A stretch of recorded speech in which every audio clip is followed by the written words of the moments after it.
Chapter 471. Gurgle. The sound of the seawater flows in my ears. It is a slow flow, and there are also turbulent flows. The water flows over the stone pillars suspended above the giant city under the sea, and along the strange patterns on the surface of the stone pillars, it rubs out strange sounds. Listening carefully, the seawater and the stone pillars actually play a chaotic and indescribable ocean music. Listening to such a sound, any creature can't help but have an indescribable sense of horror in their hearts. This sense of horror has no origin. Just because of hearing that strange sound, the heart begins to be inexplicably terrified. It can't see anything. It can only judge that this place is very strange by the sound. The next second, or at the moment when it heard the sound and began to be terrified, there was a more terrifying, unresistible, and even indescribable thing that was born in the heart. What is that?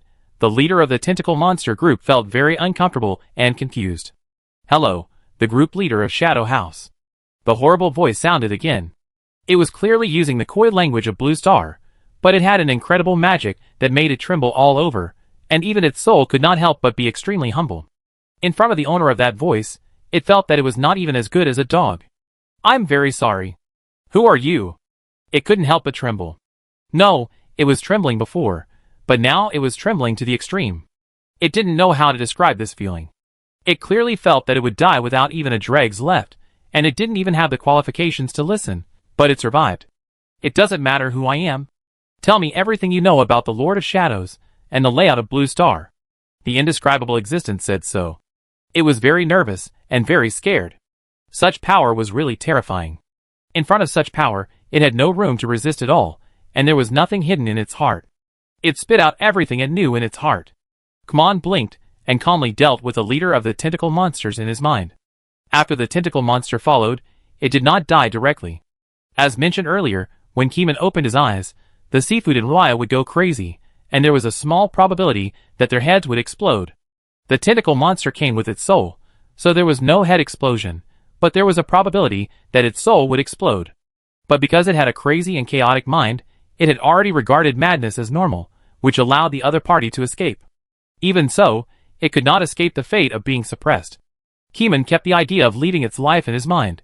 At least, he didn't actively kill it, and he also used part of his mind to protect its soul to avoid sudden death. Let's talk about the first few seconds. As soon as Kmon crossed over, he took the initiative and suppressed it first, because of the system. The skills of Mingr game are bound to Kmon. After crossing over, it is natural that Kmon controls Cthulhu and suppresses the abnormal soul that invaded Kmon's soul. After listening for a while, Kmon looked inward in his mind, and stared at the soul of the tentacle monster that was deprived of vision by the evil god's thoughts. So, the fog of despair is not what you want to summon. You originally wanted to summon the Lord of Shadows stream to descend on Blue Star, but because of the chaos in Koi Island, the sacrificial ceremony summoned incorrectly, attracting the red fog that enveloped the world. Kmon muttered to himself. Its soul was already very weak, and even if Kmon deliberately used his power to protect it, it could not escape death. How could it talk to the evil god directly? If Kmon had not deliberately used the evil god's power to protect it, it would not have been able to last even a second. Yes, that's right. The tentacle monster felt a little desperate, and could not feel the chance of survival. The other party had no intention of killing it, but just talking to it consumed its infinite life. Shadow creatures have no lifespan, but it does not mean that they cannot die. It is still too difficult for it to talk directly in front of the evil god. Seeing that its soul was becoming thinner and thinner, Kmon took the initiative to bless it, and extended its survival time for a while, and then strictly interrogated it. The leader of the tentacle monster group was numb, like a puppet, answering whatever he wanted. Anyone who talked to the evil god in the evil god's mind could not stand such a torment. Even if it regarded madness as normal, its soul was so inferior that it wanted to commit suicide to apologize. Kmon tortured the other party to the end, almost draining him dry, and got the real identities of all the shadow elders and deacons, and the tasks they were performing. These memories do not belong to Cthulhu's own skills and origins, and can be brought back to reality. You are about to die. Do you have any last words? Tell me. Kmon's mood improved, and he helped it to force it to last a few seconds. Great existence, please let me die. I betrayed the Lord of Shadow, and told everything about it. I can't forgive myself. It still adhered to its beliefs when it was dying. Really? Is that so? Then let it be. Kmon originally wanted to say that he was Kmon, but Kmon thought about it, and thought that it was better to have less trouble than more. Why bother to say who he was just to show off? What if the other party is not dead? What if there is a shadow clone of the tentacle monster leader in reality? Kamong thought of this and stopped talking in time, and directly crushed the tentacle monster's soul. Almost instantly, this abnormal soul was destroyed without any residue. Kamong stayed in the dream for dozens of seconds, digesting the information he had just obtained, and then began to synesthetize himself. After a period of synesthesia, Keeman saw a person fainted on the ground, with blood on the back of his head, and the blood-stained brick fell weakly beside his body. Looking at the familiar face, Keeman suddenly woke up. "I'm back again," Keeman murmured, clenched his palms, and felt the blood flow in his body, which was very real, without any obstruction. The spirituality in his body was still high, but the tentacle monster had disappeared without leaving any trace. Hiss! Keeman took a breath. The back of my head was burning with pain. Kamong's mind immediately moved, and the resistance power surged, and the pain disappeared. But the wound on the back of my head was still there, and it needed to heal slowly. He patted his scarf, took out a band-aid, and put it on the back of his head. A cool breeze slid over it, and it healed quickly. Kamong placed the seals scattered on the ground in batches, counted the number, and looked around. The city was sunny, and the children's faces were already lively, but the adults still had a dead face, as if they had been like this since ancient times. This town has a strange smell. Kamong frowned, but now is not the time to investigate the town. He has to deal with the tentacle monster clones in these seals. Chapter 472. The tentacle monster is not dead yet. Its clone is still in the various seals, stuck in a state of time stagnation. Keeman picked up one of the seals and looked at it carefully, but could not find a way to use it. He patted the scarf on the spot, took out the temporary isolation house, and used the big-faced cat in the house to check the item information and obtain the method to open the seal and its own attribute information. Each seal has a time stagnation rule, and it is locked and cannot be used directly, and can only be used by specific people. This is a backup plan made by the Investigation Bureau in advance to prevent the enemy from getting the seal and unsealing it immediately. In this case, it must be taken back to the Bureau for processing. Keeman packed these things and put them in the storage scarf. Then he looked around, took out the talisman for immunity to ghost walls, and walked slowly to the outside of the town step by step. When walking, Keeman walked very slowly, one step at a time, and when he walked far, he would stop every step. The temporary high-intensity spirituality made Keeman's perception extremely sharp, at least 5 steps higher than usual. Keeman thought that there was still a residual shadow of the tentacle monster in the town. If it wanted to run out of the town, the best way was to run out with him. Keeman walked very slowly, and was too cautious. The leader of the tentacle monster group was not stupid. He must have known Keeman's plan, and would not rush to take action. "Really dare not come," Keeman muttered. Keeman played an open conspiracy. "I know you have the remaining shadows. Walk slowly, and lure it into the trap. If it dares to come, I will fight." Keeman is not afraid of it at all. Ordinary people will be swallowed by the shadow of the tentacle monster even if it is only 1% of its mass, but Keeman is too strong and cannot be classified as a human ability. 10 steps, 20 steps, 30 steps, 100 steps. Keeman went deeper and deeper. If he walked a few dozen steps forward, he would enter the area of ghost walls. If the enemy didn't come, he couldn't catch up with Keeman. Keeman walked slower, and it was obvious that the remaining shadows of the tentacle monsters, such as carriages and horses, were following him. After another 50 steps, the talisman in Keeman's hand began to glow. The originally flat road was illuminated by the light of the talisman, and some light-colored mist appeared on the road.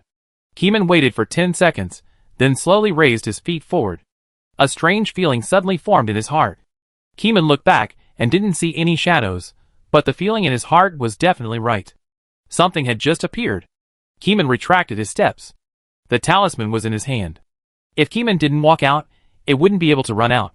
"Give up, I know you're coming." Keeman looked at the shadow under his feet. The shadow under his feet didn't have any strange shapes. It was what it was originally. After being invaded by the tentacle monster, Keeman was exposed to a lot of confusing supernatural knowledge and junk information, and his spirituality was high. The moment he looked at his own shadow, he felt that the shadow was familiar. That guy really hid in the shadow, and he just got in. I don't know where he got in from, but his speed was surprisingly fast. Keeman smiled slightly. "Since you don't come out, then I will do the same and sleep for another round." Keeman was not in a hurry to go out. He was confident and capable of slowly dealing with this tentacle monster leader, whose strength was greatly reduced. He took a step back, didn't go anywhere, and just lay down to sleep. This confident attitude made the tentacle monster's afterimage undecided. The tentacle monster's afterimage was a little confused for a while, and a little panicked at the same time. Keeman, how could he survive after being attacked? What happened between Keeman and its main shadow during the previous sleep period? How can humans be so strong? Is this still a person? All kinds of questions were swirling in his mind, and the tentacle monster couldn't figure it out. Keeman didn't transform the human body, and didn't give up the shape of the human race, which was unreasonable. Humans have limits, which is the experience it has summed up after years of exploration. All powerful creatures are not human-shaped. The image of the strongest is indescribable. They are indescribable and powerful. Humans are a kind of existence that can be described too weak, and the upper limit is too low. However, Keeman's performance has exceeded the limit of humans, which is unreasonable.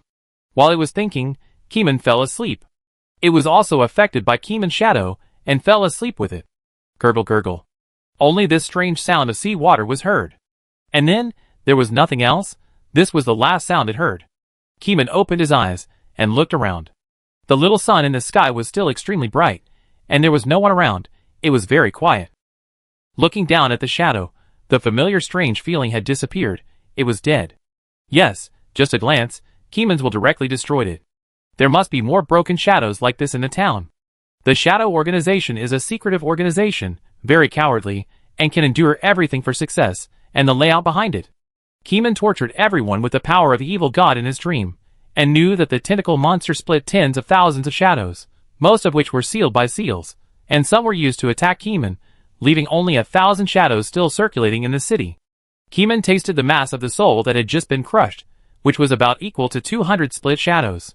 After brushing off the dust on his body, Keeman took out the talisman again and walked out of the town, stopping every step, very arrogant. The town was very quiet, with occasional noises, which were the children shouting. The children were very uneasy, and their frightened voices spread far away. It seemed that they were in big trouble. Keeman frowned. You want to use the children to hold me back? Immediately, he loosened his eyebrows again. When the enemy comes, the general will fight, and when the water comes, the earth will flood. Keeman had enough capital to fight the tentacle monster afterimage, whose strength was greatly reduced. Since the other party invited him to fight, he would fight. Keeman returned to the town, and came all the way to the place where the children were screaming. He saw several shadow children lying on the ground, without a sound. He looked around. His face was a little bad, but he was not angry. This is a small town, and Keeman is only one person, and he can't protect everyone in the town.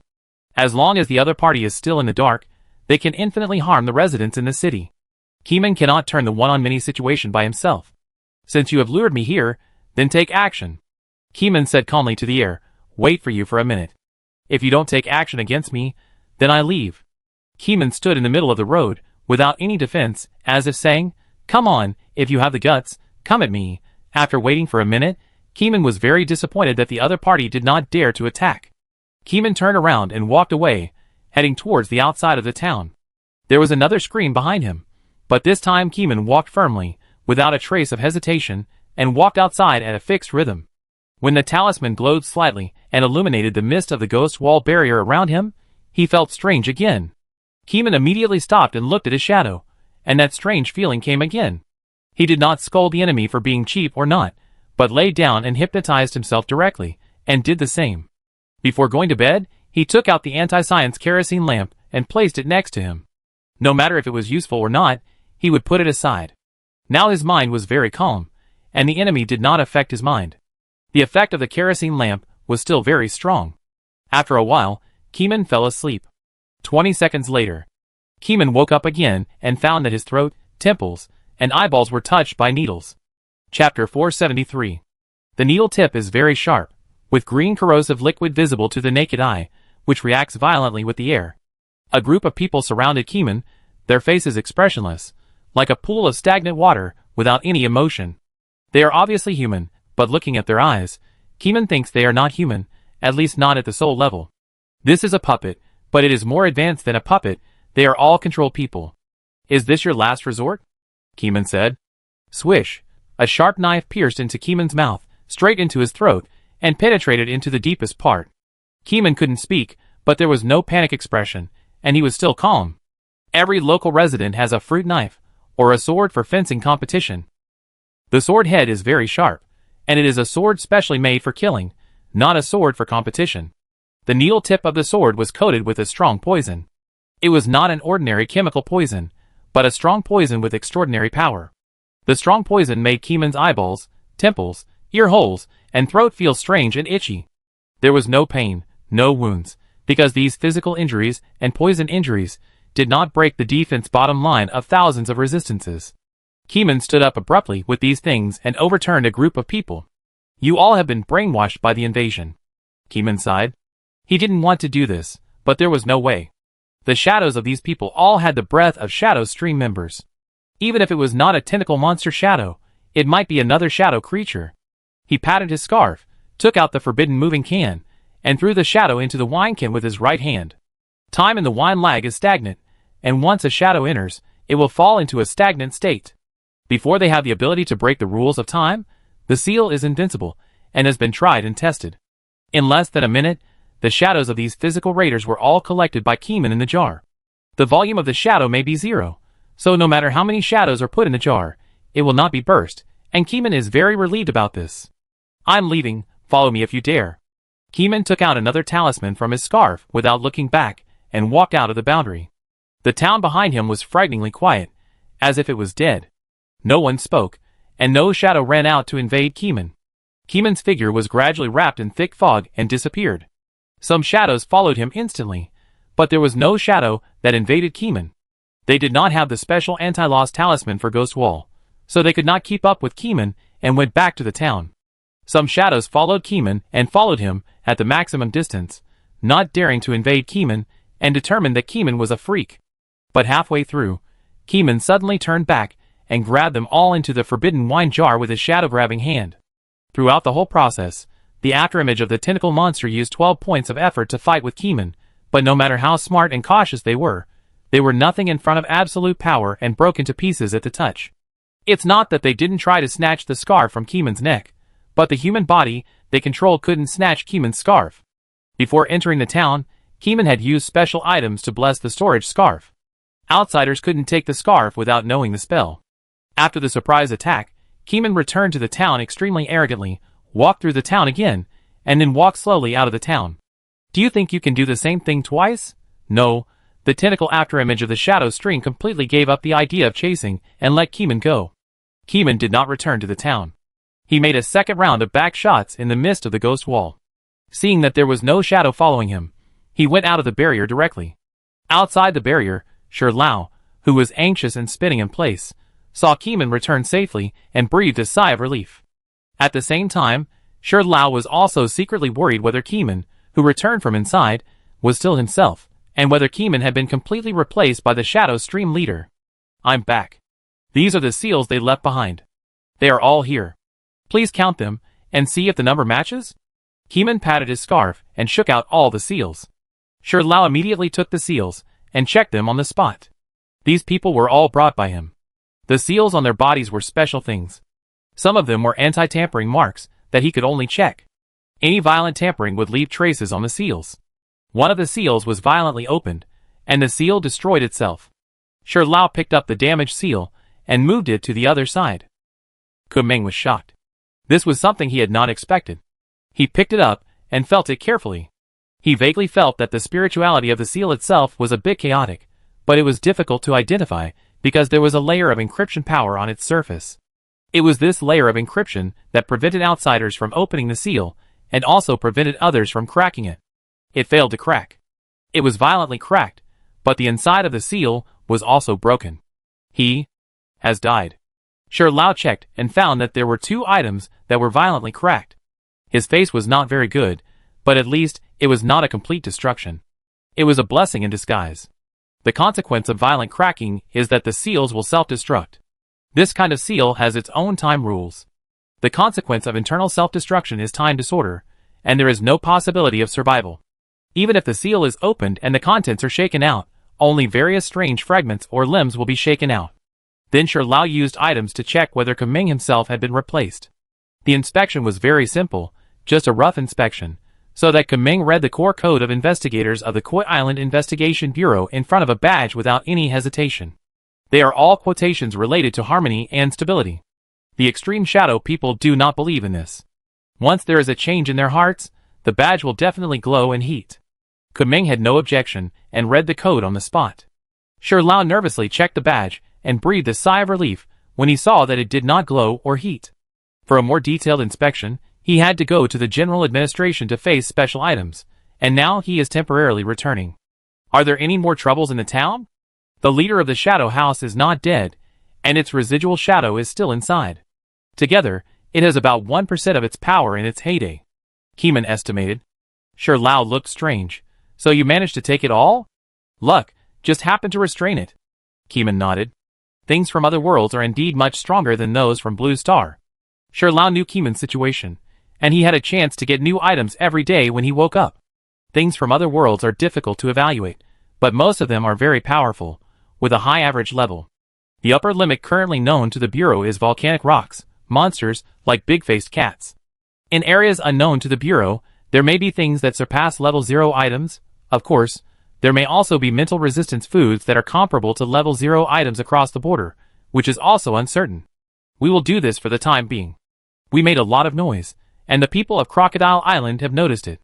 If we don't leave, it will be a bit troublesome. Shi Lao said. The remaining maintenance work will be carried out jointly by investigators from the 2 continents, as the barrier cannot be interrupted anyway. Chapter 474. After Keeman and his team returned with the sealed object, the official personnel of Crocodile Island arrived at the scene half an hour later. The main reason was that they didn't know what happened in that area. They only knew that the detection items found something strange in the area. Because there were too many things going on in the city, they dragged it for several hours before arriving at the scene. Their efficiency was too low, but in an era when the red fog covered the world, they couldn't be too harsh. After the sealed object was brought back to the country, the people in the Bureau urgently mobilized the unsealing procedure, but Keeman had to be present during the unsealing, otherwise it would be difficult for them to calm down. The leader of the Shadow Organization was too powerful. Keeman was able to escape unscathed, proving that he could fight the big leader of the Shadow Organization. This strength cannot be lacking. Keeman also underwent a special item inspection in Koi City to prove that he was indeed fine. Then came the cumbersome unsealing process. After Keeman waited for a while, the restriction on the surface of the object was unlocked, and now Keeman could unlock the seal by himself.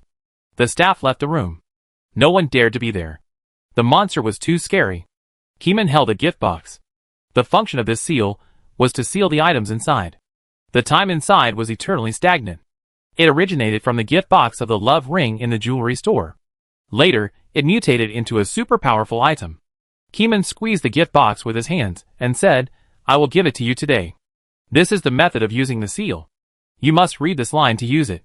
Anyone can use it.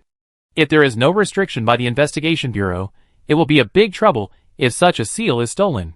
Woof! Standing in front of Keeman was the dog Tangyuan. With a round body, it gladly accepted Keeman's gift and replied yes in dog language. In fact, this item does not need anyone to reply, as long as someone stands in front of the gift box when using it. Keeman does not intend to seal the dog, it is just a mascot. With a buzzing sound, the box on the palm of his hand vibrates, and the box can be opened. Keeman opened the box, and revealed the sealed object inside. It was a miniature man lying in the box with his eyes wide open, and the shadow under him showed countless tentacles. Fortunately, the human figure still occupies the main form. If it is a weird shadow that is completely unrecognizable, it proves that this person is hopeless. As a user of Qian, Keeman can take out the time-stopped items from the box. Once out of the box, time will resume, and it will also return to its original appearance. In the box, there is a beautiful slogan, "For the eternal 18 years old." The meaning of the word is related to time, which is also the main reason why this object is related to time after mutation. Keeman stretched out his hand to take out the little man, and the man immediately became bigger after leaving the box. Keeman's hands and eyes are quick, and he grabs its shadow with his shadow-grabbing hand. The palm of my hand felt a serious blockage, and it was difficult to pull. A long string of black shadows connected Keeman's palm, as sticky as paste. "Who are you?" The black shadow made a strange sound, and Keeman's brain rumbled, and countless random thoughts came to him in an instant. These random thoughts have no meaning, they are all garbage information, and the meaning is unclear, but they can impact people's brains. People with low mental resistance may be stunned in place. The black shadow thought it had succeeded, and then separated a large number of tentacles to attack Keeman's shadow, trying to tear Keeman's shadow. However, it failed and did not tear Keeman's shadow as usual. Huh? It made a surprise sound. Puzzled, confused, strange, unbelievable, surprised, all kinds of emotions burst out.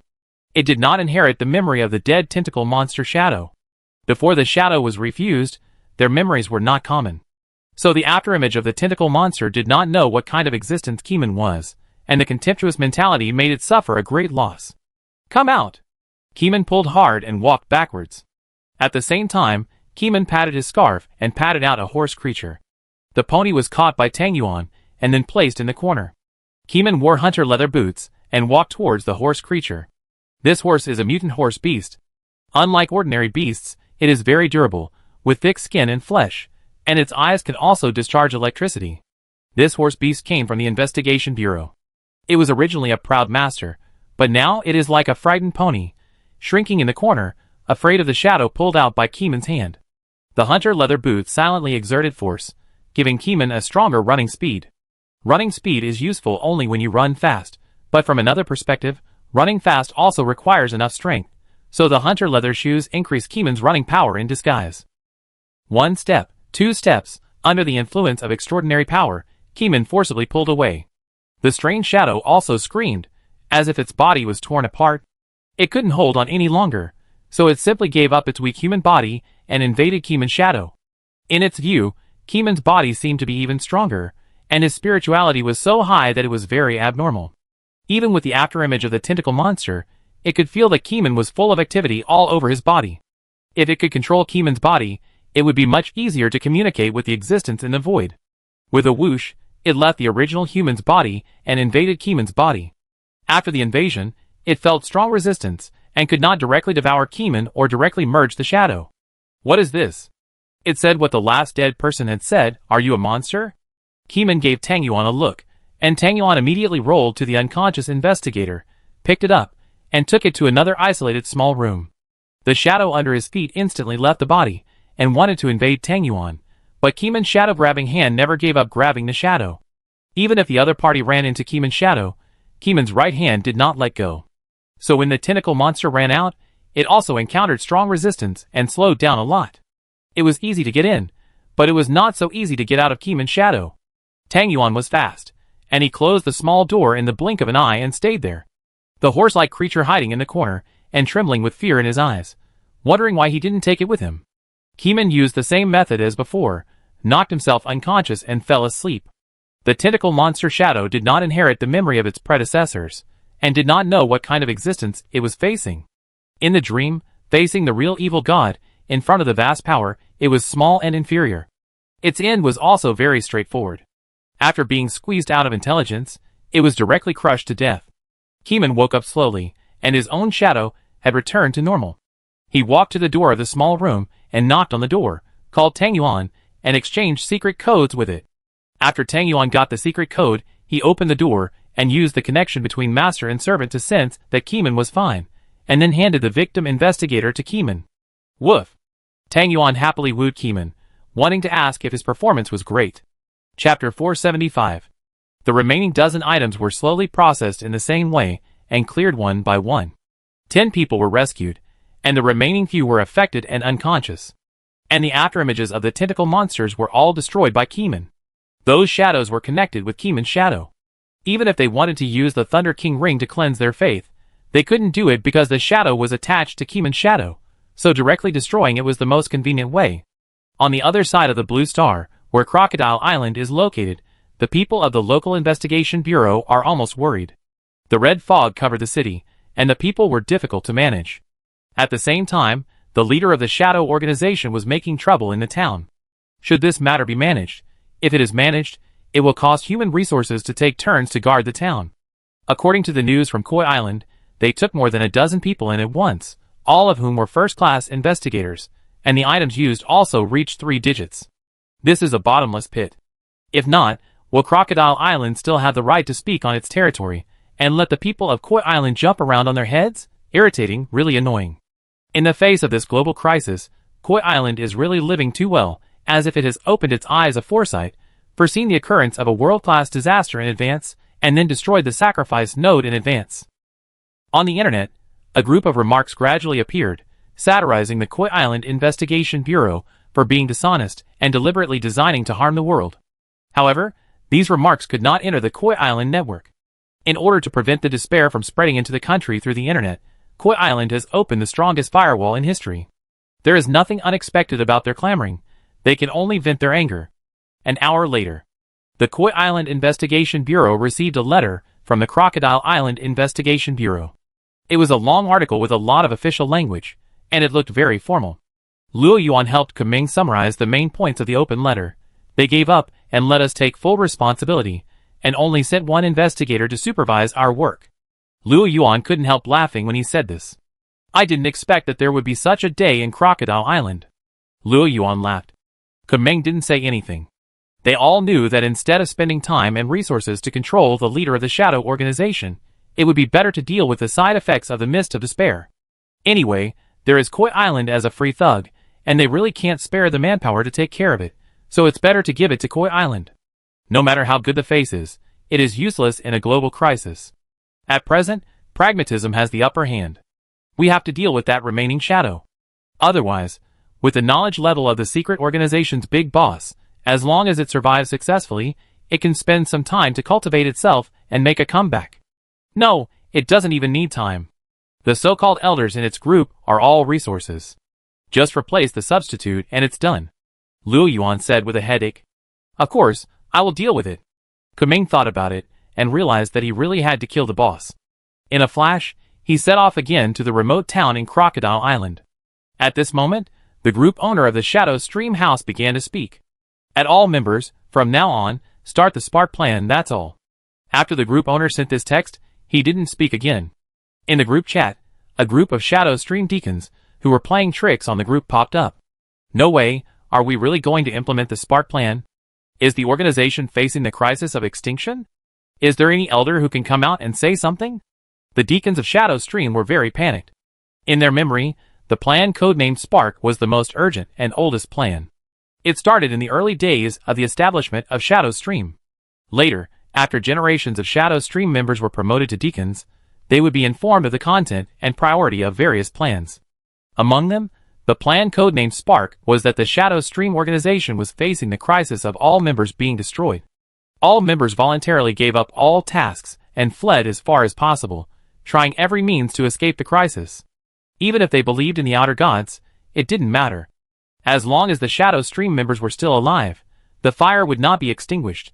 Keeman and others naturally knew the content of this plan, and this was the information extracted from a deacon.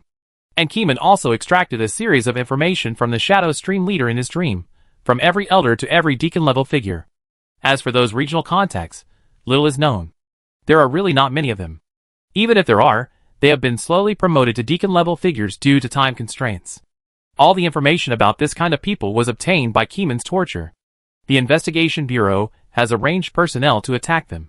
However, the deacons and elders are difficult to deal with, and it is even more difficult to deal with them because it is a foreign battlefield. Keeman has to eliminate the big boss first, so he has let it go until now. Is there no internet ban in that place? Keeman couldn't help but say. It has been banned, but how can I say it? It has many strange means.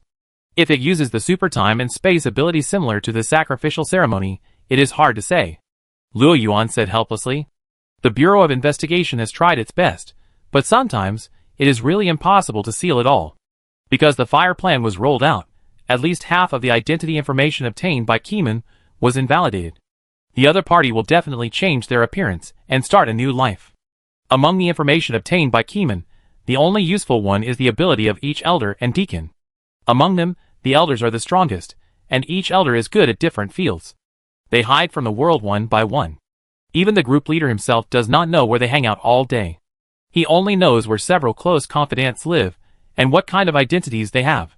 Now all these identity names are invalid, only their abilities and characteristics are still useful. However, the elder one who is in seclusion should not have time to check the network information. We still have a chance. Luo Yuan recalled. In the information found by Keeman, Elder One really went into seclusion. However, the place where he was in seclusion was different from what everyone imagined. It was behind a door. This involves the secret door organization like Shadow Stream. When Shadow Stream attacked the important position of Koi Island, they used the relationship of the gate organization and borrowed their door to open the door to Koi Island. With this door, they completed the feat of the surprise attack. However, the door was completely damaged. At that time, the group leader of Shadow Stream House believed that this was a deliberate trick by the gate organization to prevent the source of the door from being traced back. The deacons who participated in the sneak attack wanted to get out of Koi Island, so they could only use the teleportation stone to jump out of Koi Island and then slowly return. The above are historical events. Now only Elder One is staying behind a door of the gate organization in a dead-end retreat to suppress the ridicule of the Dragon King. The monkey responsible for the ridicule is dead, and Elder One is estimated to have come out of retreat. Kumeng disagreed. The group leader does not know the dynamics of the group members every hour and every minute, so whether Elder One comes out of retreat has become a secret group. Chapter 476. Keeman returned to the isolated town. The town was filled with a strange atmosphere. Keeman seemed to feel much colder when he stepped into this land. The fog of despair had been cleared by the holy light, which meant that in addition to the old influence left by the fog of despair, there was something wrong with the town itself. Keeman walked in the town, looking left and right, passing by those expressionless passers-by, and walked to an ancient building according to his inner inspiration. This building stood among a group of 9-story buildings. In addition, the house was originally short, and was a small single-story building. The angle of the sunlight in the sky was not very good, resulting in the building being completely in the shade of the 9-story building. A building in the shadow, this is in line with the taste of the Shadow Stream, Keeman thought.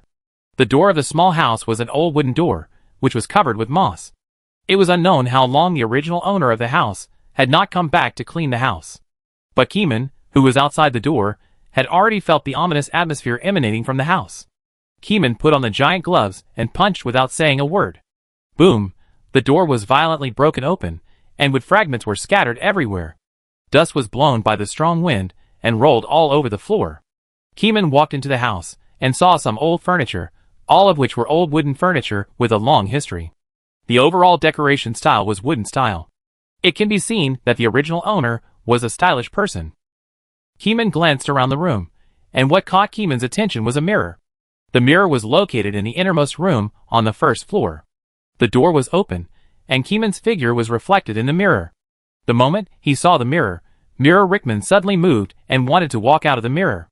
But for some reason, as soon as Keeman in the mirror started to move his body, a loud cracking sound was heard. Bang! The glass of the mirror burst, and countless mirror fragments scattered and fell to the ground. Keeman was stunned for a moment, and he had a sense of crisis in his heart. But before the sense of crisis arose, how could the mirror break by itself? Keeman's spiritual awareness level had not fallen back to normal at this moment, and he was still extremely active. He could vaguely feel that the breaking of the mirror was related to the power contained in Keeman himself. Because of the explosion of the mirror, the ominous atmosphere that lingered in the house all day long slowly settled down. It seemed that the mirror was the backup of the Shadow organization, but it was a pity that it was defeated automatically. Keeman walked into the house, picked up the fragments, and put them into an ordinary seal. He would hand them over to the investigation bureau later, and let them study the original functional properties of the mirror. Then, Keeman looked around. From the moment he entered the house, he could feel an extremely indifferent gaze.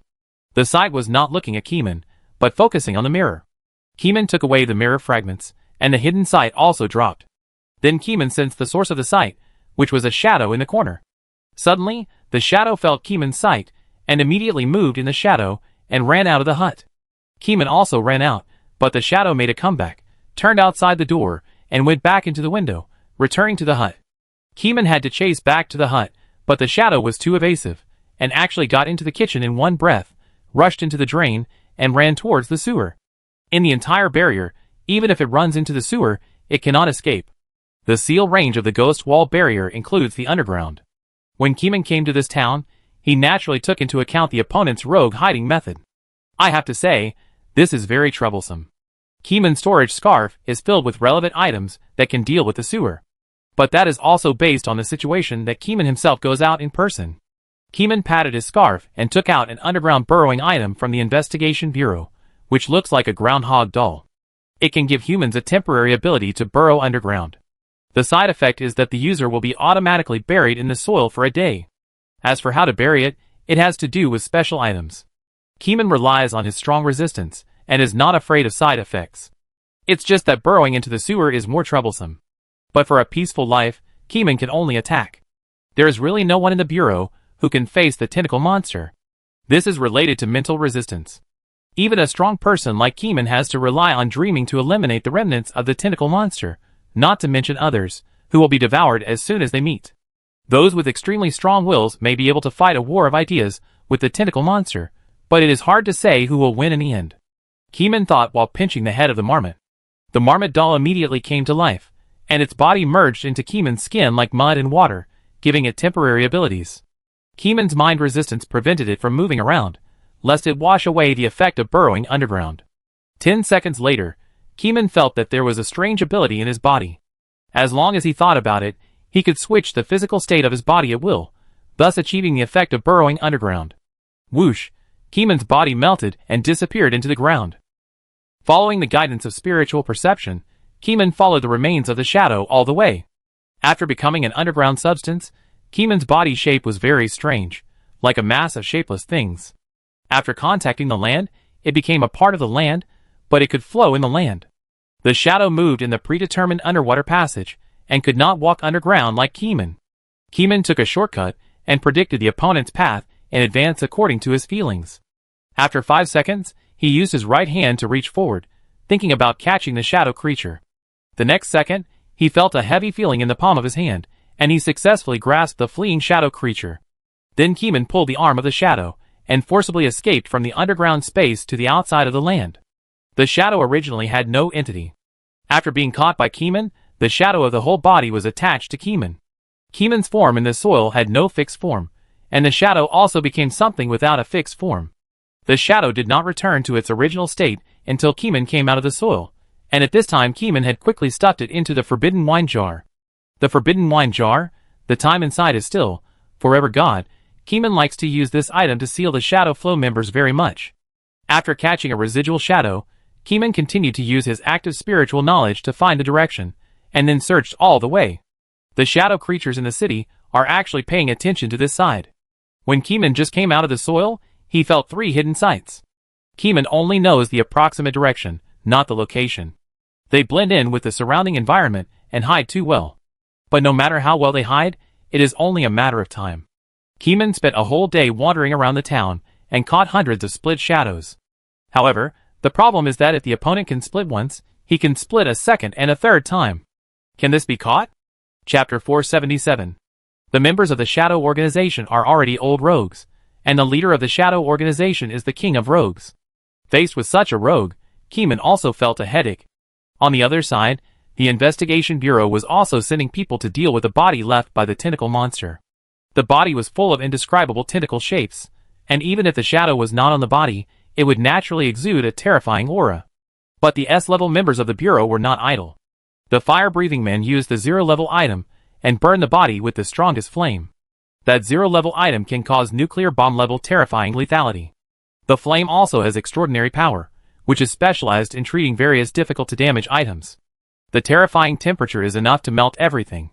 The fire-breathing man carefully controlled the burning range and burned through the mountain, leaving a huge pit on the land. And the flames kept burning, requiring the other investigators to use powerful cooling items to cool down. But the cooling effect was not very good. Fortunately, before the burning, they planned to cut off the area. When the grand flames burned through the floor and burned to the place where the barrier was cut, there was nothing to burn naturally, and finally the burning stopped. The body of the tentacle monster was also annihilated in the temperature of tens of millions, and the scene was no longer filled with that kind of dark and terrifying atmosphere. Then the fireman from the Investigation Bureau rushed to the town by helicopter and met with Keeman. The time is up. If it can't be sealed, then destroy the town and arrange for all residents to evacuate. The fireman met Keeman and advised Keeman not to insist. The big boss of the Shadow Stream is not so easy to seal. It is the founder of the Shadow Stream organization. It is cunning and slippery. If it can be killed easily, it is not worthy of being the leader of the Shadow Stream organization. How is the burning over there? Do you feel any residual feeling? Keeman asked.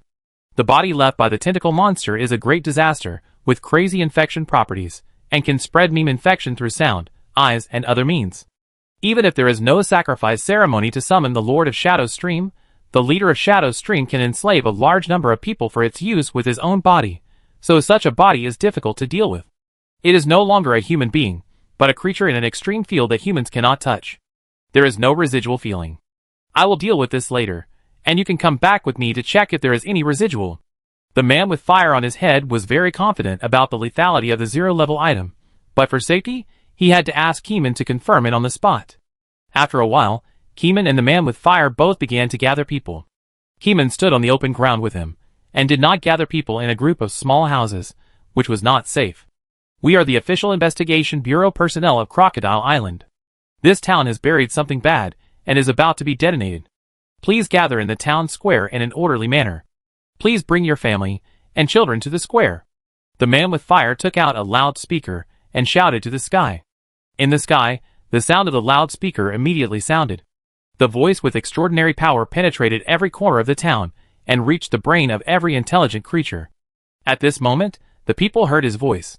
Keeman and the man with fire were naturally not from Crocodile Island, but the local residents were the people of Crocodile Island.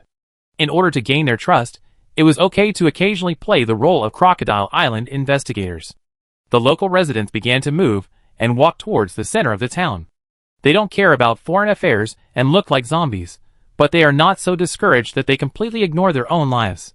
People will feel despair, which is related to life. The more they want to live, the more they can feel the pressure of despair. People with families will feel the pressure of despair because they want their loved ones to live. If a person doesn't want to live at all, the end of despair is numbness. Numb people don't care about anything. The people here are indifferent and look numb, but they haven't reached the end of despair. The desire for life and the pressure brought by despair drove people to gather in the town square. Keeman was on the field, looking around, focusing mainly on their shadows, using spiritual perception to feel the differences between each resident and whether there were any strange things mixed in. Don't bring luggage. Someone will take care of you outside. Repeat, don't bring luggage. The angry man said loudly with a loudspeaker. The sound of the loudspeaker echoed in the air again. This town will be destroyed by the fireman, melting everything with a temperature comparable to a nuclear explosion. The flame with extraordinary power is very terrifying, and even the soul can be completely burned. Can it burn shadows? Keeman asked. The fireman nodded. Before I came here, I deliberately burned a member of the shadow stream at the headquarters. They are similar to those evil souls. Ordinary flames can't hurt them, but they can't defend against special flames. Hearing this answer, Keeman felt relieved. I'm afraid that the temperature is comparable to a nuclear bomb, but the shadow creatures are not burned to death, which would be embarrassing. After the people gathered in the square, they were agitated for only a few seconds, but soon quieted down, and looked up at Keeman and the fireman, with cold eyes and a hint of despair on their faces. These people look a bit strange. The companion frowned, not liking the expressions of these small town residents, as if they were looking at people who had nothing to do with their lives. I don't ask them to thank me loudly, but at least they should show a normal expression that humans should have. What's the point of always wearing a dead mother face? Are they all dead? This town should be the place where the shadow organization has infiltrated the most. These people are not trustworthy. Keeman whispered, and the latter sentence was spoken. After a while, the field was full of people. Keeman glanced around and counted the number of people at a very fast speed. His spirituality was super high, and his memory seemed to have improved by several levels. He counted all the people on the field in less than 2 seconds. Before coming, Keeman had read the report on the number of residents in the town. Most of the young people in the town went out to work, leaving only 10% of the young people, and the rest were mostly elderly people, and then a part of the crowd was children. At least 9/10 of the people came, and 1/10 of the people did not come. Are they all okay? If they are, I will withdraw this group of people first, and then slowly ask the others to leave. The man with the flames asked. We must ensure that there are no strange things in their shadows, otherwise the tentacle monster will take advantage of the situation and sneak out, and they will be blamed. On the surface, everyone is fine, but each of them must be isolated when they go out. We might as well set aside a regional space for them. Kumeng said for safety. Of course it makes sense. The man with the flames thought so too. Chapter 478. In half a day, most of the residents of the town were moved out. They walked from a closed town to another isolated space. There was food, drink and sleep, but the space was a little small, and you could see the end at a glance. Everyone who entered the alien space was a little uncomfortable at first, but soon they returned to a numb and lifeless expression, not paying much attention to the surrounding things. People with families also had a stern face, and restrained their children from running around or making noises. The scene soon became quiet, as if they were a group of weird people who didn't like to talk. This was not an exception. They all didn't like to talk. It's okay for adults to be quiet, but they also restrained their children from talking all the time. Once they were too noisy, the numb eyes would keep staring at the children, and other adults would also stare at the children with that numb eyes. Even if the children were noisy, they were stared at by a group of weird and dead eyes, and they couldn't call out, as if they had pressed the mute button. This group of people is really weird to the core. An investigator secretly observed and analyzed. Not only does the town have a weird smell, but everyone in the town is weird, except for the children. But when the children calmed down, they also showed numb eyes like the adults. Keeman has no time to analyze their mental state now. Knowing that these people are weird, he can only temporarily place them in an isolated space. Destroy the town first. He may not find where the shadow tentacle monster is, but this town must be destroyed. This is the source of the weirdness of the town residents. Destroying the source, and then finding time to solve the weird problems of the residents will reduce the difficulty a lot. Seeing that there were not many people in the town, the Flaming Man took out a large-screen mobile phone. There were no applications on the phone, only a scanning light screen, and a large number of light spots would be scanned out every time it was scanned. What is this? This is a life position scanning map, but it is a bit hot to use. The Flaming Man shook his head, and took out a pet from the storage props, and let the pet touch the phone. He told Keeman that the side effect of the phone is the loss of life. How can people use such a thing? Using it will shorten their lifespan, so the Flaming Man chose to give it to animals to use. A large number of light spots appeared on the phone, including animal light spots and insect light spots, but the light spots with more vigorous life will be slightly larger. In this town, human life is undoubtedly more vigorous than animals, and the points are easy to recognize. Keeman, and he went door to door to search one by one. During the visit, the Flaming Man used the zero-level item, and flames came out of his palm. It was only a small wisp of flame, but it made Keeman feel particularly terrified, and his spiritual perception issued a warning like a life crisis. It's not that the man with fire has any ill intentions towards him, but Keeman's spiritual perception believes that this small flame can kill the body and soul instantly. This flame is just the flame that overflowed from the last startup phase. Using this flame will not make the man with fire overdraw his life. He now relies entirely on that item to secretly control the flame. There is a closed door in front of him. Keeman knocked on the door hard. After a few seconds, there was a sound of curtains being pulled tight on the second floor. After a few seconds, someone shouted from behind the door on the first floor, "I won't go outside with you." Keeman and the man with fire looked at each other. "Sorry. Since you don't want to go out, we have to knock you out by force. We can't stop fighting the Shadow Stream leaders just because ordinary people don't want to leave their homes." Keeman knows who is more important and who is less important. The fist with the giant glove smashed through the iron door, and with a kick of his foot, Keeman rushed in and grabbed a man with a numb expression and disgust for outsiders, and then knocked him out without saying a word, without giving him a chance to speak. The knocked out people were put into a specific storage item with life-saving things in it to prevent them from suffocating inside. This is a big project, but they have pets and can work on multiple fronts. The Flaming Man used an unimportant pet, so it didn't matter if he was invaded by the shadow. Keeman's pet has strong mental resistance and helps around Keeman, but will never run away. After searching in circles, a whole day passed. The town is not big, and the two run fast, comparable to a car.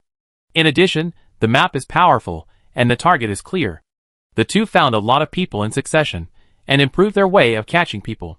Anyway, these buildings will be destroyed by high-temperature flames sooner or later, so it is better to let the transformed Tangyuan use physical means to open a straight path. And the dog runs very fast, and can run at supersonic speed with people. The two people sitting on its back only need to protect their own safety. Woof! Tangyuan transformed on the spot, from a round golden creature to a plush big dog. Recently, he ate level fish, and his height increased a little, and his body size increased by 10%. Tangyuan, let's go! Keeman sat on the back of the transformed Tangyuan and patted its fur. Tangyuan stood up and ran, and his huge body hit the wall all the way in an extremely unscientific way. All reinforced concrete buildings could not withstand the violent impact of this giant beast, and a big hole was smashed open. Looking down at the ground from above, you can see a pit extending into the distance, forming a straight line. Rumble. Today, the town is full of the sound of buildings collapsing. People are powerless to resist. Keeman and others are determined to destroy the leader of the shadow flow. No matter how the other party hides, they can't stop the two people's killing intentions. After a day, almost all of them were found. At least in the life light points, there are no life light points that are flush with human light points. Even the old man who is dying and bedridden is very conspicuous on the life map mobile phone, without any mistakes. When Keeman sat on Tong Yuan's back, he had summoned the demon map to check for things that were malicious to him. In the process of looking for people, he really found two humans who were malicious to Keeman. Keeman didn't kill them when he met them, but knocked them unconscious and stuffed them directly into the seal. He would come back to deal with them after he was done with this matter. Extraordinary times call for extraordinary things. But Keeman only found two people who were malicious to him, and there were no others. Tentacle monsters of the shadow stream. Just this, Kamong intuitively thought that there couldn't be so few. The other party might be hiding deeper, or might have deleted his own memory. Kamong was thinking wildly, and the man with fire steadily advanced the final destruction work. All members evacuated the town, and the man with fire communicated with the insiders at the edge of the ghost wall barrier to see if the barrier had been separated. The separation work has been completed, and this place has been physically isolated from the outside world. A reply came from the headset. The man with fire immediately released the palm of his hand. The flame disappeared, and he muttered some strange spell. The flame rose to the sky like a meteor and disappeared into the clouds. Kamong looked up at the sky, and the alarm of spiritual perception rang loudly, and he couldn't stay any longer. Let's go out. This place is going to explode. The man with fire pulled. Chapter 479.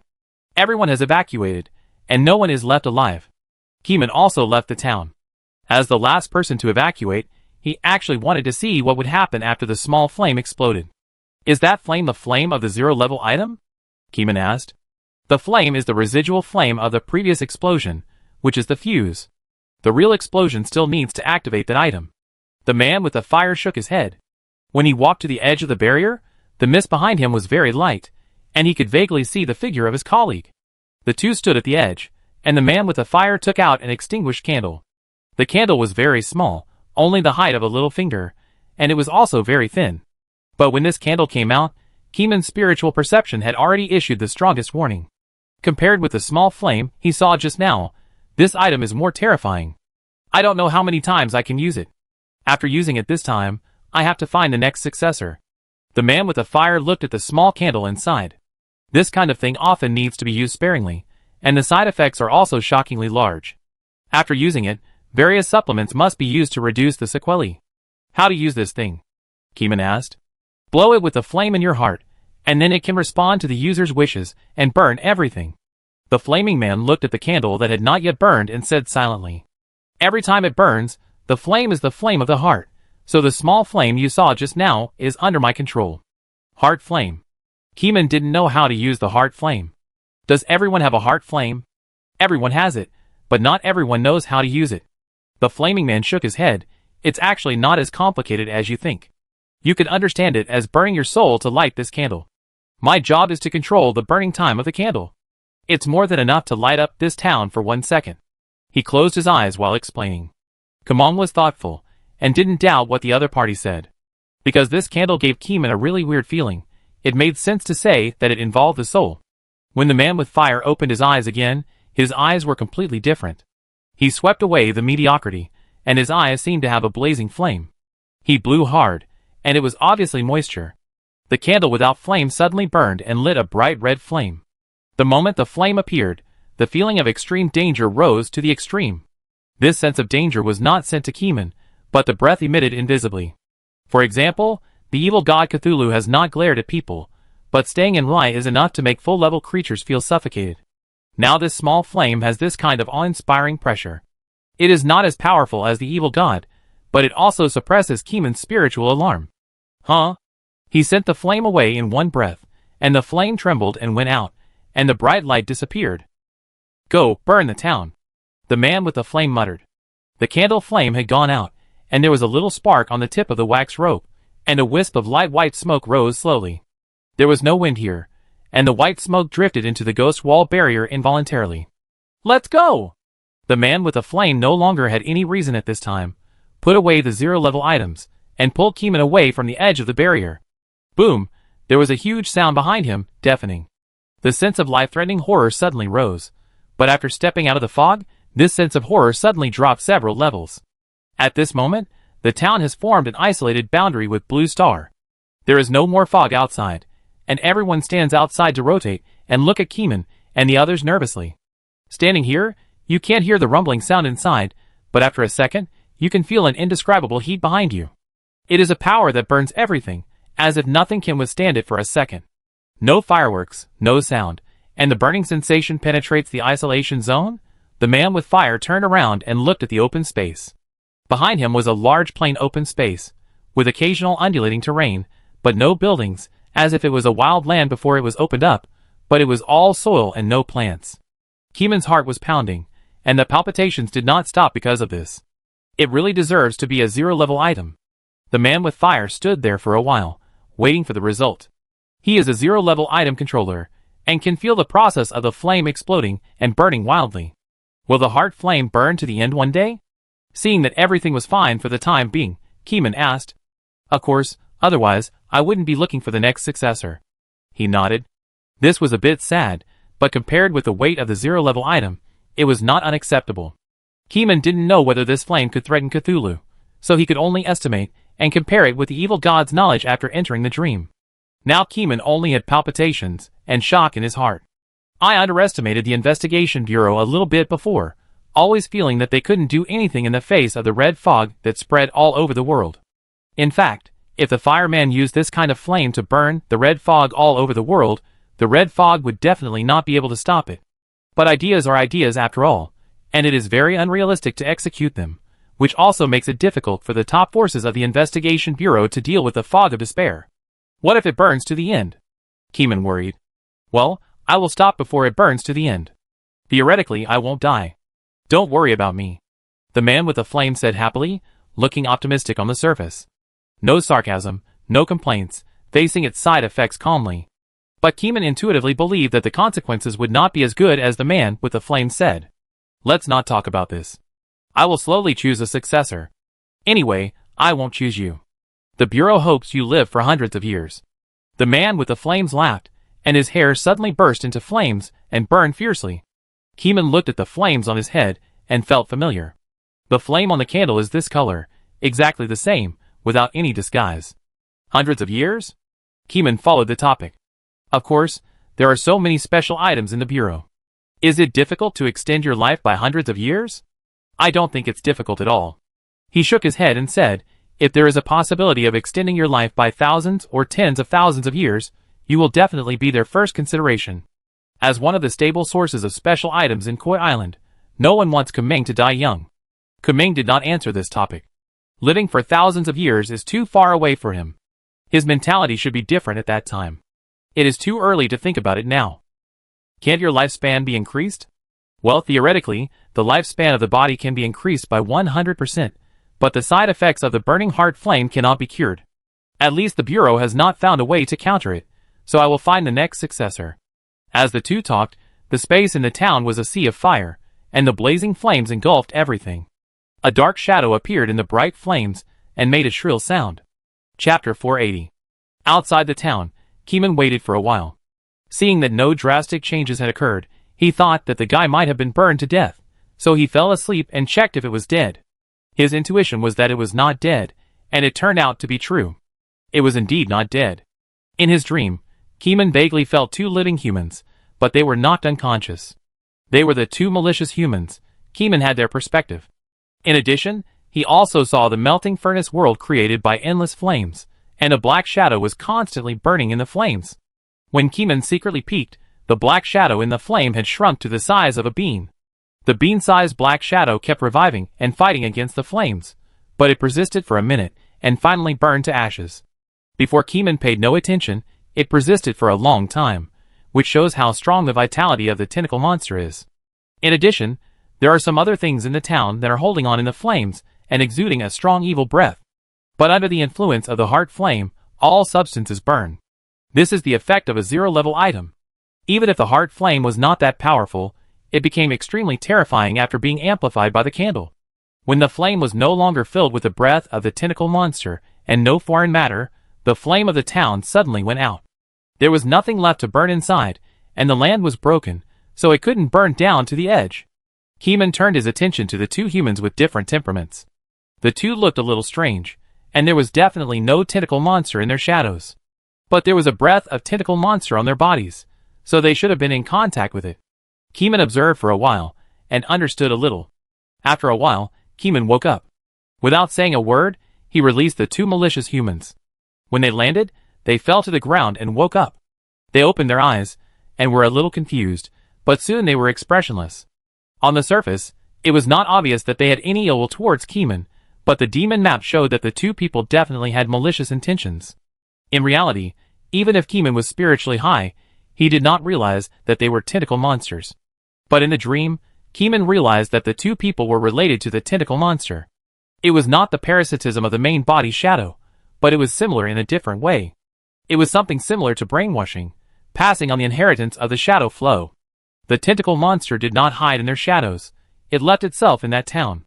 It knew that Keeman's spiritual perception was at the level of an inhuman monster, and no matter how it invaded other people's shadows, it would be detected by Keeman, so it simply stayed to resist the attack of the investigation bureau. It was going to die anyway. Maybe it would be reborn in the flames? The tentacle monster died, but left behind a legacy. The inheritance has not yet sprouted, but the malice left by the tentacle monster happened to attach to them, indirectly affecting their subconsciousness. Even if their subjective consciousness did not deliberately target Keeman, it was detected by the demon map. Please bear with it for a while, both of you, Keeman said, taking out the isolation hut and the ring of the Thunder King. Electric arcs gradually surged in Keeman's hair. The flaming man beside him looked haggard. He had used zero-level items more than once today and needed to replenish himself. The flaming man ate on the side, while watching Keeman release lightning and baptize his faith. In my opinion, it is better to electrocute all the personnel to be safe, the flaming man suggested. The residents in the town are very strange. The man with fire suspects that the tentacle monster has not died out yet. It may be hiding among them, and looking for an opportunity to make a comeback. My lightning can only cleanse faith, Keeman reminded. They are not people with faith, but they lack faith themselves. In the lighting treatment, the two young men with malicious intent showed painful expressions on their faces. The inheritance left by the tentacle monster is very obscure. It is a seed of thought, linked to faith, so Keeman's lighting treatment is effective for them.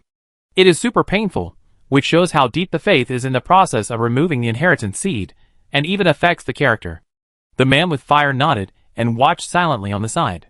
He couldn't help but sigh that the side effects of special items on Keeman were really too small. To be honest, he was very tempted and wanted Keeman to inherit the zero-level item of the Heart Flame candle. With Keeman's strength, the Heart Flame should not burn out.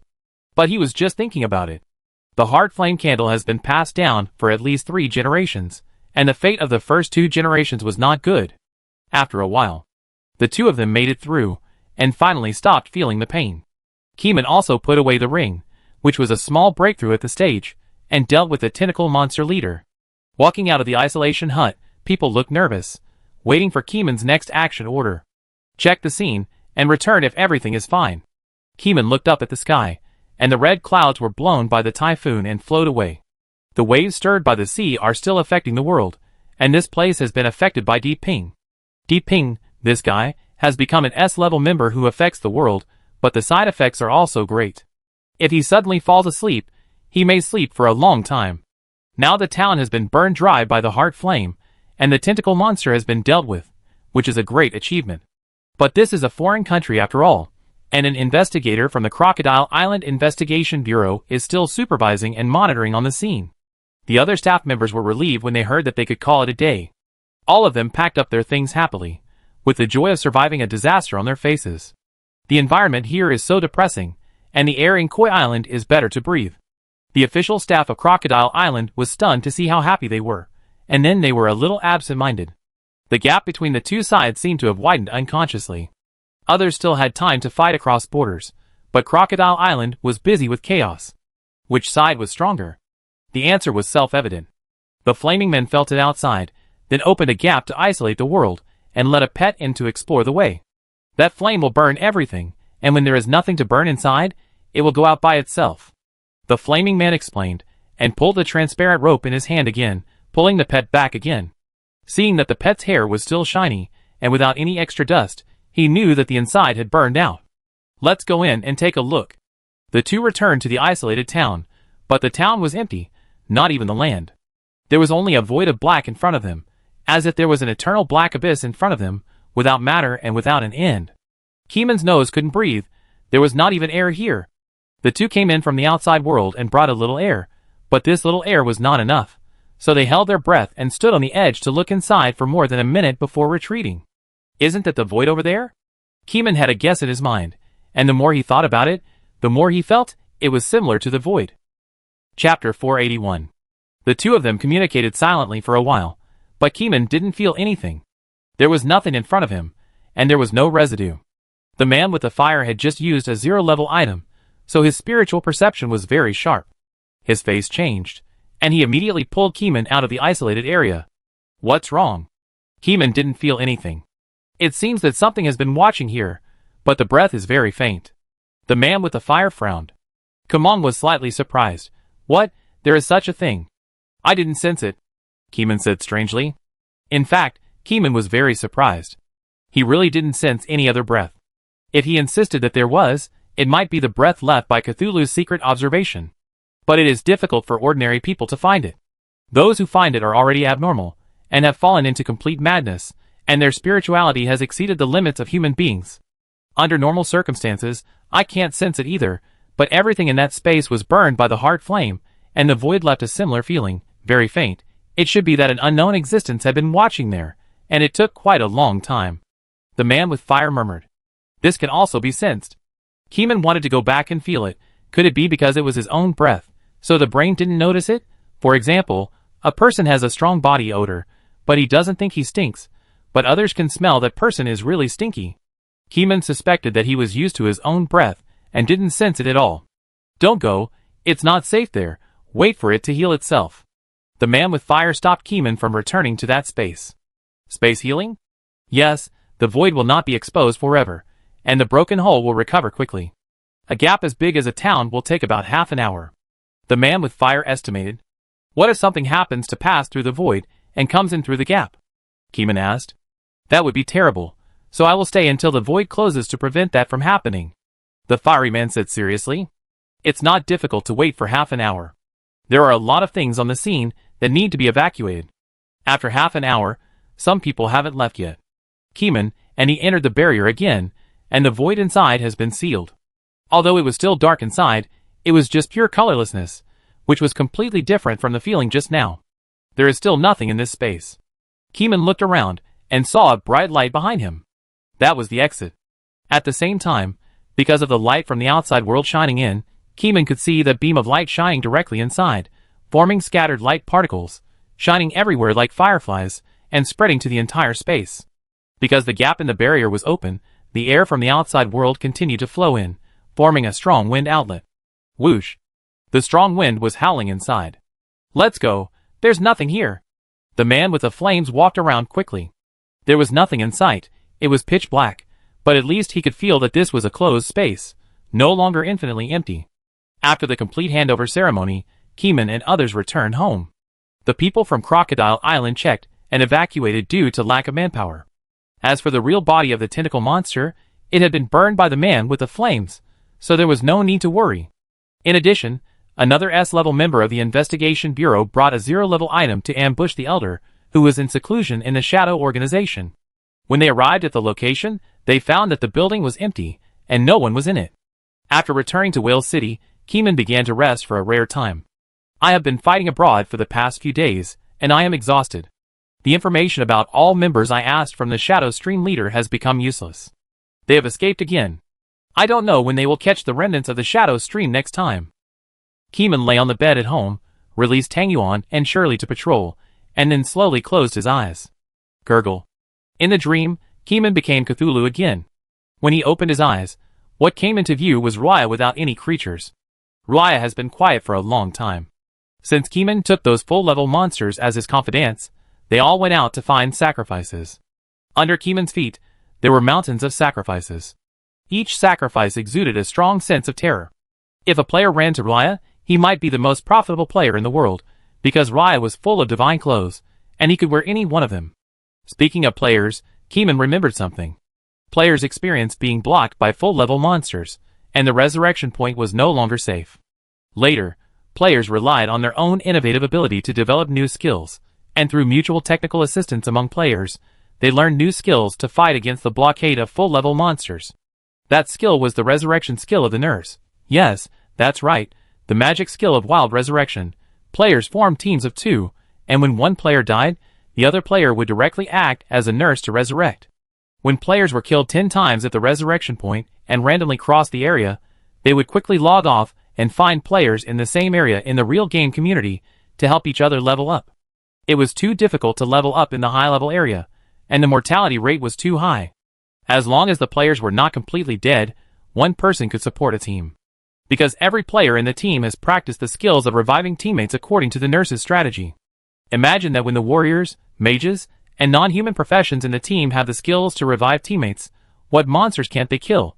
Unless it is a monster that they can't kill at more than 100 levels, they can only give up because they can't break the defense.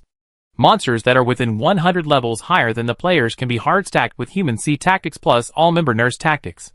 The spell of random crossing that can't level up is broken, and players usher in a new leveling period.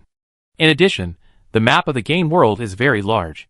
Even the Black Ghost can't peek at the entire map in real time, so once the players who randomly cross after death find an organization, they can continue to develop. Because Keeman has been paying attention to the town's tentacle monster before, he didn't pay attention to this matter. Now he finally has some free time and began to think about ways to break the situation silently. It seems that I can't suppress it anymore, Keeman murmured in his heart.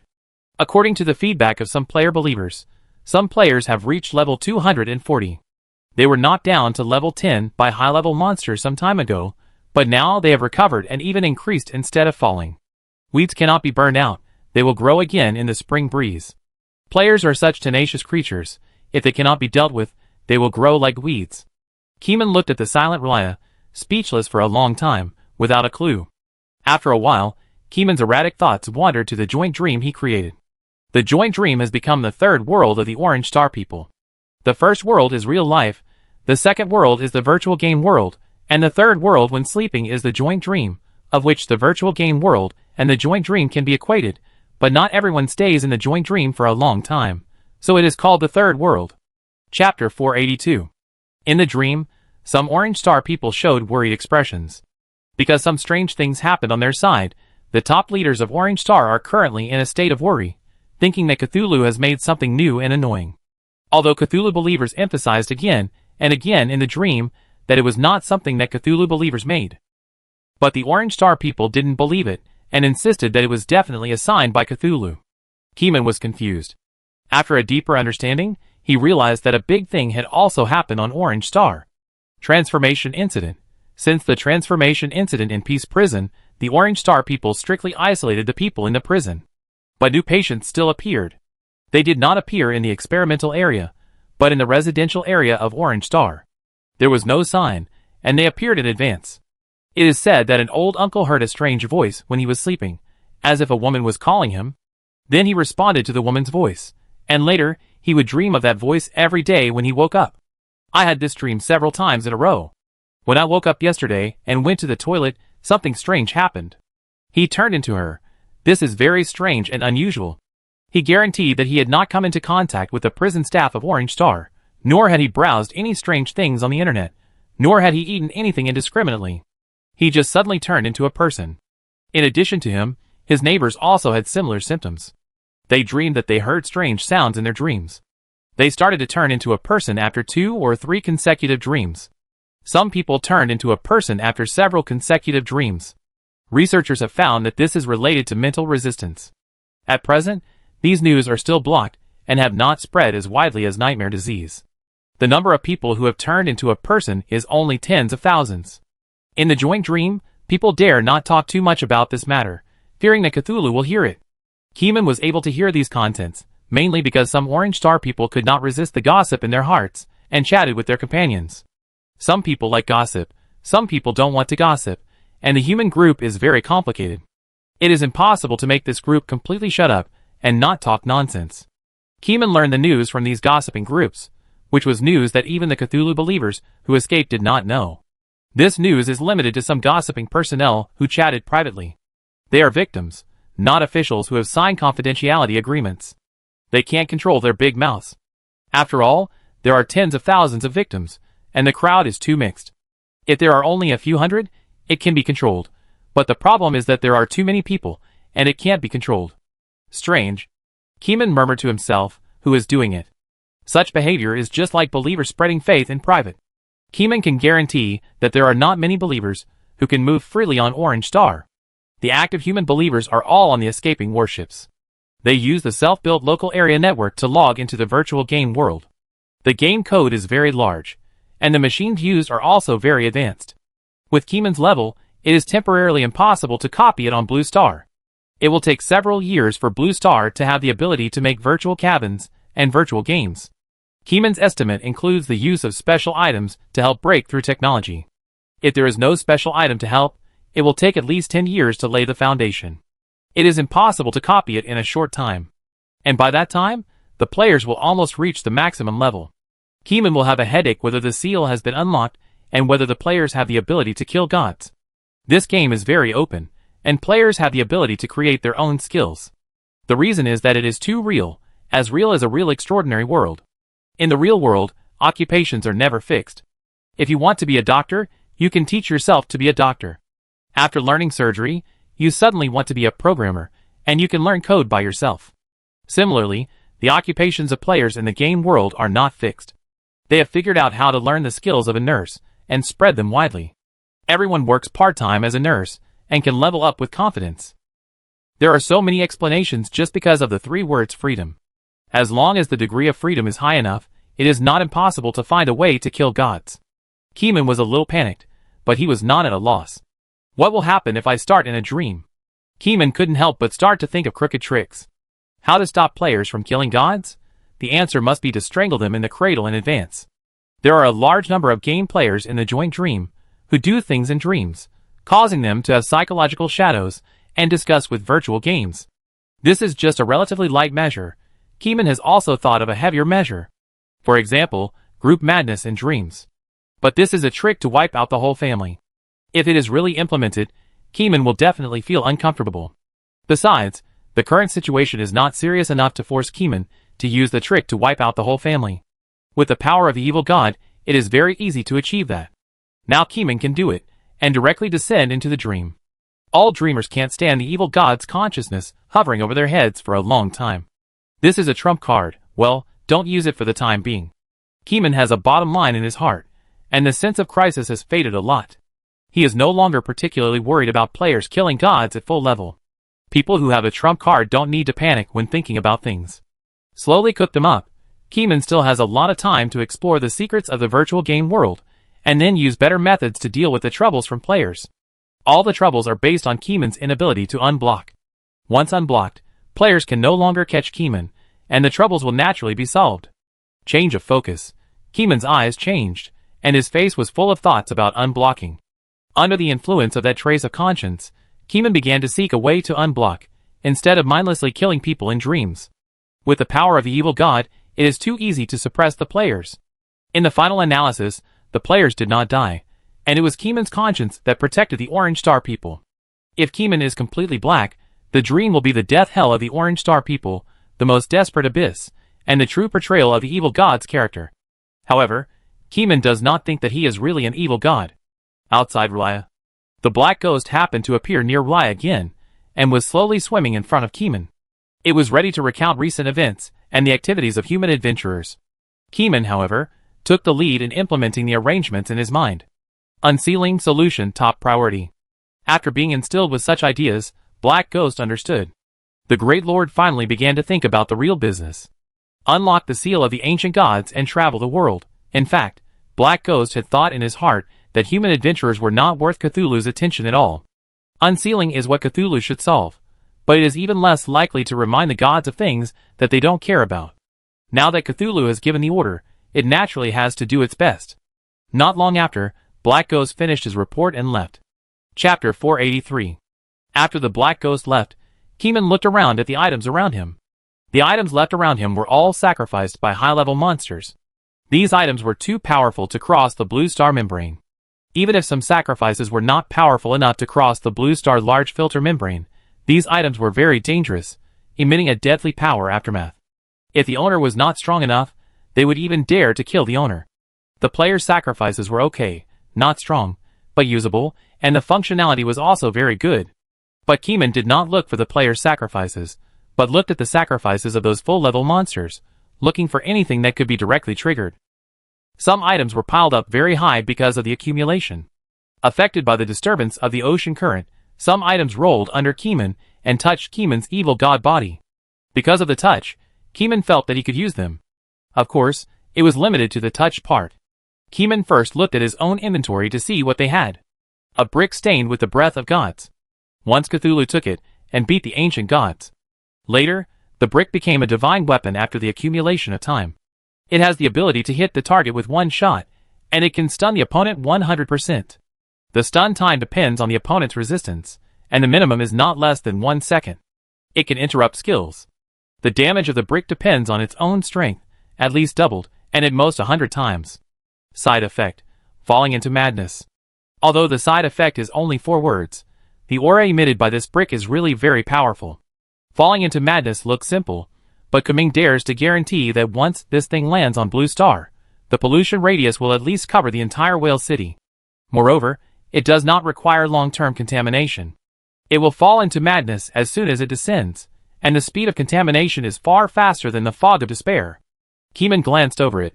This thing is temporarily useless. The next item is also at the artifact level, and it is related to Cthulhu. He touched several items in a row, all of which are related to Cthulhu. Keeman thought that these are all nearby things, so they are all related to him. As Keeman collected items one by one, the items under his feet also disappeared. Every time an item disappeared and entered the storage space, a new item was squeezed in. There are too many items piled up here, so there are constantly items falling and rolling to Keeman's feet. Keeman is happy to collect items, and a new one comes in when he collects one. Until the hill slowly becomes shorter, the items on the edge no longer roll to Keeman's feet, and Keeman's storage space stops updating. 501, so many. Keeman took a look, and there were 501 things that could be stored in the storage space. The storage space here refers to the storage space that the evil god has, not the storage scarf in reality. Keeman looked at it, and found that every item in it was extremely powerful, but it was impossible for ordinary people to use it. If players want to wear artifacts, they have to increase their resistance, otherwise they can't even wear it. Keeman muttered to himself. The negative effects on the artifact are extremely terrifying. Before wearing it, it may kill you. However, Keeman saw artifacts on the evil god's side. The real artifacts should not have this kind of indiscriminate injury effect. It was also when Keeman was browsing the artifacts that he heard an illusory mumbling. Great Cthulhu, the sleeping god of the deep sea Raya, the old ruler. Keeman heard someone calling him from the distant horizon. It should be the sacrifice of the believers. After thinking about it, Keeman accepted the other party's sacrifice application, and his consciousness crossed time and space, and came to the virtual game world. It was an ancient road. There was a group of black-robed sacrificers on the ancient road, wearing masks, circling around a small pool, shouting the name of Cthulhu. After Keeman came, the flame of the candle was creepy green, the wind was gusting, and the oppressive aura ran through the whole place. Everyone knelt down, worshipping and fearing from the bottom of their hearts. Facing the evil god, they read out today's sacrifice. Great Cthulhu, we hope to gain powerful power to offer a light to guide the lost. This light came from this maze.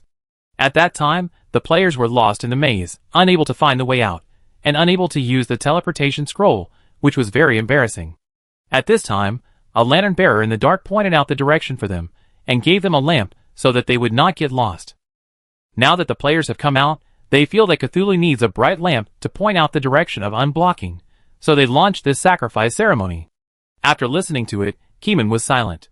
Sometimes players just like to sacrifice without thinking, regardless of whether this thing is useful to the evil god. Keeman silently sensed that this thing did not have a strong sense of threat, nor did it have the aura of indiscriminately suppressing external objects. It is acceptable, nothing wrong. Keeman gladly accepted the gift of the sacrificer, and then gave a wave of powerful amplification in return. The players showed their joy. Although they had not stood up yet, they could not hold back their joy of killing monsters. The level of this group of believers has reached level 240, but the problem that follows is that the damage is not enough. It is a bit difficult to kill the wild monsters of level 250. It is not too much to sacrifice a treasure to the evil god and use a little insignificant power to easily kill monsters. The players have a good mentality. Although it is not a 100% pure belief, it is just what Keeman wants. Because such items generally do not meet the standards of evil gods, they are just suitable for humans, like Keeman, who are not yet powerful enough to kill the world. After a while, a bright lamp sacrifice disappeared on the water. Woof! Tang Yuan called the scene nearby. Keeman opened his eyes, and saw Tang Yuan holding a bright lamp with dog hair and hanging it on his head.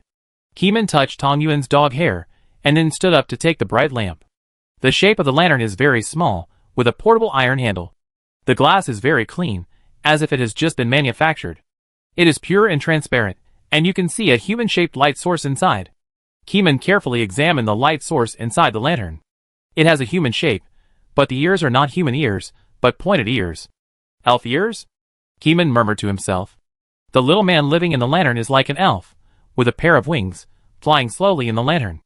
At this time, the image of fireflies flashed through Keeman's mind. The light is very soft, not strong, and my heart is warm and comfortable. Keeman moved the big-faced cat out, and directly checked the information of the lantern. The light of the lost. When the holder attains the light, he becomes the lantern bearer, and the spirit in the light will release light to protect the soul of the lantern bearer. Purify the soul of the lost, and dispel some negative effects at the soul level. It has the function of guiding the way forward. Side effect. The lantern bearer will eventually become a member of the lost.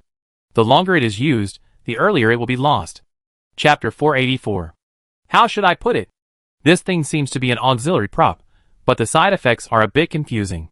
What is it like to be a lost person? It sounds like a certain profession, and it also seems to describe some abnormal rare negative state.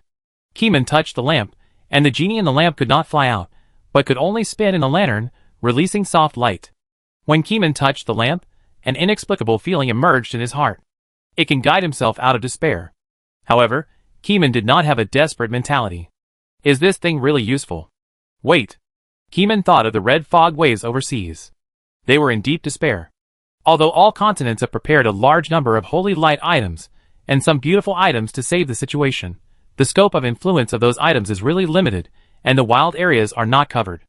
This has led many people to want to squeeze into the city, and the areas outside the city have become a no-man's land, which is very chaotic. Keeman looked at this lamp.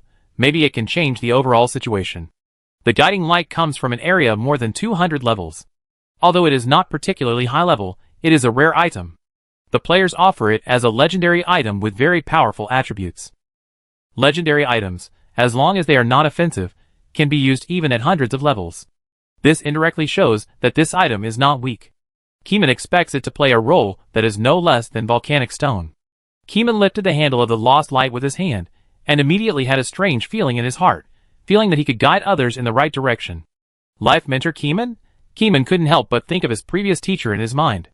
While teaching, he occasionally mixed some life concepts to guide students on the right path. Even if they don't follow the right path, they hope that students will not do evil for the sake of doing evil. Keeman shook his head. He didn't do this to become a life mentor. And he had to consider whether the side effect of the lost person was serious, and whether his own resistance could withstand it. Keeman put the lamp on the lawn of the community. His family had long moved from outside to the special field. The female ghost in that building had not been solved, and was sealed to prevent the special field from returning to normal. Keeman had thought about what the original cause of the birth of the special field was. Was it really because of the birth of special items? But he never thought of the answer. Touching the bright lamp, Keeman murmured, "Do you know the special field?" The bright lamp didn't speak, or it didn't speak at all. The lantern holder is a guide, guiding others forward. Keeman's doubts in his heart don't fit the identity of a guide. Keeman didn't find the answer. The glutinous rice balls continued to roll on the side, and he was also puzzled. What is the owner doing? He obviously has the ability to guide it forward, but he has doubts about himself. Woof! At this moment, Tang Yuan suspected that Keeman had lost himself. Tang Yuan's cry woke Keeman up. Keeman looked at the elf in the lamp and asked, "Is this what it means to lose yourself?" There was no strange sense of control, and Keeman didn't feel that anything had affected his spirit, and his resistance power didn't fluctuate at all. Keeman thought that was his original doubt, but Tang Yuan suspected that Keeman had lost himself. Who should he believe?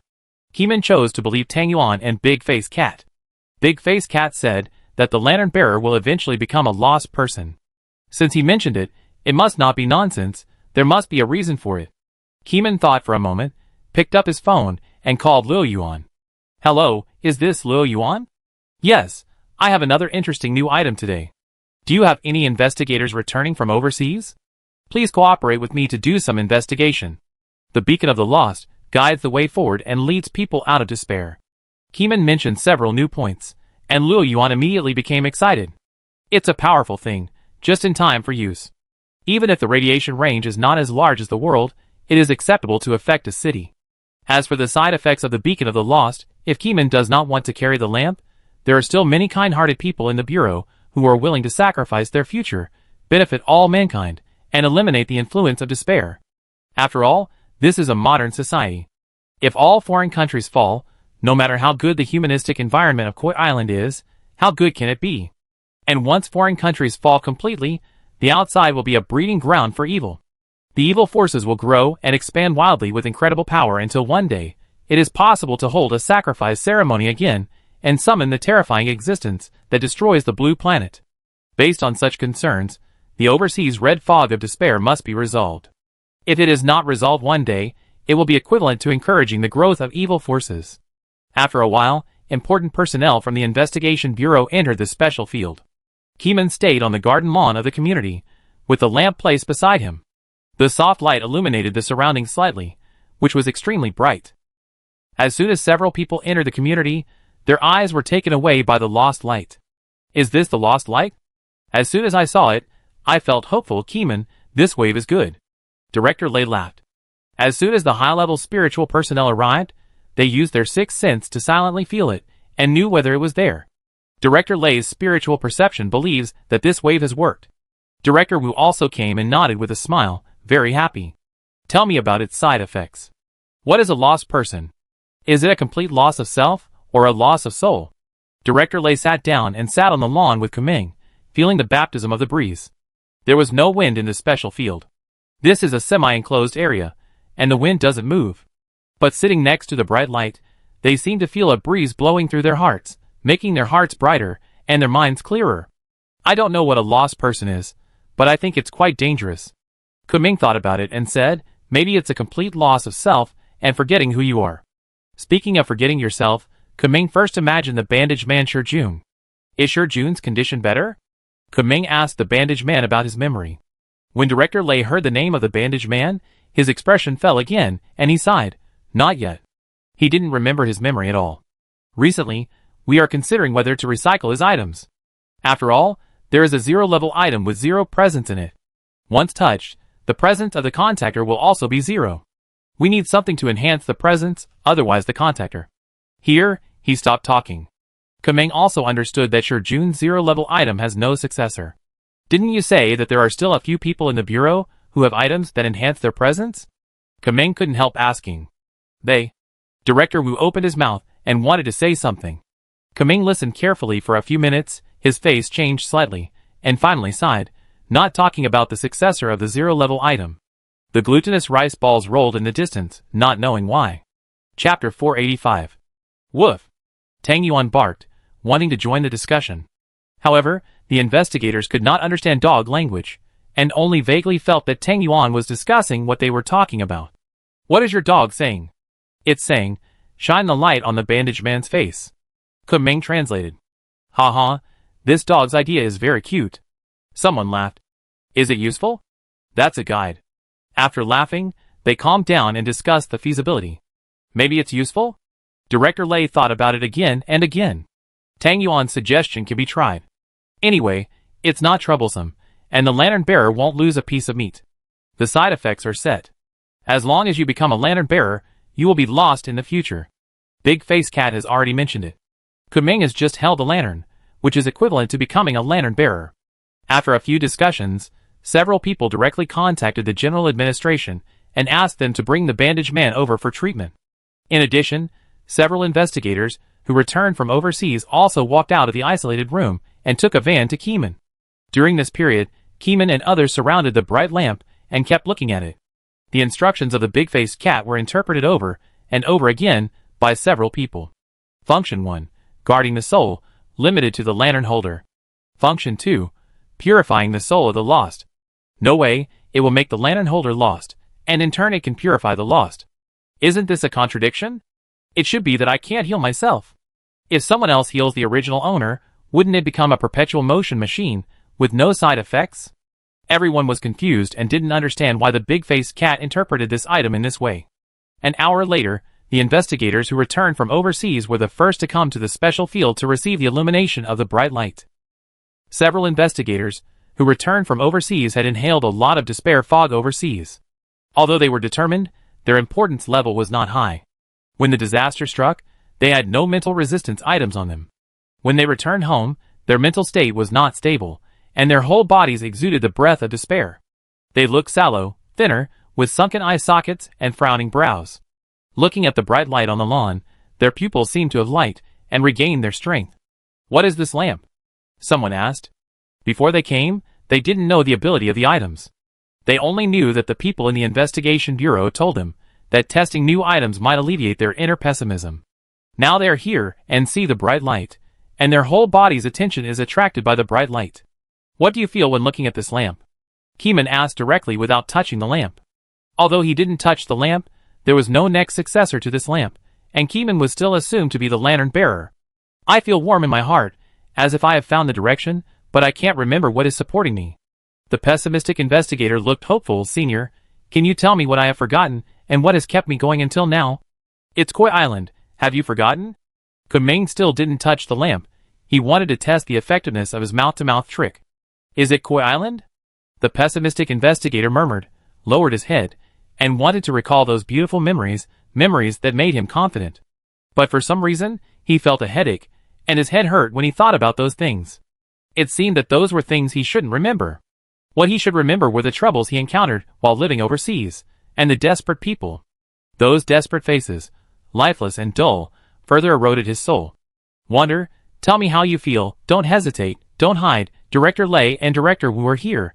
Everyone is here to protect you," Keeman shouted, breaking his pessimistic thoughts. "I can't remember those good memories. Even if I know that Koi Island is beautiful, it's hard to recall.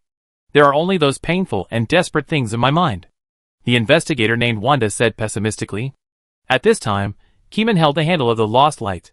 At this moment, the feeling was immediately different. Wanda and several pessimistic people's eyes lit up, and something was illuminated. "Don't be so pessimistic. Look at Koi Island. Who doesn't go out with a smile? Who is like you who has a bitter face all day long?"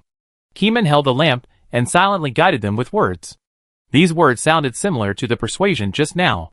But when Keeman held the bright lamp, the effect was completely different. The mysterious power dispelled the inner anxiety and pessimism.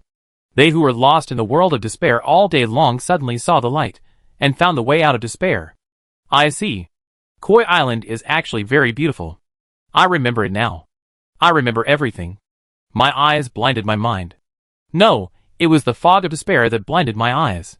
Several desperate people were overjoyed, and found the road of hope in their hearts. Keeman also felt something in the dark, and his heart was warm. It was the joy of seeing the lost people being guided and enlightened. But in contrast, Keeman was secretly worried about the side effects of the lost one. Will you really get lost? What will it be like to be completely lost? Come on, let go of the handle, and ask the investigators about their mental states again. Are you still disappointed with life? No, life is beautiful. I have figured it out. Koi Island is so beautiful. There is no need to despair. We still have a future. Captain Ke, this item should have side effects. Let me take responsibility. I guess you must want to make a video to test whether it can affect online viewers, but guiding so many people, the side effects should be great.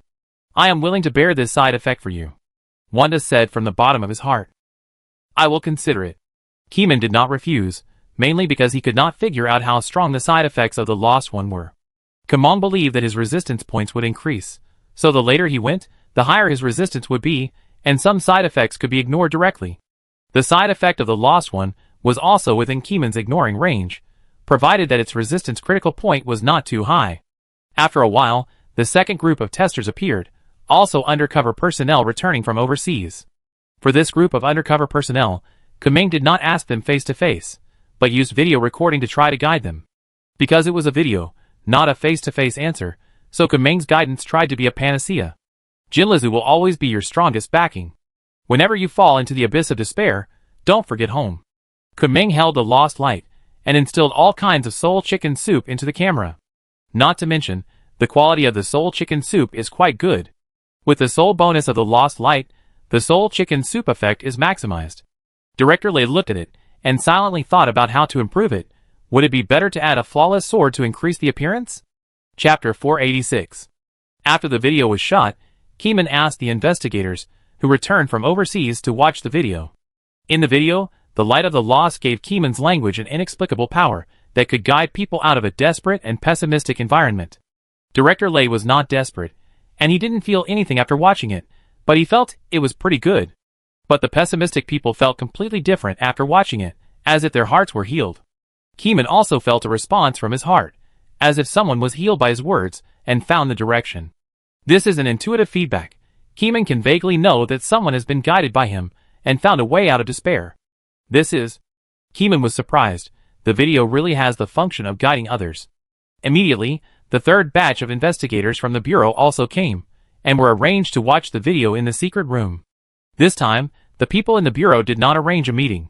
Keeman did not meet them, and none of them watched Keeman and the Light of the Lost offline, but only watched the video Keeman sent to them online. A minute later, Keeman sat on the lawn. His heart trembled again. He felt some kind of secret feedback, knowing that someone had walked out of the desperate environment. Keeman, how do you feel? Are the side effects serious? I don't know the side effects, but the audience's feedback is really obvious. Keeman expressed his concerns. Big Face Cat said that the longer the use time, the earlier the time of getting lost. Keeman has put down the beacon, but Keeman can feel that if his video successfully guides a confused person out of the difficulties, the future risks will increase by 1 point. He expressed his concerns, and everyone nodded. Then let someone else do this, and let someone else shoot the video. Keeman's body is strong and not afraid of mental interference, but this video faces an audience of billions of people. If there are only a few hundred people, 2,000 or 3,000 people, it's okay, Keeman can hold on. But when the number rises to billions of people, it's too much. No matter how strong Keeman is, he can't withstand the pressure of billions of people. That is no longer the human field, but the non-human field. No one can imagine who can bear the feedback of billions of people. No, this task should be handed over to those foreign investigators to shoot. Director Wu frowned. This is clearly a suicide mission. Why let the people of Koi Island work hard? Koi Island has no need to get rid of despair, and it is not worth sacrificing life. This matter should make people from other continents pay the price. After all, the area covered by the red fog is on their side. Well, I report it, and try to get someone from there to make the video. Director Wu thought about it, and decided to let an outsider be the up-host of this video. In short, Keeman can't be the up-host of the video of the Lost Beacon. Billions of people open the video to get out of despair. No one can stand it. The time point of getting lost is directly advanced to the next second. After a while, Kunming deleted the video he shot. Kunming's video was only watched by a dozen people, and the impact was not great. After Director Wu's report reached the sky, the superiors responded quickly, asking people from each continent to send relevant personnel to shoot videos, and set up video restriction entrances by grade and region. Controlling the number of people watching the video can relieve the pressure of the video up-host. Method 1. Share the pressure of getting lost among thousands of people. But some people also think that arranging a scapegoat and opening up viewing rights unconditionally will allow the video up-host to directly bear the pressure of billions of people and save human resources. Keeman will not comment on this matter. This matter involves moral concepts, and it is not good for anyone to comment. Abroad, the governance measures of Koi Island were received. Foreigners were very excited after seeing it. Items that radiate the world can get rid of the influence of the fog of despair by shooting videos. Oh my god, how can Koi Island have such top-notch things? People are jealous, but after thinking about it, the items are in Koi Island, and they can't rob them. They can only listen to Koi Island's arrangements, and send people to Koi Island. People in Koi Island plan to shoot videos in a closed space, and then the videos will be broadcast in foreign areas with restrictions. The video up-host takes the risk of getting lost in the secret room, and the observation reaction after getting lost is done by Koi Island, and foreigners cannot interfere. Simply put, foreigners have become testers of new items, and the risk of testing is 100% there, 100% lost. This is sending a death squad to save the country in a roundabout way. Someone couldn't help but slam the table and said, his anger rising. How can an item that radiates the whole world exert such a powerful force without killing people? Some people sneered, thinking that some backbones thought too much about the side effects of special items. Without a corresponding price, how can the global crisis be solved? The price of death is necessary. In the face of the power of the country, a group of volunteers were quickly found to go to Koi Island. There was no hesitation, and no delay. Everyone knew that the adverse effects of the fog of despair had seriously affected global development, and the economy would regress by at least 10 or 20 years. It is 10 times, 100 times, more than 100 times more serious than the global epidemic.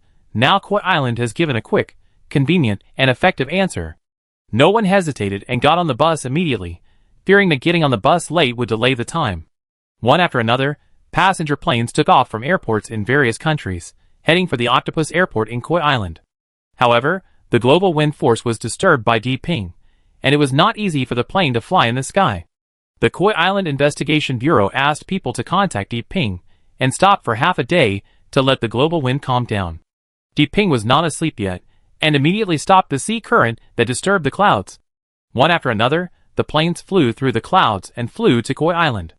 The Octopus Airport was also on high alert, preparing various holy light items for disinfection, fearing that the breath of despair would spread over the airport. Kunming was well prepared, trying to streamline the video shooting process and prepare the video copy so that the other party could shoot according to the template without having to think about anything. That night, planes from all countries had landed at Octopus Airport. People gathered in a special area to shoot videos of the guides of the lost beacon. People were divided into batches and rooms to wait. After filming one person, he passed the beacon to the next volunteer and then filmed the video according to the template. After each video was filmed, it was uploaded to foreign countries and broadcasted by foreign people. How to broadcast, how to restrict, these were considered by the foreign side. Koi Island did not interfere with them in the end. After all, this was their national affairs.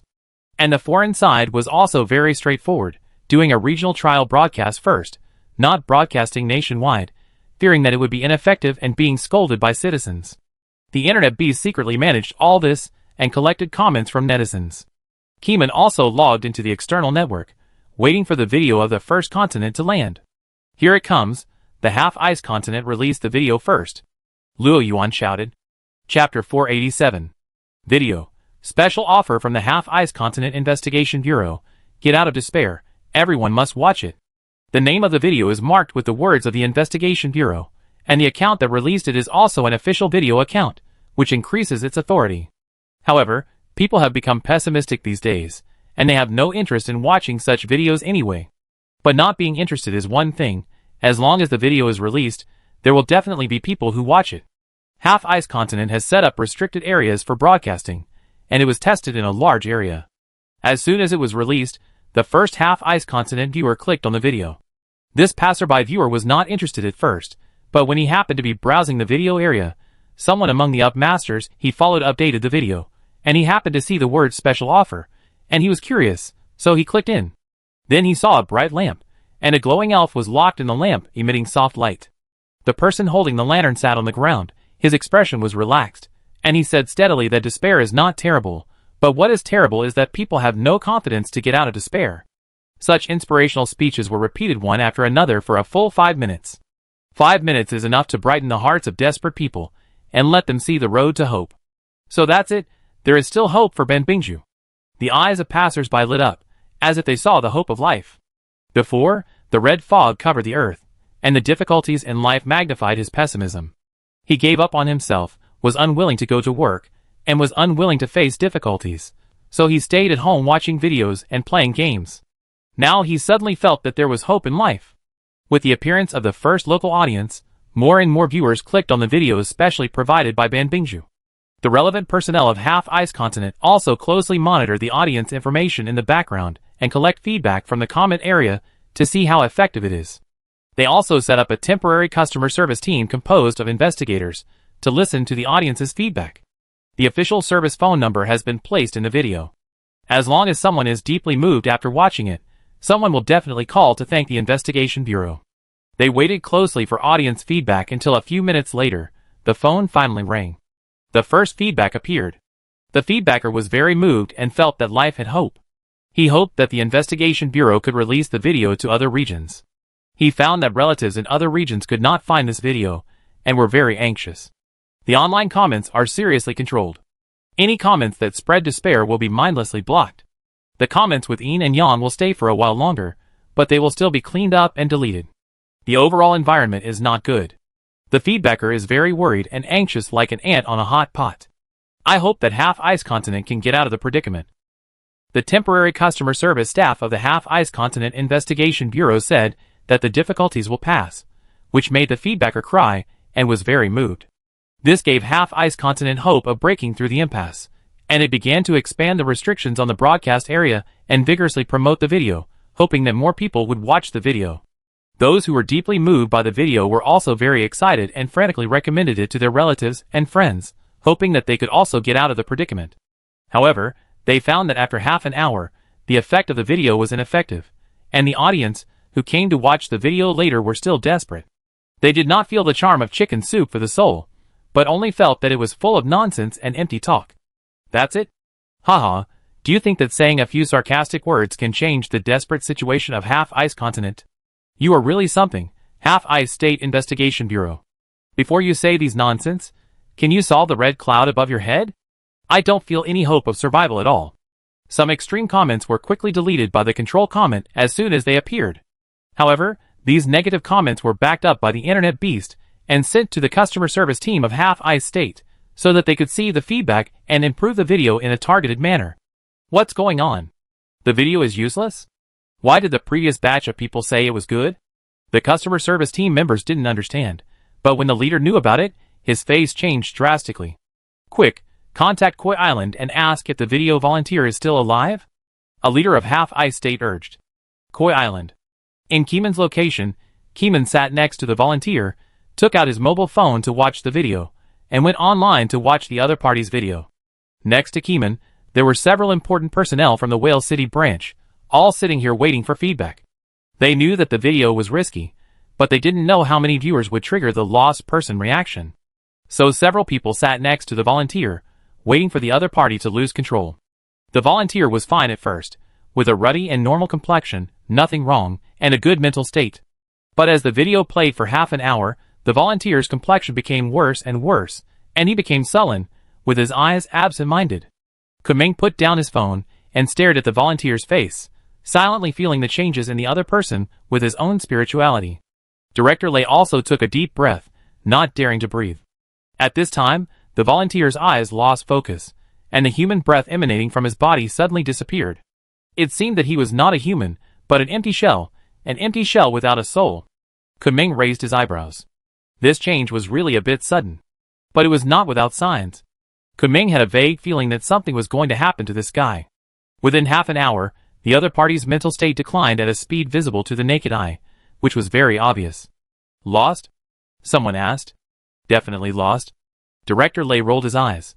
Several people stood up directly, and Kuming also stood up, walked close to the volunteer, and called the other party's name. Xihua? The other party did not respond at all, like a lost soul. In the room, the bandaged man had already arrived, sitting in the room with bandages all over his body. Seeing everyone stand up, he also stood up and got closer to watch. This man is gone, the bandaged man shouted. The bandages on the bandaged man's body had long been tied back by his colleagues, so his presence would not be lost, and everyone heard him speak. The bandaged man waved his hand and shook it in front of the volunteer, but the other party did not respond. He did not respond even when his name was called. Keeman called another volunteer over. Please take the light and guide him to see if you can call him back. Keeman remembered that the light of the lost can purify the soul of the lost. Now there is an authentic lost person who is completely lost. Let's test whether the light can heal him. A volunteer picked up the light, looked at the lost person, and said, Xihua, can you hear my voice? The volunteer who picked up the light of the lost seemed to have a sacred charm, like a spiritual mentor who could guide people out of trouble. The lost person, whose eyes were completely lost, moved his head, and his eyes regained focus. He just said a word, and suddenly lost his mind again. Everyone frowned, wondering, it was obviously effective. Why was he lost again? After a while, Director Lei got feedback from Ben Bingju. The video was effective half an hour ago, but it was ineffective afterwards. In addition, during the period of ineffectiveness, hundreds of people suddenly became effective. But it soon became ineffective, and that time was exactly the time when everyone woke up. Xihua. Chapter 488. Soon, it was the turn of the second country to open the lost video, which was also restricted to regional IPs, and netizens from other regions were not allowed to browse. The video was also effective at first, but became invalid after a period of time. The tester once again held the lamp and shone it on the lost's face, and the lost regained consciousness.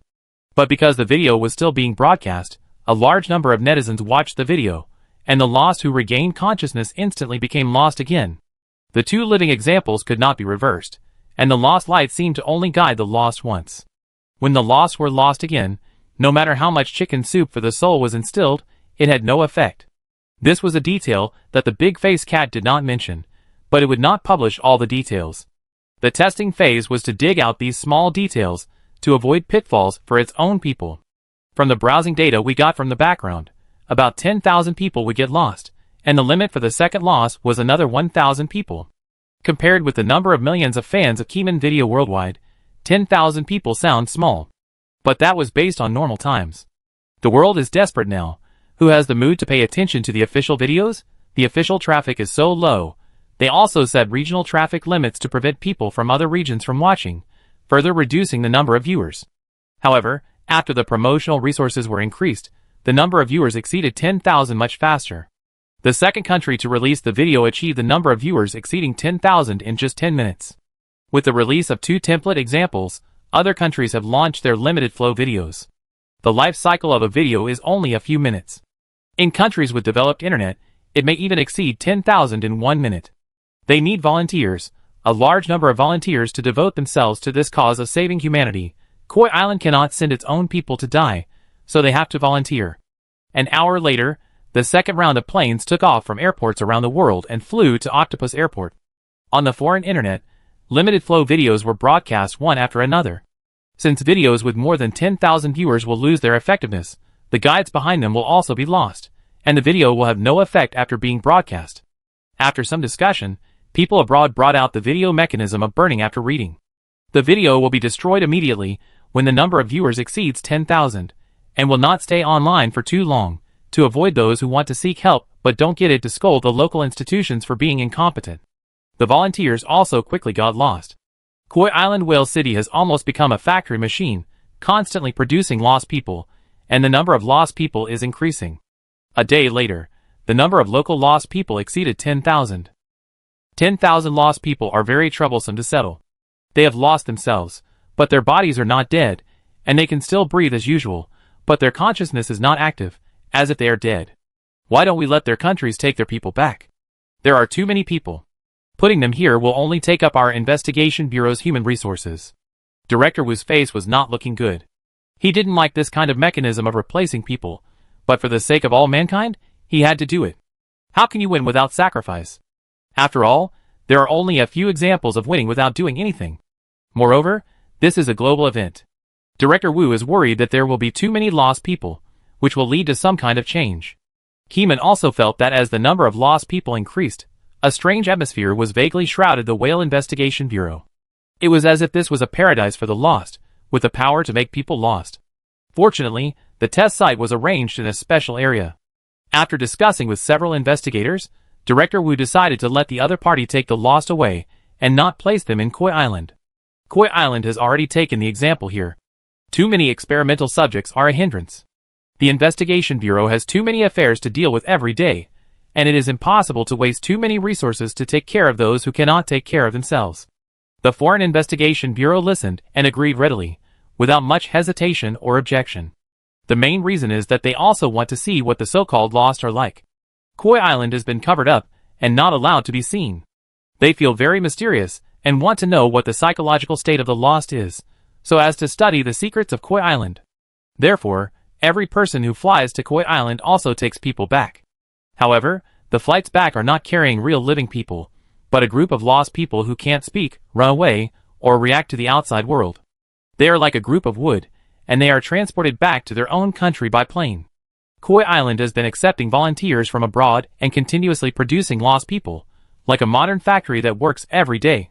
What happened to those who returned to the right path? Can the red fog of despair still affect them? Keyman asked. Now the light of the lost is shining all over the world, and the absolute fog is the most important thing. If it infects those people again, people will have to spend a lot of videos to guide the people out of the predicament. Well, the satellite shows that the red fog in some areas is disappearing at a very fast speed. It should be that the video has an effect. Luo Yuan sent a satellite cloud map, and the red fog in the urban area was obviously lighter than that in the suburbs. This is an enlarged satellite cloud map, otherwise the city would be just a small dot on the globe. It really works. Keeman murmured. The fog of despair is closely related to the desperate people. When the people are desperate, the fog will flourish. If the people get better, the red fog will disappear soon without human resources. As the video spread, the satellite cloud map of the second day changed greatly. Over densely populated cities across the country, the color of the fog of despair dropped a few points and became significantly lighter. The video worked, people were overjoyed, and then propaganda resources were thrown down again. More videos followed. But then, they discovered an embarrassing fact. That is, there are not enough people. There are too many people going to Koi Island as volunteers, but the number of volunteers who devote themselves to the country is limited after all. When the number reaches a certain level, the reserve people behind will be empty. Keeman didn't care about this matter, his energy was involved in another matter. Whenever Keeman fell asleep, he would always think of the eyes of those lost people unconsciously. Their eyes were empty, as if their hearts were hollowed out and their souls were gone. Every time he recalled that look, Keeman felt like a heavy hammer hit his heart and felt very depressed. He was unconsciously afraid that his later life would become like that, and be completely lost. No, even if I am lost, I should be able to be saved, Keeman murmured. As long as he fell asleep, no matter what side effects involved the soul level, he would be mindlessly crushed by the power of the evil god. The side effects of the lost should be the same. But Keeman couldn't tell whether the lost people were dreaming. If they were not dreaming, the risk was too great. Chapter 489. As the video of guiding people was slowly broadcast, the color of the clouds in various places gradually became lighter, but the pressure in the investigation bureau was also increasing. The intelligent brains of various continents held a meeting online to discuss an alternative. We can't let humans sacrifice themselves anymore. If the Shadow Organization holds another global sacrifice ceremony, will we have to sacrifice our own people again? The Shadow Organization has been destroyed. Do you believe this? The leader of the Shadow Organization is dead, but the elders of the Shadow Organization survived and escaped. Everyone, pay attention to the topic. The discussion direction of the meeting was quickly corrected.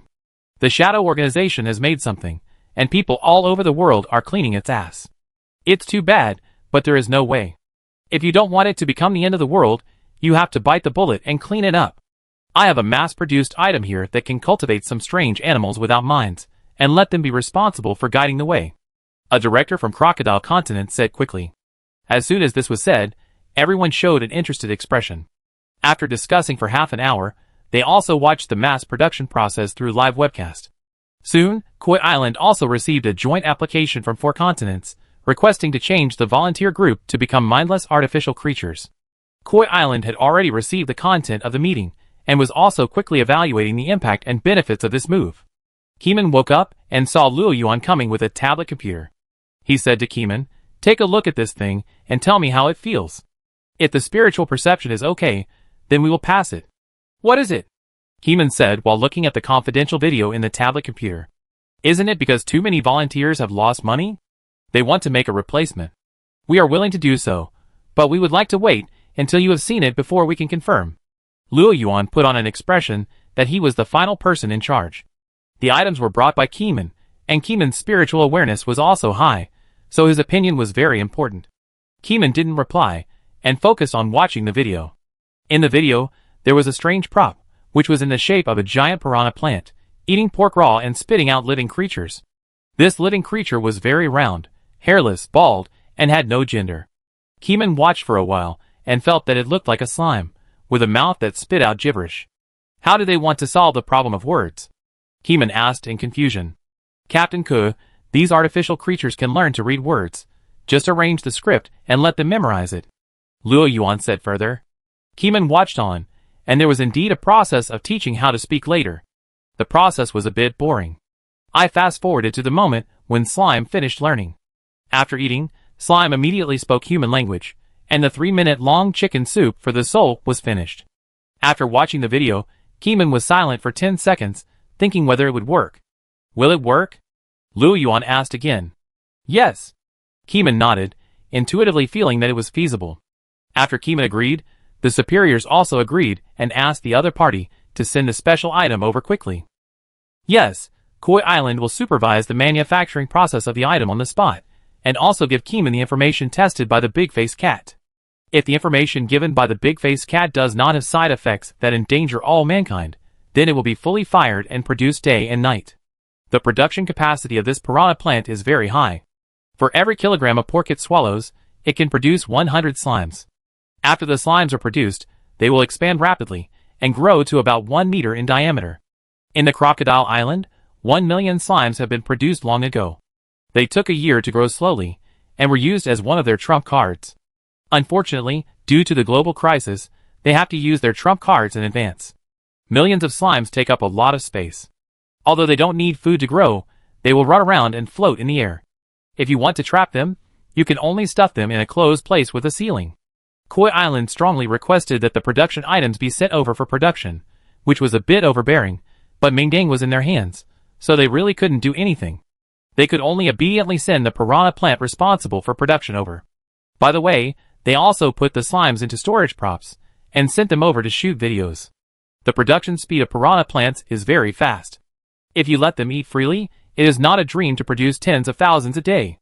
Previously, Crocodile Island did not allow production due to space and food restrictions. Besides, these slimes had no combat power at all, so there was no point in producing more. Therefore, they did not produce too much. Keeman waited at the airport early, waiting for the other party's plane to land.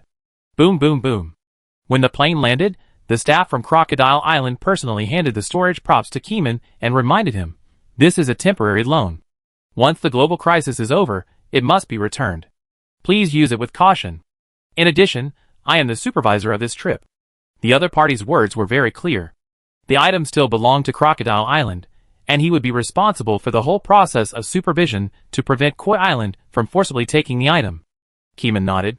There were plenty of items here, so there was no need to rob others. The piranha plant was in the storage item, and the slime, which had no attacking ability, was on other storage items. Everyone chose a special area as a production point. Recently, the Investigation Bureau has been paying attention to the special and damaged areas in the city. If they find the source of items, they will not destroy it and keep it for production. Keeman took out the piranha plant first. The moment it came out, it opened its bloody mouth and wanted to bite Keeman, but was blocked by the big dog Tong Yuan's big paw. The piranha plant was green all over and had a huge body. When its roots were rooted in the ground, they were blocked by the concrete floor and could not take root. The bloody mouth could not bite through Tong Yuan's dog paw. Tong Yuan's dog paw was very thick, and even the skin was not broken. Tang Yuan grinned and confidently mocked the piranha plant for overestimating its own strength. It wanted to bite through it with such a small bite force. It was too young. The investigator from Alligator Island was slightly surprised. He had tested the bite force of the piranha plant in the bureau. It could bite through steel. Many pets were afraid of it. At the same time, the piranha plant has a strong digestive ability. After digestion, it will produce slime. After production, it will be hungry again and continue to eat meat to produce, forming an infinite cycle, and it will never feel boring, like a production tool of biological civilization. "Everyone, please wait outside the door," Keeman said, and then Tang Yuan pinched the head of the piranha plant with a slap and pinched it into a church. The door of the church was very large, and Tang Yuan could easily get in. After closing the door, Keeman placed a big-faced cat in the church. This is the territory of the Investigation Bureau, so there is no need to worry about outsiders. Keeman looked at the eyes of the big-faced cat, and 15 seconds passed in a flash. While pressing the piranha plant with his hand, Tang Yuan turned his head to look at the big-faced cat, very curious about the function of the piranha plant. Chapter 490. Flower of Wind Slime.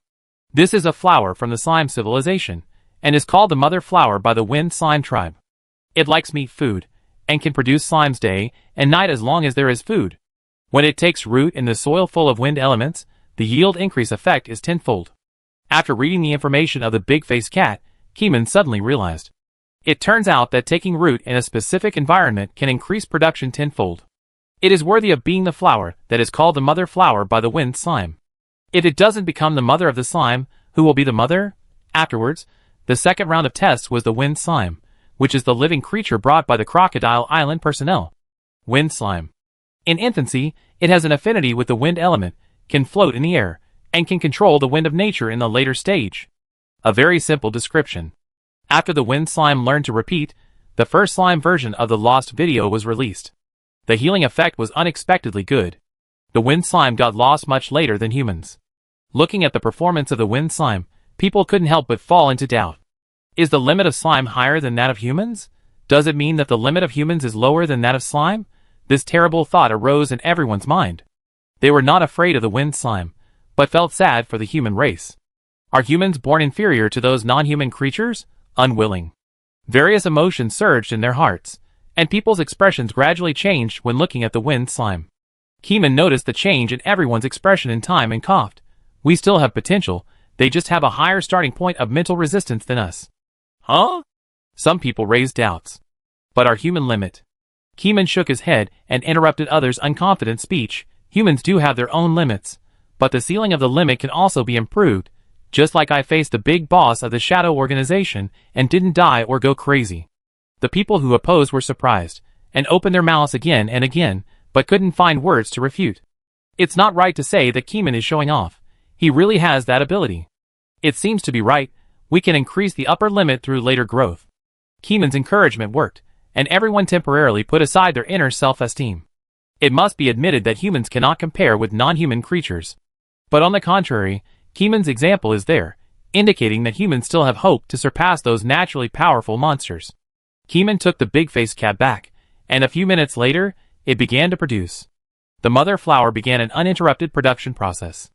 Items related to Finjiansu were transported to the special field one after another, and a large amount of pork was also transported. Some of this pork was shipped by sea, and some was locally grown.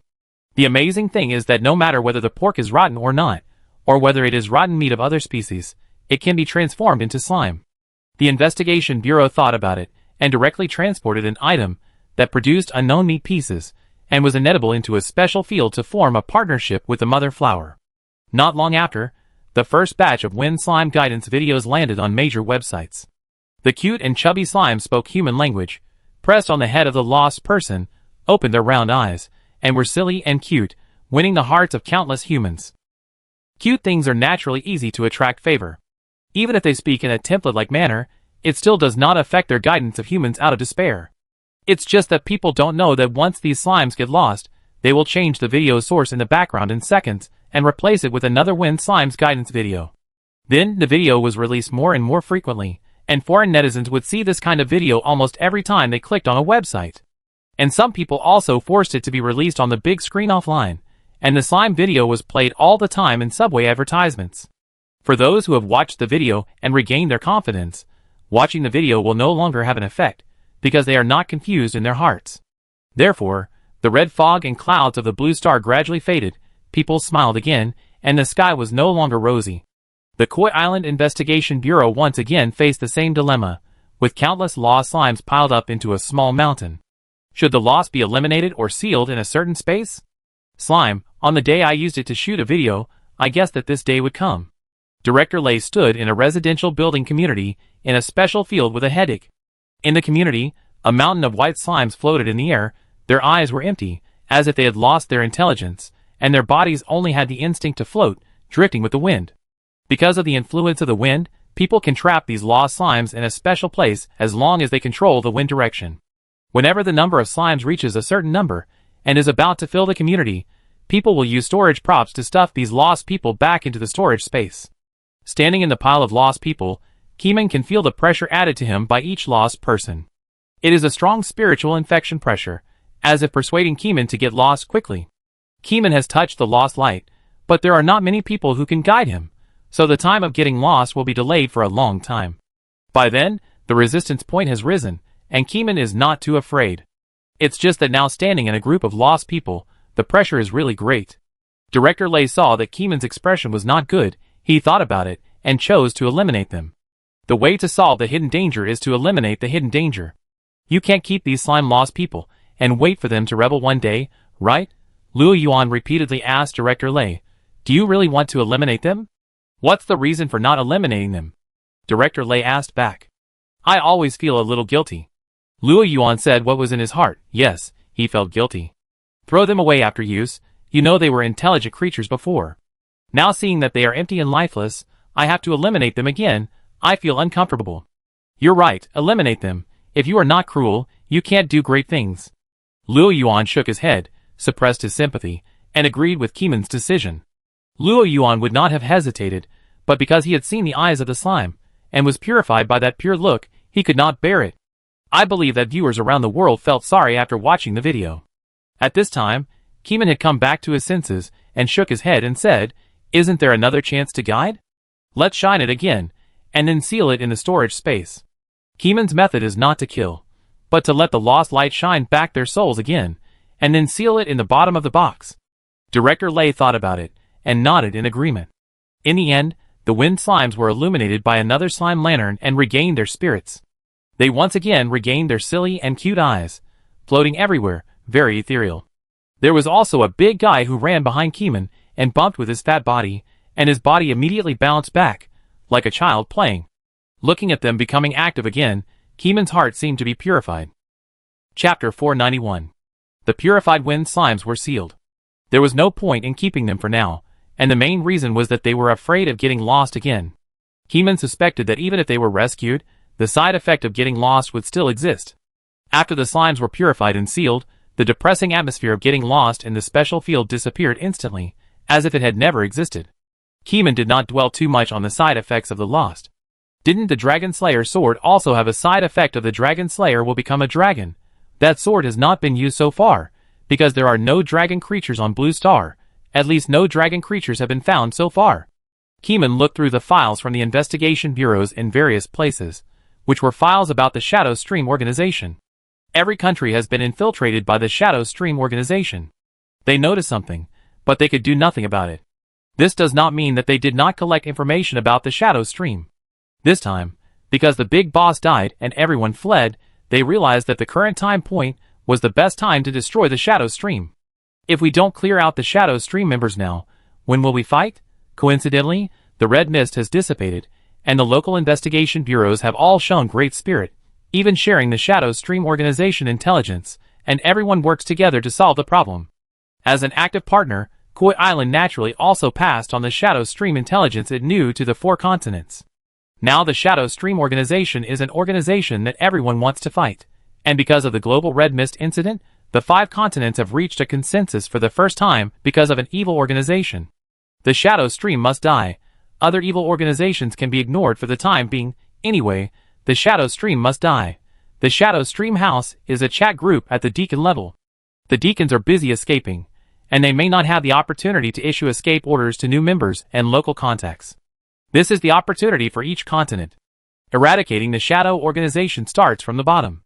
In order to avoid the limelight, the deacons are very likely not to develop offline in the short term. This is the best time to clean up. Keeman relies on the memories obtained from the torture in the dream, one by one, and gives reference opinions to each continent. In a few days, a strict joint strangulation operation quietly took place in various places.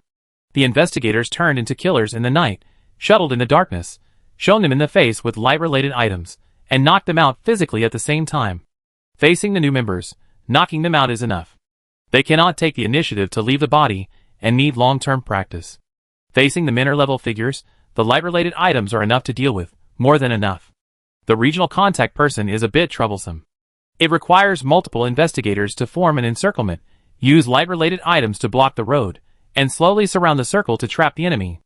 Only the shadows at the deacon level have a strong breakthrough ability, and these shadow members, who have not reached the deacon level, are abandoned and cleared out one by one. They had nowhere to hide.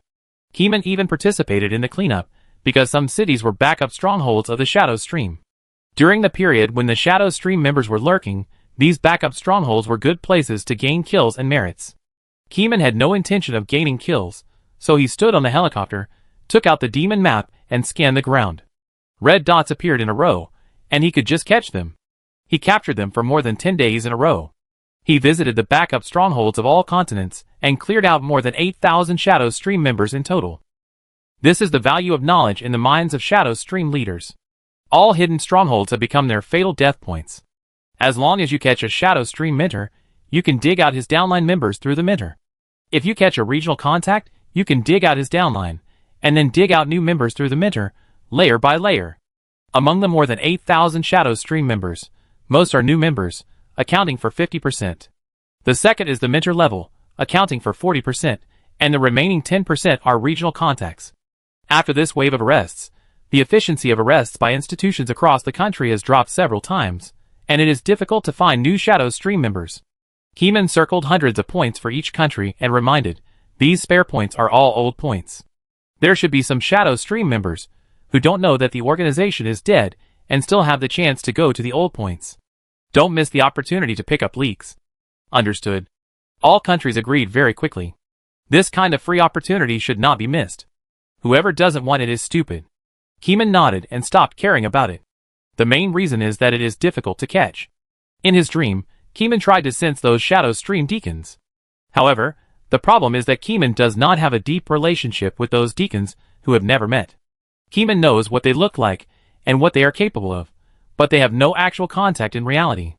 The large filter membrane of Blue Star also hinders it. How can you communicate with an enemy that you can't even touch? The leader of the Shadow Stream attacked Keeman with Shadow Spear, so there is a direct connection. Moreover, the target of the peeping was Shadow Spear, and the tentacle monster was discovered later. Keeman pondered for a long time, but couldn't figure it out. This day, Keeman took out the flowing fish that loves to eat words. The flowing fish is a shadow creature that comes from the script of the Human Skin book. The flowing fish swam on the book and ate a few words on the book, but it didn't see any effect.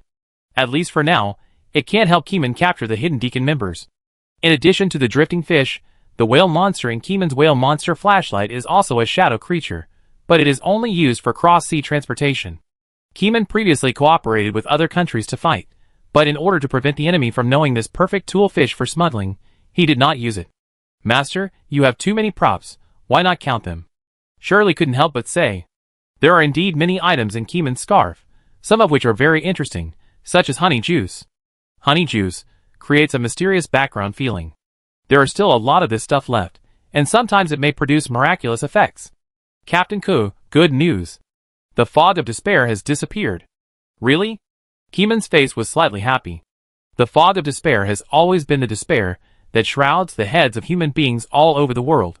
If it doesn't disappear one day, Keeman will feel uncomfortable. Breeding evil gods is not good news.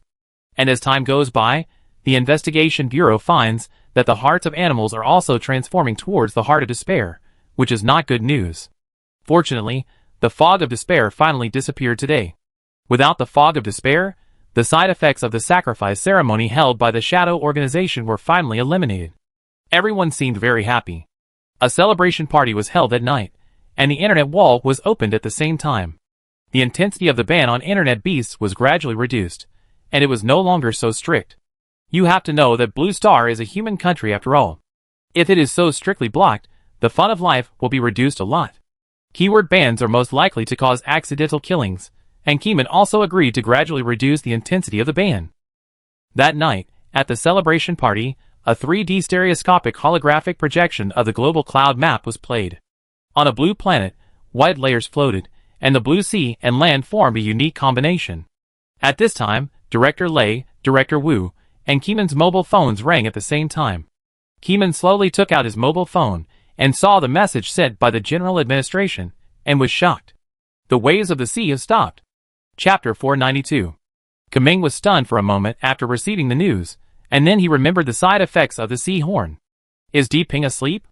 Kaming asked. Our people are already at the seaside, and have called out to the sea, but there is no response. Obviously, the other party is really asleep. When did he fall asleep? Director Lei asked.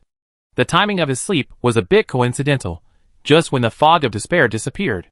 We detected that the amplitude of the waves dropped significantly 2 hours ago, but because of our lack of experience, we did not confirm that Deep Ping was asleep until now. The official handed over a record from the monitoring station, and the amplitude of the waves in the first 2 hours and the first 10 minutes was completely different. 2 hours ago, the waves were still surging. 2 hours later, it was calm, with occasional small waves, and the rest of the time was like dead water, unbelievably calm. Even with the tidal effect, the waves were unbelievably quiet. The side effects of sleeping are more serious than everyone imagines. If the global ocean cannot circulate, there will be big problems. Wake up, Deep Ping, you must wake him up. A thought flashed through Kaming's mind. If he is not awakened, the calm sea will be in trouble. I want to go to the beach to see it. Kunming said immediately. I want to go too. Director Lei said seriously. I go too. Everyone wants to go, why don't we go together? All the compatriots in Whale City heard that Deep Ping was sleeping, and they signed up without hesitation and went to the beach to see the sea. Whale City is close to the sea, so there is no need to go to the next city. After a period of travel, everyone arrived at the coast. The wet and salty sea breeze blew everyone's hair, but the wind was very weak. When they walked to the beach, they saw a pool of stagnant water. The sea water seemed to be still, without any waves. The periodic rise and fall of the sea water has disappeared. Something big has happened. Director Wu and Director Lei immediately thought of the failure of the tidal effect. The tidal effect is caused by the rotation of the blue planet and the gravity between the alien planets. The sea water will move continuously, but now it seems to be still. It will neither rush onto the beach nor fall down. The seawater line will always remain at that balance line. The gravitational influence between the Earth, the Sun, and the Moon seems to be eaten by a mysterious force. Keeman stood on the beach, stepped into the seawater, and the seawater quickly swallowed up to his ankles. There is a force that affects the seawater. Well, it should be the power of the horn. Keeman personally used his body to sense and got the most accurate response. There is a certain force that prevents the tidal effect. He is very familiar with this power, which is the breath of the sea horn.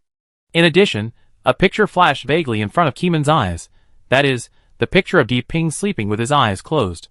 He saw Deep Ping, wearing a red headscarf, lying on his side in the darkness, his eyes closed, breathing naturally, as if he was sleeping normally. The fleeting inspiration disappeared, and Kunming began to interpret Deep Ping's situation. The dark environment was very depressing, like an abyss. If Deep Ping wanted to wake up from the darkness, it would take a long time, and this just happened to be in line with the judgment of the big-faced cat. The side effect was a long sleep.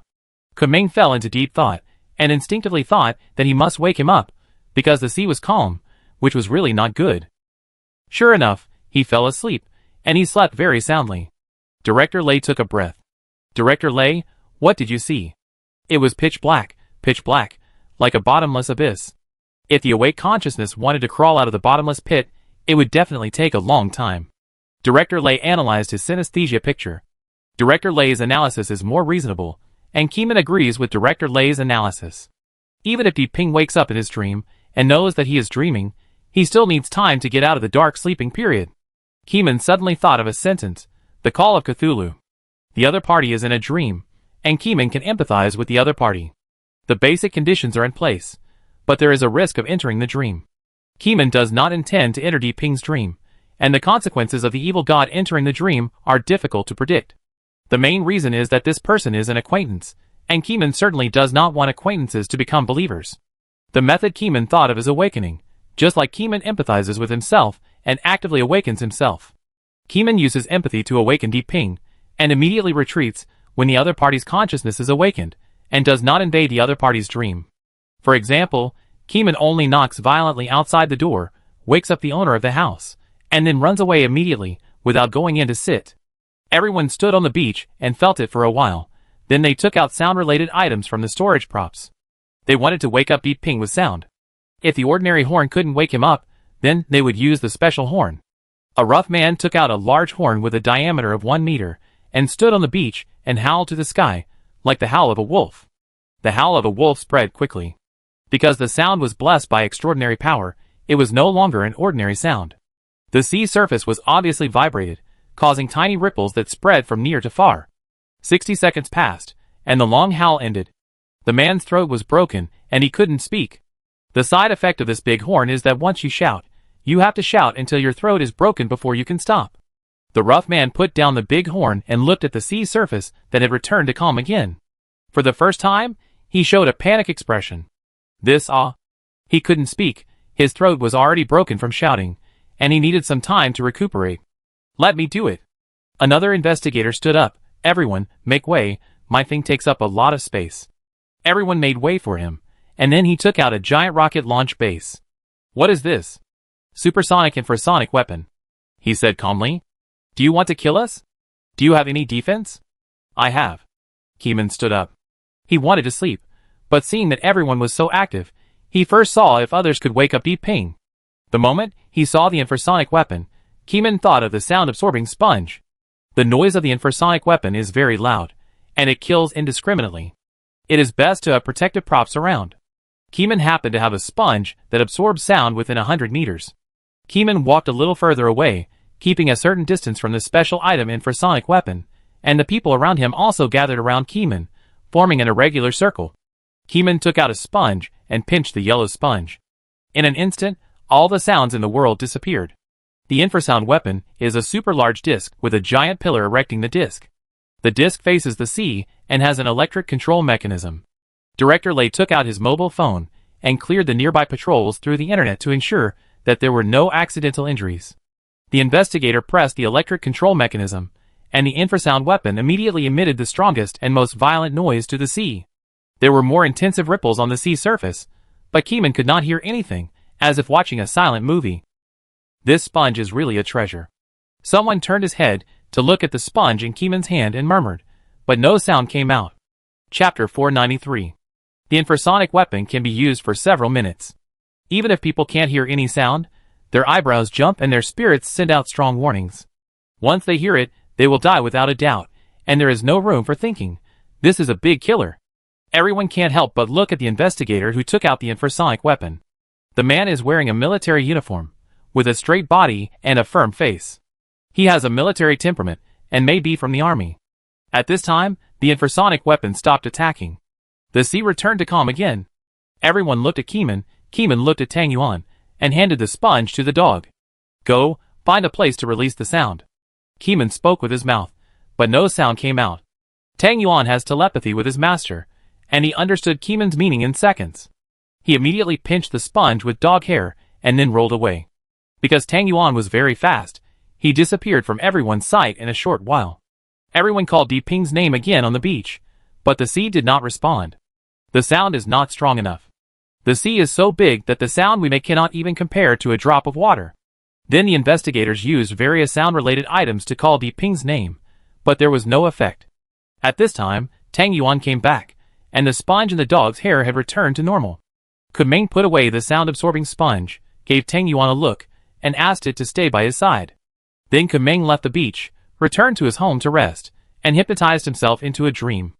In the dream, the gurgling sound of the sea water came into his ears. Kunming opened his eyes, and saw the silent Raya.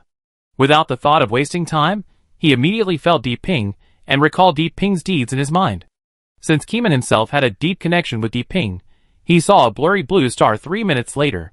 It was a blue planet, with blue sea water flowing still on the planet, all because of Di Ping's sleepy will. Keeman was cautious, avoiding excessive force, and carefully sensing the other party's state. It was a dream, the breath of dreams. Cthulhu was the sleeping god, very sensitive to the existence of dreams, and instantly found the entry point to invade the dream. But Keeman didn't intend to go in, he just wanted to make a feint at the edge of the dream and escape, not go in. Keeman's mind moved, and he activated the idea of invading the dream. The huge evil god's mind wanted to invade, but it stopped immediately. The will of the blue star descended, and the strong obstacles made it difficult for Keeman to invade. Keeman didn't intend to invade, and retreated very quickly. This wave of invasion was not successful, but Cthulhu's idea of coming was real, and the intense sense of threat was like a materialized sharp knife, which alarmed the spirituality of Di Ping. In Di Ping's dream. Darkness, eternal darkness. This is eternal darkness, with countless fish swimming, and strange marine creatures, and plants swimming in the sea. Why is the sea still? What happened in the sea? And other random thoughts echoing in his ears, but the sound is very small, he can't hear the content, just feel noisy. Occasionally there are some sudden sounds, but there is no clear meaning. That period of time happened to be the time when the investigation bureau tried hard to wake him up, but Di Ping didn't understand the meaning and regarded it as a whisper in the void, which was untrustworthy. Until a certain moment, an indescribable, soul-shaking sense of crisis was approaching quietly. It was a huge, irresistible force. He didn't know what it was, but the other party seemed to have found a way in, and was about to squeeze out of this world. At this moment, Di Ping's spirituality issued the strongest warning in history to his body and soul. Wake up, wake up, wake up, wake up quickly. The strong desire to survive urged him to wake up. Di Ping suddenly opened his eyes, and saw endless darkness, and a beam of light in the depths of darkness. The sense of crisis came quickly and disappeared quickly. He had a strange idea that as long as he swam towards the light source, he would wake up. Di Ping's consciousness was already awake. Before he fell asleep, He still controlled the entire sea of the blue star, and could see all places except the large land. Could it be that this is a dream? Deep Ping clearly remembered that he was controlling the sea and the wind direction of the world before. The surroundings were extremely dark. It was obviously a world isolated from the world, but he still heard the sound of fish swimming. Deep Ping was aware of the various emotions conveyed by the panicked little fish. By the way, even a big whale is a small fish in front of Deep Ping. I should wake up. I can't sleep any longer. Deep Ping thought for a few seconds and figured out his situation. The outside world didn't know how long it had been, maybe a few months, or a few years, decades, or even hundreds of years. Sleeping for 100 years in a dream is equivalent to a time machine to the future. For some reason, Deep Ping had this thought in his mind. The more he thought about it, the more panicked he became, fearing that this inexplicable inspiration would become a reality. Gurgle, gurgle. He began to swim towards the beam of light in the darkness, while thinking about who had stopped that great and indescribable existence. It was Blue Star that stopped it. Deep Ping was shocked and broke out in a cold sweat. That strong invasion aura was very scary. As long as the invasion was successful, even in a dream, it would not be safe. When Deep Ping thought of this, his consciousness of wanting to wake up completely became stronger, and his swimming speed became faster and faster, and the light source was one step closer to him. At this moment, he couldn't help but have some unrealistic thoughts. After waking up, it is possible that Koi Island has been destroyed. It is also possible that the evil organization has taken control of the new era, and the world is in a desperate period. Or the evil cultists once again held a global ceremony, summoning a demon that even the people around the world could not restrain, and then Blue Star was destroyed. Wow, on Blue Star, hundreds of huge waves gushed out on the sea, and the sea surface returned to its moody state. The personnel standing on the shore testing special items had a slight smile on their faces, and shouted, "Is Deep Ping here? Wake up quickly, and turn back into a human quickly. Your mission is over."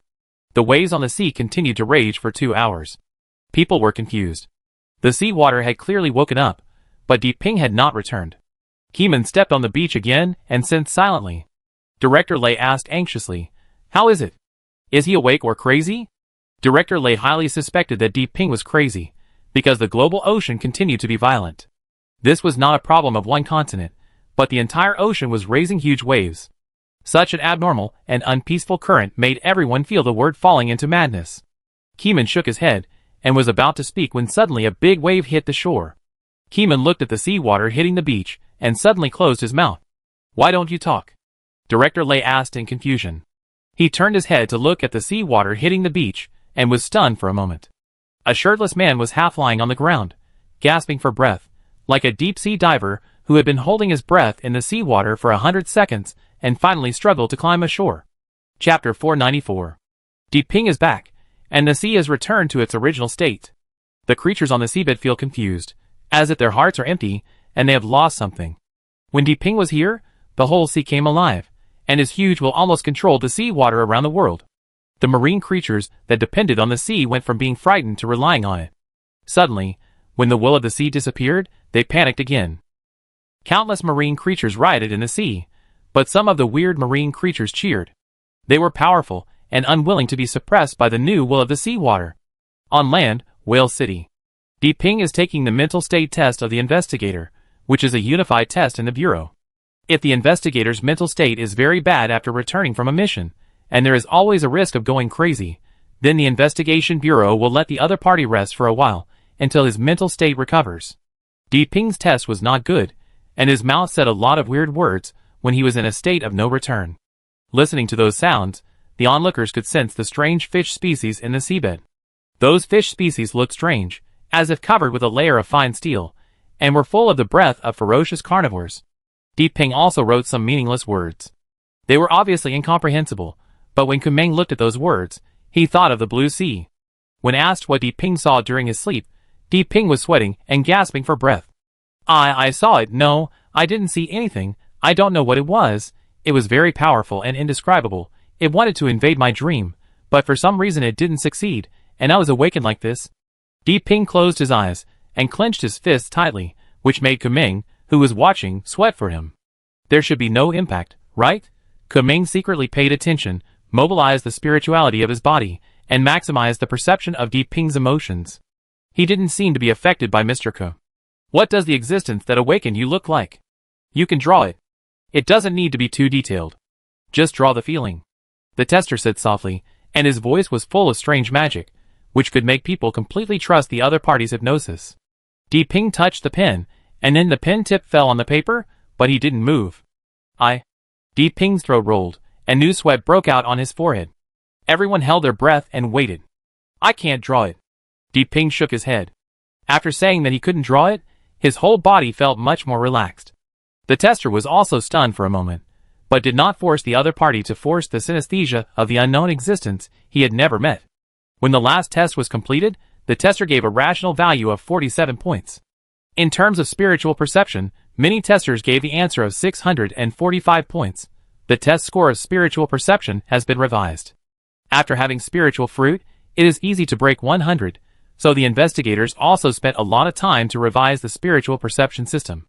Within 200 points, it is still accurate, and above 200 points will be less accurate, with a vague positioning standard. More than 600 points of spiritual perception, this increase is simply terrible. Before becoming the CE, Ping's spiritual perception was only 200 points, and now it has risen to more than 600 points in one breath. No wonder the rationality score dropped so much before. Ping heard much more than normal people. Wake up, Ping. The tester snapped his fingers, and Ping woke up. After Ping woke up, he looked at the people around him, a familiar face, and the warmth in his heart returned. Everyone is here. Let's go to a celebration banquet to celebrate your return. Director Wu smiled. Kunming has been idle recently, and he has started to make evaluation videos again. But besides evaluation, he will also go around in Whale City. Recently, there are more special items, and the probability of special places appearing has also increased slightly by a few percentage points.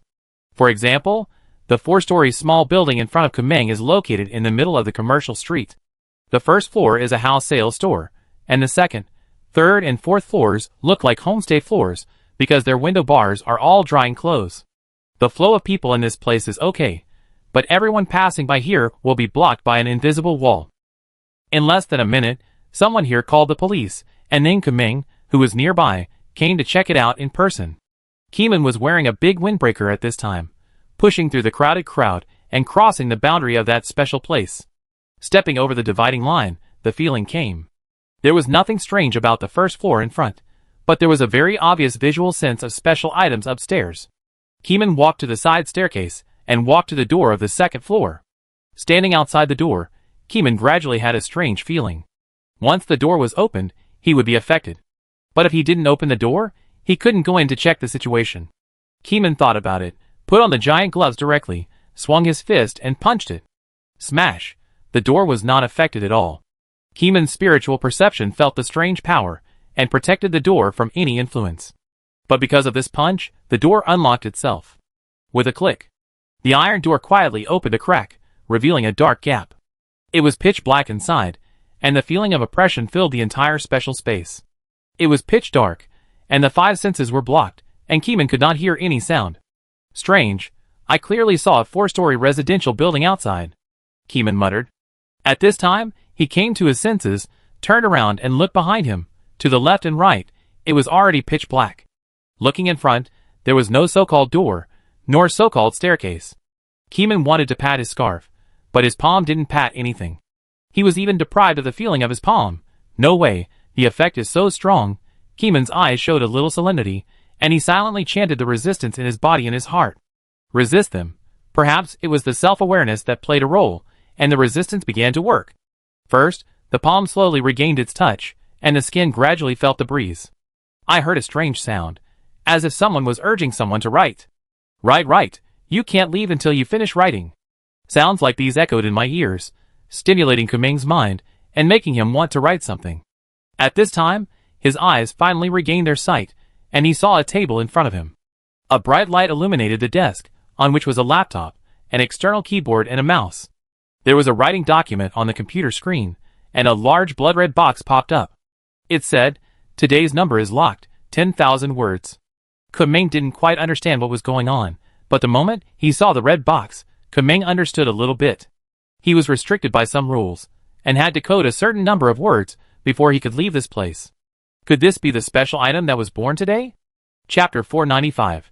But what's wrong with such restrictions? People with strong strength should be able to force their way out. Kuming didn't type, but that doesn't mean he can't type. As a video up host, he often writes video copy, so he can naturally type articles. Typing 10,000 words wouldn't be difficult for him, but Kuming didn't want to do it because this small dark room was filled with a sense of oppression, which made him vaguely uncomfortable. Kuming stood up and looked around.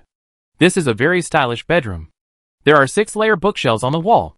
The bookshelves are filled with all kinds of novels, famous works from various countries, and some books on humanities and history from all over the world. Looking at the desk again, there are a lot of discarded manuscripts next to it, with many abandoned novel openings and some outline drafts. Behind it is the bed, and the quilt is folded neatly. At first glance, it is a person who has high requirements for cleanliness. Kuming walked around the room and found a water dispenser. The water bucket of the water dispenser was full of water. Keeman wanted to find a cup of water, but when he turned his head, he saw that a cup of water had appeared on the desk. A normal person would be shocked and think it was haunted. But Keeman was very calm. His calmness came from his resistance points of over 1,000. His resistance points were close to 2,000, which was very strong. Ordinary mental interference could not interfere with Keeman's mental state. He picked up the cup and filled it with water. The transparent blue water column poured into the cup, making a gurgling sound, as beautiful as a wind chime. After pouring a cup of water, the water in the bucket was still full, like a supernatural event. Keeman also wanted to find food. If this was really a small dark room for coders, there might be food, otherwise it would starve people to death. I squatted down and opened the side cabinet of the desk, and sure enough, I saw all kinds of snacks. The second cabinet contained lunch boxes, which looked like the heated bento in the convenience store, with a layer of plastic wrap on the surface. Keeman looked around and saw a microwave oven next to the wall. Was it originally there? Keeman had a question in his mind, because he didn't see this thing when he looked around just now. Then he opened the third cabinet, and there were all kinds of fruits inside. A small dark room. Keeman thought thoughtfully, recalling the information of the owner of this property. This house is private property. The first floor is rented to merchants. The second floor is rented by a young man. The third floor is occupied by the merchants on the first floor, and there is no rental information on the fourth floor for the time being. According to the information survey of the Internet Beast, the young man on the second floor is a writer, so the answer is already obvious. This wave of coding software has become a master. Work document software does not have a word lock function, but coding software has a word lock function. Kuming sat down and looked at the settings of the coding software again. The software has started to lock words, and cannot control anything other than the coding software. Search can be searched, which is a built-in function. Otherwise, the author wants to get materials, but is trapped in a small dark room and will be blind. But this is not the reason to trap Kuming. Kuming did not take off his giant gloves, so he thought to himself, I have high resistance, why should I listen to you? And punched the computer to try to break the situation. Snap! The screen of the laptop shattered. Kuming opened his palm and slapped it from top to bottom, like the 5 fingers mountain falling to the ground, slapping the computer into a pancake. This palm, even the desktop could not bear it, and it cracked directly, and a large handprint pit appeared out of thin air, and the computer also became the main part of the pit shape. After smashing the computer, Keeman opened the curtains. It was pitch black outside the window. There was no moonlight. The feeling of depression came again. It was dark and bottomless. Keeman opened the window, stepped on the stool to the table, walked to the window, and looked out. He wanted to see what was outside the window, but when he looked out, Keeman was stunned. A table, a cabinet, a bed, a computer, and a microwave. The computer and the table were intact, as if they were brand new from the factory, without any signs of damage. Keeman was stunned on the spot, and after 2 seconds, he turned his head to look behind him. Behind him was the bed. Trapped in a small dark room? Keeman murmured. Keeman didn't believe it. This time he didn't jump out of the window. He planned to break out of the door. He didn't believe that the small dark room could trap him. He walked to the door and violently broke the door with a slap. The door was violently opened again. The door was pitch black, like a bottomless abyss, which made people tremble. But Keeman remained calm, as if the darkness in front of him was not darkness, but some invisible road. This time, Keeman did not take the risk, patted his scarf, and summoned Tang Yuan with his mind. Tang Yuan landed on the ground, barking, very lively. It seems that it has been bored for a while, and it really needs to walk around outside to breathe fresh air. Then, Keeman asked Tang Yuan to walk around the house a few times. Tang Yuan said that there was no problem. Everything in the house was normal, except that the environment was very depressing. At this time, Keeman brought out Shirley, White Sugar, and Big-Faced Cat. Keeman held the Big-Faced Cat and looked into its eyes. 15 seconds later, the message came. Little black room. Sealed items. Complete the corresponding number of words to unlock, during which you cannot go out or sleep. It has 100 layers of folding space, which can trap up to 100 people at the same time. Every time an old customer enters the small black room, the number of words will be doubled, and newcomers start from 10,000 words. The condition for recognizing the master is that those who complete 100 reincarnations in the small black room can be bound to the use rights of the small black room forever, and after binding, they can hide in the consciousness of the intelligent body. Once the small black room recognizes the master, it will not recognize the next master until the original owner dies. After reading the information of the small black room, Keeman was particularly confused at first. It is a seal that can seal 100 people into the space. This is not the most shocking point for Keeman. The most shocking point is the condition for recognizing the master of the small black room. 100 reincarnations. Every time reincarnation, the number of locked words in the small black room doubles. Newbies can leave the game with 10,000 words. What happens after 10,000 words? Does it double, triple, quadruple, or tenfold? These, Keeman is not clear. Is there no way to break through by force? Keeman looked at the darkness outside the door. Tang Yuan, you go out. Wait, you don't have to go out. Keeman thought about it. The dog didn't know how to write. It would be dangerous to let it go out. It would be terrible if Tang Yuan was also trapped in the small black room. After thinking about it, Keeman put Tang Yuan and Bai Sheneng into the scarf. Shirley, when you understand the rules later, run out of the door at supersonic speed and see if you can get out, Keeman ordered. Shirley was a bodyguard before. It was not difficult for her to write 10,000 words. She could either type randomly or write a 10,000-word running account composition. The small black room couldn't trap her. Yes, master, Shirley said calmly after understanding the role of the small black room from the big-faced cat's eyes. Keeman immediately put the big-faced cat back into the scarf, and then made a gesture, and it was time to charge. Shirley squatted down slightly and started exerting force on her feet. With a bang, a huge vibration sounded. The crystal bodyguard disappeared completely, rushed out of the door, and was swallowed by the infinite blackness. No sound came back. Chapter 496. After waiting for a while, but the bodyguard didn't come back, Keeman understood a little bit. Shirley might be locked up in a small dark room. The small dark room can hold up to 100 people. What if 101 people enter the small dark room? Keeman looked at the storage scarf around his neck. Several pets were taken out from it. What if thousands of creatures were taken out? Kamong had a lot of ideas in his mind, but unfortunately, there were not so many living things in his scarf. He could only do experiments after he went out. Looking at the side of the wall, Keeman put on the ring of the King of Thunder and Lightning.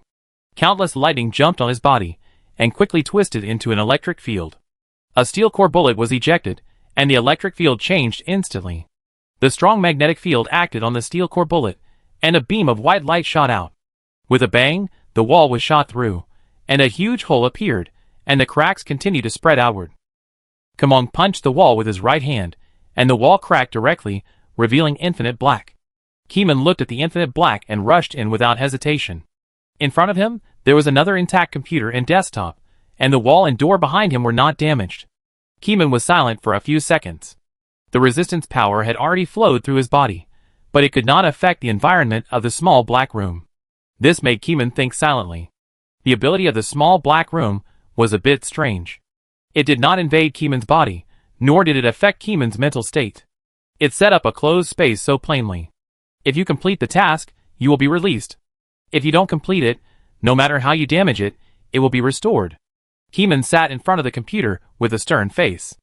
Although he was not willing to be led by the small black room, he had to bite the bullet and write it because he had to finish typing. Keeman pressed the number key 1 and watched the number of 1 characters on the code screen increase continuously, and soon the number of characters increased from 0 to 100. Then, Keeman used the copy and paste method to quickly copy out 10,001 characters. At this time, Keeman stopped coding and found that the number of characters he needed to unlock was still 10,000. Doesn't random coding count? I see, Keeman murmured. Keeman tried various methods to increase the number of characters, but unfortunately none of them worked. The software didn't recognize it. After several rounds of testing, Keeman also figured out the temper of the software. It only recognized novels. It didn't recognize other styles or spam. Then Keeman could only code novels. Although the level was a bit sloppy, at least the software recognized the number of characters. I don't know how long it took, but there was a ding sound. A box popped up on the screen of the small black room, and the unlocking was completed. Keeman looked dazed, and finally completed it. When he blinked again, Keeman was standing outside the door on the second floor. After standing quietly in front of the door for a few seconds, several investigators walked downstairs and outside, showing excitement. The crowd that was stopped outside the cordon and could not get close to watch also shouted, "Young man, what's going on inside? Say something, young man." The aunts and uncles seemed to be very idle, and they were watching strongly. The main reason was that in the past 2 months, there were no dangerous things in the special field that harmed people, and it was well controlled by the Investigation Bureau, so the uncles and aunts were not afraid of watching. "Please don't watch. This building is a haunted house." Kuming turned around and used the word haunted house to scare ordinary people. Look, when the aunts and uncles heard that it was a haunted house, they wished they could grow 4 legs and run away quickly. Only a few investigators and soldiers were left to maintain the cordon. "Captain Ke." "Hello, Captain Ke." The investigators stood at attention and saluted, but Keeman asked, "How long have I been trapped?" Keeman typed a novel of 10,000 words in the small dark room, which took at least 4 or 5 hours. "Report to Captain Ke, you have been trapped in there for 5 hours and 25 minutes. It was quite a long time to be trapped. Keeman looked at the sky. It was a little late. The sun had already set, and the sky was purple and black.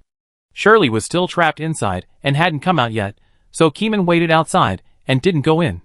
"Didn't you send anyone in?" Keeman pointed to the house behind him. "Yes, we sent 3 people in, but none of them came out." "Do you know what's inside?" A junior investigator humbly asked for leave. "This building is a small dark room.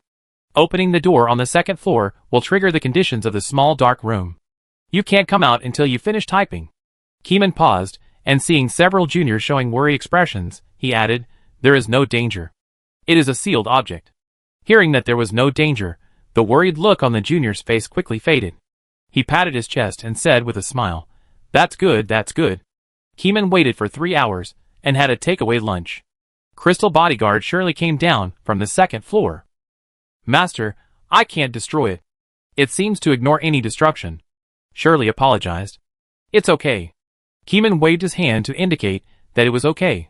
After waiting for another half an hour, a junior investigator came down from the second floor with a strange expression on his face and an indescribable constipation. "Ah, it's Captain Ke, hello." After the junior went downstairs, he immediately saluted Keeman. "Xiao Liang, what did you experience in there?" Kuming asked with a smile. "It feels quite depressing, and there are no loopholes to exploit. It is a good imprisonment seal. By the way, I haven't been to the 3rd floor yet. Has Captain Ke been there?"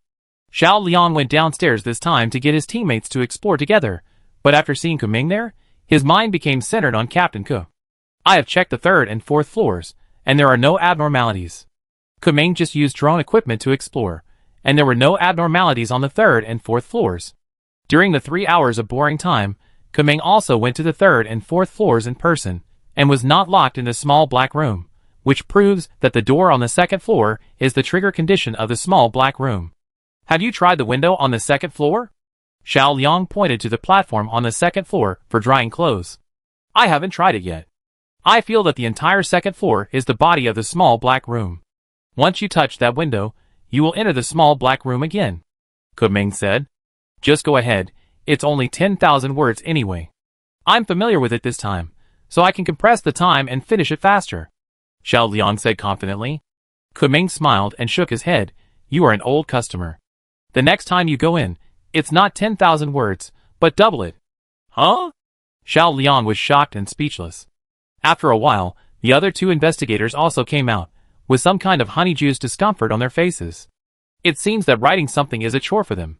Kuming reported the information of the small black room to the Investigation Bureau, doubling the number of words, and the conditions for the small black room to recognize the owner, etc., without missing a word. Then Director Lei came to the scene in person and tried it himself. Kuming also spent some time to memorize the beginning of a novel, and stuffed more than 100 animals in his scarf, and entered the small black room again to see how many times the small black room would be multiplied. If it was double the number of words, it would be acceptable. Chapter 497. Lock limit, 20,000 words. Kamong closed the laptop and didn't look at it. This wave of Keeman brought more than 100 pets in, and decided to trigger its detention limit. Pushing open the door on the second floor, I saw a black gap. When Keeman blinked again, he was already in darkness, deprived of his 5 senses. Kamong did not call on resistance to resist this rule of depriving the 5 senses, but used his own spirituality to slowly feel the outside world. 1 second, 2 seconds, 3 seconds, dozens of seconds passed. The time point of depriving the 5 senses was not long. After 100 seconds, Keeman regained his physical senses and sat in front of a familiar table with a computer on the table. Kamong thought about what happened during the time when the 5 senses were deprived just now. Was it a waiting period, or something else? Kamong patted the storage scarf, and the 99 animals in the scarf were patted out by Keeman. According to the regulations, when Director Keeman Gare added 99 pets, there must be a living creature that exceeded the living creature rules set by the small black room. On the floor, a bunch of little white rabbits were lying on the ground, moving their bodies and jumping lightly. Some of the little white rabbits even jumped onto Keeman. However, Keeman counted the number of pets and found only 98. Strange, one didn't come out? Keeman's consciousness sank into the storage scarf, and sure enough, there was a pet that hadn't been released. His consciousness moved slightly, and he wanted to take out the pet again, but the pet didn't react at all, and the scarf didn't react at all, as if something blocked the exit of the storage scarf to release the living creatures, making it impossible for the living creatures to come out again. Keeman tried to take other things, such as the flawless sword, and he took it out as soon as he took it, without any sense of obstruction. So that's it, Keeman thought. 100 intelligent creatures are full, and the small dark room will not release new animals. Keeman shook his scarf and put the rabbit on the ground into the scarf, then looked left and right, and laid down on the bed. The big-faced cat said that he couldn't sleep in the small dark room, so Keeman wanted to try but couldn't sleep. Close your eyes, and keep hypnotizing yourself to make yourself sleep.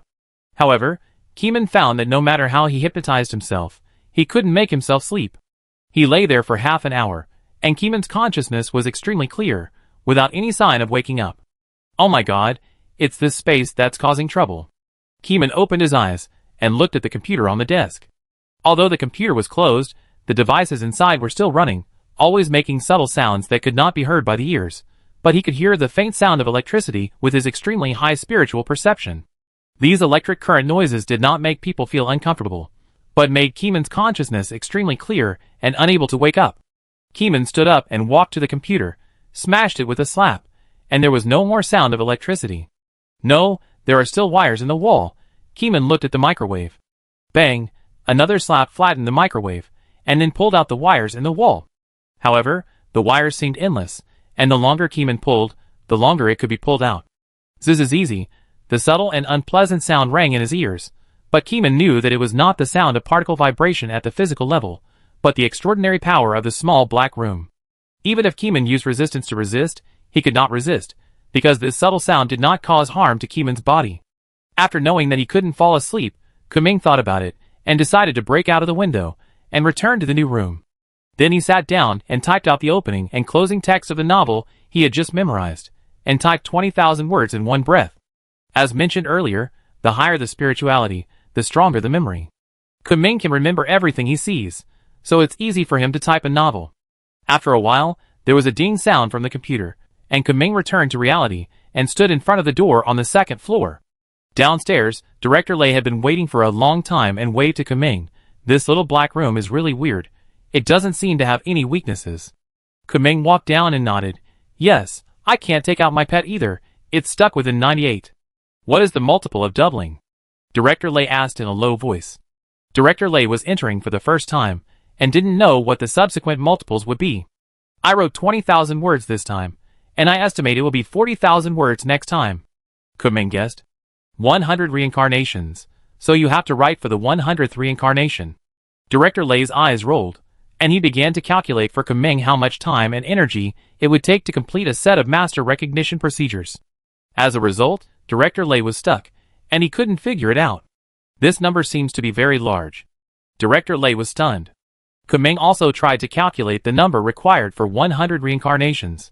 After some calculations, he was speechless for a long time. The atmosphere of silence surrounded the two. Well, I used the computer to calculate it. Director Lay turned on the computer function on his mobile phone, converted the ordinary calculator into a scientific calculator, and typed 2 to the power of 99th. The reason why it is 99 power is that the first round is 10,000 words, which is counted as an integer 1. Then Director Lay saw an extremely long number starting with the number 6, and there were 9 commas in the number. Keeman counted the number of digits in it, and was secretly shocked. 30 digits, astronomical figures. Kameng was desperate. Could a human meet such a master recognition condition? Besides, he had to write from the first reincarnation to the 100th reincarnation, and the total number of words would definitely be more than 30 digits. Too scary. If anyone in this world can complete the master recognition ceremony, they must be a person with great perseverance. Director Lay said silently. Anyway, he had no idea. Kameng originally had the idea of recognizing the master, but after calculating, he backed off. This place is temporarily sealed. Anyone interested in the bureau can let them try. However, late that night, Keeman had a new idea. In the known conditions, 2 living creatures can survive in the same room. Then, if 2 pets take turns typing and rest when they are tired, can they complete this difficult task? Kameng thought very seriously and valued this seal. Keeman believed that it might be linked to the 0-level items, and have powerful abilities. Of course, this thing can also be moved to the seal pavilion of the general administration. The more items there are in the seal pavilion, the more powerful it is. The Bureau is currently planning to seal it for 1 day, and tomorrow they will contact a professional civil engineer to dig out the entire foundation and move it to the seal pavilion. Keeman went to the small black room in person before it was moved away. The people guarding the small black room knew Keeman, so they naturally wouldn't stop him and let Keeman go in for testing. This time when Keeman entered the small black room, he asked Shirley to help him type, and he sat on the bed waiting for Shirley to finish typing. Shirley had memorized a 40,000-word novel before she came, and now she typed directly according to her memory, and her speed was so fast. The crystal bodyguard originally had super strength, and even his fingers could type at supersonic speed. But the laptops here are very ordinary, and can't withstand the supersonic keystroke speed. They were soon broken by Shirley, which made Keeman very speechless. Chapter 498. Change the room, and do it again. This time, Shirley used less force and adjusted the speed of typing to a suitable speed, so as not to put unbearable pressure on the keyboard. Keeman helped to time the task and see if he could get a pet bodyguard or something to help him complete the task. Shirley typed very quickly. After all, she had memorized a novel outside, and just had to type the words step by step. Keeman waited on the side until the number of words gradually reached more than 1,900. He was highly focused and put down his mobile phone, only looking at Shirley and the laptop. 19,990 words, 19,999 words, 20,000 words. With a ding, the small black room was unlocked. Shirley, who was sitting on the chair, disappeared instantly. Then Keeman looked at the empty computer desk and looked around. Only he was left. And Keeman was silent for 10 seconds. Shirley went out, but Keeman did not. He understood. The small black room counts by person, and Shirley's typing is counted as many words as she has typed. She has completed the typing task, but it has nothing to do with Keeman. Keeman patted his scarf again and called Tang Yuan. You type on the keyboard with dog hair, and I will read beside you. You write a paragraph after reading a paragraph. Don't type too hard or too fast, Keeman reminded. Woof. Tang Yuan said he understood. Then Keeman read a novel of 1,000 words on the spot, and Tang Yuan's dog hair also typed on the keyboard like flying, completing 1,000 words without damaging the keyboard. Get out of the way, it's my turn. Keeman said Tang Yuan away and touched the keyboard, intending to be Tang Yuan's successor. However, the laptop seemed to have an intelligent recognition function, and the words on the typing software were instantly cleared and disappeared, as if they did not exist. Keeman stared at the screen without moving. He had already thought of this, and was not panicking. Keeman was not in a hurry to go out. He was looking for loopholes in the small black room. After all, 100 reincarnations were too scary. If there were no loopholes to exploit, Keeman would not personally recognize the master. Tang Yuan, come here and touch the keyboard with your dog hair. Tang Yuan stretched out his dog hair to type, and Keeman's fingers were also placed on the keyboard to see who the small black room would recognize. At this time, the typing software locked the screen, and no word could be typed out. Keeman and Tang Yuan both had a flash of inspiration in their hearts, and they knew some truth. A computer can only allow one intelligent creature to type. Keeman put Tang Yuan into the scarf. Although only one creature was allowed to type, the creature in the storage space could be taken out by Keyman, which indirectly showed that there was a loophole in the small black room. Keyman quickly typed 20,000 words, and the next second, he was back to the door of the second floor. Looking inside the storage scarf, Tang Yuan was indeed inside and had been taken out. But Tang Yuan did not complete the task of coding, and the task was still 10,000 words. If he wanted to find loopholes and not code, he had to get into other people's storage props to avoid the fate of coding. After Keyman finished the test, he took Shirley away from here. The next day, the demolition team of the Investigation Bureau arrived. Keyman supervised on the spot and watched the demolition team dig out the foundation of the entire small building, and the house was lifted into the air. They wanted to use special storage props to stuff the small black room in, otherwise they couldn't transport the small black room to Koi City. Strange, why can't it be put in? The demolition team was stunned, raised their hands to lift the 4-story house, but couldn't stuff it into the storage prop. He spent a lot of time, using mental power to touch, and chanting spells with his mouth, but it was useless. The storage prop seemed to be deaf. What's going on? Keyman came over to ask about the situation. Captain Ku, I can't seem to fit it in this thing. Why don't you try? The head of the demolition team asked cautiously. Keyman shook his scarf without hesitation and tapped the foundation mud layer of the 4-story building. Collect? Keyman urged in his mind. The storage scarf is stored by aiming at a certain object, with a contact surface, and using consciousness to accurately calibrate. But this time, the storage scarf failed. Keyman frowned and silently used spiritual perception to sense the state of the storage scarf. Can't collect? The target object is above it, and the storage space cannot store the target object. The storage space is incompatible with the target object. 3 thoughts flashed through Kuming's mind. Kuming thought about it and explained to the people of the demolition team. The space in the small black room is special, and the space items cannot store it. Ah? Then what should I do? I have never encountered such a situation. Yes, even 0-level items can be stored in storage props. Could it be that it already has an owner? Someone speculated. Many special items can be stored in storage props. The people of the demolition team are used to using storage props. This is the first time they have seen items that cannot be stored. Generally speaking, things with owners will convey a strong sense of rejection, but if the storage props are strong enough, they can also be forcibly stored. The storage props in the hands of the demolition team leader are not ordinary items. They have powerful storage capabilities. No matter what kind of ferocious monsters can be locked in, they can also store heavy pollutants to prevent pollution from seeping out. For example, Kuming's storage scarf is full of space gaps. If large pollutants are placed inside the scarf, mental pollution is very likely to seep out. It doesn't recognize its owner.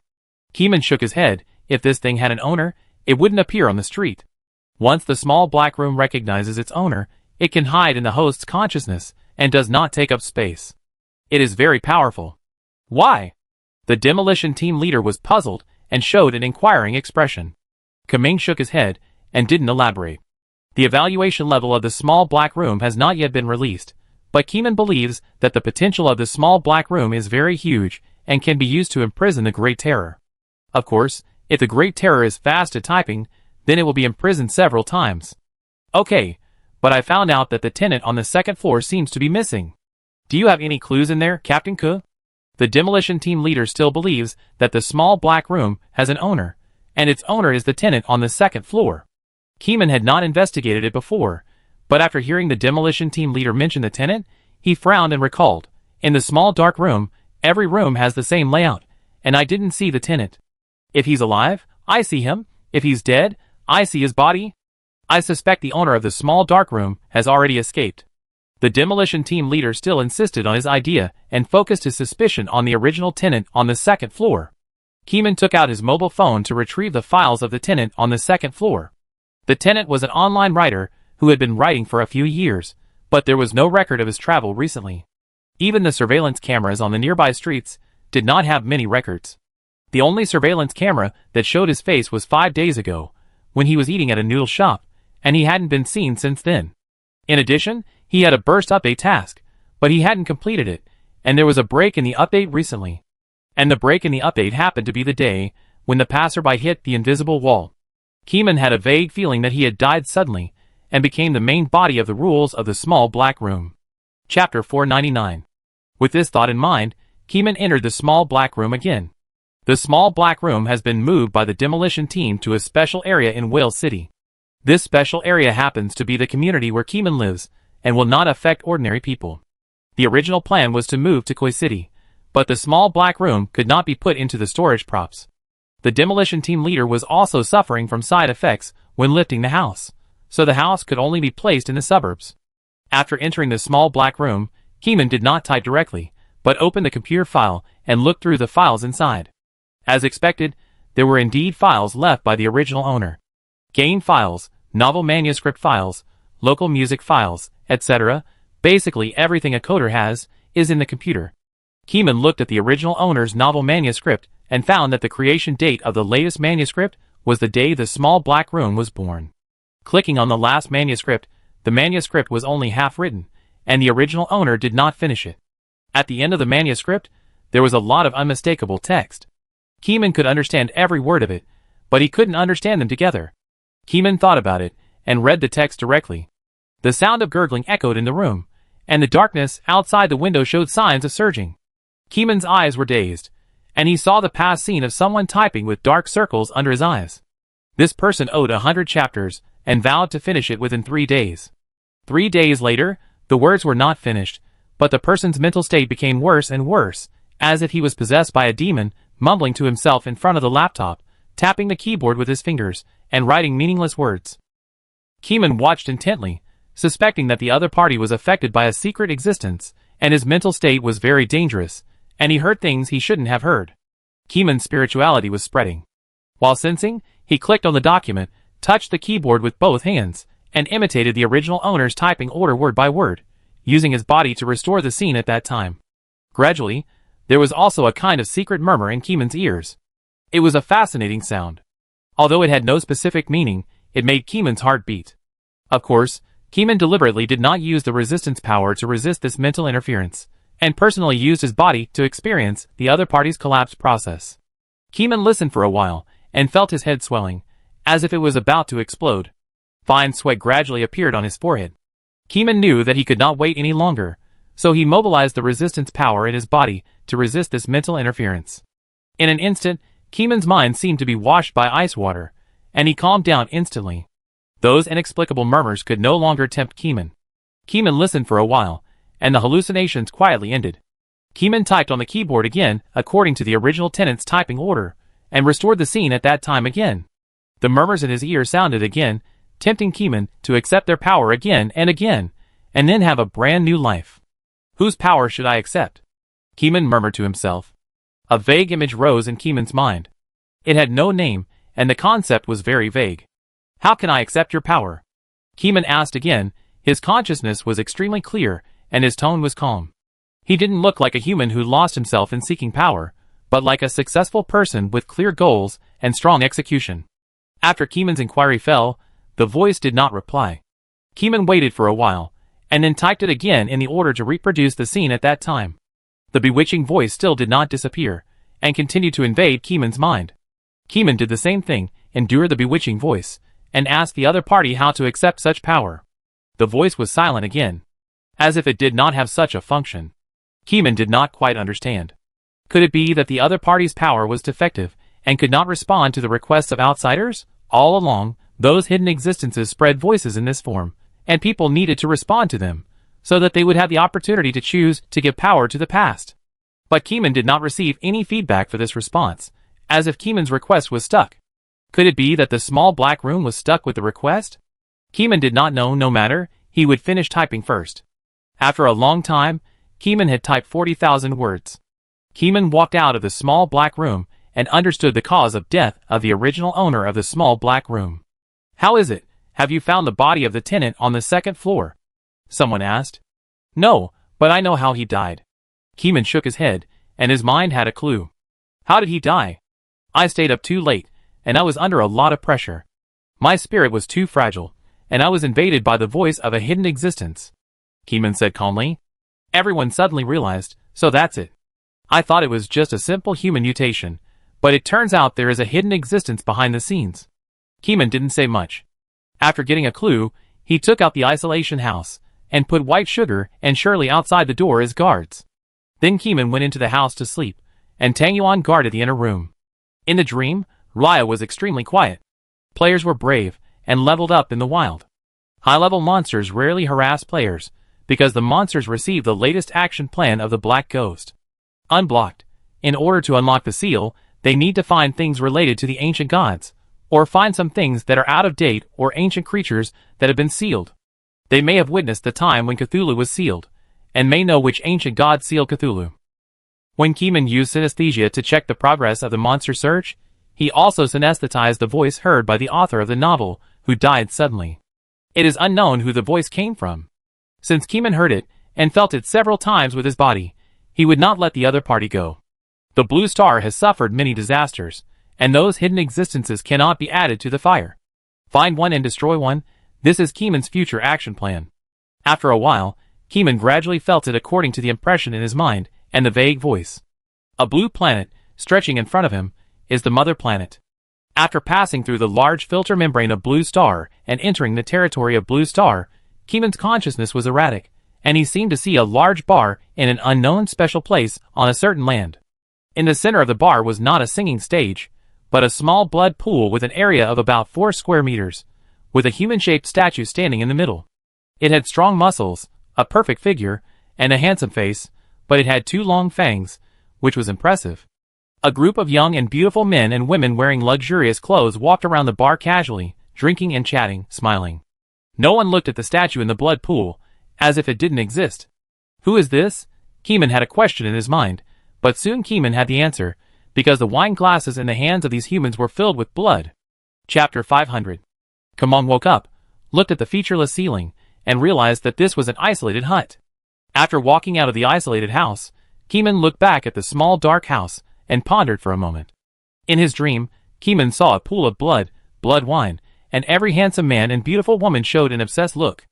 At that time, only one term flashed through Keeman's mind: Blood Clan. However, in Koi Island, it is rare to see Blood Clan members. Blood Clan members usually appear in other continents. How could the tenant on the second floor hear sounds related to Blood Clans? Keeman thought there must be something fishy. Keeman sat in front of the stairs, and used his mobile phone to retrieve the personal file information of the tenant on the second floor, and check the person's record of going abroad. If there is no record of going abroad, it must be that there is something from the Blood Clan invading Koi Island. After a while, Keeman turned to the other party's record of going abroad, and there was a word written in it. None. Yes, this tenant has no record of going abroad. Check if there are any vampire cases in the country. Keeman ordered Luo Yuan. Luo Yuan nodded, and went back to look for the files. He slowly stood up and paced left and right. The clue is in the house, but I can't enter the real house. Keeman was a little annoyed. There must be clues in the second floor, but the small dark room was too domineering. If you go in, you will be locked in the small dark room, but you can't enter the real house. Keeman stood downstairs, thought about it, and contacted the superiors to apply for violent destruction. The superiors quickly agreed to Keeman's decision, and believed that Keeman's intuition was correct. Keeman consciously stayed away from it. He wore the ring of the Thunder King on his finger. In a flash of lightning, the steel core bullet shot out, and hit the window on the second floor with great kinetic energy. Bang! A loud noise came from the customers on the second floor, like an earthquake. But the glass on the second floor was not shattered, but the steel core bullet was shattered into a flat pancake. Kamong narrowed his eyes, looked around, and thought of another way. After a while, Keeman found the fireman in the bureau and asked about the side effects of a wisp of heart flame. What do you want to do? I want to burn the window of the small black room. I want to see what's inside, Keeman said. The fireman felt drunk. Is the small black room so high? What do you think? I can't even shoot through it with a super electromagnetic cannon. Why bother? It's not worth damaging a high potential seal. The fireman didn't want to do it. Kamong wanted to borrow the zero-level item, burn it with only a wisp of heart flame, never more, and then return it to the fireman. Are you sure? The flaming man shouted on the other end of the phone. The heart flame is strong, but I don't think it's good to burn myself. I feel like I lose something. The lost light, the Dragon Slayer's sword, and other things have already had many side effects on me. It's okay to add another side effect, Keeman said indifferently. More debts are better than more. Besides, Keeman is not going to burn them all. Will the damage to the small black room be good for you? What? Clues to the Blood Clan? Let me think about it. The flaming man went to a meeting. He didn't expect that the Blood Clan would invade one day.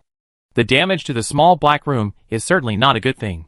After all, its sealing ability is still very good, especially the ability to seal to the later stage. However, the evil illegal organization has a greater influence on Koi Island. Take the Shadow Organization as an example. If you don't investigate the evil organization because of protecting special items, they will eventually succeed in harming the world, and the ones who suffer are still your own people. After a while, the man with the flame said, "You don't have to burn it. I do it. It only emit a little flame, it won't be a problem." The idea of the higher-ups was to investigate directly without delay.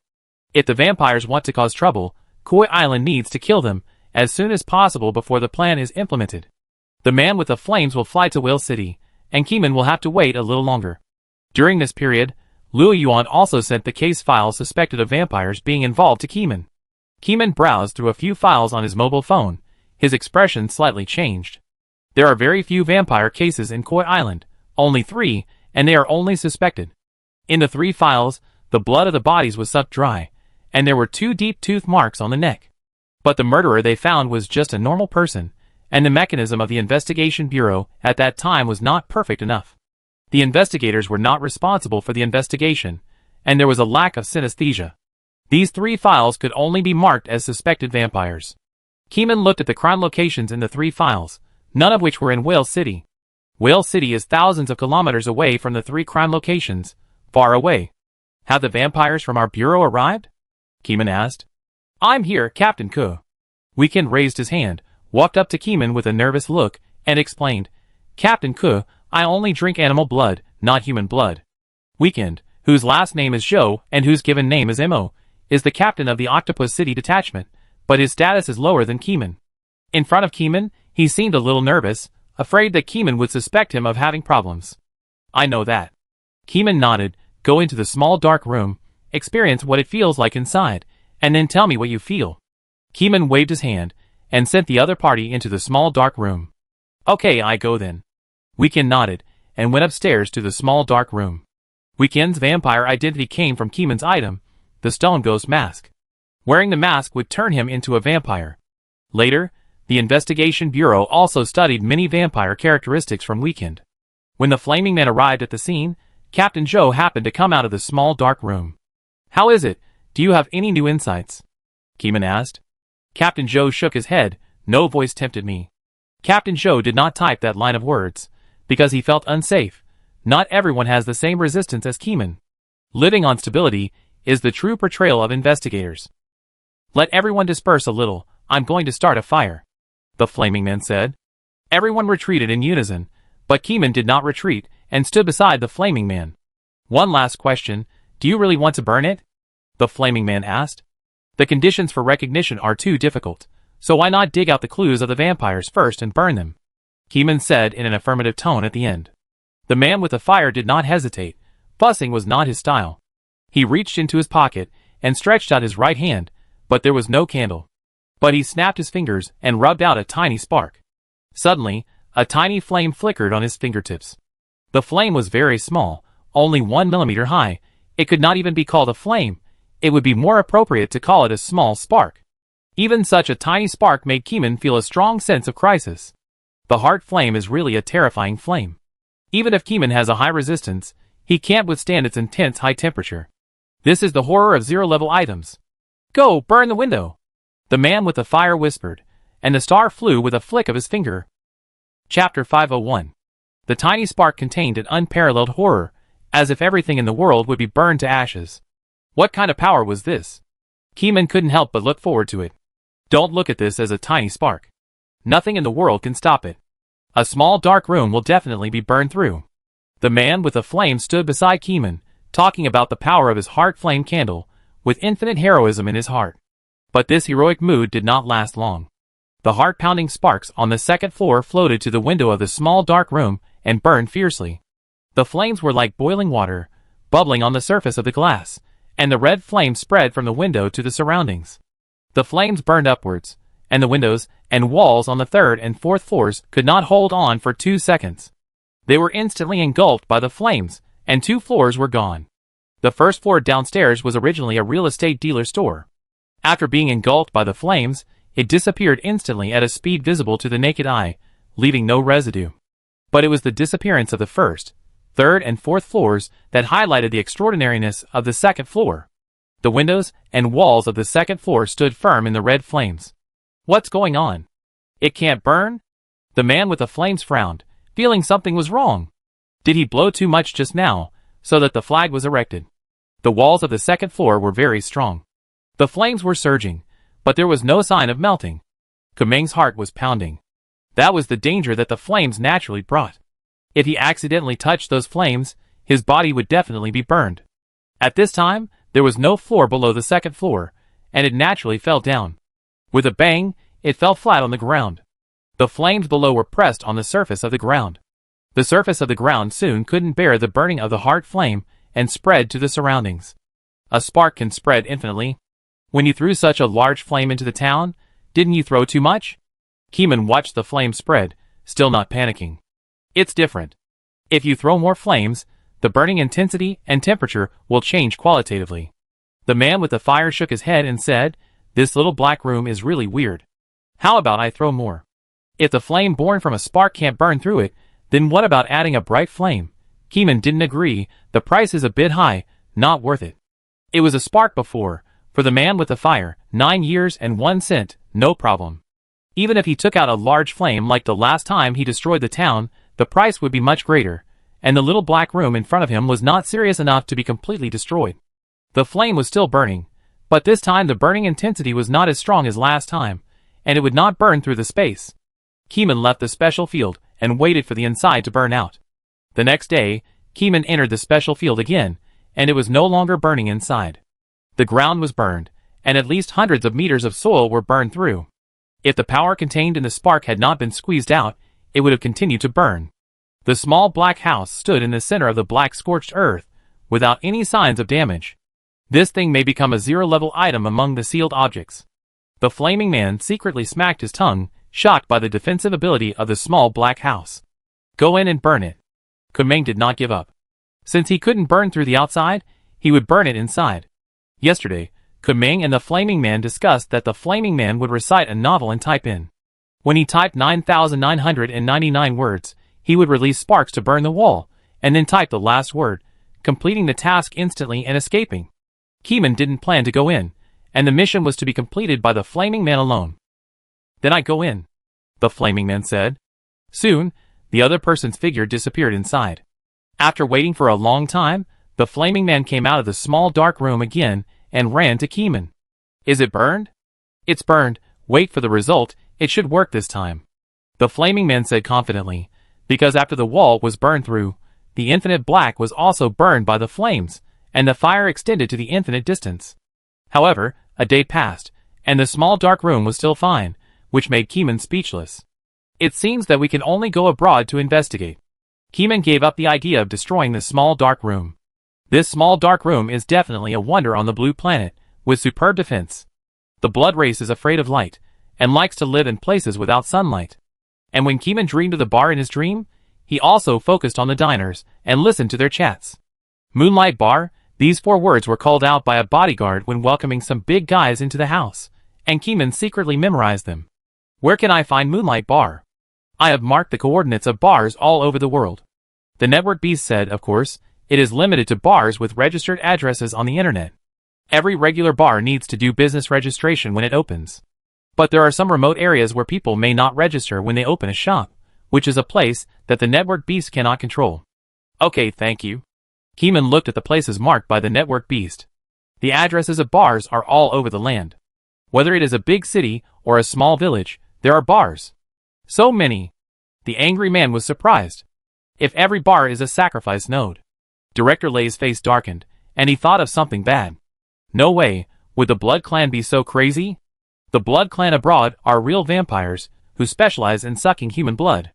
We can't trust their quality. If they have the opportunity to sacrifice the world, they will really do that kind of thing. Director Wu affirmed. Keeman looked at the coordinate points of the world and felt very headache. There was no clue at all. At this time, investigators often seek synesthesia to use synesthesia to obtain ethereal clues on the first floor. Keeman thought of his experience in the small black room. Why didn't the secret existence inject power into Keeman, even though Keeman had agreed? By the way, I can code the text that produces auditory hallucinations in reality. Keeman suddenly said. Synesthesia? Everyone is very smart, not stupid, and instantly knows what Keeman is up to. Keeman nodded to the online video and said, yes. Taking the initiative to seduce is also a way, but I only ask one question. Can you bear it? If you can, then you can try it. Believe me. Keeman didn't say much, just 3 words, believe me. These 3 words contain infinite confidence. Even if someone doesn't believe it, Keeman's tough record is quite convincing. In the end, the meeting agreed to Keeman's risky move. The Flaming Man is responsible for supervision. If Keeman shows any signs of trouble, he will immediately slap the rational copy on Keeman's face. In an ordinary hut, Keeman spread out the printed global map, on which there are barred location coordinates marked by the internet beast, densely covering the entire world. I'm going to type, be careful, if you hear something bad, quickly read the rational copy. You should be careful too. The Flaming Man held a rational copy in his hand, his expression solemn. The next second, Keeman followed a strict order and pressed letters that had no specific meaning in the real world. Chapter 502. The order of this text is very likely to trigger a mysterious voice. Keeman typed it all in one breath, and then waited silently. 1 second, 2 seconds, 3 seconds, 4 seconds. The inexplicable voice finally rose in Keeman's heart. It was tempting Keeman to join them, accept their power, and then embrace a new life. Just like in the small black room, Keeman once again read to the computer, I accept your power. In the small black room, no matter how Keeman agreed, the other party did not respond. But this time, without the closed interference of the small black room, it seemed to hear Keeman's response. Then, Keeman heard an inexplicable voice. Listen to my call, come to the half-ice continent, and then call me again, you will be reborn. The Flaming Man behind him was extremely nervous. He felt that Keeman had an inexplicable aura on him, as if he was elegant and noble.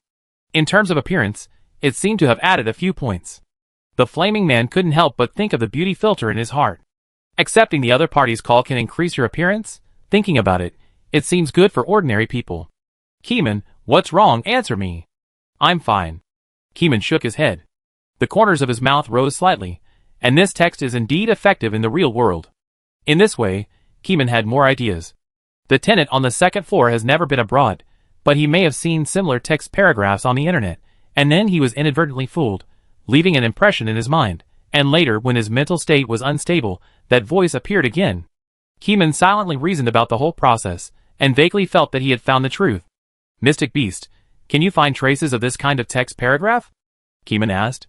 Searching. A floating box popped up in the lower right corner, appeared for 2 seconds and then disappeared. Then Keeman turned off the computer and waited for the other party's notification. Are you really okay? The Flaming Man felt uneasy.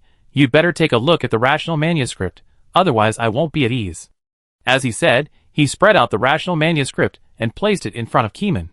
Keeman read the text of the rational manuscript with a normal expression.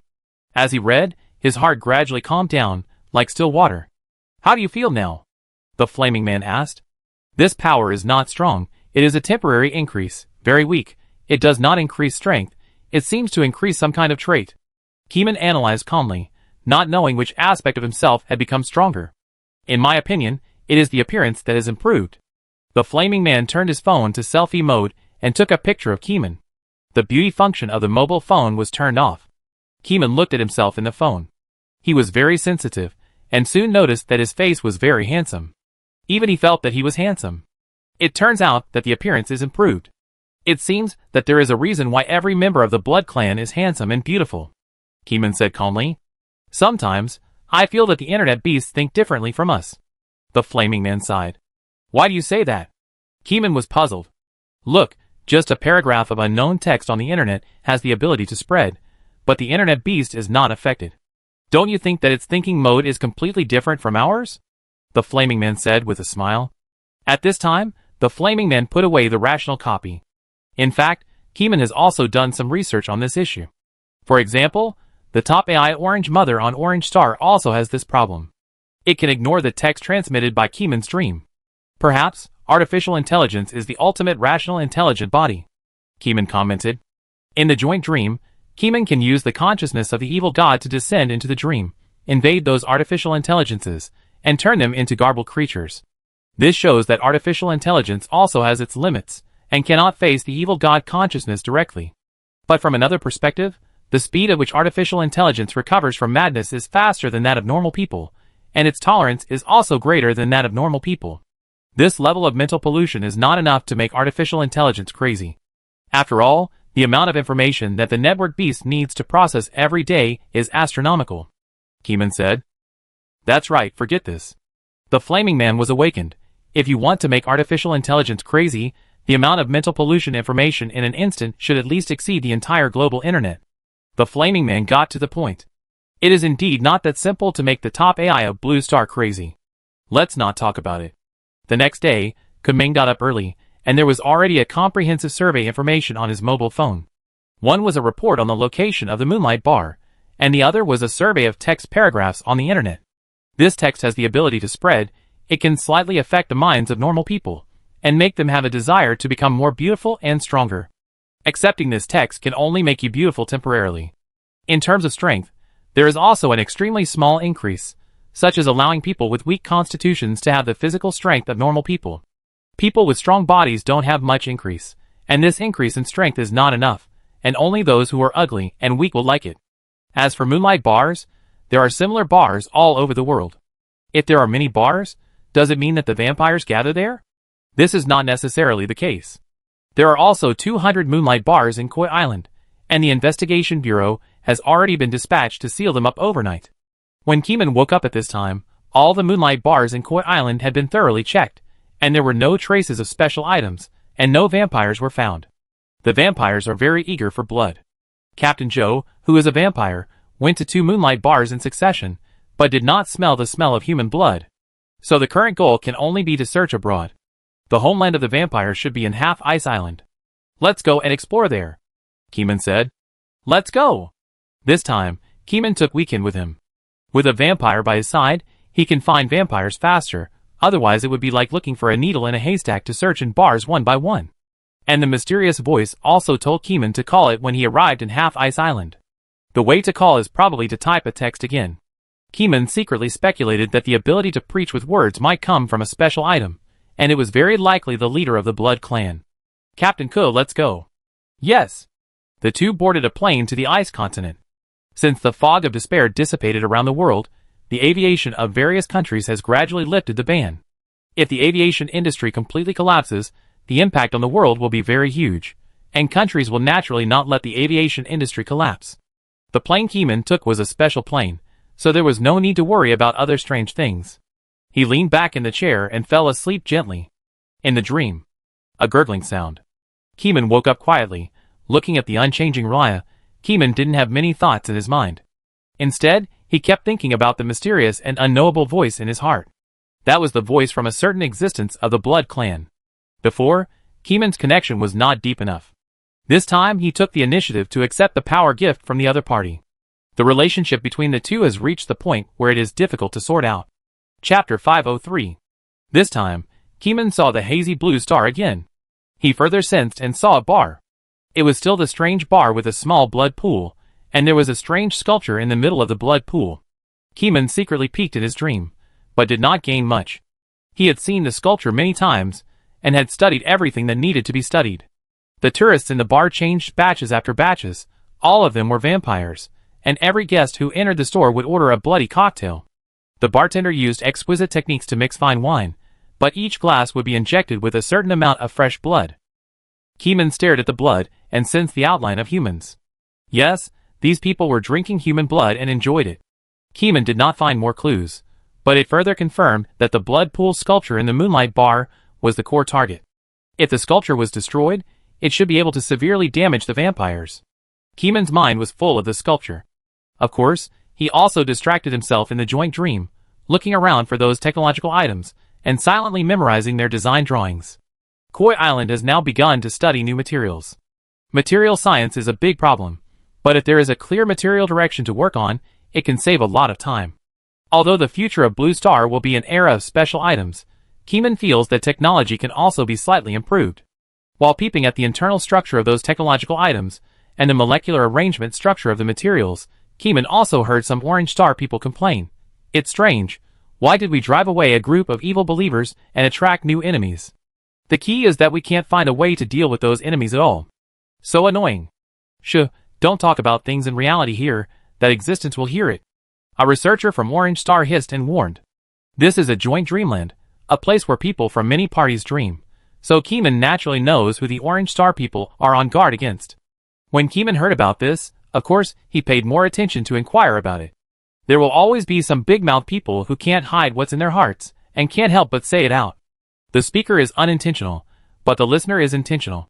Keeman soon found some big-mouth people, and heard them complain about some bad things in Orange Star.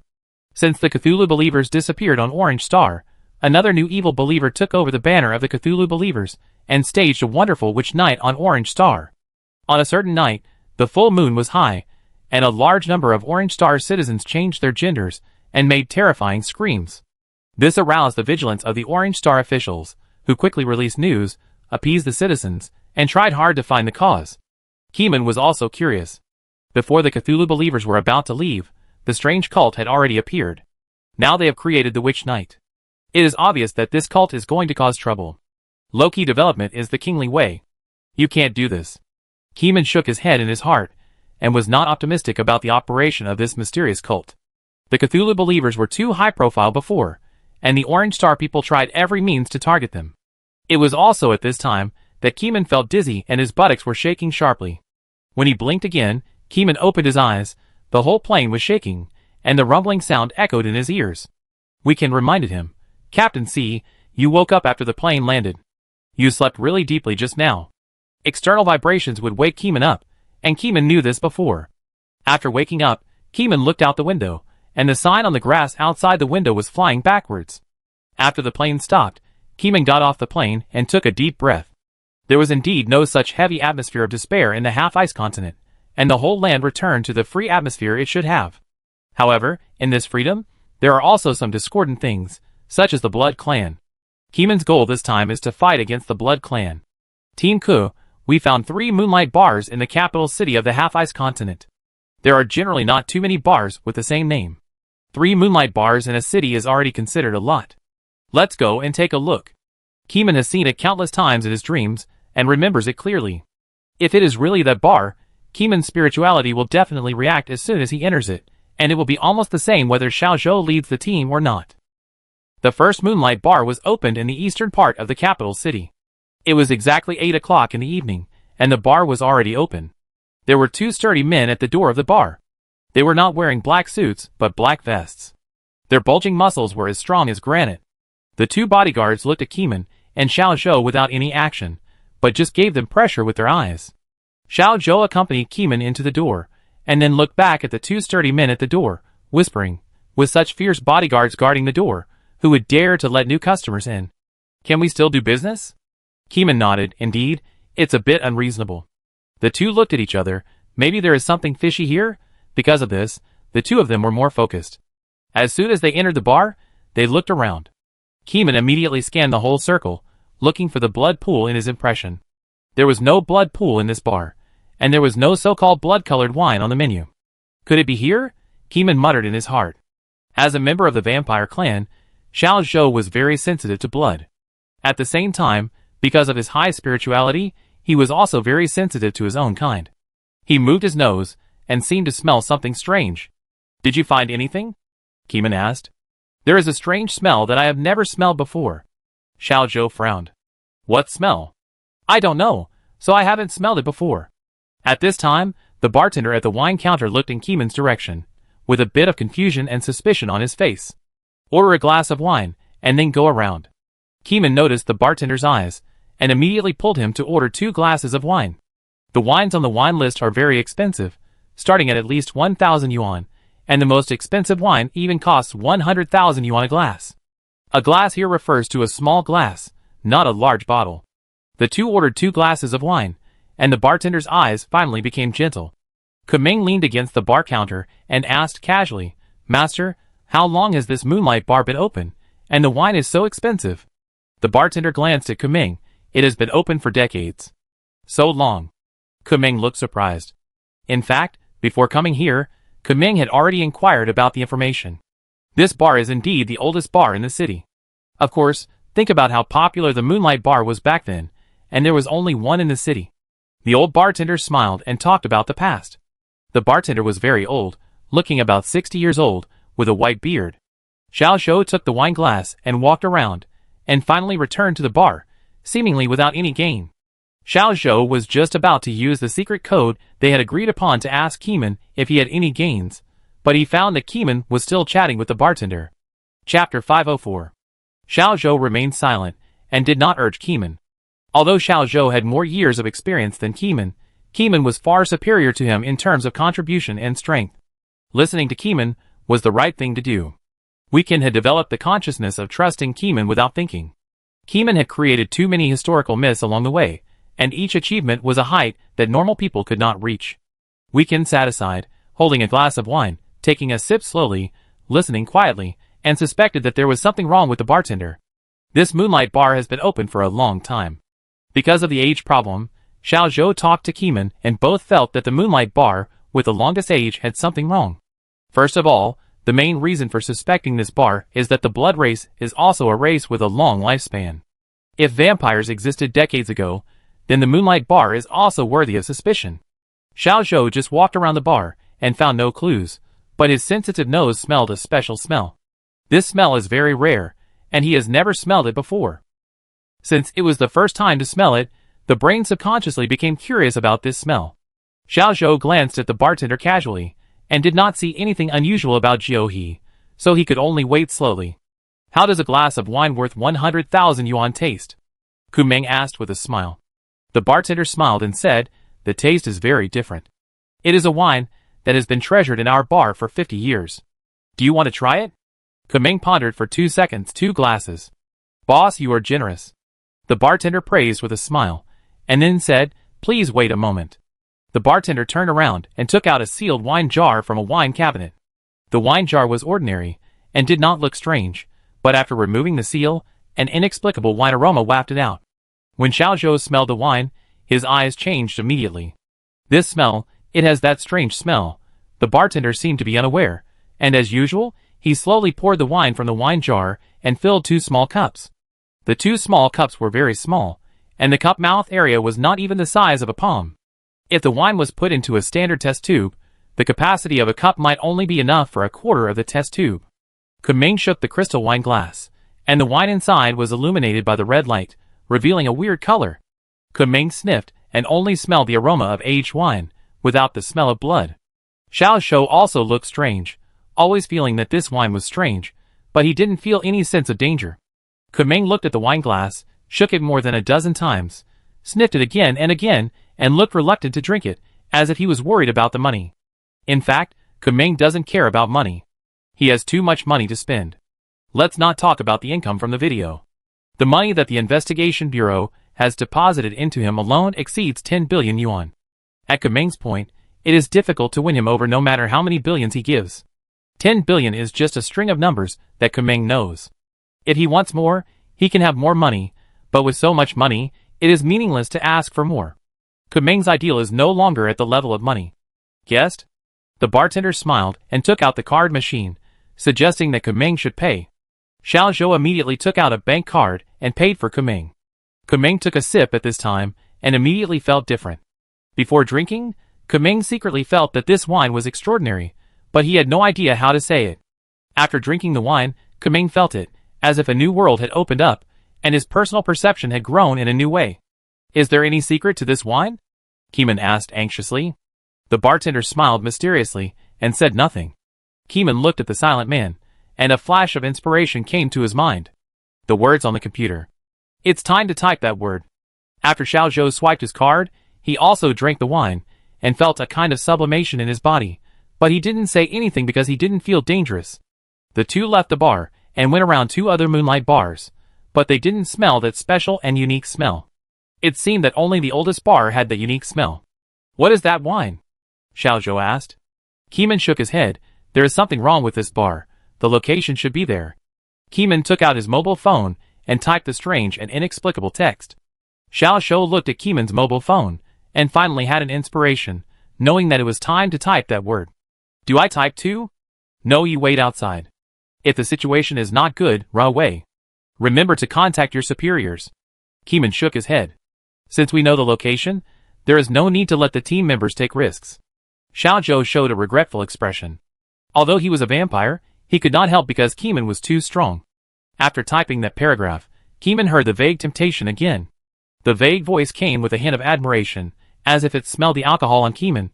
Yes, you have already drunk the wine of life. Come to the old Moonlight Bar at midnight to welcome the new life. Kamong raised his eyebrows. There was indeed something wrong with that glass of wine. The voice disappeared, and Xiao Shou, who was sitting next to him, noticed that Keeman's appearance had reached a new level. At this time, passers-by on the side of the road noticed Keeman and stared at him. The girls stopped to watch, chattering, their eyes seemed to be shining, and there was only Keeman in their pupils. The boys couldn't help but look back frequently, he was so handsome. Of course, some female fans recognized Keeman and screamed, "Are you the Keeman from Koi Island?" Keeman was stunned for a moment, threw down a sentence and ran away. "No, you recognized the wrong person." With a whoosh, Keeman ran very fast, wearing hunter boots on his feet, as if he knew light skills, taking a few meters at a step, running very fast, and disappeared in less than a few seconds. Weekend ran in another direction, because those passers-by noticed Keeman's escape and noticed the second most handsome Captain Zhou. After Keeman changed his place, he took out a mask from his storage scarf, which could change his face. The mask is called Mask of the Faceless, which comes from the sacrifice of a believer, and can change his appearance freely, even his body shape. The side effect is losing oneself, which is similar to the beacon of the lost. Put the mask on his face, and it turned into a stranger's face. It was not yet midnight. Kumeng took out his phone to contact Xiao Zhou and discuss meeting in the hotel room. At night, in a hotel room. "Captain Ke, your face is amazing. Even if you change to an ugly face, you are still handsome," Xiao Zhou praised. When Kumeng changed his face, he deliberately made his face ugly, but under the blessing of some mysterious power, others saw Kumeng's ugly face and subconsciously beautified it. Dark skin whitened. The face shape is not good, a little repair, into a fantasy of beautiful appearance. Nose, mouth, eyes, etc. are subconsciously imagined to be straight into the heart. Let's not talk about this, I'm going to attend the cocktail party at midnight, you observe the situation outside. Kumeng didn't argue about this matter, his heart was with the Blood Clan. Chapter 505. Half Iceland, midnight. A waning moon appeared in the sky, and the condensed moon wine fell on the ground, illuminating the whole city as bright as day. If a few days ago, the sky was full of red fog and the whole city was immersed in the bloody moonlight, today is the theme of white moonlight. Keeman, who changed his ugly face, wore a black long windbreaker with fluttering hems, and walked all the way to the Moonlight Bar. At the door of the Moonlight Bar, the two bodyguards were replaced. They were still strong and fierce, like tigers that would eat people. However, when the two bodyguards saw Keeman's handsome face, they immediately restrained their fierceness, lowered their heads slightly, and showed some respect. Keeman noticed the change in their facial expressions, and said nothing, but he was prepared in his heart. These bodyguards should know about the Blood Clan, otherwise they would not judge people by their faces. Speaking of which, before coming here, Keeman had another dream, and still saw the Moonlight Bar with a blood pool, which was crowded inside, but the real bar had no blood pool, and no Blood Clan members were seen. Where exactly did those Blood Clan members drink? Keeman was full of questions. Following the moonlight outside the door, Keeman stepped into the threshold of the Moonlight Bar, and the moonlight was left behind, and did not follow in. Entering the small floor, Keeman immediately felt a different atmosphere from that during the day. A certain strong smell attracted Keeman. It was the smell of the wine he drank during the day. Crossing the entrance area, Keeman saw the bar scene at midnight, with a group of young and beautiful men and women sitting at their respective tables, tasting small wines. "You are here." The old bartender at the bar seemed to not need a rest. He was still the one standing on the platform tonight, and his eyes were full of appreciation. He raised a glass of fine wine to Keeman. "Tonight, it is your new life." Keeman noticed that these people were not vampires, and did not have the characteristics of Xiao Zhou. But they were the same as vampires in one thing, that is, they were all very handsome and beautiful. The men were handsome beyond racial boundaries, and the women were also very beautiful. If they were in the acting and singing circles, they would definitely make fans scream. But in Keeman's eyes, the beauty of these people was all filtered by beauty filters. Keeman had seen the flawless sword, and his own mental resistance was high, but he was not shaken, and he could even vaguely associate them with their original appearance. Some were extremely ugly, and some had good foundations, and they were even more beautiful after adding beauty filters, but these beautiful temptations were ineffective on Keeman. Keeman calmly picked an empty seat and sat down. The waiter immediately placed a small plate on the bar and brought a small glass of wine worth 100,000 yuan to Keeman. "Guest, this glass is for you." "Thank you." Keeman took the wine calmly without revealing his true colors. Then, while looking at the whole audience, he said, "Can you welcome the new students by drinking this glass of wine?" The waiter shook his head. "I don't quite understand what you are talking about. I will be off work after 1 o'clock. Please ask the bartender." The waiter left. Because there were new people coming in one after another, Keeman's table gradually joined 2 new students, 1 male and 1 female. "Are you here to welcome the new students too?" Keeman asked calmly. "Yes, are you too?" The new guy seemed very nervous. He thought he was the most handsome, but he didn't expect that there are people who are better than him. In order not to embarrass himself, he deliberately found a table of people who were not handsome, so he sat at Keeman's table. Keeman didn't know what the other person was thinking, but he intuitively felt that the other person was very nervous, and this nervousness came from a kind of inferiority complex. "What about you?" Keeman turned around and asked the girl at the same table. The girl at the same table had long wavy hair and lively eyes with long eyelashes. Under the dazzling lights of the bar, her eyelashes shone like stars. "Well, I heard an inexplicable voice asking me to come here to welcome the new students." The girl at the same table looked around and found that there were many girls prettier than her, which made her a little inferior. She thought she was the prettiest one. "I also heard a strange voice. It turns out that you also followed that voice to come here to welcome the new students." The inferior guy moved his ears, and his spirits lifted. He found a common topic. "How did you hear the voice?" "I was typing a piece of text and heard it accidentally." Keeman tried to inquire. It was already 0:18, and there were already 49 guests in the room. If there are dozens of people welcoming new students every day, how many people will there be in the blood clan? Keeman didn't realize that something was wrong. At least in terms of population, there shouldn't be that many people in the blood clan. I also typed a bunch of unclear letters, and then I heard someone calling me. After that day, I became handsome. The self-abased guy said in an exaggerated tone. It can be seen that his life has changed a lot after he became handsome. Then, the self-abased guy took over the topic and talked about his own changes from a month ago. In a month, he experienced the handsome event, the global despair event, and then the world situation improved. People's lives slowly returned to normal. That inexplicable voice began to guide him to the old Moonlight Bar in the capital city of the half Iceland. Hearing this, Keeman understood a little. It turned out that the voice was intelligent and did not induce people to gather at the Moonlight Bar from the beginning. Then, it was the turn of the girl sitting at the same table to tell a story. She was a senior student at a university in Iceland. She spent every day in the library to prepare for the postgraduate entrance examination. By chance, she saw a line of strange words in a philosophy book. The words were not printed. It was unknown which ignorant student wrote this line of letters on the blank page of the book with a pen. After that, she couldn't sleep and kept thinking about the line of letters. The next day, she wrote this line of letters in her notebook and heard an inexplicable voice. When she went to the library to read again, she found that people around her couldn't help but peek at her. The boys who confessed to her were also one after another, as if those men couldn't control their legs and jumped out to confess involuntarily. She was very happy, but she was afraid that this beauty would be lost suddenly. After all, this beauty came too suddenly and at no cost. She was afraid that one day she would suddenly turn into an ugly duckling again.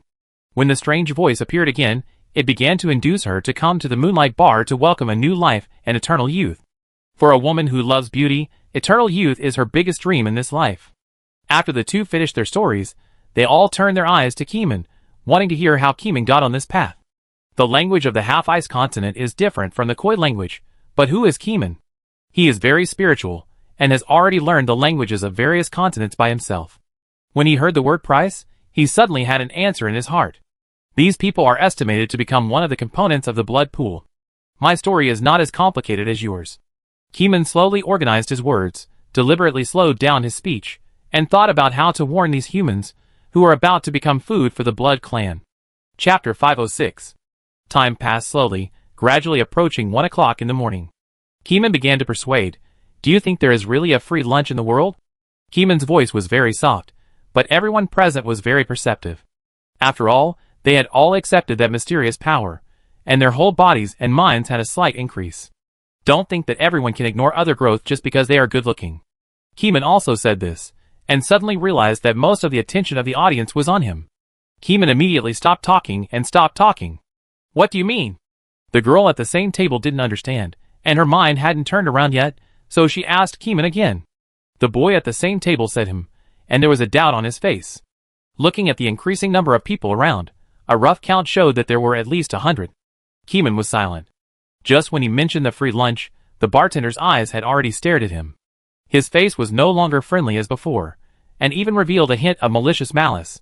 A few minutes later, the waiter was ready to go off work, walked to the staff room, closed the door, and disappeared. In the Moonlight Bar, there were only a group of handsome men and beautiful women, and an old man.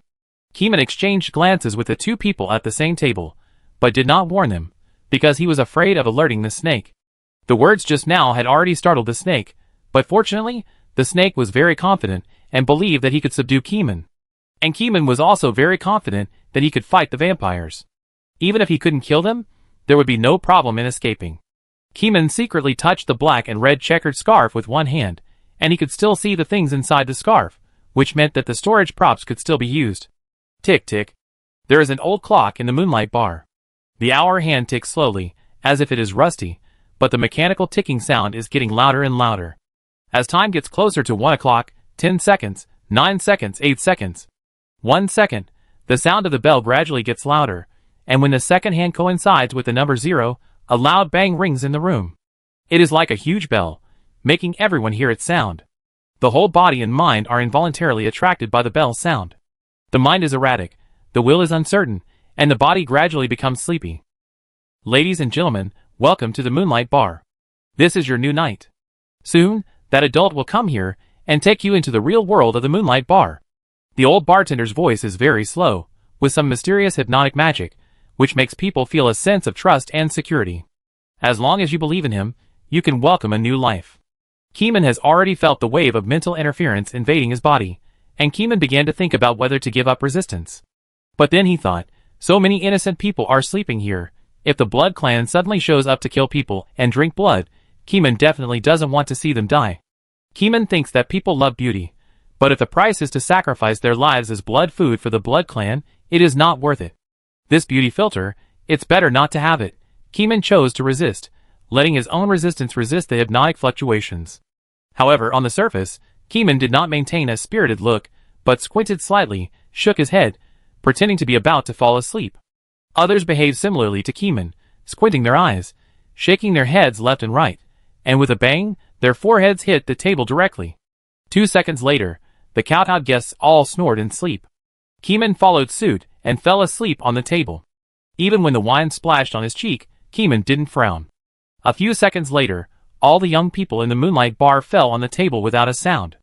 The old man's voice did not stop. He left the bar, stepped onto the stage of the bar, sang loudly, sang some weird lyrics, waved a fruit knife, and behaved strangely. Keeman didn't look at people with his eyes. He was afraid that the old man was very spiritual, and it would be bad if he found out something. People with high spirituality are very sensitive to other people's eyes.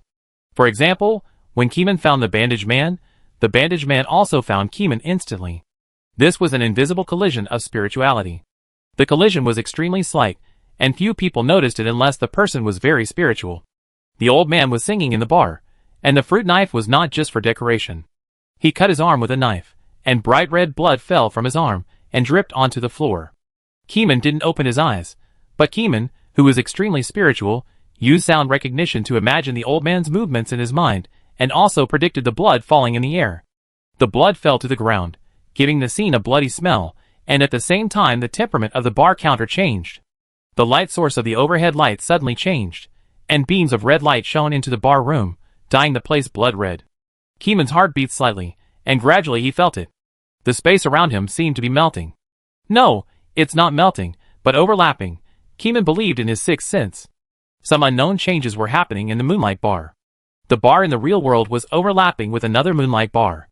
At this time, Keeman had already noticed that the bar space overlap ceremony had begun, and it was time to come on stage to solve the problem. When Keeman fell on the table, his right palm had already covered the storage scarf. With a thought, the golden-haired round glutinous rice balls bounced out instantly. The old man on the stage of the bar was concentrating on leading some strange ceremony, distracted. At this time, the glutinous rice balls that had turned into a big dog were like a gust of wind, and the golden-haired big dog head appeared directly above the old man, looking down at the old man from an absolute height. The old man was startled at first, and then his face was confused.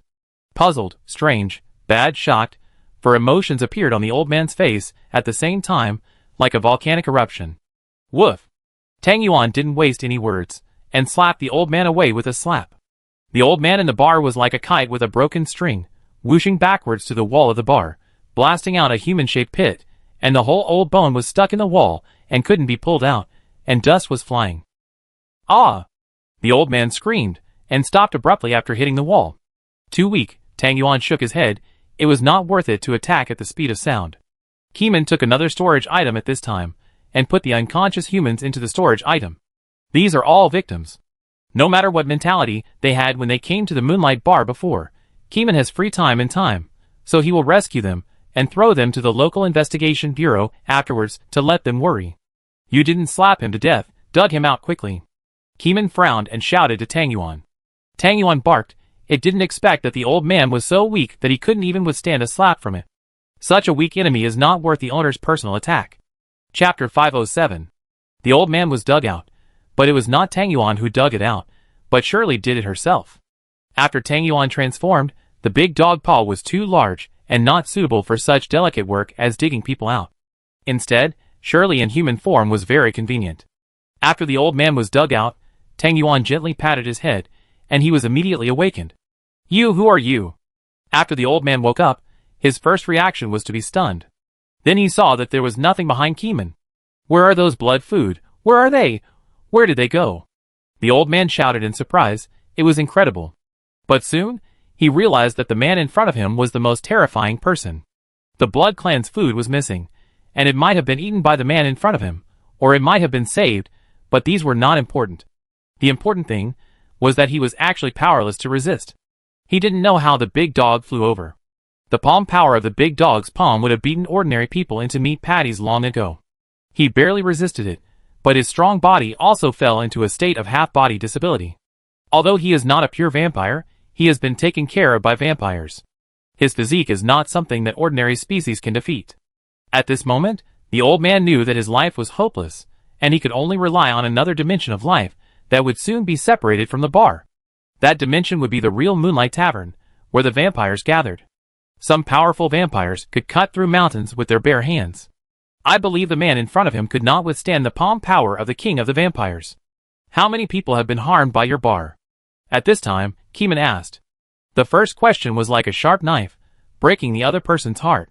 The slightly narrowed eyes concealed a cold murderous intent, and the invisible pressure was like a dragon coiled on Keeman's head, silently watching him. The old man shuddered all over, and couldn't explain what it felt like. It was the first time that he was overwhelmed by the so-called momentum of humans. The old man's lips trembled.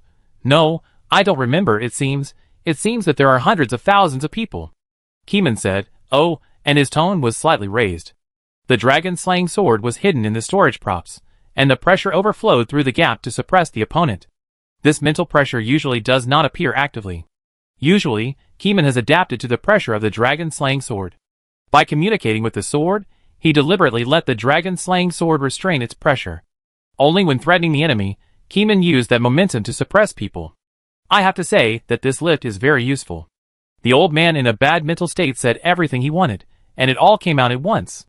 This Moonlight Bar has been open for decades. It was not a gathering place for vampires at first, but in the last few years, part of the bar's space became extra. Later, a vampire knew about it, and took control of the hidden space of the Moonlight Bar. Then he hid that space. Usually, he would solicit customers outside, and continuously bring food to the bar for the vampires. Every time at 1 o'clock in the middle of the night, the two spaces overlap, but they don't overlap every day. It depends on the mood of the other party. Another point is that the space journey has already happened and cannot be stopped. In a while, the space here will completely overlap with the real Moonlight Bar. The vampires will never let Keeman, the troublemaker, go. Keeman also inquired about the strength of the vampire patriarch. When he heard that he could open a mountain with one hand, Keeman raised his eyebrows. The palm power of the clan leader is amazing, but I don't know if it's true.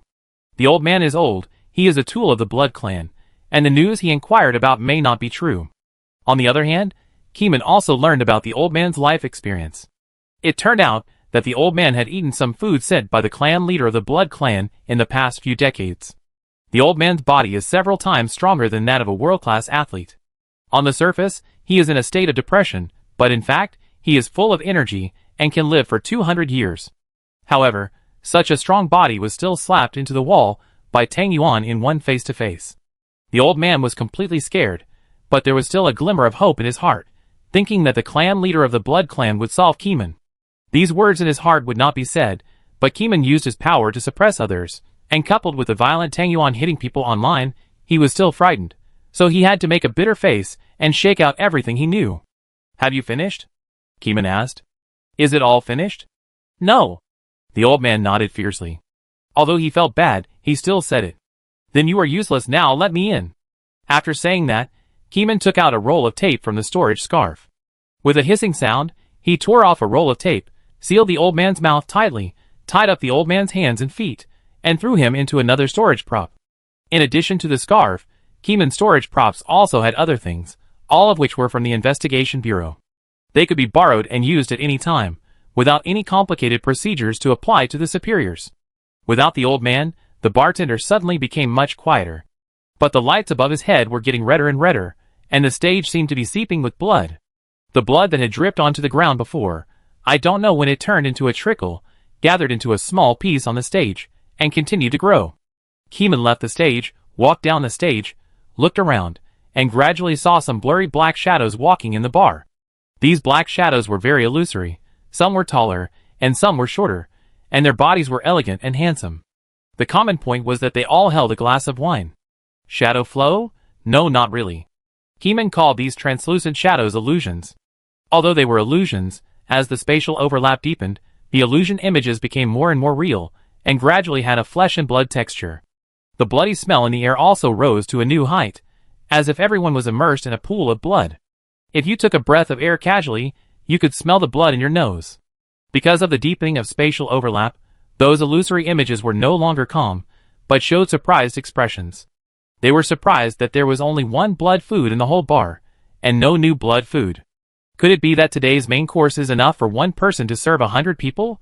The elegant vampires were surprised, but soon they noticed that there was a huge dog next to Keeman, and a non-human woman.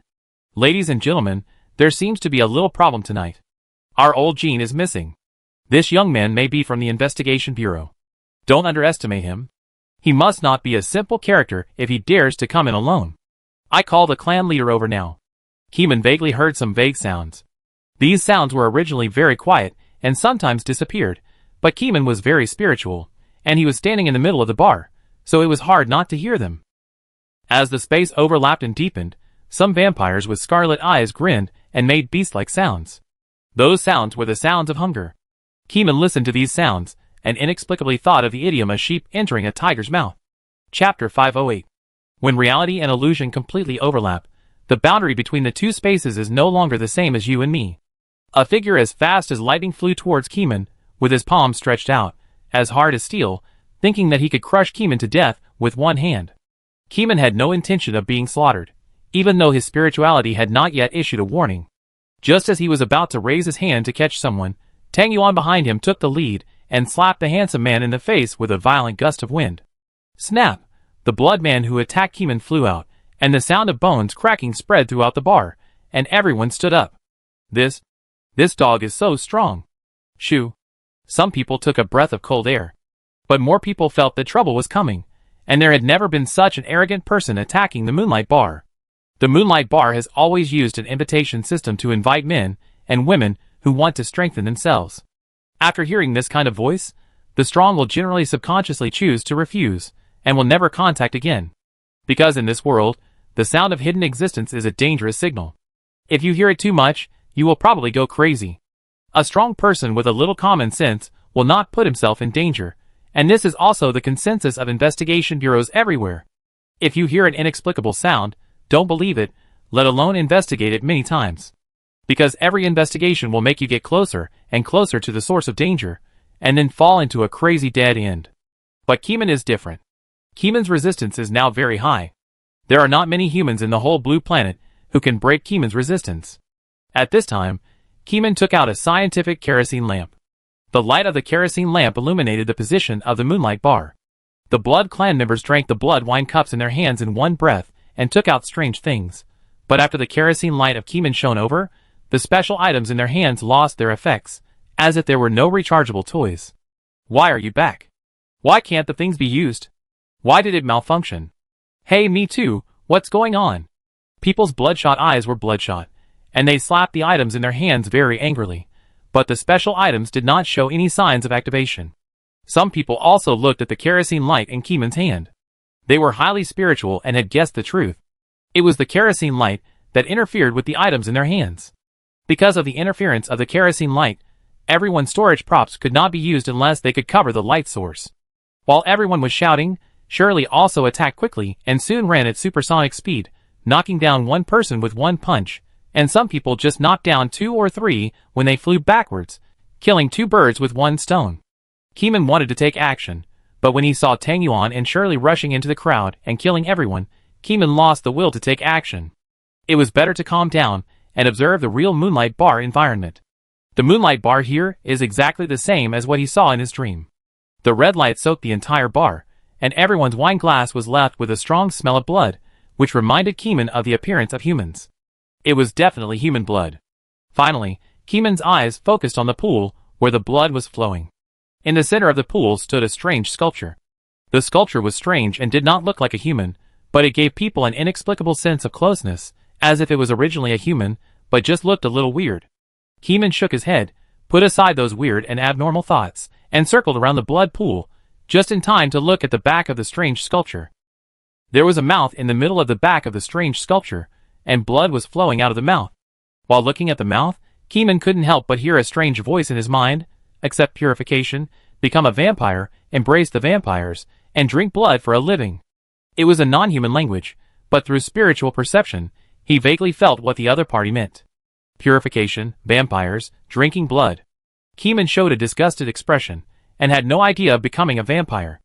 At this time, the door of the bar suddenly banged, and the door was broken open, and a strong and handsome man appeared in the bar. He was wearing a red suit, with long legs, blood-red eyes, even glowing red, and a strong smell came from his whole body. The string of gems around his neck seemed to be a storage item, but after being illuminated by the kerosene lamp, the storage gems immediately lost their function and could not be opened. Chief, someone is making trouble here. It's probably someone from the investigation bureau. The Blood clan members, who had not fainted in the bar, shouted, but were soon knocked unconscious by Tang Yuan and Shirley, and could not even withstand a slap.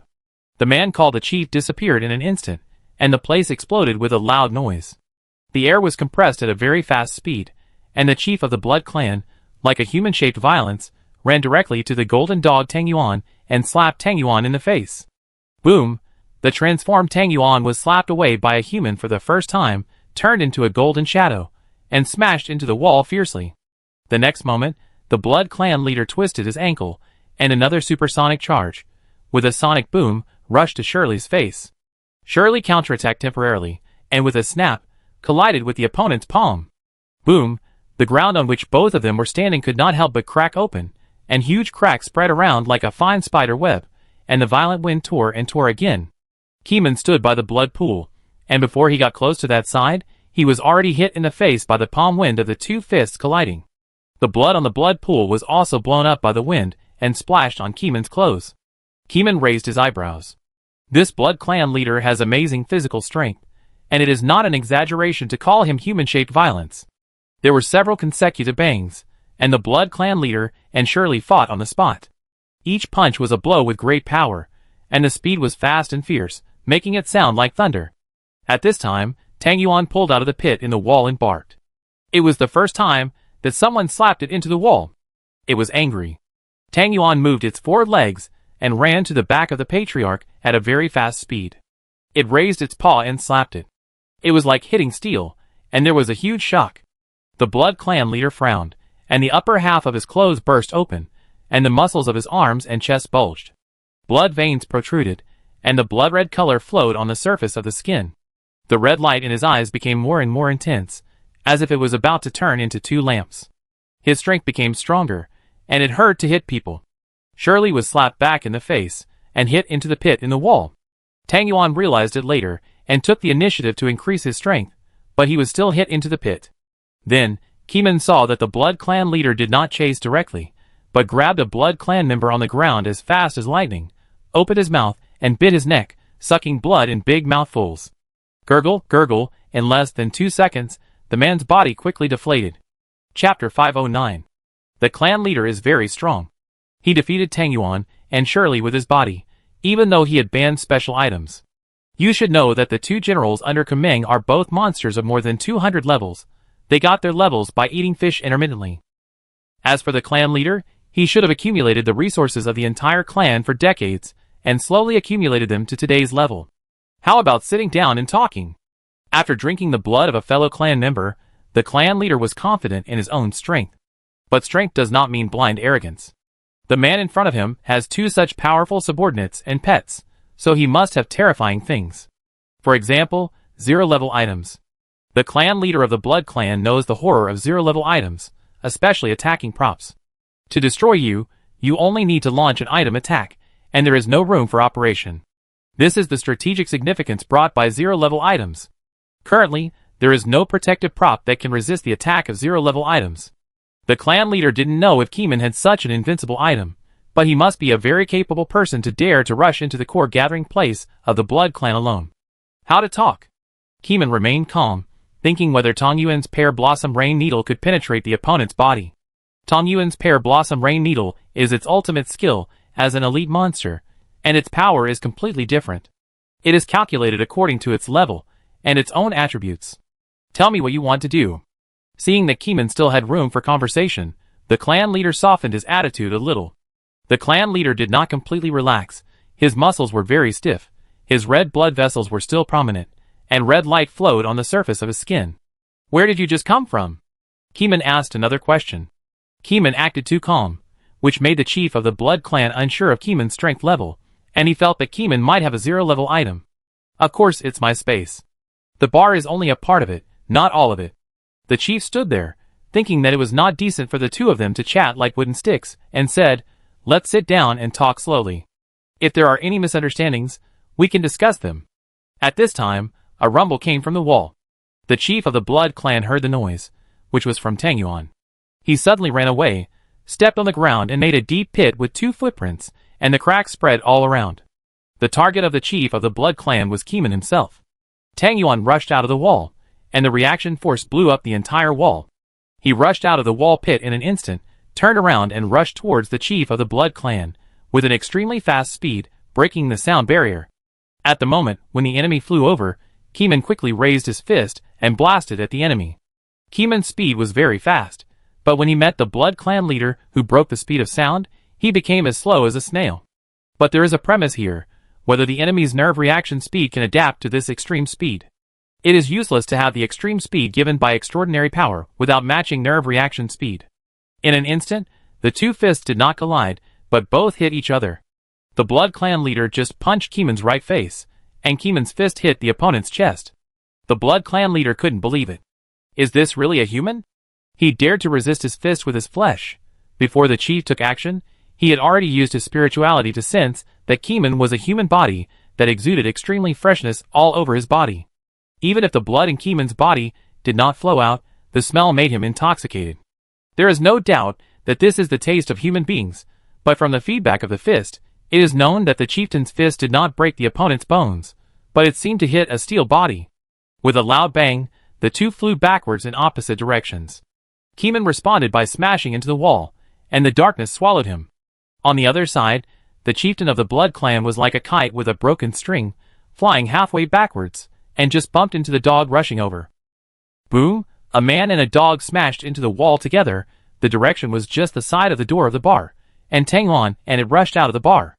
As for the edge of the blood pool where Keeman was standing before, the terrain had collapsed, and a huge shock wave swept in all directions. Countless blood splashed all over the bar, and the strange sculpture was in the core area of the shock wave, but it did not move, as if there was some magical power to block the shock wave. 2 seconds later, a hand stretched out from the deep pit in the wall, and Keeman crawled out from it, with a layer of dust on his body. After a big battle, the bar was in complete chaos. It no longer looked like a bar, but rather like a war zone. Most of the blood in the blood pool had disappeared, and countless blood stained the walls and the ground, flowing into small trickles. The sculpture, however, had no scars, which surprised Keeman.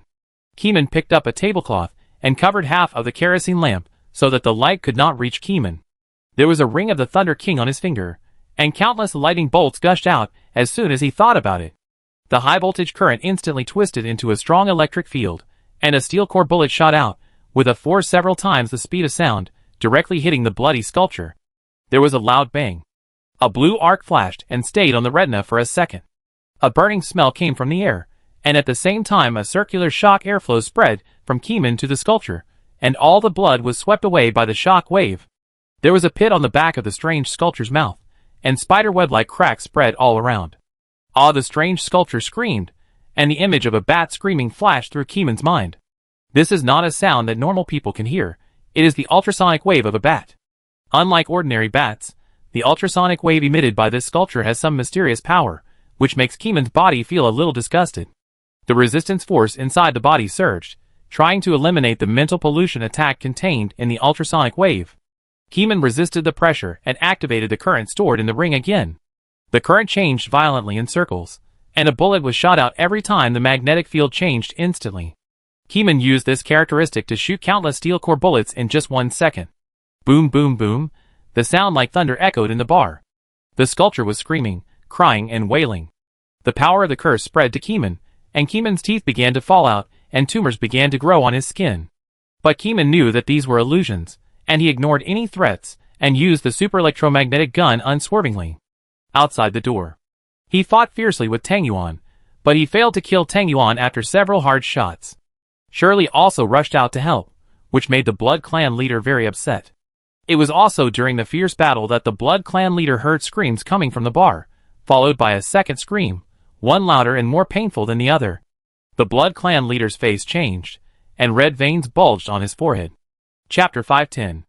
Outside the Moonlight Bar, it was a dark place, with only a scarlet moon hanging in the gray sky. Although the moon was very red and bright, the brightness was very dim, not as bright as a normal moon. When it shone on the dark earth, the objects illuminated only had a shallow shadow, and most of the ground was covered with a layer of dark red. Tang Yuan fought with the Blood Clan chief in such a strange environment, and slapped him, but the Blood Clan chief's fist was more powerful, and he was beaten back repeatedly. Although he retreated repeatedly, Tang Yuan was not injured. It was too fragile. Although it hurt, it didn't hurt the root. Tang Yuan said that he could fight for another 1,000 rounds.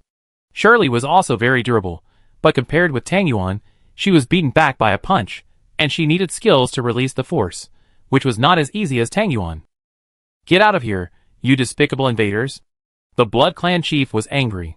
Hearing the sculpture scream, he rushed to the bar without caring about his own life.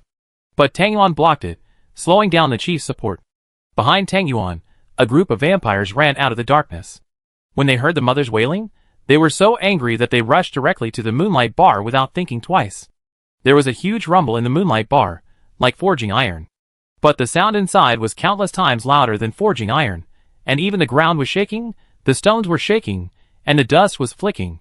No one knew what happened inside, only that the vampire sculpture was wailing. "Let me go!" The chief of the vampires was angry. The blood vessels in his arm burst red, and he slapped Tang Yuan away. But Tang Yuan saw so many vampires behind him, and thought that he couldn't let his master fight so many people alone, so he twisted his body with the chief's slapping force, and activated the ultimate skill imprinted in his soul, the Pear Blossom Rain Needle. This was the first time that Tang Yuan used its ultimate skill after it was upgraded to over 200 levels. Over 200 levels was not the level it should have been at. It was the level fish that Keeman forced to feed Tang Yuan that raised it to a level that did not belong to it. The violent rotation of one circle after another was originally a rotation by force. In addition to the rotation speed that was actively increased after the skill was activated, in just 1 second, Tang Yuan completed a super high-speed rotation and made a sonic boom. Countless golden needles fell to the ground in an instant like a torrential rain. The golden needles were so fast that they seemed to catch up with the light. All the vampires had not reacted yet. Even their own spirituality had just started to get started, and was about to issue a strong warning, but their bodies were pierced by the golden rain. Crystal bodyguard Shirley was stunned. The golden rain pierced through the buildings, the earth, the vampires hiding in the shadows, and the vampire patriarch, who was covered in red heat. Of course, it also pierced through herself. The thin needles, as delicate as a beam of light without width, looked harmless, but seemed to pierce into her soul, completely nailing her to the ground and unable to move. Shirley gave her body the thought of moving, but her body did not respond, and was nailed to the ground without moving. The Blood Clan leader was more surprised than Shirley herself. It was originally running at high speed, but it was nailed to the ground by the golden dog hair needles, and could not move. It didn't understand what this was, but it could clearly feel that hundreds of golden needles pierced through the joints of its body, making those joints unresponsive, and it was useless no matter how it was moved. The whole dark city seemed to have pressed the mute button, and there was no objection. No, there is still sound. The wailing ultrasonic waves of the bar came out again and again, making the vampires feel heartbroken. There was also the thunderous sound of iron hammering like an earthquake. Every time it sounded, the wailing of the vampire's mother would inevitably increase by 1 point. Until a minute later, the bar rumbled with an epic sound, and the vampires' hearts trembled, as if they had lost something. Their mother never screamed again, and desperate expressions appeared on the faces of the vampires. The vampire patriarch wanted to scream, but no sound came out of his mouth. But at this moment, it felt that the golden dog hair needles were loose, but it couldn't move yet, and it needed to use a strong will to slowly loosen them. Tang Yuan had already fallen to the ground, but turned into a big bald dog, revealing the hairless skin color of a dog. All the dog hair on its body was shaken off at once, and it was currently rolling on the ground frantically, swallowing the dog hair needles on the ground back into its stomach, and taking back the needles on Shirley's body by the way. Shirley regained her freedom, but she felt much weaker. She tried to run a few times on the spot. With each step, she felt severe pain in all parts of her body. She needed time to recover. Tang Yuan ran very fast, at supersonic speed. Normal people couldn't see its figure clearly, so they didn't know that Tang Yuan had no hair. They just felt that Tang Yuan's golden color disappeared and became pinker. Tang Yuan didn't recover the dog hair needles on the enemy. It needed to control the field. These dog hair needles could lock the enemy's joints. When throwing the needles, because it was thrown too hard and hadn't been used for a long time, it was not very skilled, and it was a bit difficult to control it. So all the dog hair was thrown out, and even the teammates were thrown in the face. It can be seen how domineering this skill is. It was over 200 levels, and when it used the Pear Blossom Rainstorm Needle, the effect was also very gratifying. Even the powerful Blood Clan leader was nailed to the ground and could not move. But the next second, the Blood Clan leader's fingers trembled slightly. For some reason, the dog hair needle on the fingertips also trembled and showed signs of loosening. Tang Yuan was thinking about going over to check, when a man walked out of the shadow at the door of the bar, holding a strange thing in his hand.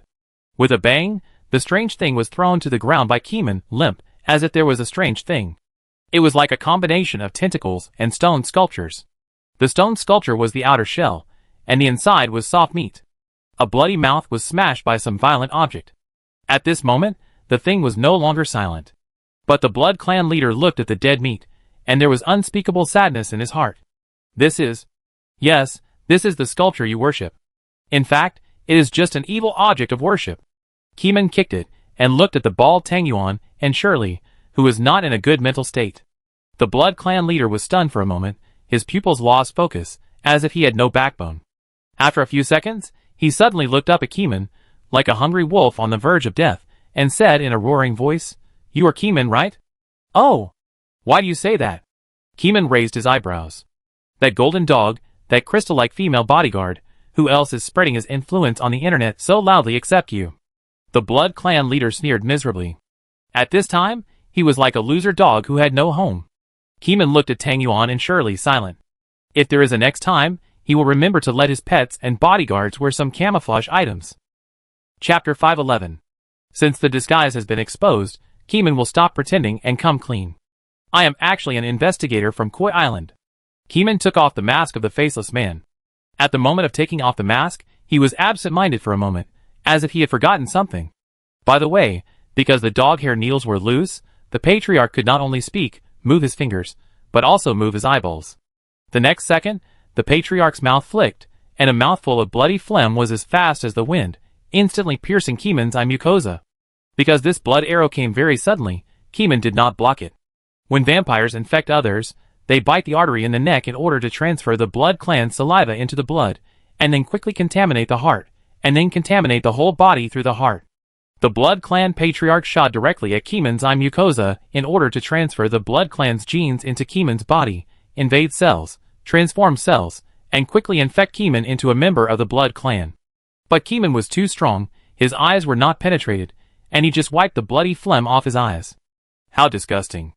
Keeman's face was dark, and he shouted, "Tang Yuan, beat me to death." Tang Yuan immediately ran over, swung his big palm, and slapped the head of the Blood Clan leader with a loud bang. Keeman took out water props, and kept washing his face and eyes. Although he had high resistance and successfully resisted the genetic invasion of the Blood Clan's saliva, he felt very disgusting. Keeman washed it several times before he felt that it was barely clean. Looking at the Blood Clan leader again, because of Tang Yuan's continuous slapping, the dog hair needles became looser and looser. While Tang Yuan was not paying attention, the Blood Clan leader suddenly trembled slightly to milliseconds, loosening 80% of the dog hair needles. After a split second of back kicking, the Blood Clan leader jumped up again, slapped Tang Yuan away, and then ran away in the opposite direction. It didn't intend to beat Keeman. It had slapped Keeman in the bar before. The extremely fast punch hit Keeman's face, and there was not even a splash of blood. What's the difference between this and hitting the golden retriever? At most, the knockback effect is very good, but it can't hurt the root. Monster, it tastes so delicious, it should still be in the human category, but how can he be so strong? The death of the mother made the Blood Clan leader's mind a mess, buzzing, and his thoughts became clear. He only knew that he couldn't kill Keeman, so he had to run away. The Blood Clan has been operating for decades, plundering so many humans from outside to here, and has cultivated dozens of generations of farmed human food with excellent genes. But today, with the arrival of Keeman, all dreams are shattered. Even the mother who led it to the peak of the Blood Clan was destroyed by Keeman. In the past few decades, the leader of the Blood Clan has eaten the most resources of the Blood Clan, all kinds of delicacies from mountains and seas, and all foods with special powers. Other Blood Clan members rarely have the opportunity to eat them. In this alien space, it has the final say. But now, there is a human with an extremely abnormal body who can withstand its accumulation for decades. His worldview almost collapsed. If he didn't know that there are so many strange special items in this world, he would really complain about the world. Keeman followed behind all the way. The vampire had been beaten, and the dog hair needle pierced its body again. The smell of blood had already overflowed. Some people may ask, if vampires can suck blood, how can they bleed in their bodies? Aren't they lacking blood? This could only mean that the settings of the vampires on Blue Star are different from those in various vampire novels. There must be some differences. Even the vampire patriarch that Keeman met, his arm had red veins bursting, and his power increased to an outrageous degree, suppressing Tang Yuan, who was more than 200 levels, and it was Tang Yuan's best power suppression. As for the special items on the patriarch, I haven't seen him use them yet. I guess he was afraid that the scientific kerosene lamp would prohibit its use. Tang Yuan and Shirley stayed at the bar and waited at the door.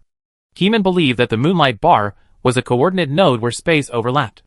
As long as he guarded it, he could prevent the patriarch from escaping. And the other party ran so far, in addition to the reason of delaying time, he would find a place suitable for assassination, and kill Keeman with powerful items while Keeman was not paying attention. After decades of accumulation, the patriarch must have amazing special items. This escape may also be to go back and get the top items at the bottom of the box. Keeman was cautious, stretched out his right hand, and summoned the demon map. The black sheepskin scroll looked very strange under the illumination of the scarlet moon. Keeman ignored the red moon above his head and spread out the map. There were many fixed red dots, and only one red dot was running very fast in the city. The fixed malicious red dot was the Blood Clan member nailed to the ground by Tang Yuan. The range of Tang Yuan's pear blossom rain needle was really large. After running so far, there were still people fixed. However, if you walk a little further, the fixed malicious dots will disappear, and all will be floating malicious red dots. However, Keeman has locked the red dot that was running away at the beginning. That person must be the Blood Clan leader. Keeman ran very fast, wearing angel wings and a ring of energy gathering full of holy light on his head, releasing light and heat, brighter than the scarlet moon in the sky. Countless vampire creatures were illuminated by the holy light, and their skin showed signs of burning. Those who were not fixed quickly ran into the house to avoid the wind. Just now, Keeman forgot to use the holy light to illuminate the vampire patriarch. The vampires are creatures that are afraid of ultraviolet rays. This is what the big-faced cat said. Theoretically, The moonlight of the scarlet moon also has ultraviolet rays. But Keeman felt that the concentration was not high, and it might even be some strange power hidden in the moonlight. Suddenly, Keeman passed by an open-air farm. The vampire shepherds could not withstand the light of the holy light passing through the sky, so they put down their sheep whips and ran away.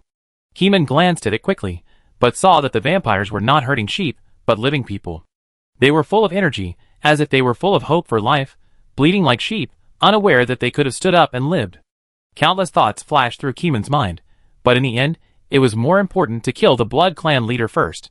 Keeman flew very fast, and the other party also ran very fast, without distinguishing between you and me. In this chase, it finally came to an end.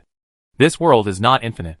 Keeman saw the end, which was a void, which made Keeman think of the void with nothing. This alien space is a world standing in the void. The Blood Clan leader has run to the edge of the world, but it did not stop the script of running away. Instead, it jumped vigorously, stepped on 2 deep marks on the spot, and the whole person turned into a bloody figure and jumped into the void. The Blood Clan leader looked back at Keeman and smiled desperately. "Keeman, I remember you." A few seconds later, its figure was swallowed up by the darkness of nothingness without a sound. Keeman flew to the edge and stopped moving forward, because his own spiritual power warned him not to fly into the void without protection. Chapter 512. Standing on the edge for a while, he had no choice but to go back without any other movement. When Keeman went back, he looked up at the sky. A scarlet moon was hanging in the sky. The sky was foggy and strange. What was going on with the moon above? Keeman wanted to know. But he was too far away from the moon, and even the big-faced cat could not predict the news. At this moment, Keeman was still in the posture of an angel, flying high in the sky, emitting a light that was difficult to look at directly. Countless vampire creatures did not dare to look at the sky, nor did they go out, for fear that Keeman would block the door and kill them. This is the hidden space of the vampires, which has been operating for decades. Every time an outsider comes, it is the unconscious intention of the mother to win over. The vampires as a whole have matured, so they naturally do not need too many newcomers. Many newcomers are fresh live blood food, with a special flavor that is not available in breeding places, so the blood food activities several times a month, sometimes more than a dozen times a month, have become the monthly celebration of the vampires. But now, they had never expected that such a powerful enemy would enter this hidden space. Even the invincible Blood Clan leader was forced into a corner. What qualifications did they have to fight with Keeman? Keeman ignored them. It was not too late to burn them with fire or slowly cook them with other items. They could not run away. The intersection was blocked. Keeman had already grasped their lifeline. Keeman flew higher and higher. With angel wings, he didn't need to consider other things, just fly up. On the ground, the pink glutinous rice balls looked up at the sky and saw their master rising like a golden sun, completely covering the brightness of the scarlet moon and becoming the brightest point in the world. Woof! Tang Yuan was proud of it. Shirley covered her brows with her hands, and the next second she realized that this method was useless. That was not the real sun, but the holy light. I don't know how long I flew, maybe 10 minutes, half an hour. Keeman found that the full moon in the sky was becoming more and more illusory, not real at all, like a flower in the mirror, a moon in the water. How could this be possible? This moon is illusory? Keeman realized that something was wrong and continued to fly upwards. He plunged into the gray fog, and the fog enveloped him, but the holy light was fierce, and it opened up a bright space again. After flying for a long time, the fog around him became less and less, until there was no fog. The bottomless black occupied the entire sight, and the deathly silence warned Keeman's spirit not to fly into the black. It was the void. With his powerful spiritual perception, Keeman stayed at the edge of the gray fog and did not fly out. The holy light on his body continued to pierce into the dark void. The void swallowed up all the holy light without any feedback, like a bottomless abyss. The scarlet moon was extremely transparent and unreal, as if it did not exist in this space. It was just a projection in the void. This made Keeman full of questions. What kind of moon could be projected in the void? Keeman stayed at the edge of the gray fog for a long time, just to try his best to use his spirituality to silently perceive the information emitted by the scarlet moon. Maybe he could feel something incredible. As his gaze deepened, Keeman did not feel that he had gained anything. He turned his head to control his body to sink, and after a few seconds, Keeman looked back at the moon, which was between illusion and reality. The farther Keeman was from it, the more real it was. Keeman stopped falling and flew up again, and the feeling of illusion rose again. In other words, the closer you get to the moon, the less real it is. Keeman was puzzled, but he understood one truth anyway: he couldn't do anything with the moon. After a long fall, Keeman returned to the ground, and Tang Yuan barked, very happy. Keeman had seen Tang Yuan with complete baldness before, but he didn't look closely before. Now, he circled Tang Yuan twice, and looked at him carefully. It's bald. Keeman patted Tang Yuan's back. At this time, Tang Yuan had become smaller, and his palm could easily pat the dog's back. The dog's back was fleshy, not slippery, a little sticky, and even a little prickly. Woof! Tang Yuan felt wronged, and needed strong comfort. Did you swallow all the dog hair back? Keeman asked. Tang Yuan certainly hadn't collected all the dog hair. Hearing Keeman shout, he immediately rushed into the city like a fly to take back the dog hair. Those Blood Clan members were no match for Tang Yuan. After a confrontation, they were slammed into the ground and sunk several meters deep. Keeman stayed at the door of the Moonlight Bar as a door god. Shirley had been put into the storage scarf by Keeman, and Bai Shatang was led out by Keeman for a walk. Bai Shatang's feathers were still there, and his whole body was snow white, as if it had never been polluted. He blinked his big, silly and cute eyes, and didn't dare to speak, because Bai Shatang found that the environment here was too dark, and it was a good place to kill the eagle and bury the body. Eyes watching the nose watching the heart, Bai Shatang has never forgotten that Keeman's true identity is the evil god. It stood on the left side of the door of the Moonlight Bar, motionless. Those who don't know it would think it is a natural sculpture.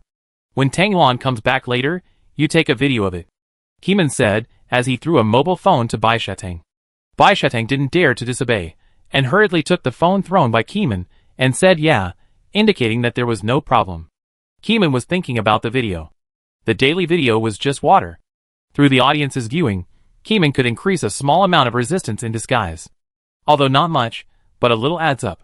Keeman took a look at his resistance, which had already broken through the 2,000 mark and reached 2,400 points of resistance.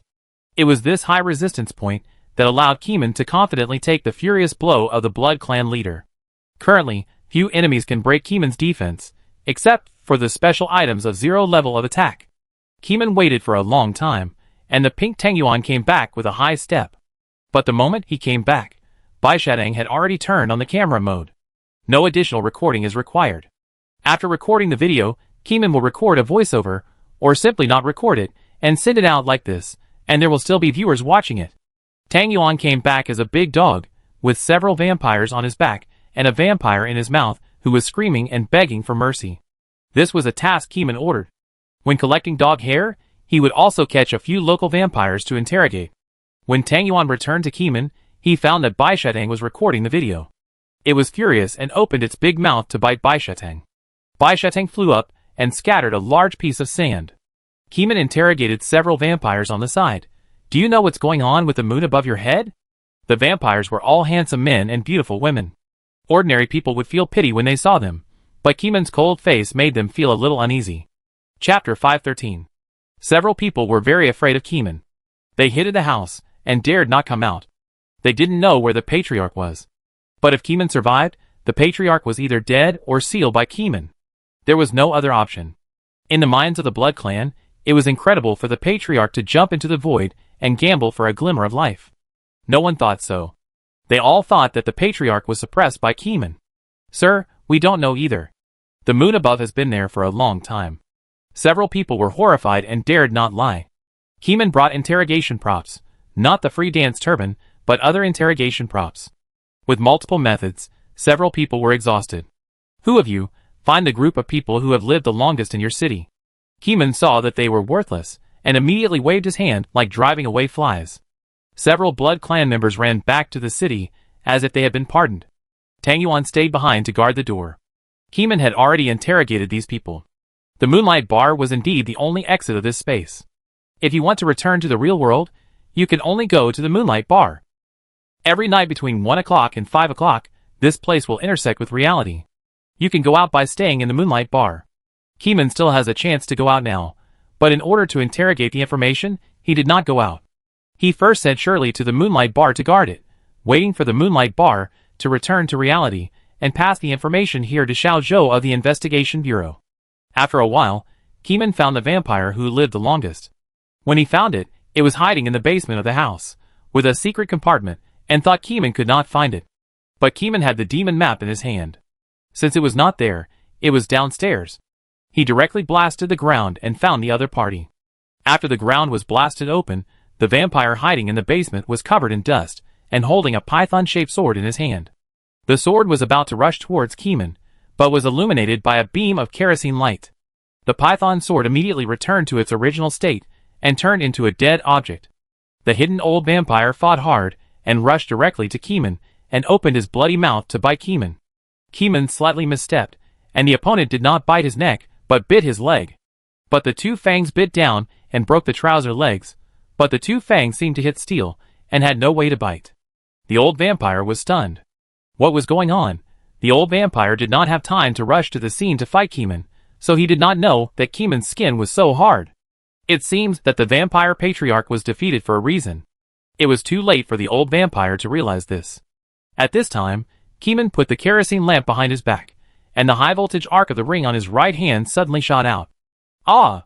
The arc of the Thunder King's ring does not harm the human body, but it has the function of cleansing faith.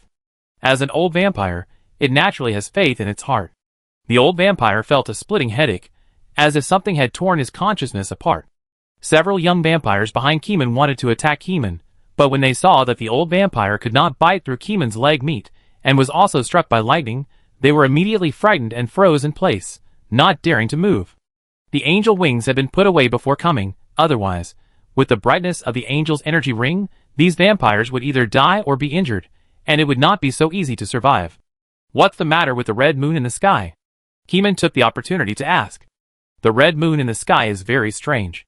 Keeman believes that the red moon has a lot of mystery, and must be investigated clearly. That red moon was there when the space was first discovered. The old vampire trembled. Keeman asked several questions, all of which were to the point.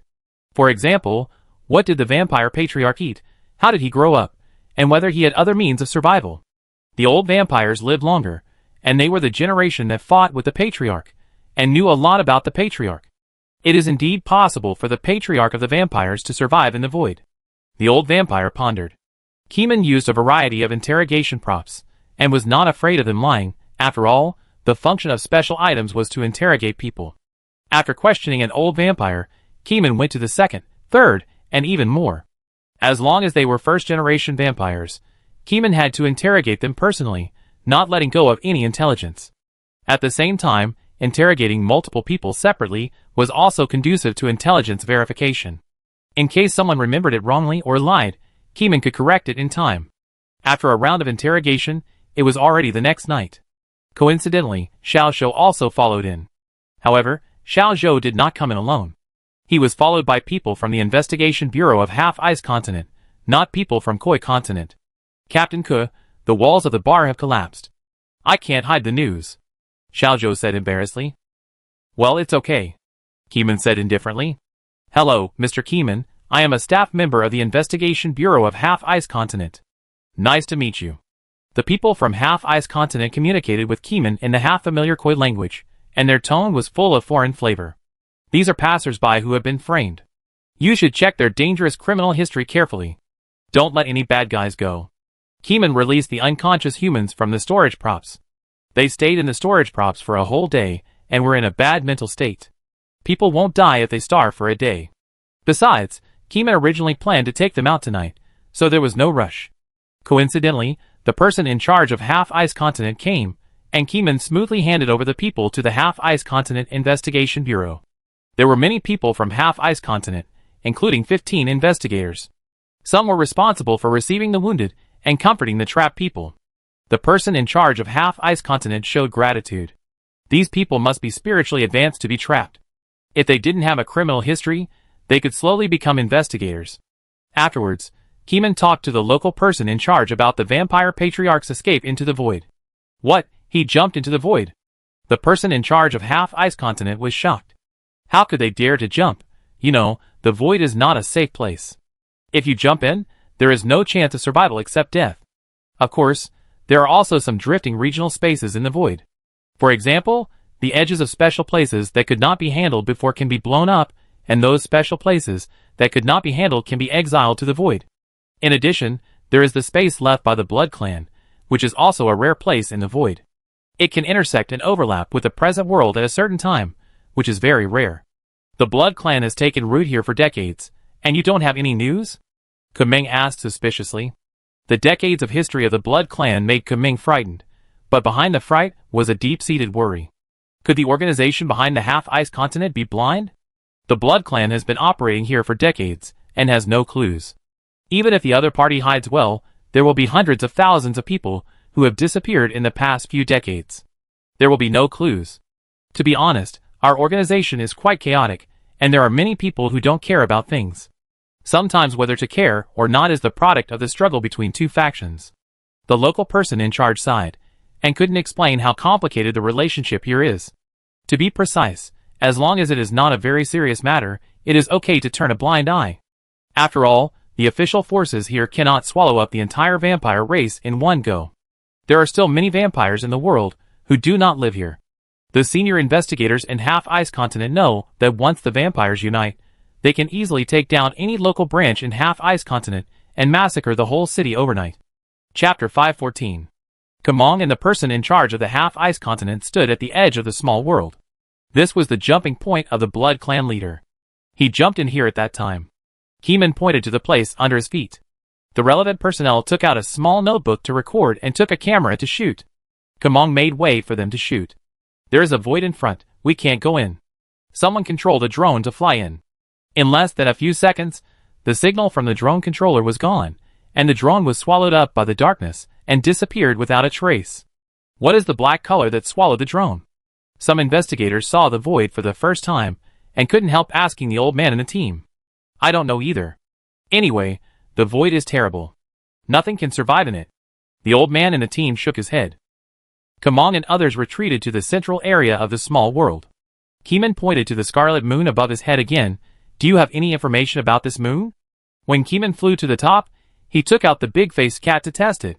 As a result, the big-faced cat did not give any information, which proved that the moon was not within the detection range of the big-faced cat. So Kuming wanted to get some information from Half-Ice Continent, but unfortunately, the other party didn't have any information. We don't know either. This is the first time we know about this Blood Clan base camp. The person in charge of Half-Ice Continent shook his head. After a night without any results, Kuming and the investigators returned to the Moonlight Bar and waited for the night to pass. The red inside the Moonlight Bar withdrew and returned to the original world. When the illusion receded like a tide, Kuming had returned to reality. The bar in reality had been destroyed, and there were big holes in the walls. The broken tables and chairs and the gravel on the floor were cleaned up by the investigation bureau, and it was not as messy as before.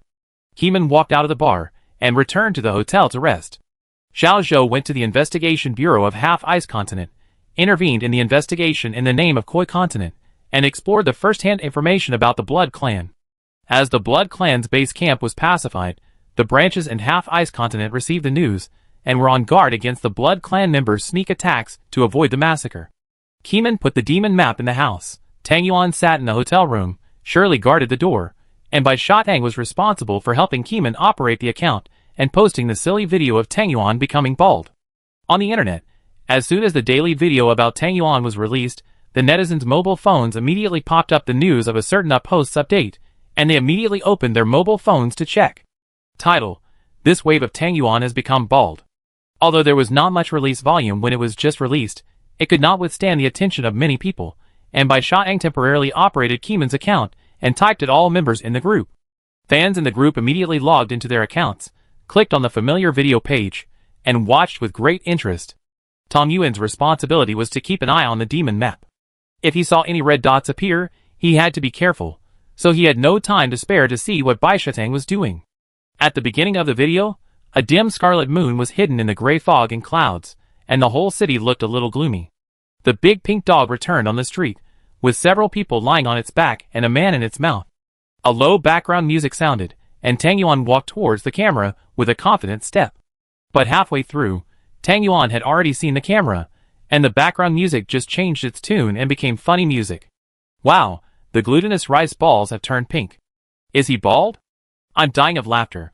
If you hadn't told me, I would have thought he was a wild dog that mutated from some mountain valley. I'm crying. Let's be honest.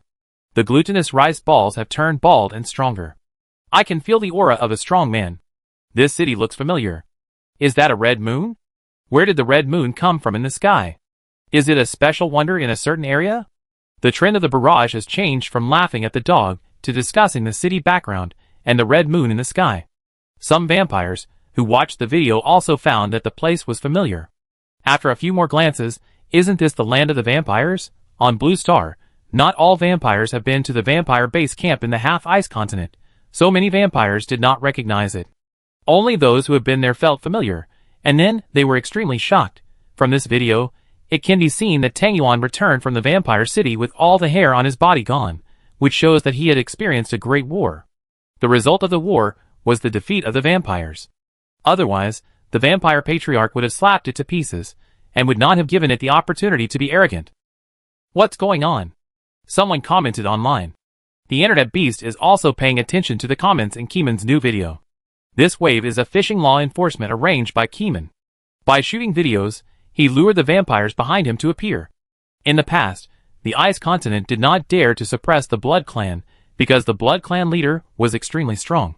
He was invincible with his flesh and blood. He was also very fast. Before you could use an item, he would instantly flash in front of the enemy and slap his head to pieces. Even if you had an instant self-protection item, the shield that came with the item could not stop a punch from the Blood Clan leader.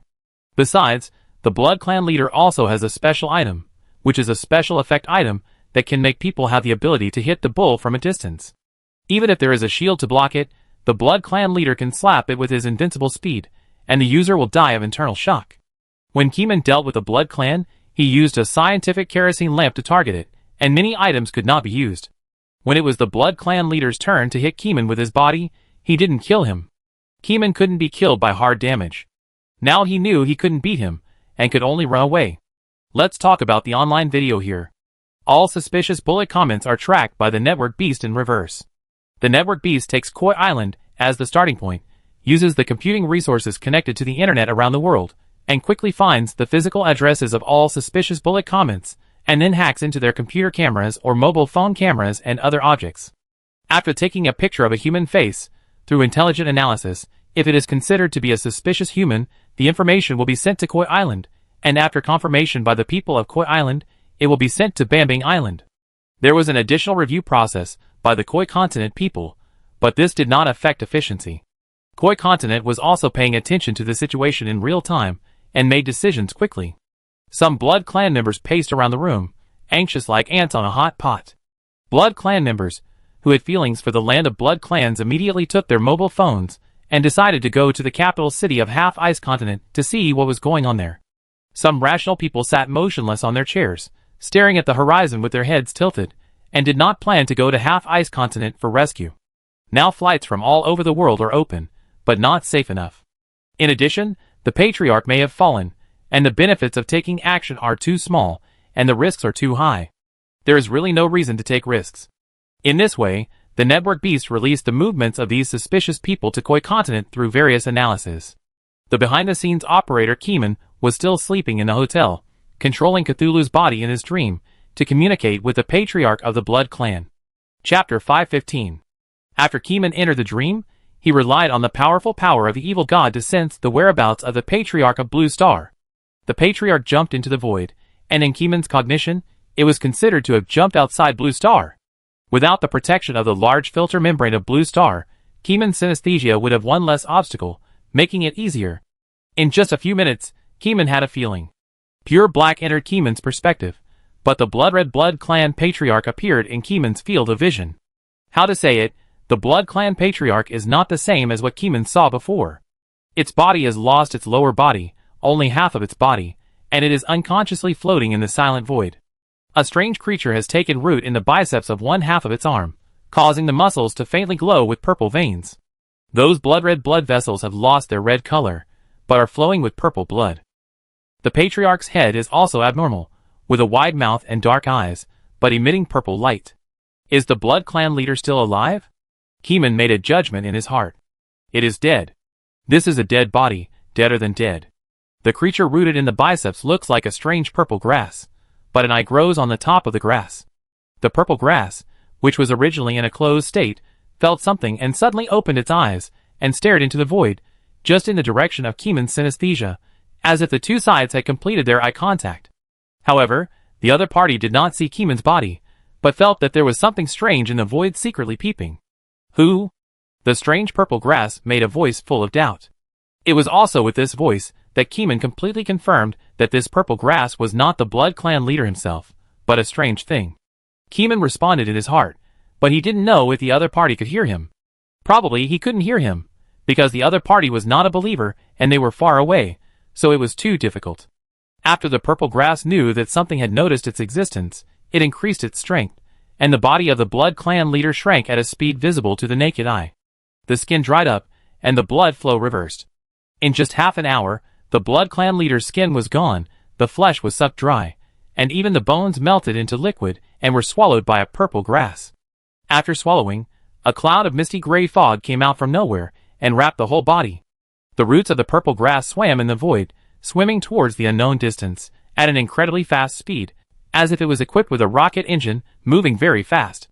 The tail of the purple grass did not have a spray like a burning rocket, but used some invisible power to produce some kind of ripples that smoothed the space, making the space behind it flatter, and the body was naturally pulled forward by the space. Keeman was very surprised. This magical flying method contained a very complex amount of knowledge. It can be seen that the strength of this purple grass is many times greater than that of the Blood Clan leader. 100 times, 1,000 times, 10,000 times? Keeman didn't know. It was difficult to evaluate. Because he was very interested, he didn't lose the other party, and kept a close eye on where the other party was running. The purple grass was also a little confused. It could easily escape the other party's attention after traveling a distance in the void. After all, the void is too big, and every distance in the void represents an infinite distance in the real world. It is very difficult for the other party to locate its existence in the void, unless the other party's strength is far above it, and has mastered some superb positioning and tracking capabilities. Keeman stared at it, and he lost interest in even looking at the game world and the dream world. He only thought about where this guy would run to. At the same time, because he stared at it for a long time, Keeman roughly deduced that the Blood Clan leader himself was really dead. The murderer was this traveler from the void. The Blood Clan leader must have some mysterious items on him to ensure that he could cross the void and withstand the turbulence in the void. But the big-faced cat had instilled some knowledge about the void. There are some unknown races and unknown strengths in the void. They travel in the void with strange abilities. If they are a little bit unbearable, they may be controlled or tempted. The Blood Clan leader escaped Keeman's pursuit by chance, but he was unlucky and encountered an unknown creature in the void. Then the patriarch died and became a kind of life nutrient for the unknown creature. Because he stared for a long time, Keeman gradually heard the sacrifices of believers in his ears, wanting to sacrifice some items to Keeman. Keeman thought about it, rejected the sacrifices of believers, and continued to stare at the purple grass in front of him. It is very difficult to find the existence in the void. It is not easy at all. They are like dragons that are hard to find. If there is no connection, it is difficult to sense each other. After staring for several hours, he did not see the other party stop. At this time, the sound of believers' sacrifices rang in Keeman's ears for the 100th time. There are many sacrifices every day. Keeman accepts sacrifices based on his mood. At present, Keeman can't find fun in this purple grass, so he accepts the sacrifices of believers to see what strange things they bring. Soon, Keeman's consciousness crossed the boundaries of space and time, and the great consciousness descended into the game world.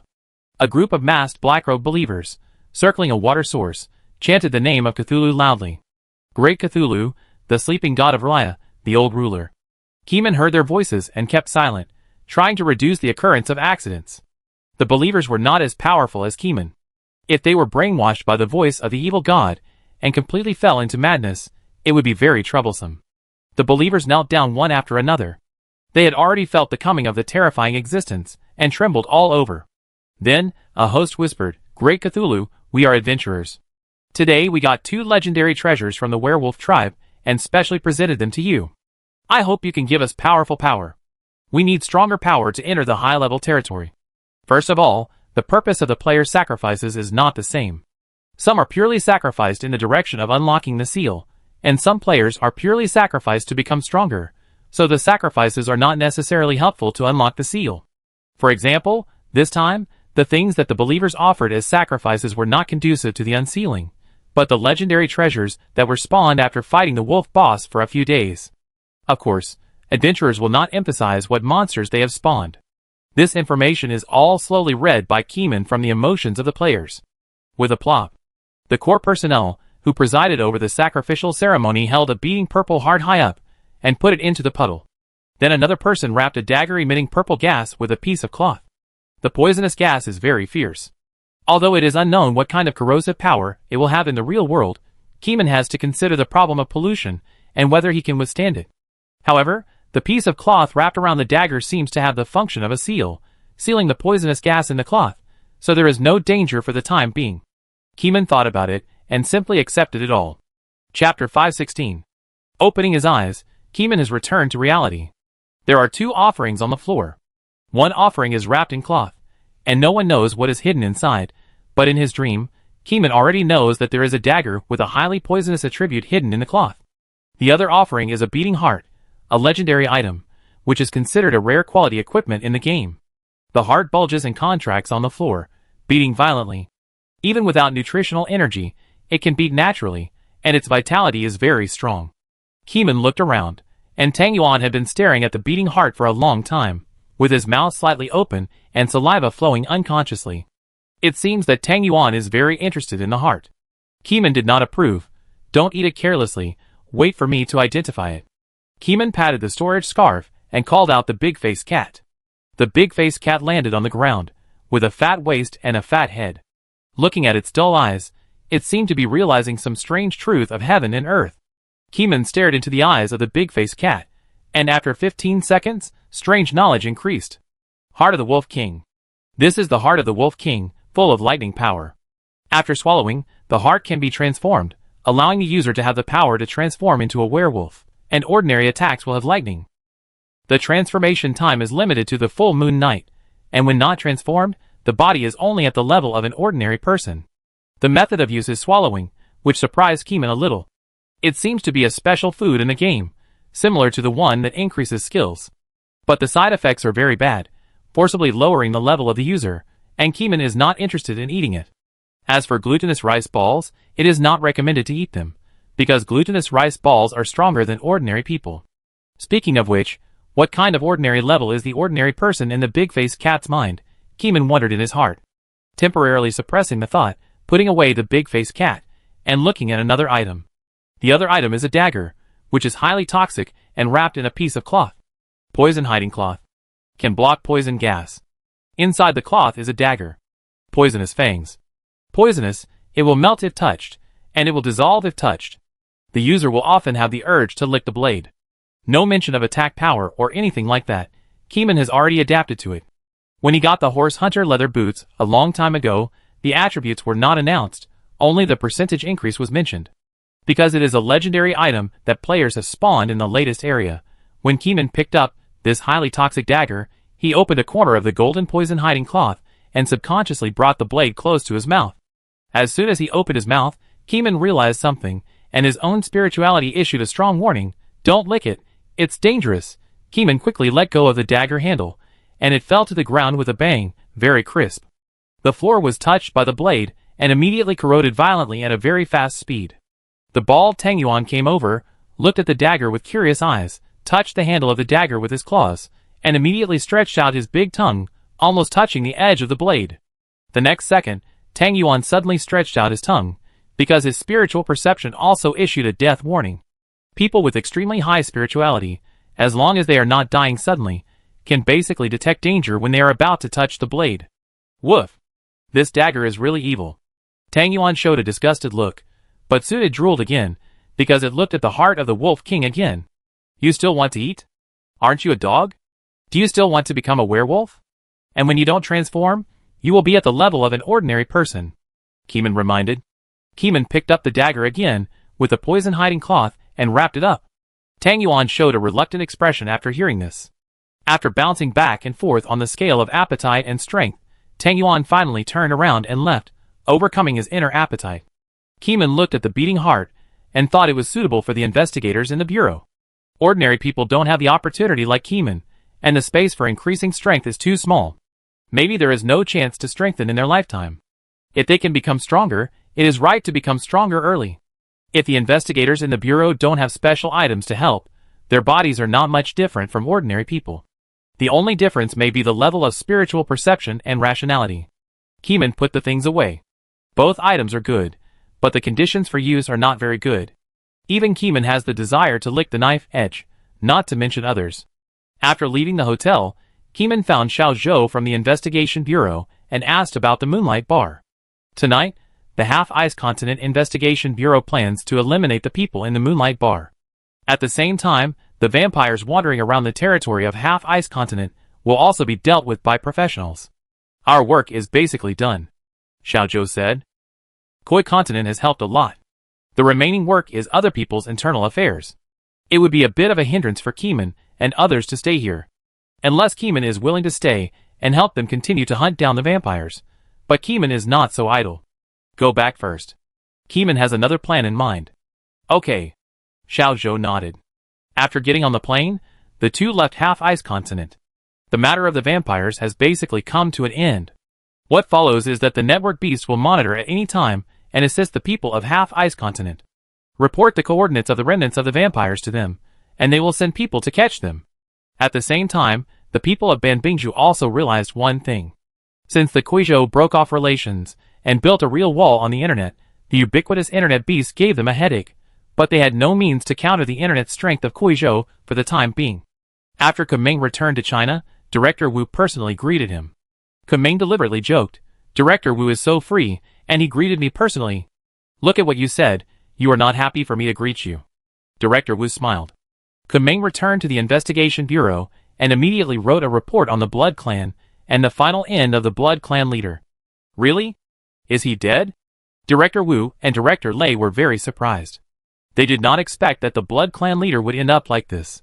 But they were also a little worried. Are you okay? Seeing such a being wandering in the void? It's okay. I just saw a shadow in a hurry. I didn't see what it was. The other party flashed away. Do a psychological evaluation. You are too reckless. Both of them were very worried about Kumeng's mental health. It was okay to see the patriarch die in the void through dream synesthesia, but dreaming of a mysterious being that killed the patriarch would be a big trouble. It is necessary to do a psychological examination. Kumeng had no objection. He followed their wishes and went to the psychologist for a psychological quality examination. At the same time, he attached various mind detection items and used the most rigorous tests to prove that Kumeng's mind had not been implanted with the idea of destroying his hometown. The psychologist was very surprised. From the various subconscious tests, Kumeng's mind was not polluted, and he did not have the idea of destroying everything. After the test, everyone admired Kumeng's rationality even more. Your heart is made of iron, nothing can affect you. Director Lei was amazed and admired him very much. Chapter 517. Speaking of the heart, Keeman thought of the item he had just obtained today, the Wolf King's heart. By the way, I have something new today.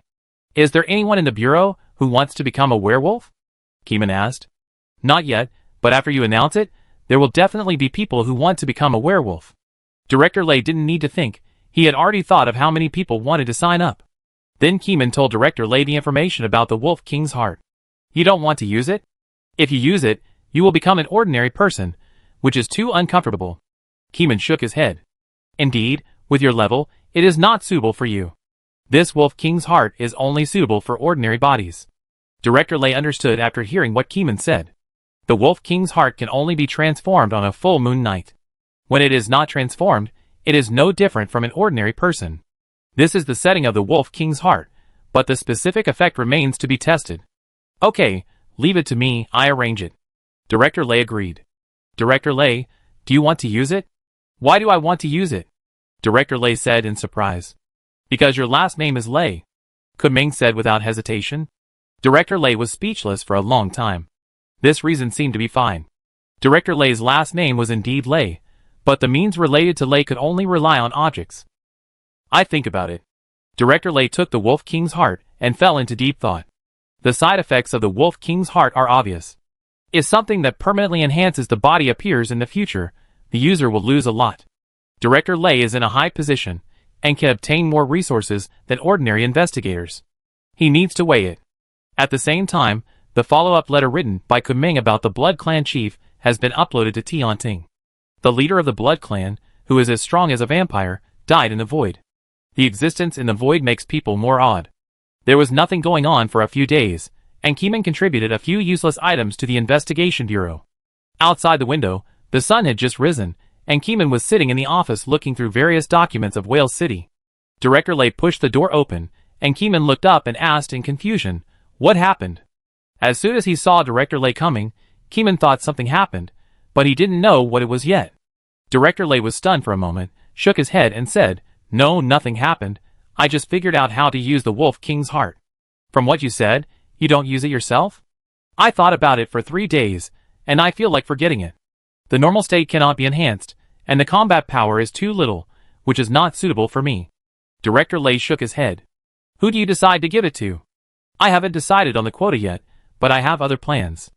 I plan to hold an open competition in colleges and universities to see if there are any good talents and confirm one thing." After Director Lay finished speaking, he said, "Do you want to come and see if there are any good talents to promote to our bureau?" Kamong was puzzled and had a detailed chat with Director Lay. It turned out that the college Director Lay mentioned was the local special university, which was the reserve of the Investigation Bureau. Speaking of special universities, the Bureau had thought of inviting Keeman to give lectures on spiritual knowledge before, but later Keeman was busy traveling around and did not go to the university to give lectures. "Not directly promoted from the Bureau?" Keeman said unexpectedly. "In theory, the Wolf King's heart should be quite strong. After all, it is a legendary item spawned in a level 200 area. How bad can it be?" "No, this is how I planned it. I suspect there are werewolf students in the local colleges, but I don't know where they are. I want to use this thing to lure them out. It's just right to hold an on-campus competition, so I use this as a name," Director Lay said, and looked at Kameng's desk again, where there were a pile of documents. "I remember that this document should have been sent to your desk today. Let me look for it. Oh, here it is, this document." Director Lay took out a paper document that he had not checked from the pile of documents on the desk. Kameng opened the paper document file, which contained more than a dozen pictures. They were pictures of a black hare taken from all angles. On the right side of the picture, the words "wolf hare" were written. "The discovery location is in the branch campus of our city. I suspect there is a werewolf among the students, but I haven't found out who it is yet." Director Lay pointed to his head, which was a judgment made by Sixth Sense. Kameng looked at the picture and didn't feel anything. The main reason was that this matter had nothing to do with Kameng, and it couldn't be linked together unless Kameng personally participated in the matter. "Okay, when will the school competition be held?" Keeman nodded and agreed. He had nothing to do in the past few days, so he just watched the Blood Clan roundup in the Ice Continent, and then observed various strange events happening around the world. In Keeman's opinion, behind all the strange events, there may be an evil cult hidden, just like the Shadow Organization, which is dangerous and terrible. If they are not killed, Blue Star will be completely destroyed by them sooner or later. This is why Keeman immediately began to investigate in depth after knowing the Blood Clan sculpture. Keeman looked down at the document in his hand and didn't see any clues. This should be held the day after tomorrow without delay. I have already sent out a notice, asking all the students in the school to prepare, Director Lay said vigorously. Even if Keeman did not join the investigation, Director Lay would still plan this matter, because there is no need for wild werewolves in the country. Besides, this unknown werewolf may also be an undercover agent from abroad. Speaking of werewolves, Keeman thought of the defeated Blood Clan. The reputation of werewolves on Blue Star is as famous as that of Blood Clan. In other words, werewolves may also have a history of several decades. Why do we say decades here, not hundreds of years? That is because the earliest special items in history can only be traced back to decades ago, and there are no more than a few decades ago, so people generally believe that the real history of werewolves is only a few decades. After reading this picture file report, Keeman also silently looked forward to it in his heart. Maybe he could catch a ready-made werewolf. On the internet, the Wales City Investigation Bureau and the local branch campus jointly issued an announcement of the school competition. The content of the competition has been announced, which has aroused heated discussion among netizens. The competition starts the day after tomorrow? What is the Bureau trying to do? They are so rushed to launch a competition. The rewards are very rich. The first prize is actually a Wolf King heart. Does anyone know what the Wolf King heart is? I don't know, same question. You should manually at Keeman here. Maybe he will make a popular science video about the Wolf King heart? Afterwards, there were a series of it himself comments in the comment area. Keeman saw it and replied, I haven't seen it either, but you can look forward to it. The name of the reward must be related to werewolves. Wow, the great god was really called out. Is this the power of netizen summoning? It's amazing. Can I still summon you next time I encounter something I don't understand? Chapter 518. Keeman did not continue to reply. Netizens were very enthusiastic, but he could not reply to every one of them. At night, Keeman went to sleep and used the synesthesia of the player group to find the wild monster territory related to the werewolf, to see what the characteristics of the werewolf were. The werewolf heart that Keeman received had the hidden power of thunder and lightning, so Keeman wanted to see how strong the werewolves in the game world were. Soon, Keeman saw how strong the werewolves in the game world were. In their werewolf tribe, there is a moonlight priest who can summon an illusory red moon in the sky. Under the illumination of the red moonlight, the werewolves transformed one after another and mastered thunder and lightning. Every ordinary attack was accompanied by a huge thunder special effect, causing amazing damage. The players retreated and advanced, relying on the powerful enhancement that Keeman had given them before, and fought against the wild monsters 20 to 80. Players 8, wild monsters 2. Without Keeman's power enhancement, it would certainly not be so easy to beat the wolves. Keeman secretly observed several times. The werewolves always acted collectively, with extremely fierce movements and fast movement speed. Hundreds of werewolves gathered together to attack at the same time, and hundreds of purple lightnings rumbled down, forming a shining thunderstorm, which could be used as flash bombs. It looks a bit strong, Keeman murmured in his heart. Of course, the strong here refers to the werewolves to the players. Then Keeman peeked at the existence behind the shadow stream again, and Keeman still did not catch this existence. Now the leader of the shadow stream is dead, and it is still in infinite darkness. No sound was initiated, and it did not cause any waves to Keeman's peeping, as if it had become accustomed to Keeman's gaze. Keeman was also troubled by this behind-the-scenes associate, but his strength was not yet at that level, and he really could not affect the real existence behind the shadow stream. Seeing the picture of it still alive, Keeman knew that the shadow stream was not dead and had a chance to make a comeback. Blue Star could not relax yet, and continued to keep a close eye on the global situation, lest the shadow stream come back again.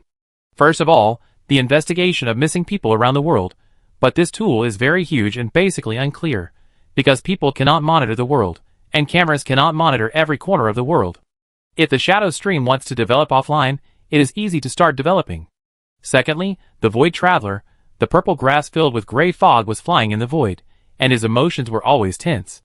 He suspected that Keeman would suddenly come out from some incredible direction to swallow it, but the imagined crisis never appeared, and he was annoyed by Keeman's ignoring and peeping. While feeling the anger of the Void Traveler, Keeman looked at the new interesting news of the United Dream. There is nothing interesting on Orange Star, but the situation is even more tense. After the Witch Night, people are panicking, fearing that they will become another gender. Keeman has not been busy recently, and has paid some attention to this matter, but has not paid much attention to it, because Keeman believes that those people on Orange Star should be able to get through the difficulties smoothly. After all, the followers of the Q system have been driven away, and there are not many who remain on Orange Star to survive normally. Those who survived are extremely secretive, and did not participate in the sacrificial activities, which is difficult for outsiders to detect. In addition to these trivial matters, Keeman occasionally captured a very interesting shot when he was wandering around for fun. It was a beautiful mountain forest, with strange shapes of rocks, green moss covering every huge rock, and trees that could be hugged by several people stretched across the land like a military formation, making it difficult for players to walk out of this huge maze. The monsters in the forest are at least level 300 and above, and they are all as strong as bulls. They may be able to slap the players into meat patties with one slap. These players are mixed in the forest. One of them is a force teleporter, that is, a person who is killed by monsters and randomly teleported. Others are holding artificial binding teleportation symbols, teleporting over to save people and open up new land. It's just that the level of this area is too high, making it difficult to open up new land. At the same time, it is easiest to search for rare treasures when opening up new land. For example, when the first player who came here to open up new land opened the treasure chest, he found a legendary secret treasure. It was a Pokeball. The surface and inside of the Pokeball were attached with extremely ancient, sophisticated and complex Pokemon magic. It can subdue the creatures that are hit. The players danced with joy. If they handed in the Orange Star, there would definitely be a big reward. Do you think this item can harvest the evil god Cthulhu? Someone muttered. This is a group of upright players who support Orange Star.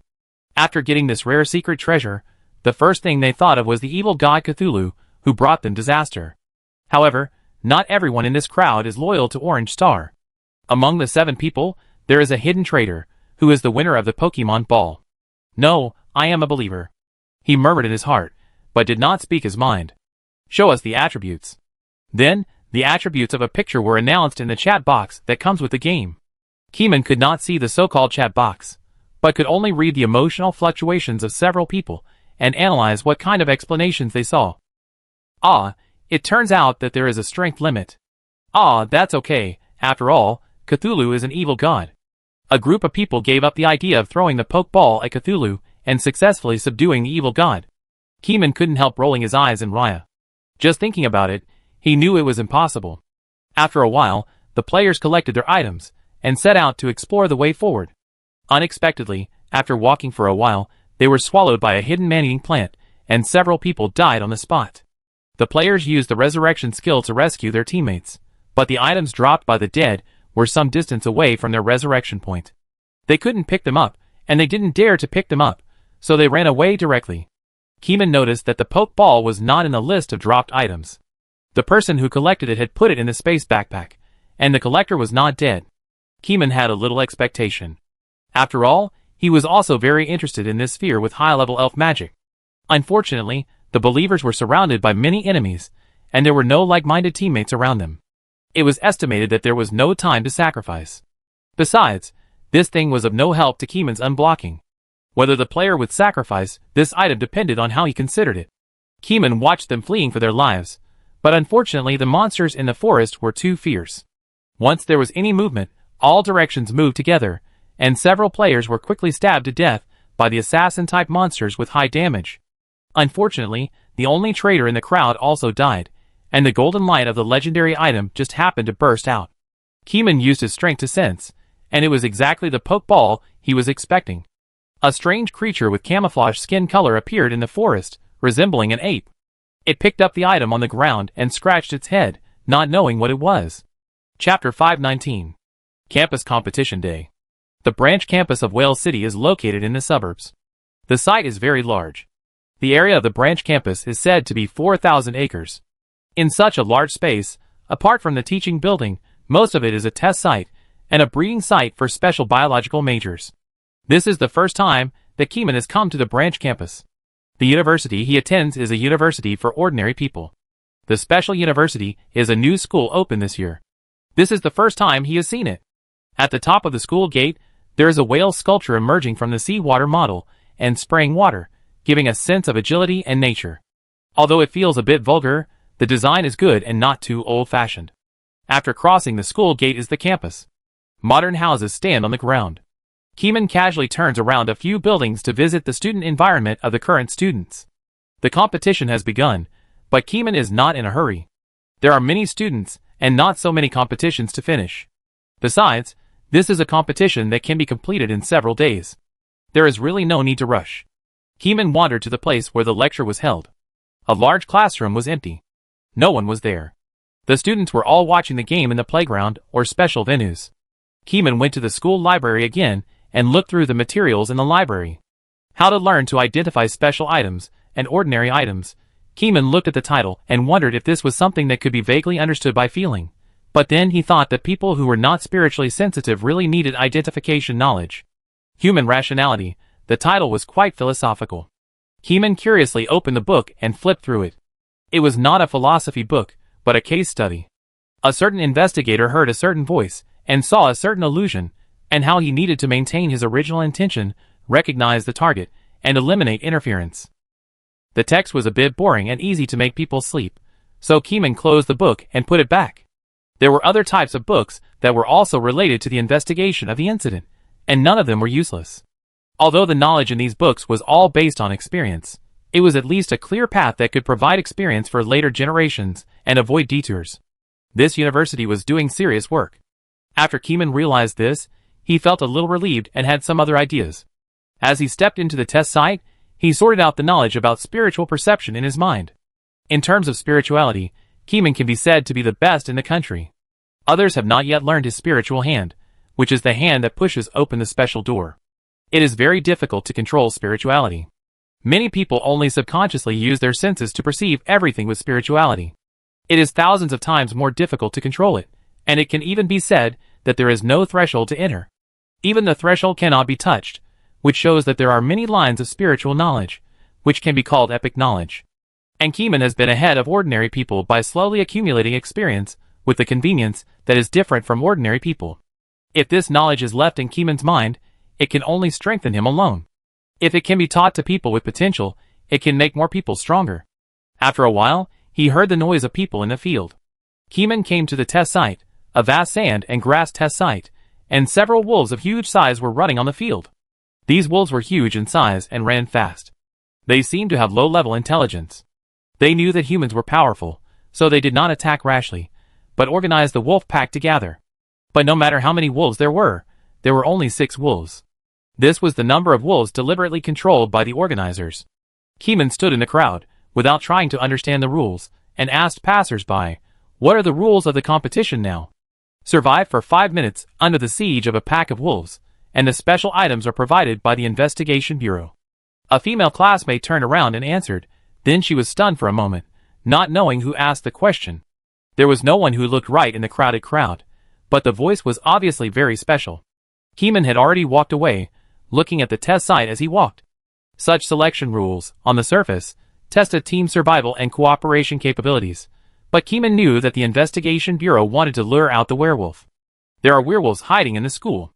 Keeman has seen the werewolves in the game in his dreams, so as long as he walks around the crowd of people in the school a few times, he may be able to sense the temperament of the werewolf on the spot. Keeman thought so in his heart, and walked around the field in a clockwise direction in the crowd. During the walk, Director Lay called Keeman, "Keeman, have you arrived?" There was a lot of noise on the phone, and the wind was also very loud. Director Lay must be outside. "I've been there for a long time," Keeman replied.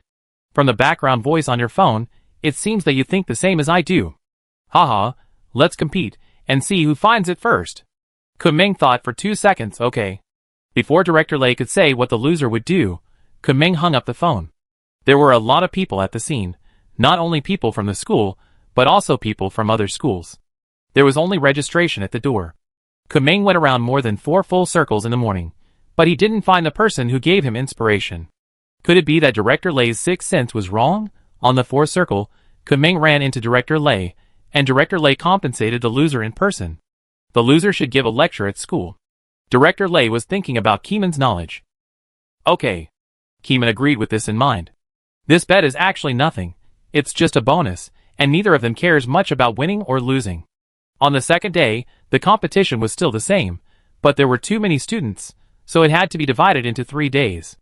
There was no harvest on the second day, and on the third day, Keeman was also wandering around, but there was no harvest. This made Keeman wonder, is there really a werewolf in the school? Keeman went to the first scene where a wolf hair was found, which was under the roots of a big tree by the lake. At this time, it was noon, the sun was high in the sky, and the violent sunlight fell on the ground, penetrating the gaps between the leaves and shining on the green grass. Director Lay pointed to a haystack, which was where the wolf hair was found. Keeman squatted down and touched the haystack. Although it was the first scene, in order not to alert people, the scene was not blocked here. Keeman touched the soft grass and thought of this place, where he was lying on the ground enjoying the afternoon sun, and it was just right to take a nap. And this is a university.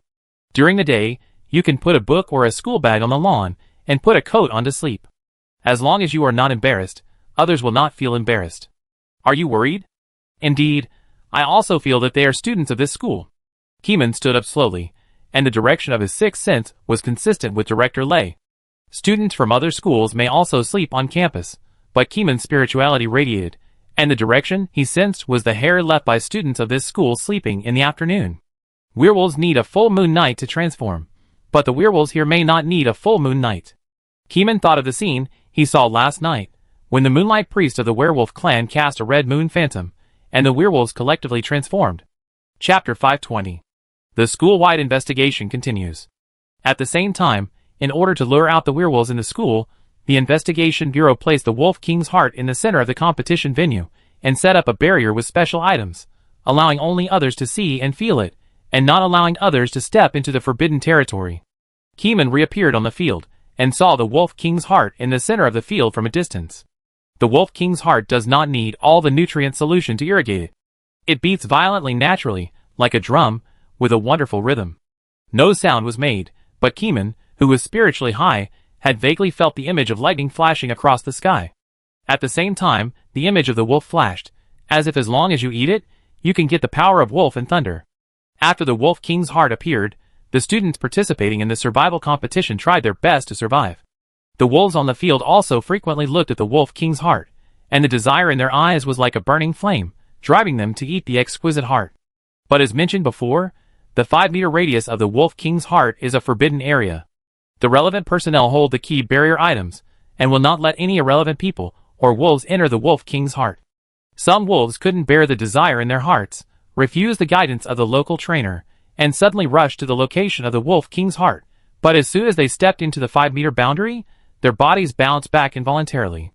That's right, it was a subconscious bounce, without any warning, very suddenly. After one wolf ran away, the other wolves couldn't bear it anymore, and rushed to the Wolf King's heart. 1, 2, 3, every wolf that rushed to the Wolf King's heart ended in failure. They bounced back as soon as they approached 5 meters away. At this time, the coach on the field said with a loudspeaker, "This is a back jump boundary. Any creature that enters a certain range will jump back, so don't worry, the Wolf King's heart will not be stolen." "Wow, so powerful! Amazing!" the audience exclaimed. There were many ordinary people in the crowd. Although they had seen special items videos on the internet, there was still a big difference between what they saw online and what they saw with their own eyes. The shock of watching it live was more intuitive and more three-dimensional. What if it was a sneak attack underground or in the sky? Someone in the audience said to himself. Yes, what if it was an underground raid? Someone showed a worried look. Keeman happened to be nearby. Seeing that the coach didn't explain further, Keeman took the initiative to explain. The barrier is generally all around, covering the sky and underground. I see. You understand it so well. Ah, are you the famous one on the internet? The passerby covered his mouth, his eyes seemed to be shining with little stars, and he was so excited that he couldn't help himself. But before he finished speaking, Keeman got into the crowd and disappeared again. Ordinary people couldn't catch up with Keeman at all. Where is he? It was Keeman just now. I didn't recognize him at the first time. What a huge loss. No matter how the crowd behind him was amazed, Keeman had already left the crowd of fans who recognized him. Because Keeman had something to do, he naturally couldn't waste time chatting. After the Wolf King's heart appeared, the wolves were very excited, but the despair of not being able to get close made the wolves recognize the reality. The trainer came on stage and tamed them back to the venue to continue the game. These wolves have awakened their intelligence. Even the lowest intelligence has simple thinking ability. They will not become stubborn just because they cannot enter the 5-meter barrier. Keeman can feel that after the appearance of the Wolf King's heart, many people's hearts have become agitated and want to obtain that powerful heart. This is the desire of the weak for the strong. Everyone has this idea in their hearts, and the degree of desire is greater or less. In this desire, Keeman wants to find the most eager person in the crowd. Who is most eager? The werewolf. That is not an ordinary wolf heart, but the heart of the Wolf King. Once swallowed, it can become the king of werewolves. The temptation is unparalleled. No werewolf can resist such temptation. Look, half an hour later, a group of more courageous students came on the field. It was also this group of more courageous students that made Keeman stop. The suspected target appears. Keeman typed in the general group of the Investigation Bureau and took a photo by the way. Many spectators took photos of people with their phones, and there was no shortage of Kumeng, so they would not alert the enemy. A photo was posted to the group. A group of investigators quickly swiped the screen, and Kumeng suspected that they had nothing to do and were just peeking at the screen every day. Kumeng is so fast. Wait for me. When will the arrest start? Don't worry, everyone, this is just a suspected target, don't worry. The chat in the group exploded, causing Kumeng's picture to be quickly drowned in the sea of information. Fortunately, the people in the group forwarded the information to their own investigation team group, and soon everyone in the whole system knew that the suspected target had appeared. Director Lei also quickly took his place, found Kumeng, and then looked at the 2 men and 2 women participating in the competition on the field. On the field, for students use special items to fight the wolves in close combat, trying to defeat them on the spot. In this competition, survival ability is certainly an assessment point, but it is not an excellent assessment point. Excellent students can use items to counter the wolves, suppress the wolves, or even kill the wolves. The best people can get the heart of the Wolf King, which is the main reason why the 4 of them are so motivated. These 4 students are working hard. Director Lei watched the young people sweating on the field and felt that their beliefs were very firm. The goal is to strive for excellence and get the heart of the Wolf King. The team elimination test survives, and there will be another assessment afterwards to slowly explore the potential of the students. That girl is more eager to get it than anyone else, even if it means sacrificing her life. Keeman pointed to a tall and strong girl on the field, with thick arms and clear biceps lines, like steel cast by flesh and blood. The item in the female man's hand is a repelling stick, which produces a repelling effect when hitting creatures. It was originally intended to save lives, but in her hands, it became a weapon of mindless attack. She hit the wild wolf with one stick after another, hitting it hard, and was extremely brave. Sometimes, the wolves have surrounded her, but she is not afraid at all and hits it alone. And her teammates are also very reckless, so they rushed up behind her, and everyone is very brave. But in terms of emotions, Kaming thinks that the muscular female man is the best. The emotion she reveals is the ultimate desire. No matter who stands in the way, they must all get out of the way, even if they have to sacrifice their lives to get the heart of the Wolf King. The people from the investigation bureau watched for a while, but did not take action. After she stepped down, they asked the counselor to call her to the medical room. Chapter 521. Finally, the 6 wolves were beaten so badly that even their mothers could not recognize them. They left the venue sobbing. After checking the injuries of the wolves, the trainer sent out another group of strong wolves. The 4 students, who won the championship, were called over by the counselor. The investigation bureau is very optimistic about your performance. Go to the infirmary to rest first. They will come to you later, the counselor said. The 4 students were ecstatic. They used all their strength to beat the wolves down. They were sweating profusely. They were originally very tired, but suddenly they didn't feel tired anymore. All their efforts were worth it. The 4 of them went to the infirmary together, but the doctors in the infirmary had already been replaced by internal staff of the investigation bureau, but they were just wearing white coats. Kamong himself also put on a white coat, with a pocket-sized doctor's card hanging on his chest, named Chief Dr. So-and-so. Director Lei, who also plays the role of chief physician like Keeman, also wears a white coat. Because of his age, Director Lei's white coat is 10 times more persuasive than Keeman's. Persuasiveness is very important. Whether patients can trust doctors wholeheartedly depends on their age and qualifications. Young people often make patients look down on them. The 4 students who arrived at the infirmary were quickly led to the examination table where Keeman and Director Lei sat together. 2 tables were placed on the left and right sides of the room. The nurse guided the 4 students to sit on the stools and accept psychological investigation. Excuse me, what is this for? Don't be nervous. You are all excellent students and are qualified to compete for the heart of the Wolf King. We will give you a physical and mental examination now, Director Lei said calmly. Physical and mental examination. The 2 female classmates looked unnatural, as if there was no female doctor. No physical examination, mainly mental health, Keeman added. At this moment, Keeman has put on the mask of the faceless man to avoid being recognized. After all, Keeman's special item video is too famous on the internet. Keeman first tested the most courageous female man in this competition. He asked about some secrets, hobbies, etc., and waited until the other party's state was relieved. Keeman held a hypnotic item in his sleeve and hypnotized secretly. The female man Jean Huying sat on the chair and slowly closed her eyes. After a big battle, her body was tired and she fell asleep quickly. At the next table, the male classmate also fell asleep quickly. The 2 classmates sitting in the back waiting showed curious expressions, but no doubts, because psychological investigation is a required course in the school. Every student will take a mental health course and receive a mental health investigation regularly. The Investigation Bureau of Koi Island has very strict requirements and pays great attention to the rationality of investigators. The students are no longer surprised and are waiting for the test of the 2 chief physicians. Seeing that the other party fell asleep, Keeman also hypnotized himself to sleep, intending to see what the other party dreamed of in his dream. It's just a wave of synesthesia, not descending, plus there is a blue star in between, it should be fine. Keeman couldn't feel the breath of the werewolf at the scene, maybe there was an item with hidden breath on him. After all the considerations, Keeman entered the dream, and then relying on the current communication relationship, Keeman opened the synesthesia clan. After a while, Keeman felt the dream of the female man Jean Huying, and then Keeman began to synesthesia to see what she was dreaming about. No invasion, just a vague feeling. With the powerful power of the evil god, Keeman saw a bright white moon.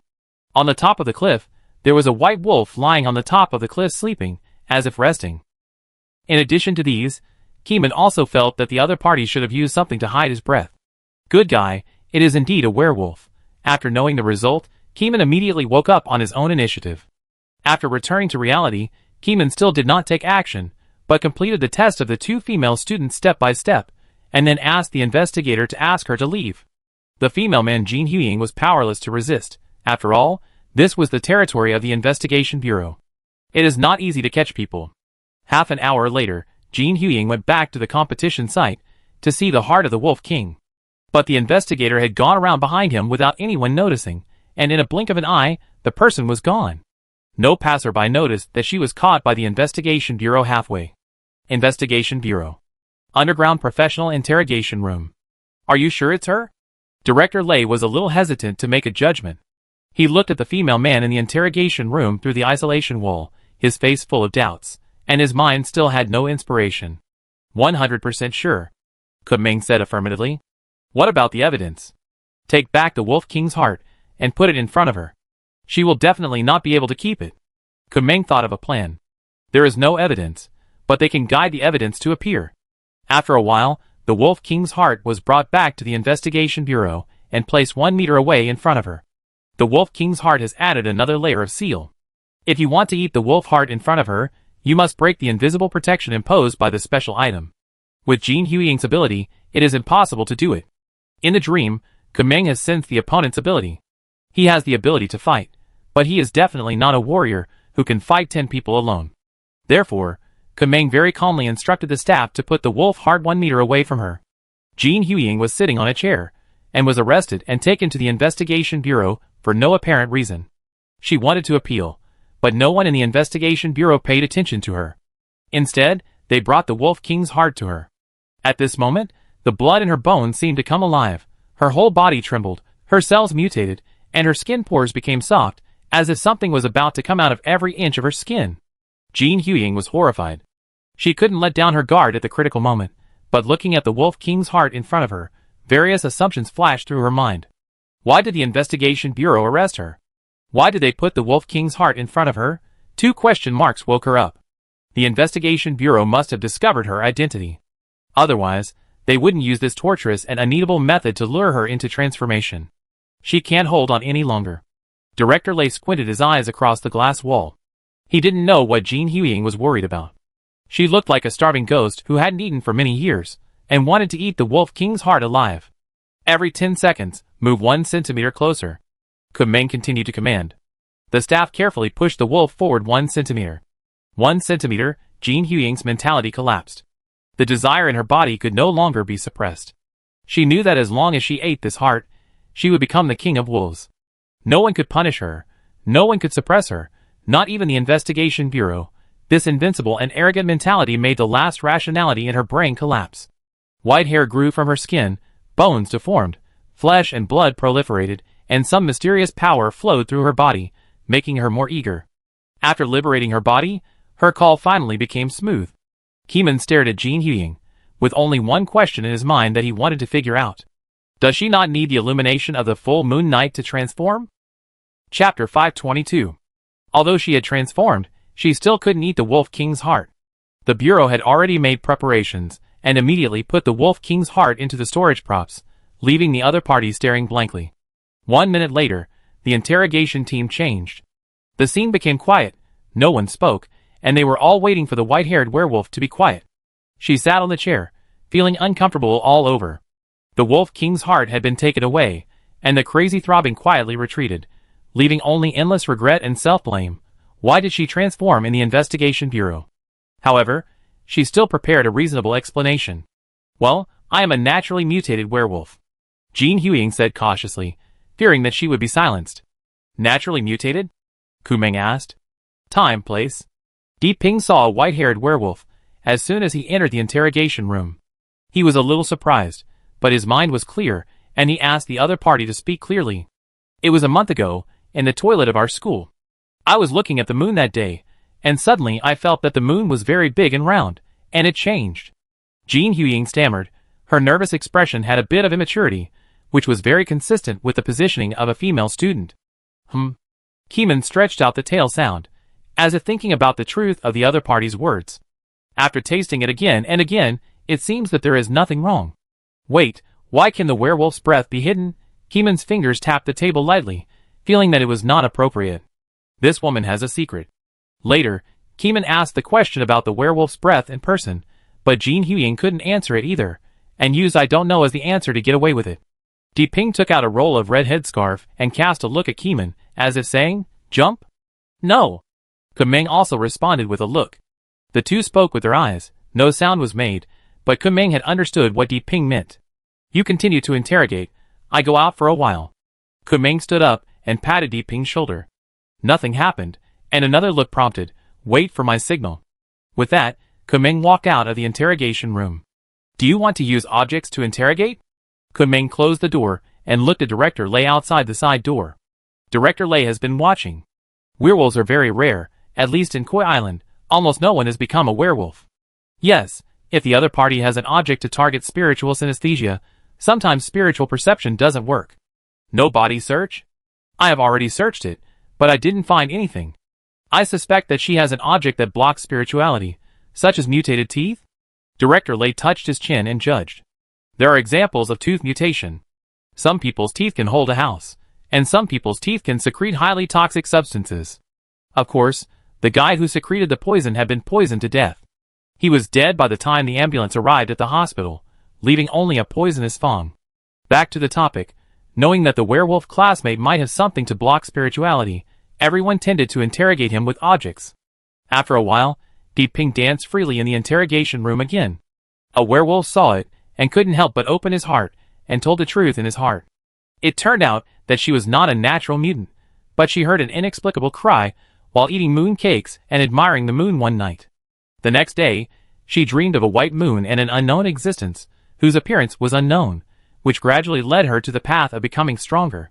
The way to become stronger is to constantly visualize the moon, and then sing the name of the moon god in your heart. The name of the moon god is a long string of names.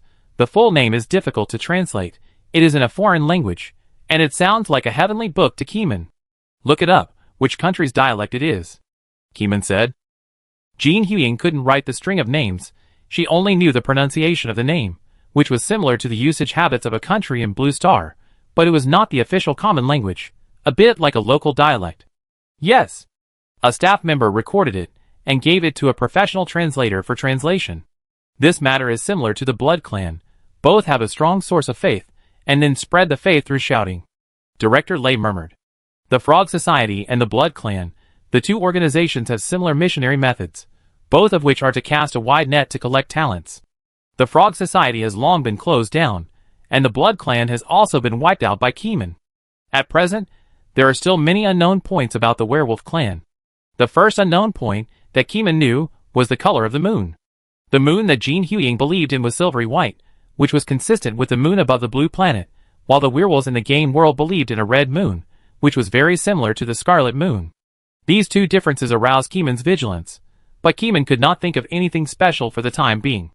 After a while, the interrogation was over, and the investigators sorted out the content of today's interrogation and submitted it to the General Administration for reporting. Keeman learned that Jin Huying was just an ordinary werewolf among werewolves. She had never been abroad, and had never seen other werewolves. She was the only werewolf in Jinli Island whose identity was discovered and had not come into contact with foreign werewolf societies. Regarding this, the Investigation Bureau paid close attention to Jin Huying, hoping to learn about the combat characteristics and strength of the werewolf from her. The whole day was a physical ability test, testing endurance, vision, physical strength, destructive power, etc. Captain Ke, this werewolf does not have the so-called thunder and lightning power. Is it because her level is too low, and she can't control thunder and lightning? The next morning, Director Lei sat in Keeman's office again, and talked about the werewolf Jin Huying. The Wolf King's heart brought by Keeman has a large number of thunder and lightning elements. Even if you just look at it from a distance, you will feel the picture of thunder and lightning in your mind, but Jin Huying herself has no connection with thunder and lightning, as if she can't control thunder and lightning. After all, this wolf heart is a random thing. I can't say for sure. Keeman shook his head. The Investigation Bureau has already found out that Jin Huying can transform on non-full moon nights, relying on the visualization worship in her heart. The inexplicable existence she visualizes can feed back some kind of power to her. Director Lei and Ping have both personally sensed it, and it should be the power of the moon. In other words, if Jin Huying eats the Wolf King's heart, she can maximize the use of the power of the Wolf King's heart, and avoid the trouble of transformation. Unfortunately, I lost this bet. I will give a lecture the day after tomorrow. Do you want to come and listen? Director Lei sighed, very regretful. The two of them made a bet before, and it was Kumeng who first discovered Jin Huying, so Kumeng won the bet. Okay.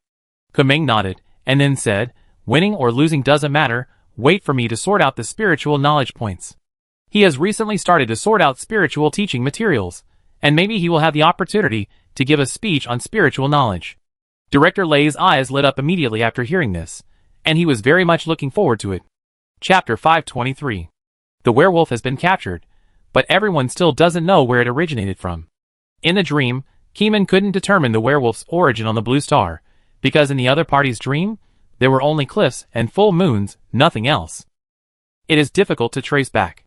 The inheritance of the werewolf is different from that of the blood clan. It seems that there is no specific gathering place. As long as there is faith in the heart, you can visualize the moon transforming into a werewolf. Such an inheritance left Keeman speechless, because from the emotions revealed by the werewolf, she did not show the idea of bloody killing. Only when facing the heart of the Wolf King did she show the extreme emotion of eager to evolve. While sorting out the spiritual knowledge he knew, Keeman looked through special events that occurred around the world.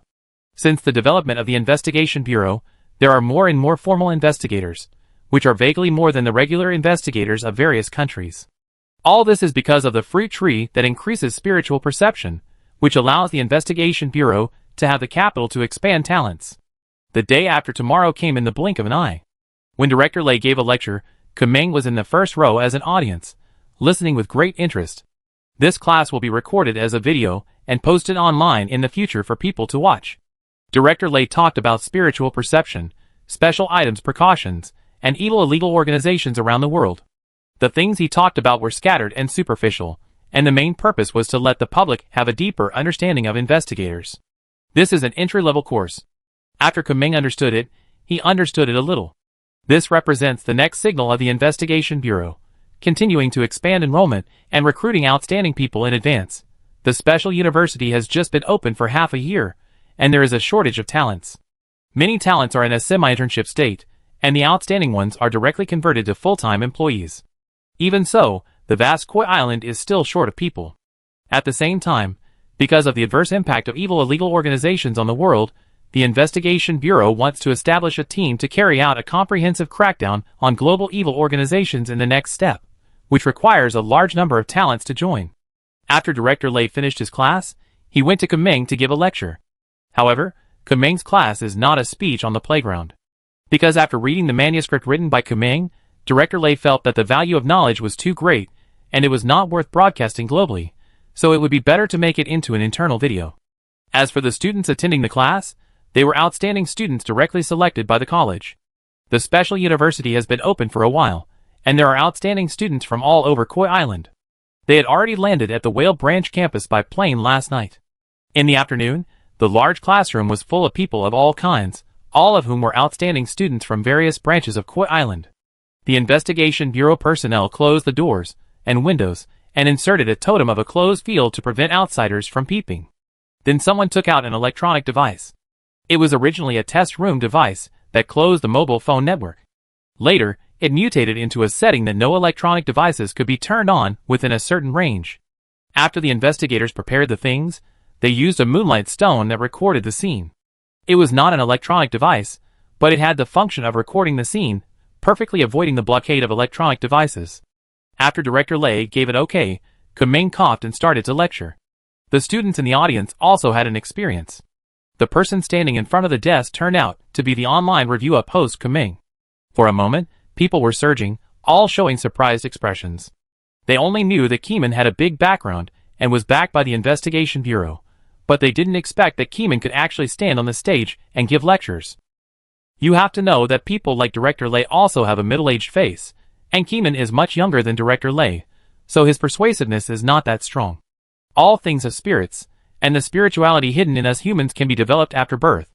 For example, the daily video required by the Investigation Bureau is to stimulate human potential and increase spiritual sensitivity. Keeman didn't use PPT or anything like that, but directly took out the dark cooking pot from the storage scarf. The dark cooking pot looks ordinary on the surface, but anyone who has seen Keeman's work will tremble all over. For example, my most classic video, the video of dark cooking and flawless sword. The two extreme perceptions can stimulate your spiritual perception to the greatest extent, but you have only seen the video, and you must have never seen the real thing, Keeman said, patting the dark cooking pot. One of the male students was scared and had a sad face. He had thought about it a lot, but he didn't expect that Keeman would actually bring out the dark cooking pot. The dark cooking pot is an epic nightmare for them.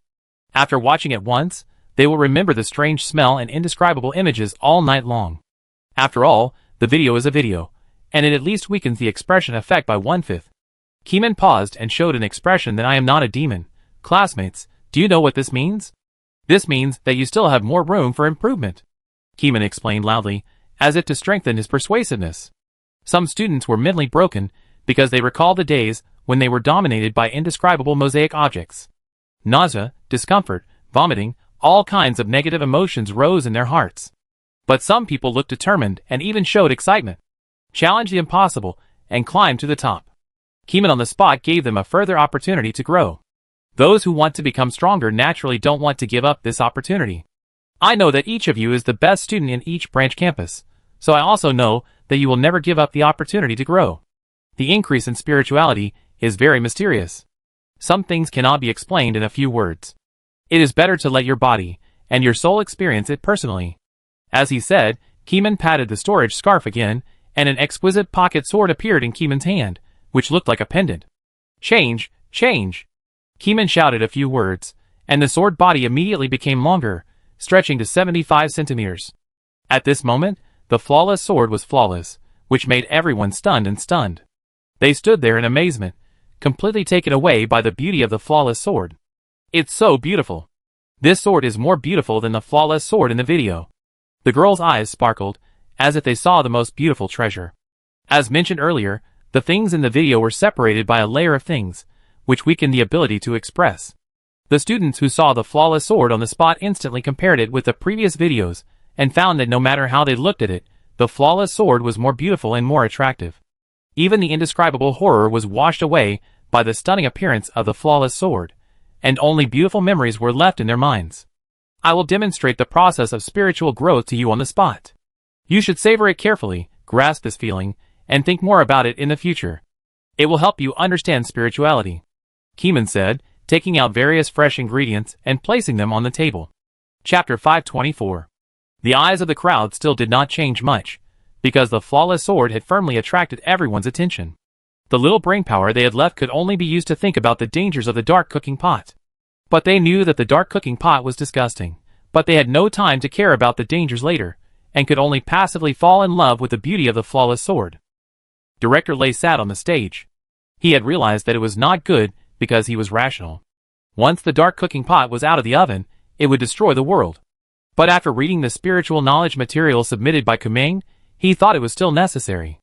Only by letting people experience the most original and extreme collision can they experience the mysterious beauty between the body and the soul, and thus understand what spirituality is.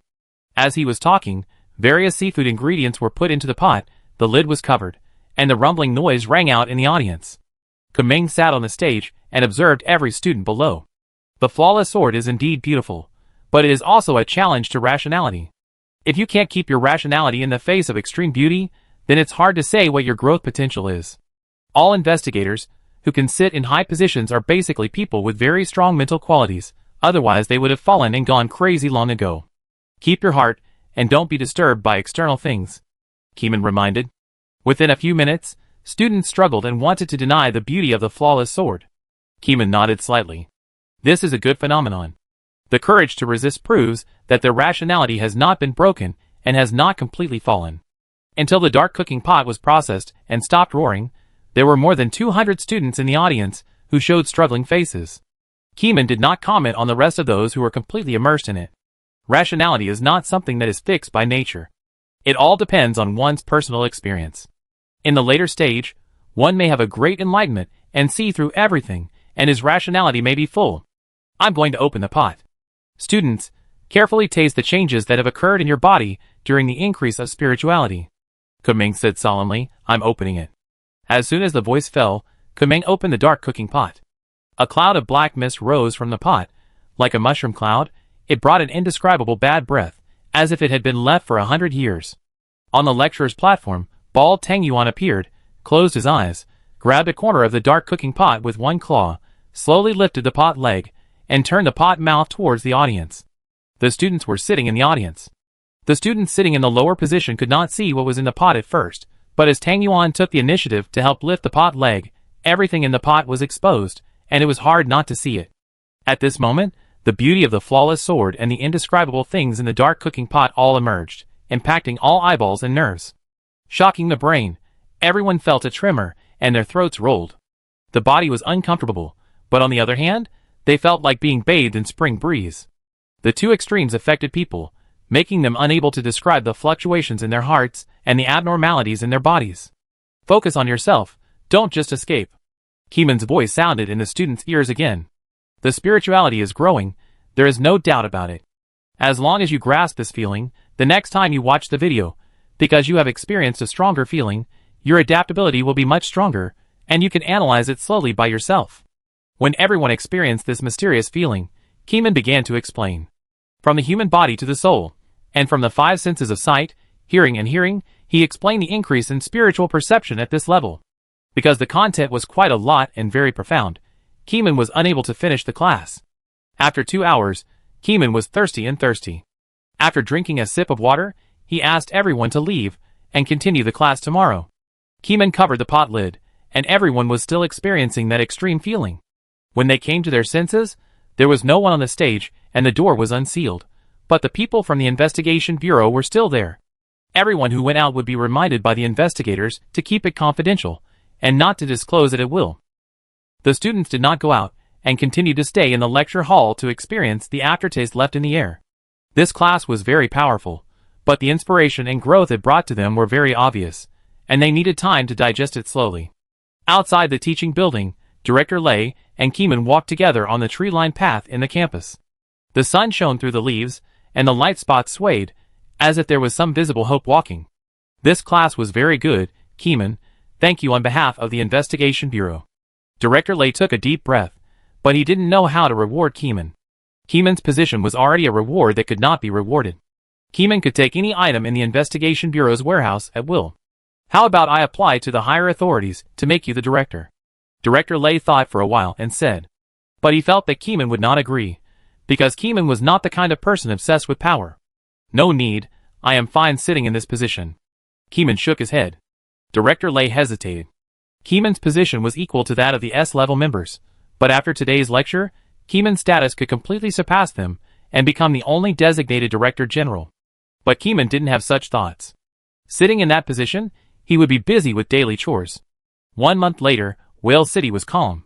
Abroad, blood clans were being captured in various places, and blood clans were almost being hunted down by everyone. The remnants of the Frog Society were not completely dead, and they still jumped out to make trouble, announcing that a certain terrorist incident was caused by the Frog Society. Then, they encountered a network beast to locate the physical address and exposed it to the local investigation bureau. If the local investigation bureau has sufficient manpower, it will send people to capture them. Werewolf Jin Huying has already gone to the general administration to take up a post, undergoing various psychological examinations, and then a detailed physical data test. On the surface, she is in office, but in fact she is being watched by the big guys to prevent her from escaping. At the same time, Keeman submitted a new video plan to the Investigation Bureau. The video plan involves cooperation from multiple parties, and the relevant documents have passed the final review at the General Administration. Keeman didn't look at the documents, but checked his system first. As more and more special videos are shot, the information about special things is spread to countless viewers, and countless viewers have also received likes and feedback. Keeman's resistance points have risen to a terrifying level, more than 4,000 resistance points. The resistance point income of each video is stable. 50 points of resistance are added for serious evaluation, and 25 points for daily short videos. It is not difficult to increase to more than 4,000 points, and the only thing you need to pay is time. Piling up more than 4,000 resistance points also means that Keeman is more powerful. Because he is more powerful, Keeman is more confident. For example, the plan in the hands of the Investigation Bureau was launched by Keeman, sent to the General Administration, and then let the General Administration release the people back to Whale City. Jin Huying is a werewolf, and Keeman plans to shoot a werewolf-themed evaluation video with her, taking the opportunity to attract werewolves from all over the world to find her, and Keeman will be the fisherman behind the scenes. Chapter 525. One day later, Jean Huying had returned to Wales City and saw Keeman again. The last time she saw Keeman was a month ago. Although it was not long ago, Jean Huying remembered him. "Do you have a high position in the bureau?" Jean Huying stared at Keeman, as if trying to catch his eyes. She had joined the investigation bureau and became an investigator responsible for combat. The team members also shouldered the mission of keeping an eye on her. Because she joined the investigation bureau, Jean Huying once wanted to find out what Keeman's status was in the bureau, but her teammates said they didn't know, and they had never asked. Anyone she asked would basically know the answer. Even the people in the general bureau only knew that Keeman was an internal staff member of the bureau, and didn't know what his status or identity was, which surprised Jean Huying a little. "No, just average." Keeman didn't say it clearly. Keeman's information is absolutely confidential in the investigation bureau. The files have been made into paper files and sealed in the Koi City base. Even if an S-level member wants to review Keeman's information, he needs the approval of at least 5 members before reading it. It is so difficult for even an S-level member to read Keeman's information. It is even more difficult for an ordinary investigator to know Keeman's identity. There is no way at all. Keeman's apparent file identity is just an ordinary investigator, and the investigation level is set very low. The only item he owns is that he owns a dog, and nothing else is written. Let me tell you about the filming mission. The specific mission is to shoot a video with your existence to attract foreign werewolves to enter the country, and then the investigation bureau will work together to capture the werewolves. Jean Huying was puzzled. "Aren't you fishing? Did the werewolf offend you?" On Blue Star, werewolves are not very active, and are rarely mentioned in the news. There are relatively few cases of injury, but there are some. The Koi Island Investigation Bureau asked official agencies on various continents and came to the same conclusion. There are werewolves, but they are few in number, run fast, and are strong, so they cannot be caught at all. In addition, the social harm has not been shown, so no investigators will take the initiative to catch werewolves, unless some werewolves jump out to harm society. Werewolves are hiding on Blue Star and spreading their inheritance through the way of sound transmission in the void. We need werewolves to stand up and cannot develop in the dark to avoid guys like the Blood Clan from rising up and being uncontrollable. Keeman said. "What happened to the Blood Clan?" Miss Jean, the werewolf, didn't know about the Blood Clan. The Blood Clan's hometown was destroyed, which was an industry secret that ordinary people could not know. If the young investigators were not involved in the relevant incidents, they had no right to know. Keeman briefly talked to Miss Jean about the Blood Clan and the harm of the Blood Clan. Miss Jean was silent and fell into thought. The matter of the Blood Clan needs to be kept secret, but there is no need to keep it secret. After all, the Blood Clan's hometown is gone, and the whole world is besieging the Blood Clan. Werewolves have not yet shown their bloody side, but it is an ironclad fact that they are developing in secret. The Investigation Bureau will not allow a second large organization like the Blood Clan to appear again. Why not use the Shadow Stream as an example? That's because the way the Shadow Stream spreads is the mode of mentors leading students, which is different from the way of preaching in different places. Both the Blood Clan and the werewolves currently have the characteristics of preaching in different places, which is also the main reason why Keeman wants to crack down on the werewolves. Blue Star really can't be in chaos anymore. Even if they have extraordinary powers, they should all be exposed on the table, rather than letting them develop underground organizations and grow to the point of threatening the whole world. "Okay, I will cooperate with you in filming." Miss Jean raised her head and looked into Kumeng's eyes. "My plan is this. I will film a forest picnic, and then I will find a white wolf. I will follow it and film the white wolf, and you will play the white wolf. When I chased it, you just turned back into a human, and the video was cut off here," Kumeng said. "Okay." Miss Jean nodded. Playing the role of the white wolf is easy. After she transformed, her hair was originally white, and she could just gallop through the forest in the form of a werewolf.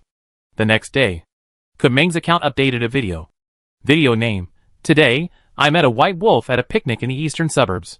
As soon as the update was made, fans from all over the world came in to see what silly videos Kumeng had filmed today. In addition to silly videos, there may also be horror videos. Anyway, there are always strange videos posted in Keeman's video account, and not many of them are serious videos. Shijun, a bandage man far away in Koi City, was sitting in his house, with nothing to do. At this time, his mobile phone beeped, unlocked, and saw that the post he followed had updated. "White wolf," Shijun murmured, and clicked the video play button after reading the title. In an instant, a large number of barrages swiped from right to left, as dense as a bullet rain forest. In the video, Keeman was sitting on a park lawn in the eastern suburbs, and Tang Yuan, a hairless dog, stood next to him, sticking out his big pink tongue and breathing.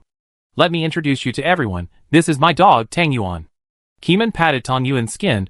Tang Yuan has been bald for a month, and has grown a little hair back, but because of the distance, you may not be able to see it clearly. "Come on, photographer, come closer and pat Tang Yuan's hair." "I want to see the photographer, not Tang Yuan's hair." "The photographer is Shirley, right?" "I want to see Shirley." "Isn't this episode about eating white wolf meat a dark dish?" "Up is mainly because you dare to eat dark dishes." "I hacked this electric fan on the spot." Outside the mobile phone screen, Shijun watched the video, staring at the dense barrage and the content of the video. Obviously, every barrage was too numerous to remember, but Shijun remembered them all, and at the same time, he didn't miss the content of the video. White wolf. Shijun's pupils swelled slightly, and he saw a white shadow passing through the forest in the video. The moment the white shadow appeared, Shijun had already felt something, as if there was a woman's figure with a blurred face.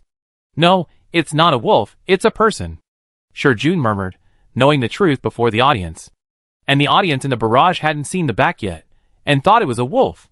"Turtle, is that the white wolf that just flashed by? It was so fast." The title is back. In the video, Keeman pretended not to know anything and walked into the forest with the audience in front of the screen. He was very cautious, as if he was afraid of being killed instantly by the wolf in the shadow, which made the audience laugh.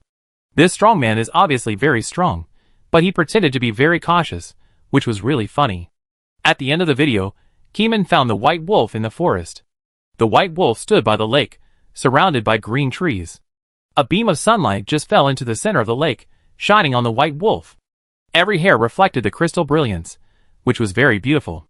The white wolf stood up, and the thick white wolf hair slowly faded, revealing the snow-white neck and the body characteristics of a female human. The video stopped here. Chapter 526. The video went black. "Ah, why does the video end here? Oh my god, the wolf turned into a human. What's going on? Is it the legendary werewolf? I was fooled by the title. I thought we were going to stew wolf meat today." A large number of bullet comments swept across the screen. The video had ended, but everyone was upset, so they went to the comment area to urge for more, wanting the photo of the young lady. Kamong did not publish the photo of the young lady. The main purpose was to create a werewolf topic and attract the attention of werewolves around the world. Soon, the news released by major news platforms were accompanied by screenshots of Keeman's video. Shocked, a werewolf figure was found on the outskirts of Wales City, and this werewolf is a beauty. Is the appearance of a werewolf a blessing or a disaster? After a while, the topic of werewolves slowly climbed to the top of the hot search topics.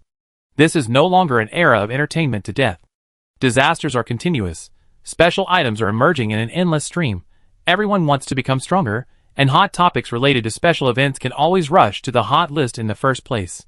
Since Keeman's account is open to fans from all over the world, fans from other places also watched the new video, and the topic of werewolves was brought overseas. In addition, the internet mythical bees secretly helped to heat up the topic, and soon the topic of werewolves topped the hot list on major social platforms in 5 continents. Werewolves from all over the world, as long as they are not isolated from modern society, basically go online to browse the news every day. Soon, a werewolf overseas discovered that a white-haired werewolf appeared in Koi Island. Seeing the werewolf appear in the video, the overseas werewolf was very excited, and finally found its kind. But after rewatching the video from beginning to end twice, the werewolf calmed down again. The discovery site is located in the Wales City of Koi Island. The person who discovered it is an investigator from the Investigation Bureau. It is obvious that he has a team behind him. What did he do the first moment he found the werewolf? Of course, he caught it for research. However, he was wrong.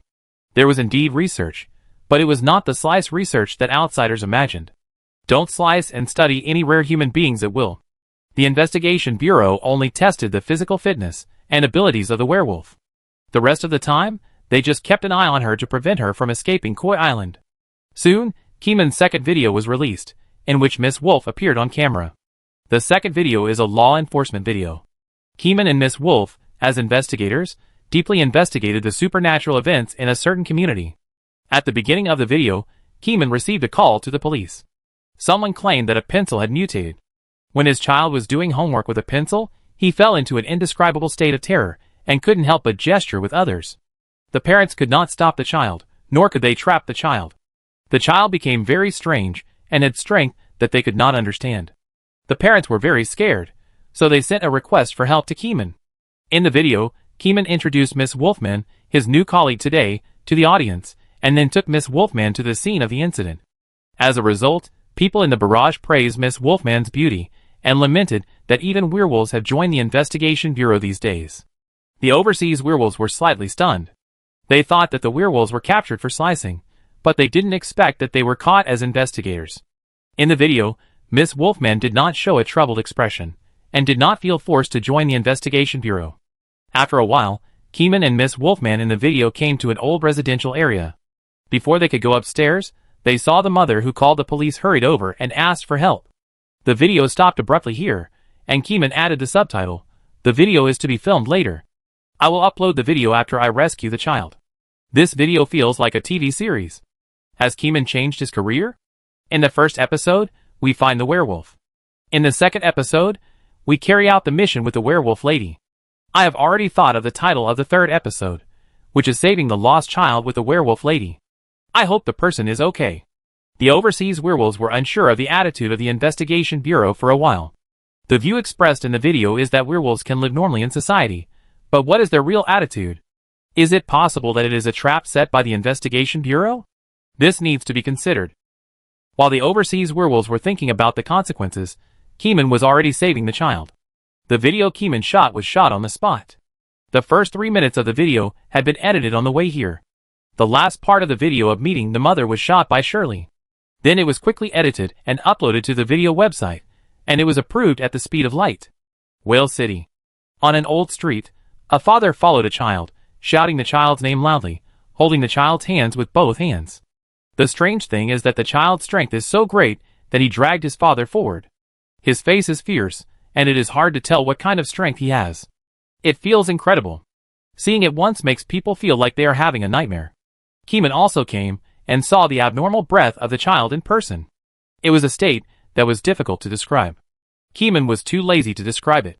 He walked forward, patted the storage scarf, and took out a rational copy from it. Miss Werewolf also followed. When she saw Keeman take out the rational copy of the Koi Island Investigation Bureau, she realized that this child must have a mental problem. I saw Keeman open the rational copy and put it in front of the child. The child originally had a fierce face, and his whole body was filled with a faint disgust that kept strangers away. After seeing the rational copy, he still went his own way. But Keeman keenly sensed that the child's mental state was loosening, the indescribable breath was decreasing, and his mental state was slightly returning. Wait! Keeman slapped the book on the other person's face and waited for more than 10 seconds. The indescribable breath on the child finally disappeared, and the pulling force as strong as an ox was gone. A lot of sweat came out of his body. Like an exhausted, overdrawn person, his eyes rolled up and fell to the ground. Son! The old father held the child, sweating anxiously, and looked up at Keeman again, as if he saw a life-saving straw, and said in a tone of help, "Mr. Keeman, please take a look, what's wrong with my child?" Keeman put his hand in front of the child's nose, felt the gentle breathing with his fingers, and then used his own spiritual perception for a few seconds. It was the smell of safety. He's fine, maybe he's exhausted, he'd be fine after a while of rest, Keeman explained. Thank you so much. The old father held the child, not knowing how to thank Keeman. Originally, their family only called the Special Incident Police number, but they didn't expect the Investigation Bureau to transfer the internet celebrity Keeman. Keeman is very popular on the internet, which is also the main reason why the child's old father recognized Keeman. I heard that your child's pencil mutated when he was doing homework. Where is the pencil? It's at home. Please take the pencil away, thank you. The child's father had no intention of collecting special pens. In his eyes, special items that bring disasters are not worth keeping. Chapter 527. Led by the child's father, Keeman came to the room of this cozy little home. As soon as he opened the boy's room, Keeman felt the spiritual guidance at the first time, and then cast his eyes on a workbook on the table. To be precise, he looked at a 2B pencil on the workbook. The pencil was yellow in color, not too long or too short, and was sharpened for most of the time, only half of its original length, with a slightly pointed tip. Keeman picked up the pencil, and silently felt the strangeness of the pencil. There was an indescribable feeling. Keeman subconsciously wanted to write on the paper, but he quickly realized that this was the pencil's mental suggestion. After realizing this, Keeman immediately stopped the trend of his arm falling and stopped moving. That's it? Only 2 words flashed through Keeman's mind. That's it? I thought this pencil was very strong, but then I thought about it. The special items on Blue Star are basically not strong. If it is a particularly strong item, there will be a special field, and there will even be casualties. From the fact that there was no special field before entering the door, this item was destined not to be too strong. Keeman's resistance points could easily resist the temptation of the pencil. I will take this pencil away. It is not good for your family, and you don't have the ability to control it. Keeman walked out of the small bedroom and said to the people waiting outside the door, Thank you very much. The child's father was moved. It was a good thing to send away this pencil that represented disaster. Their family could not keep it, and had no ability to keep it. Many people hope that their cats, dogs, electric fans, refrigerators, and the like at home will mutate, but these people often forget one thing, that is, they have no ability to subdue those dangerous mutated items. Dangerous mutant items may kill you instantly, or cause your child to die. Special items are both opportunities and death signals. People without ability really cannot enjoy the benefits brought by special items.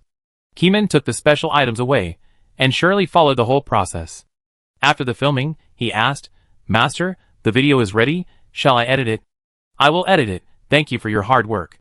Keeman shook his head, and put the camera back into the storage scarf. Bringing the indescribable pencil back to the investigation bureau, Keeman called Director Lay to test it together. This pencil is very strange. It can put people into an indescribable situation, and the body will also increase strength. By the way, although the child has returned to rationality, you should also pay attention to it in case there are any side effects that we don't know about. Side effects here are not known by your cat, right? Director Lay curled his lips and pointed at Keeman's scarf. It may not shake out all the information. Keeman said, typing on the computer, forwarding the information known by the big-faced cat to the investigation bureau. Just before Director Lay came, Kumeng had taken out the big-faced cat and checked it separately. The information of this pencil is as follows. Citing pencil. When holding the pen, you will have the desire to write. After writing, you will fall into an indescribable state. You will try every means to find someone to sign with. After winning, your strength will increase. After a while, you will not be able to resist the next sign. There is no clear side effect, but in Kumeng's opinion, the side effect is the indescribable state and the next sign. This thing is a bit weird. Director Lay said it was weird after seeing it. Does signing mean fighting? Director Lay asked. We know after a test. Keeman pointed at the tester. 2 testers were already in place on the field, and the pencil was placed on the table, but without Keeman's order, the tester used his own rationality to force himself not to touch the pencil. As long as he didn't touch the pencil, the inner desire would not be magnified to the point where it was difficult to refuse. This moment was a great test of people's rationality. Even if people with insufficient rationality didn't touch the pencil, they would subconsciously want to hold the pencil in their hands when they saw it. The first phase of the test begins. Yes. The test began, and the tester took the indescribable pencil, and immediately wrote a string of unknown characters on the paper. Keeman immediately felt different.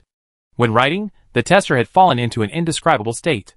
In other words, from the moment the pen fell and broke the paper, the tester at this moment was no longer a normal thinking tester writing, but an abnormal thinking tester writing. The words he wrote were naturally chaotic and unclear, his head was a mess, and he had no idea what he was writing.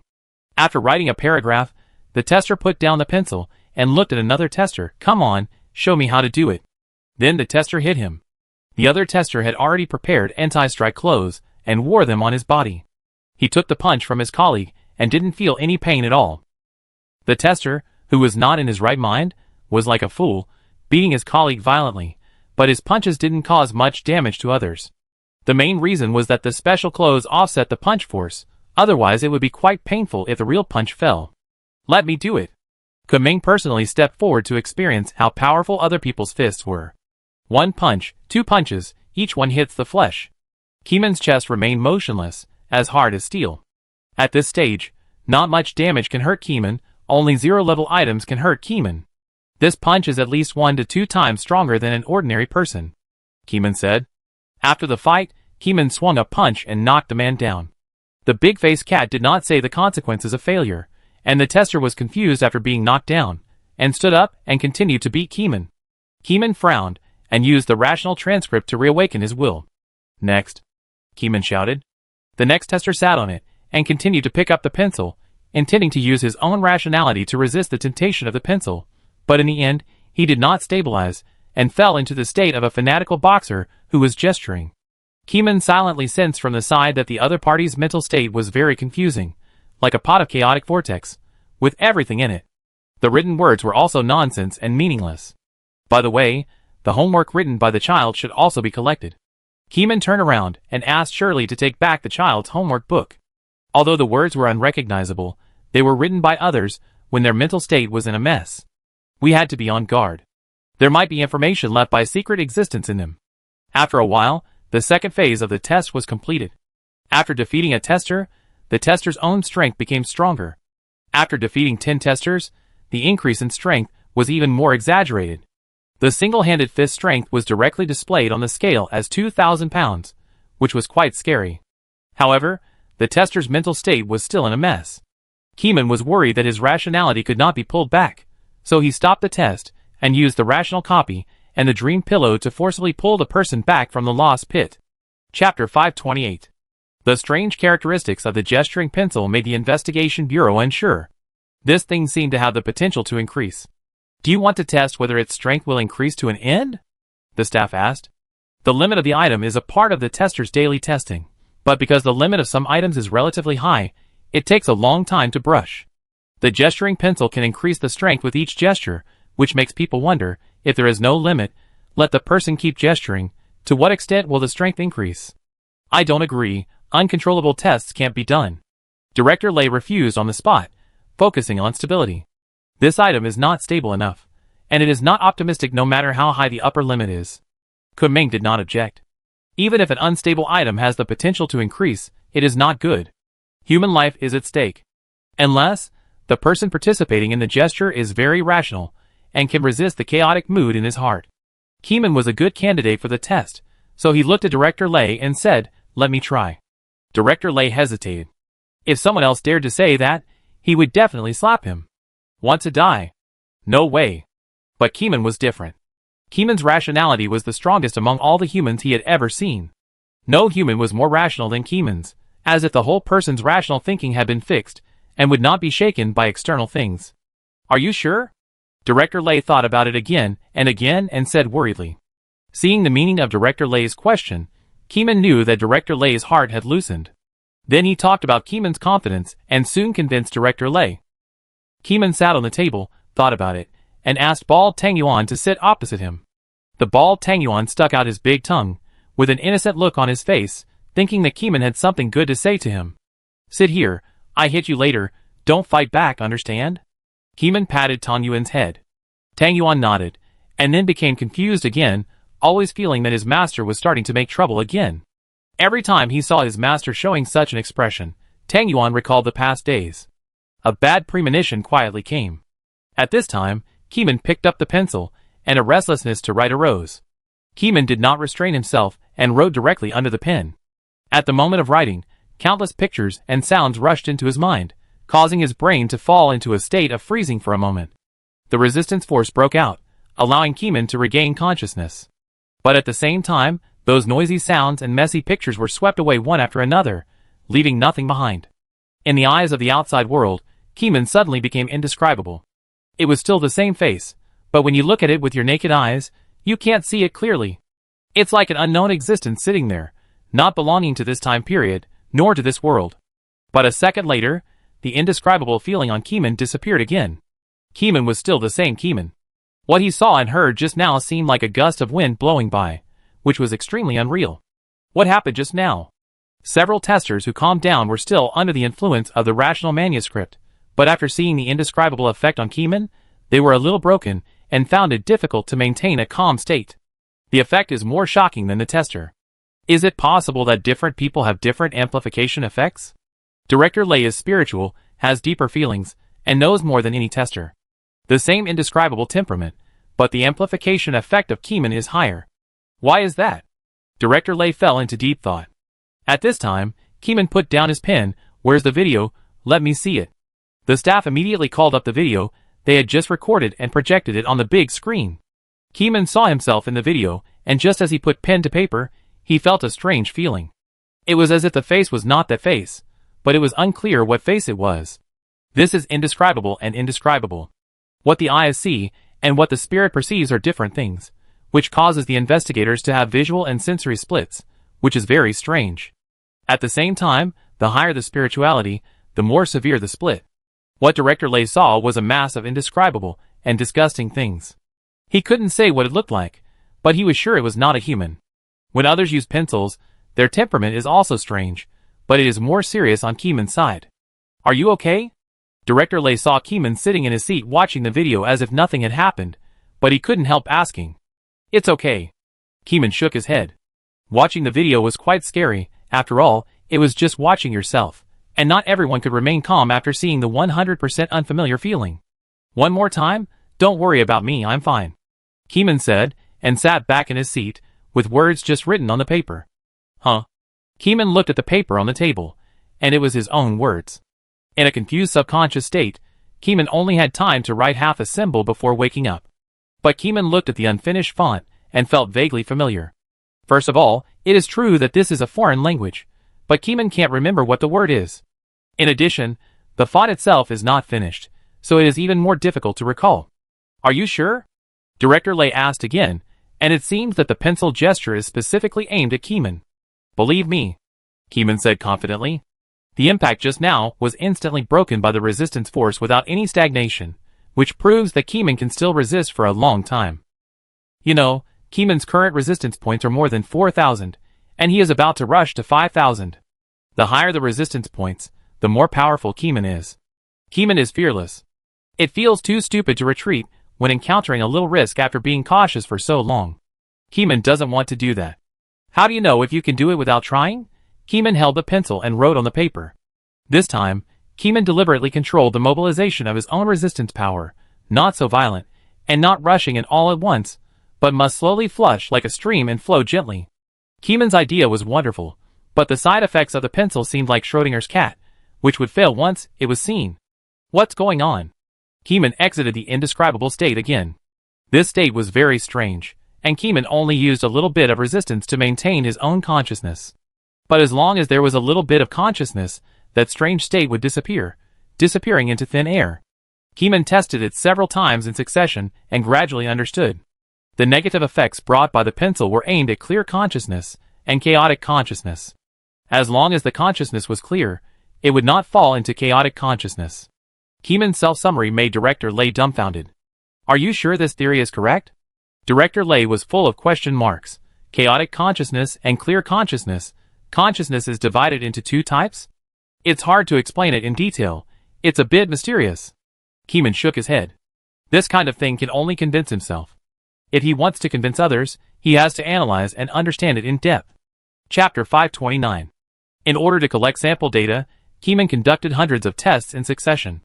Director Lay left on the way. He was the test director, and there were many important high-level tests waiting for him to make the final decision. Seeing that Keeman was determined, he no longer stayed to watch his repeated tests.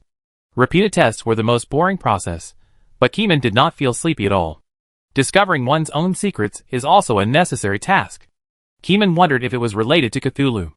In order to make the effect more prominent, Keeman did not use resistance to resist the temptation, but chose to use his own rationality to bear those chaotic thoughts and stick to himself in the chaos. Putting down the pencil, his head was rumbling, full of those chaotic things. Keeman stuck to his heart. He had seen a lot of these things. In dreams, Keeman could ignore these things and was not affected at all. But in reality, his body could not bear it. Keeman knew why the gap was so big, but since it was not a situation where he was bound to die, Keeman could seize the opportunity to train his rationality. This pencil was used by Keeman as an object to exercise his rationality. Over and over again, he wandered in the world of stupidity. When he couldn't bear it anymore, he called for resistance.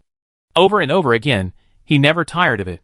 To outsiders, Keeman was an old torturer, torturing himself over and over again. They were shocked, but Keeman still persisted. The tester stayed in the room, feeling uncomfortable. Because Keeman's state was very strange, indescribable and inexplicable. It was as if there was a stone in his heart. Every time he fell into an indescribable state, he felt an inexplicable sense of oppression. Fast forward to the evening. Keeman put down his pencil and completed the 1001st test. Writing, indescribable, finished, and then wrote again, forming a cycle. Captain Ke, how are you? I feel good. Keeman breathed a sigh of relief and walked out of the test room. After being in that confused state of mind all day, Keeman has trained a strong heart and can maintain that chaotic state for a long time. The longest time was 5 seconds. Normal people would be confused as soon as they touched the pen. Keeman took a lot of effort to go from 0 seconds to 5 seconds. Tang Yuan, who was squatting in front of Keeman, was already squatting stupidly, and never waited for Keeman to beat it. Tang Yuan followed Keeman out of the test room, whimpering a few times, and the master was really playing with me. After returning home, Keeman was also very tired. He persisted all day, and was very tired in his heart. This kind of tiredness can no longer be soothed by resistance and other things. After dinner, Keeman opened the tablet computer in the bedroom, and played the test video recorded today. The video was sometimes indescribable, and sometimes normal, very strange. Tang Yuan looked sideways at the side. This video was too. Keeman fell asleep as soon as he lay down, and slept very deeply. In the dream, Keeman once again became the evil god Cthulhu. Keeman chose to sense himself, but not to look at his own face, but to watch the video in the tablet computer. Things that cannot be described in the eyes of others may be able to see the origin in the eyes of the evil god. After a while, Keeman saw the house in the special field in the blue star, and also saw himself. At this moment, the sense of danger was about to surge up, and he was about to wake up. Keeman quickly turned his attention away from himself, and looked at the tablet computer next to him. The tablet screen was playing a video recorded today. In the video, Keeman held a pencil, and wrote a string of words that were difficult to understand and no one knew. Looking at the words in the video, Keeman remembered that this was indeed a known text. Knowledge comes from the knowledge base of the evil god, and is the language of a certain sea race. The text written by Keeman has no practical meaning. It translates to gesture. Keeman watched the video in his dream for a long time. The words on the desktop were also one after another, but the general meaning was similar, all related to fighting. After watching it for a long time, Keeman understood that this was a crazy suggestion, not only invading the fighting mind through thoughts, but also suggesting Keeman to strengthen the fighting consciousness through words. Fighting with fists, fighting with legs, fighting with eyes, etc. By the way, this alien world race has eyes that are out of the body, and can be used for fighting. This kind of knowledge on the side of the evil god is something that the evil god originally has. Once Keeman returns to reality, this kind of knowledge will not be remembered. So no matter how much Keeman reads now, it seems to be useless. At this time, a call came from his ear. It was the call of the believers. Keeman's mind moved and he responded to the call. Woof! Keeman slapped Tang Yuan open, and a new day began. Counting today's offerings, there were wild monsters offering him level fish, which made him happy. Feed Tang Yuan a few first. Tang Yuan, come here. Tang Yuan came over with his tail shaking. Eat fish. Keeman picked up a lively level fish, and fed it to Tang Yuan. Tang Yuan ate one, and was full immediately. But being full was not enough, so Keeman continued to feed him, force-feeding him. Tang Yuan ate dozens of them, and almost vomited. This rough way of upgrading was the most brainless way Tang Yuan had ever seen. But in the game world, it was not considered brainless. It was very difficult to upgrade a pet. It was not easy to upgrade by following the player to kill monsters. Pets could only get very little experience. After all, the player's main level had to be upgraded. Level fish and the like were what they used to increase the level of their pets. However, in the game world, there were too many players, and the level fish were not enough to be divided. There were often many people's pets that could not catch up with the player's level. Tang Yuan complained while eating that he was going to die of fullness. But Keeman still force-fed him. The stronger Tang Yuan was, the more secure Keeman was. Keeman was taking the pure meat route here. In addition to meat, there were also many special items to help him fight, so he was not afraid of anyone. After feeding Tang Yuan, Keeman returned to the investigation bureau to work and took a look at the dynamics of various places.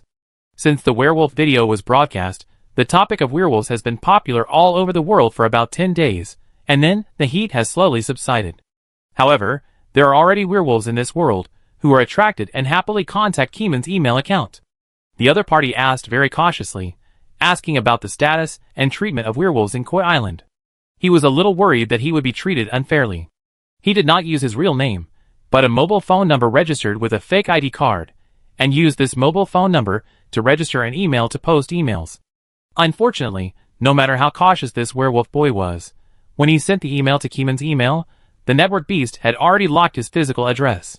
Next, Keeman had two choices: catch the person on the spot, or invite the other party to visit Koi Island in a friendly manner. Keeman chose the second option. When the other party did not show any tendency to harm the world, friendly communication could avoid misunderstandings. Chapter 530. Secondly, the fact that a werewolf contacted him also proved that the werewolf's intentions should not be so bad, otherwise it would be very dangerous to expose his whereabouts. Even if it was just sending an email, there would be a risk of being discovered. Especially in the Koi Investigation Bureau, the internet beasts are everywhere. As long as there is a little bit of skill and supernatural illegal organizations, they all know that they cannot use internet means to communicate with Koi Island investigators, otherwise they will be discovered in minutes. This werewolf dared to send a letter, probably a rookie, and it also means that the werewolf may not have established a strict, thoughtful and cautious transnational organization. On behalf of the Koi Island Investigation Bureau, I welcome you to visit Whale City. Don't worry, I, Keeman, am here. I guarantee you will be fine. Keeman typed a few paragraphs and felt that it was a bit official, so he deleted some official terms. The werewolf boy replied very slowly, and did not reply until noon today, saying that he would consider it. Keeman continued to play with the pencil gestures, with a face full of gestures. Since the knowledge of the evil god in the dream was not brought over, Keeman looked at the pencil writing on the paper, and still didn't know what was written. But Keeman had a feeling that it was not dangerous language, but some kind of hint. This familiar thing reminded Keeman of the knowledge in the field of evil gods. Burn all the manuscripts with pencil writing. Keeman ordered Tang Yuan. Please cooperate with me to clear my memory, and by the way, bring all the manuscripts related to the pencil gestures over, and my pet will burn them. Yes. Captain Ke. The staff left, trusting Keeman's decision. After a while, a pile of manuscripts several centimeters high was piled in front of Keeman's desk, all of which were written during the test. Tang Yuan has grown several centimeters of dog hair on his body, and he is not so bald anymore, but it is still a bit troublesome to play with a lighter.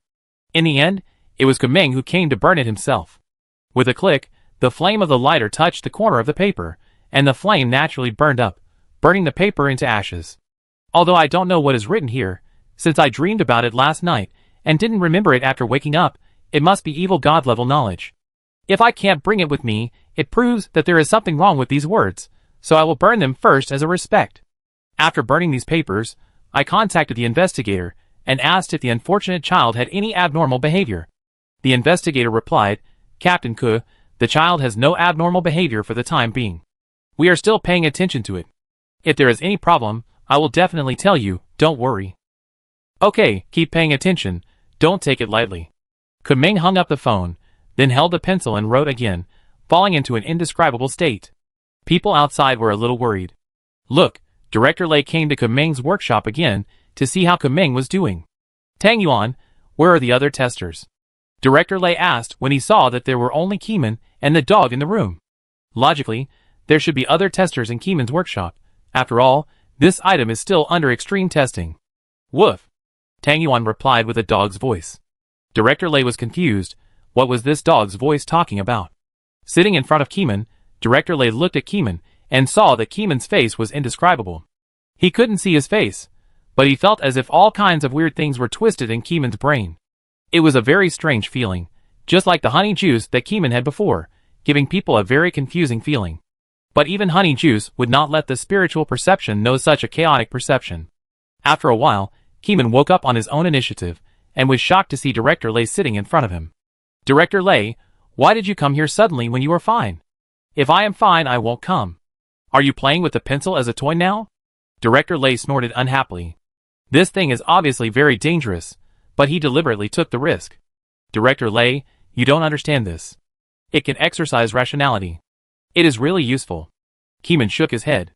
Keeman finally found an item that can enhance rationality without letting himself fall into a state of full of aggressive desire, so he naturally had to keep honing it. Resistance is resistance, but rationality must be practiced by oneself. Director Lei seemed to find no way to persuade people after listening, so he could only let Keeman practice by himself. Once, twice, and thousands of times of practice, Keeman's level has improved from 5 seconds to 8 seconds. Every rise in rationality requires great courage and experience. It is not easy, really not easy. Facing the vast and chaotic thoughts, Keeman gradually found the secret. He practiced until the evening, went home to rest, and returned to the investigation bureau to continue practicing the next day. The people in the bureau have already let it go. Keeman has been practicing for 2 days, and nothing is wrong. There should be no big problem. The werewolf boy has been expressing a worried tone, and there is suspicion between the lines. Why is this guy always afraid to come? How about we catch him by force? Director Wu is also paying attention to the progress of overseas werewolves, and wants to see wild werewolves. In addition to Jin Huying, what are the other werewolves like? Do they have differences in ability? Do they have common shortcomings? Whether they form a transnational organization, these are all the information that the Investigation Bureau wants to know.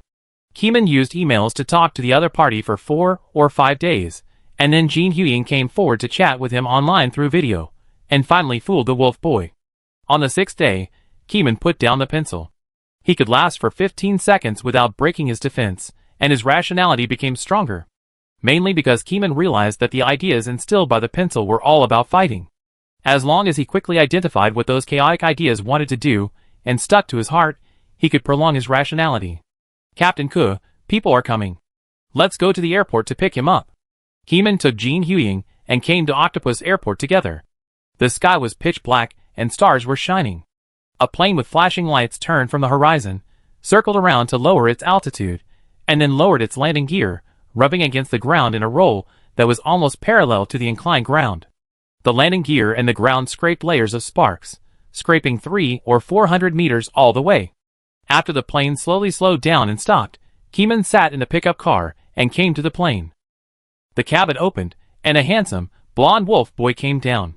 The boy's face was a little alert, which reminded Keeman of the expression of wolves when they entered an unfamiliar environment.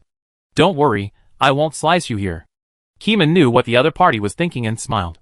This is Miss Jean. Keeman was about to introduce her, but the other party's eyes instantly looked at Jin Huying. The two lone wolves, even if they were in human form, looked very different at first glance. This was a hint from spiritual perception that the other party was of the same kind. Jin Huying blinked her eyes, and there was a force surging in her body, wanting to transform. But she suppressed it. The wolf boy's body also moved slightly, showing signs of transformation, but he also endured it. You two, go back to the bureau to talk, it's cold here. Keeman smiled and pretended not to see it. Chapter 531. When two werewolves met, the little details on their bodies trembled, and Keeman's eyes caught them, but he didn't say it out. The two werewolves didn't want to transform and fight on the spot, so they followed Keeman's advice, and went back to the bureau to talk first. But after getting in the car, the wolf boy said again, "Can we not go to your bureau? I always feel unsafe." The wolf boy came from abroad, with blonde hair. He had heard many legends about the demonization of Koi Island, and he always felt a little uncomfortable. He couldn't explain why he came to Koi Island to see the werewolves. Obviously, Koi Island was so seriously demonized that ordinary passers-by would avoid it, but he couldn't help the throbbing in his heart and came directly. "Okay," Keeman responded immediately. "It doesn't matter where you sit, anyway, this area is Koi Island's territory, and Keeman is very confident in his strength, and is not afraid of the other party making trouble." After a while, Keeman took them to a high-end restaurant secretly run by the Investigation Bureau. Half of the tourists were ordinary people, and half were investigators. At this time, the investigators had already received orders to dismiss the ordinary people in advance. The remaining diners were local investigators, who carried special items, and could support Keeman at any time. "Come, order whatever you want, I treat you," Keeman said generously. The prices on the menu were just a string of numbers for Keeman, not worth mentioning, and he could really eat whatever he wanted. After ordering, the waiter served the side dishes first, and the three of them ate while observing their expressions. The wolf boy stared at Miss Jean, and Miss Jean was also staring at the wolf boy. The two seemed to have a strange bond. Keeman silently communicated for a while, it should not be the so-called love bond. Kuming thought about it, and thought of the words wolf kings fight for supremacy. In a wolf pack, there is bound to be a wolf king who leaves the pack to live. If there is no wolf king in the wolf pack, a wolf king will fight for it. The way to fight is to conquer by force. At present, when the two met, they both had a sense of destiny to conquer each other. "You don't want to fight to see who is more powerful?" Kuming asked directly, without hiding anything in his heart.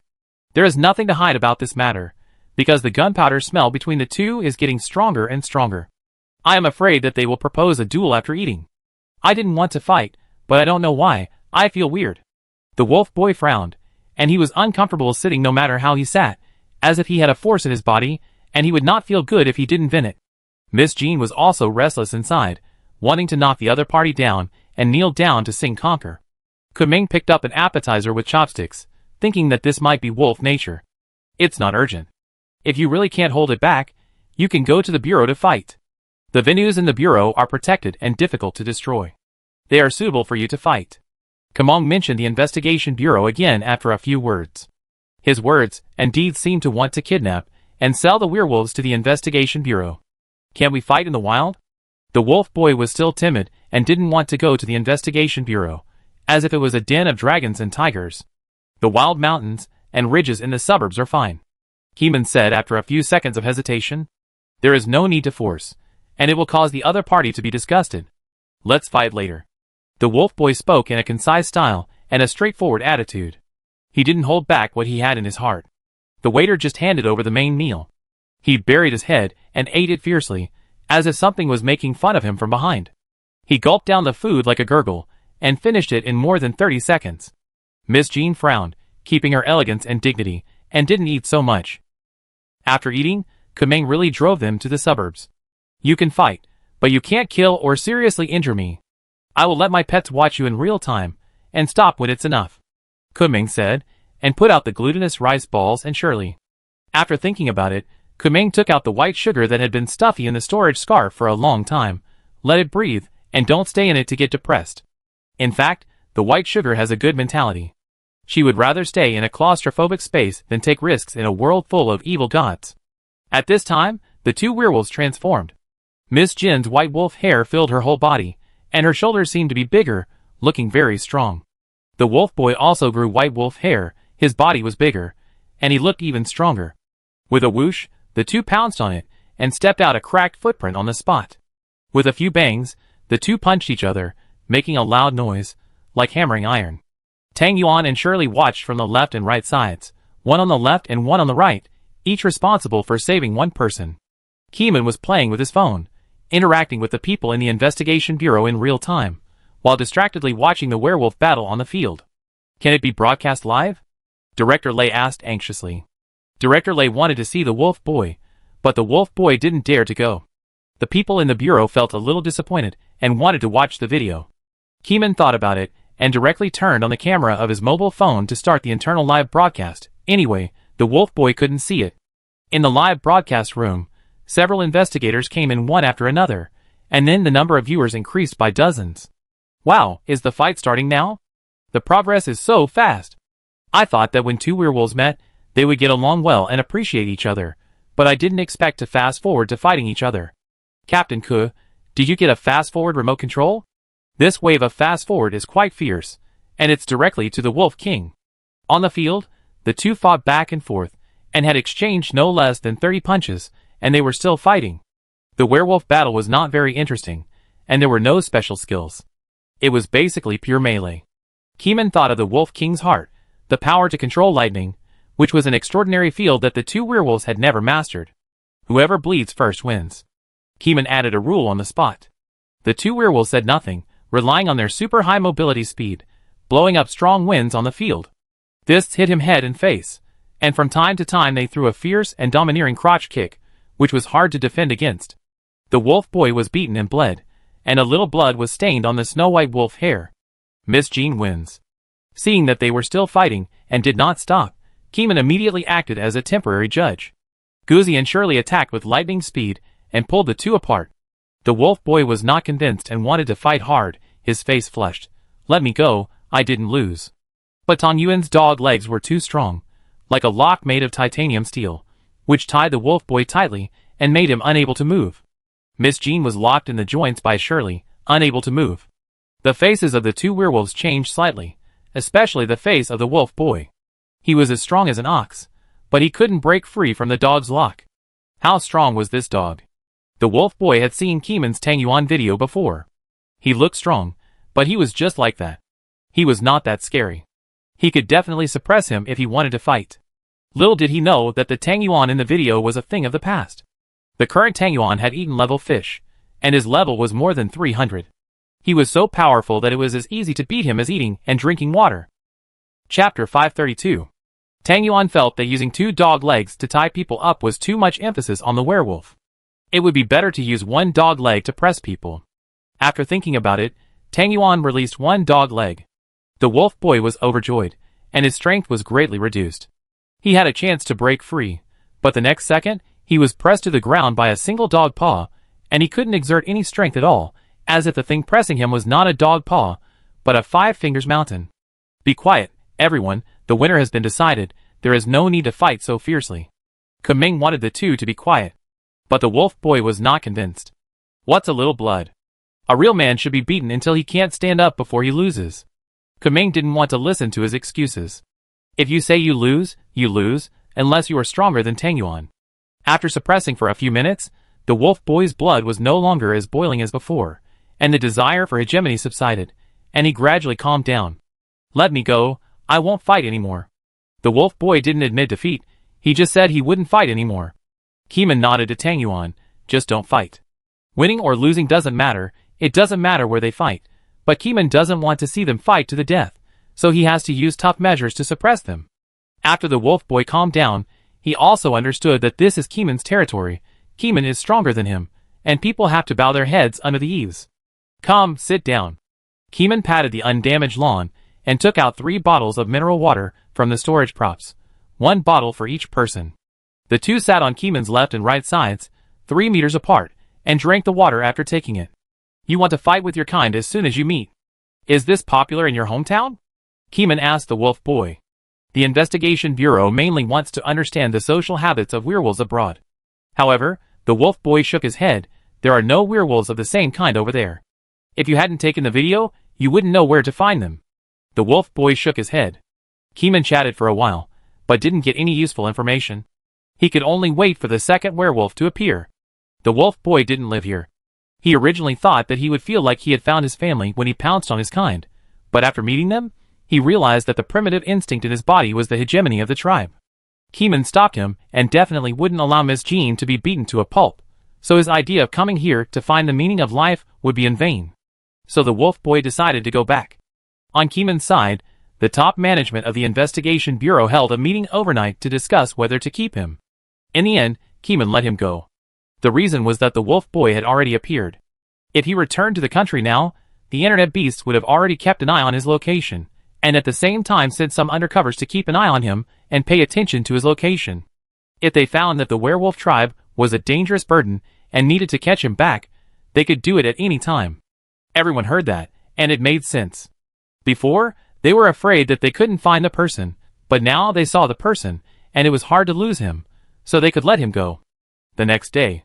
It's hard to come here. Let's take a video to commemorate it. Kuming patted the wolf boy on the shoulder and planned to promote it again. This time, Kuming wanted to promote that the wolf boy came to Jinli Island and left safely, without intercepting anyone to keep him. The main purpose was to promote the image and let more werewolves feel at ease. The wolf boy knew that Kuming was a video host. Although he didn't really want to take videos, he still agreed if the benefits were high enough. Send you an item?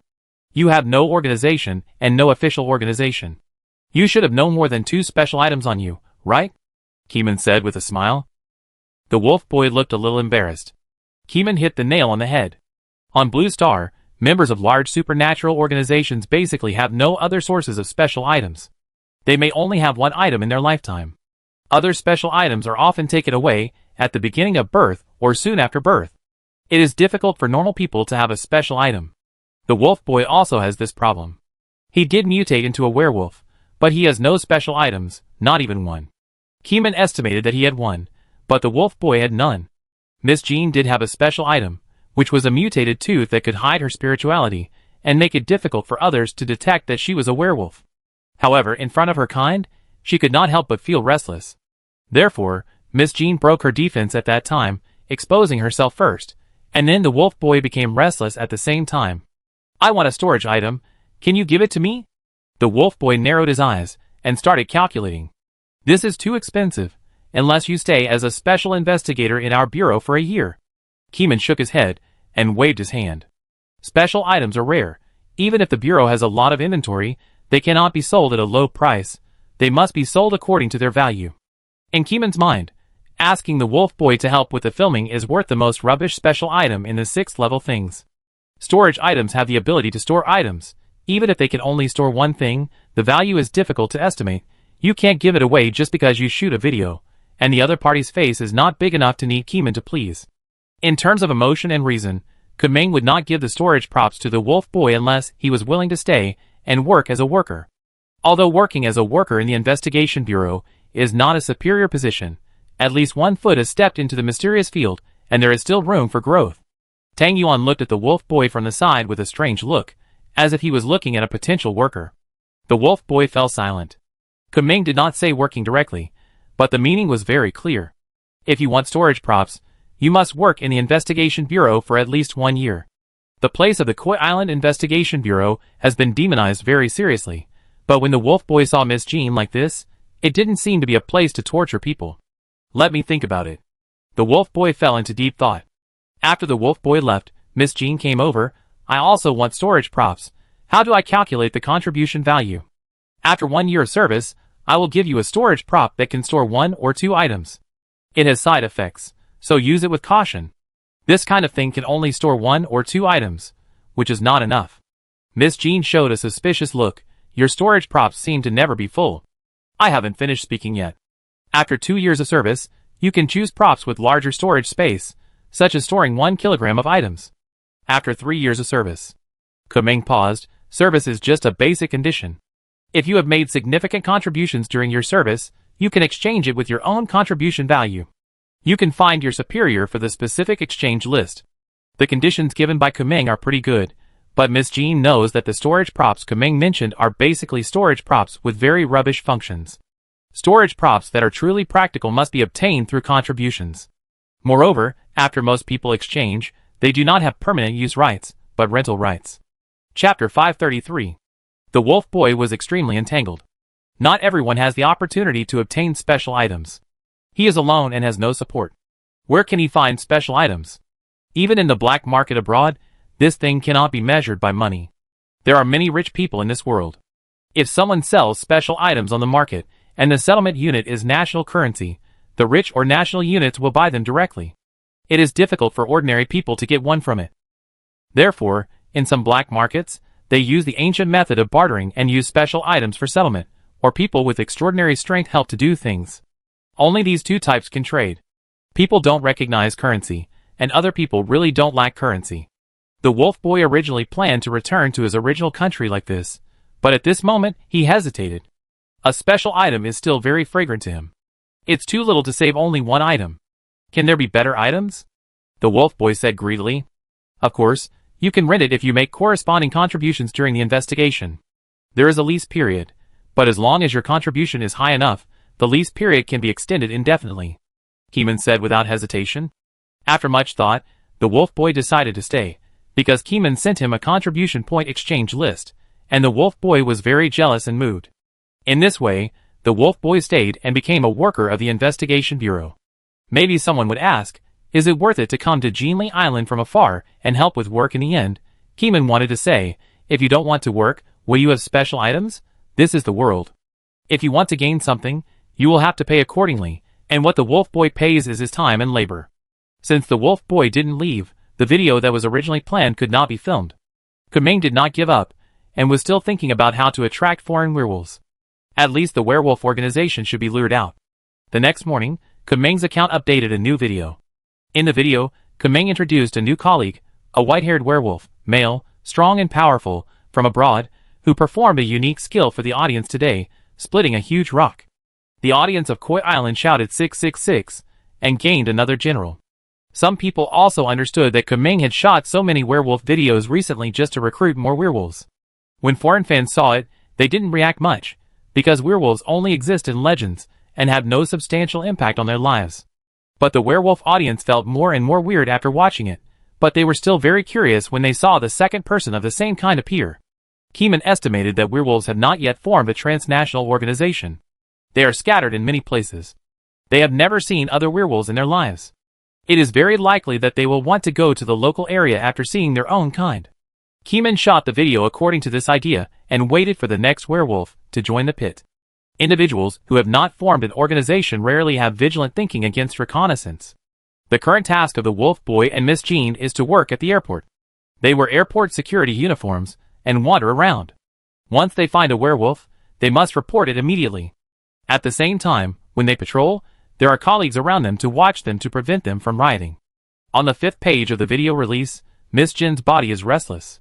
She sees a foreigner she has never met in the crowd, and the other party has not discovered her yet. Jean Huang immediately informed the investigation bureau, and then Keeman arrived quickly. Because of the early discovery, Keeman had asked the Wolf Boy to hide in advance and not show up to avoid emotional excitement. Where is the person? Over there, the girl in yellow clothes. Jean Huang suppressed her excitement, which came from the excitement in her blood, wanting to fight and decide the king. Keeman looked closely and saw that the person was wearing a yellow windbreaker with long golden wavy hair and was estimated to be 1.8 meters tall. She was wearing black boots, had a melon-shaped face, and wore a pair of sunglasses. She looked like a strong woman, dragging a small yellow suitcase in her right hand. Keeman silently communicated with her. After having solved 2 werewolves, he could roughly sense that the other party had the breath of a werewolf. Keep an eye on her first, don't contact her, and see what she is doing here. Keeman used his mobile phone to check the mailbox.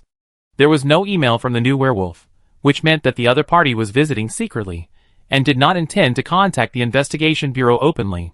Keeman understood their concerns, and did not contact them for the time being.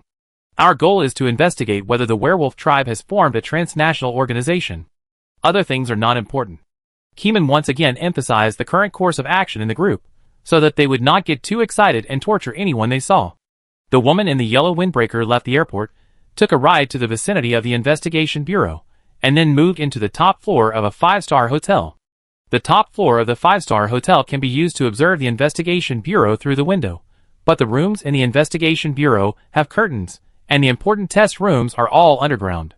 She wants to observe the investigation bureau in this way, but she is destined to not see anything.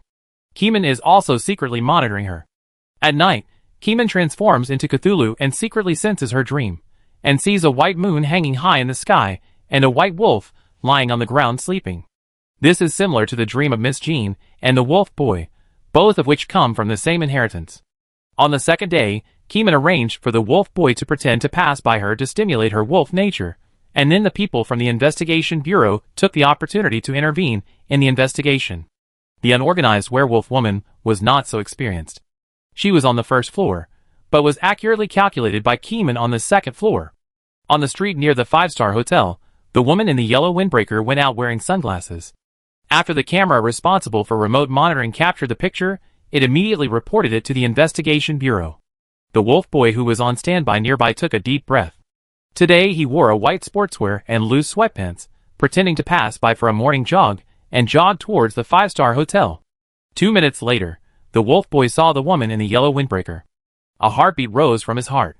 At the same time, the woman in the yellow windbreaker seemed to sense something, a familiar and strange feeling.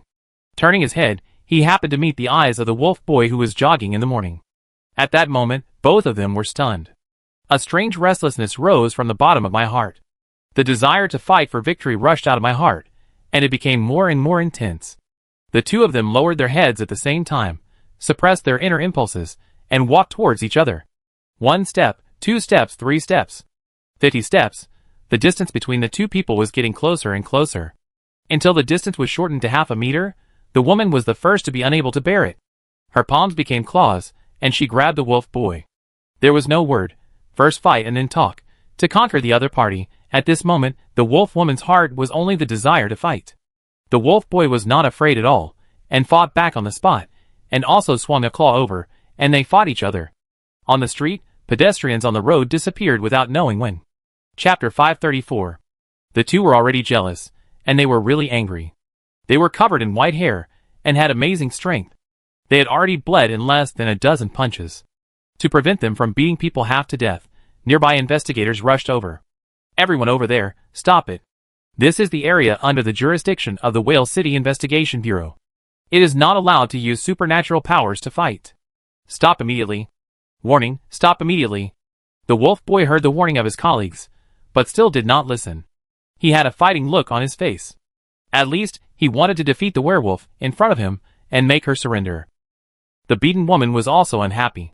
How could she stop? Seeing that the two did not stop, the investigator released a big move and called Tang Yuan, who was on standby in the distance. Tang Yuan ran over immediately. Before he saw the dog shadow, he had pressed the wolf boy to the ground with a dog paw in the next second, unable to move at all. The other dog paw pressed on the white-haired female werewolf, and she was also unable to move. Soon, the female werewolf was sent to the investigation bureau and taken to the interrogation room for interrogation on the grounds of using supernatural powers to fight in the city. The result of the interrogation was still the same as previously speculated. This was also a free man without organization. The next day, another werewolf in plain clothes came to Koi Island. However, the other party did not fly directly to Octopus Airport, but flew to another city and stayed there for many days before transferring to Whale City. They came to Whale City for the same reason, that is, to see their own kind, even if it was just a glance from a distance. After Keeman captured 4 werewolves in succession, he found out their psychological needs and immediately made arrangements. New program in the video column: The Boring Life of a Werewolf Security Guard. Don't you want to see the werewolf? Well, I give you a chance to watch it openly. The wolf boy stood guard at the door of the investigation bureau as a security guard. The video records how boring the daily life of the wolf boy in the security department is. As soon as the first episode was posted, netizens clicked in with great interest. The wolf boy wore a blue security uniform, like a straight benchmark, standing at the door to watch. The first episode recorded a fast-forward video of the wolf boy standing for a whole day.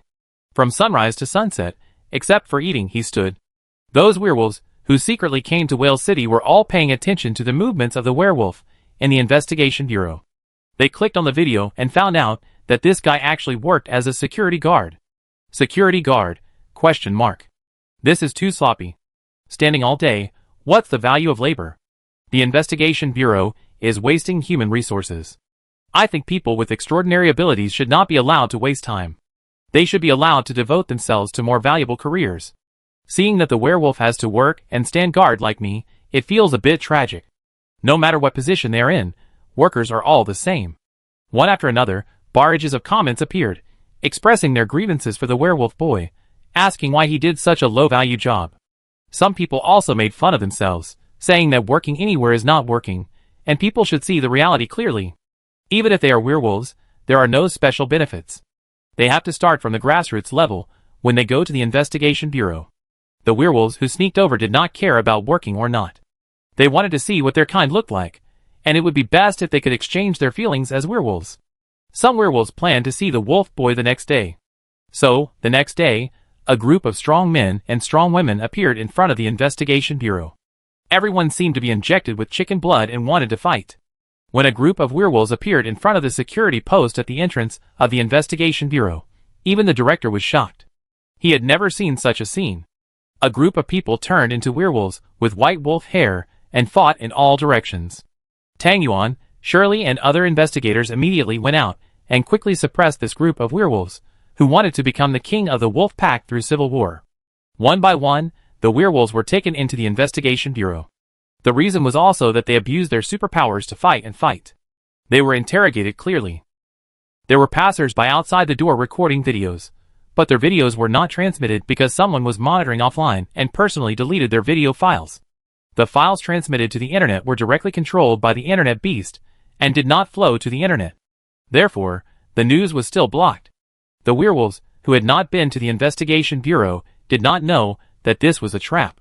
At 8:30 in the evening, Director Lei laughed and pushed open the door of Keeman's office. Haha, your idea is really great. We caught 96 werewolves in one day.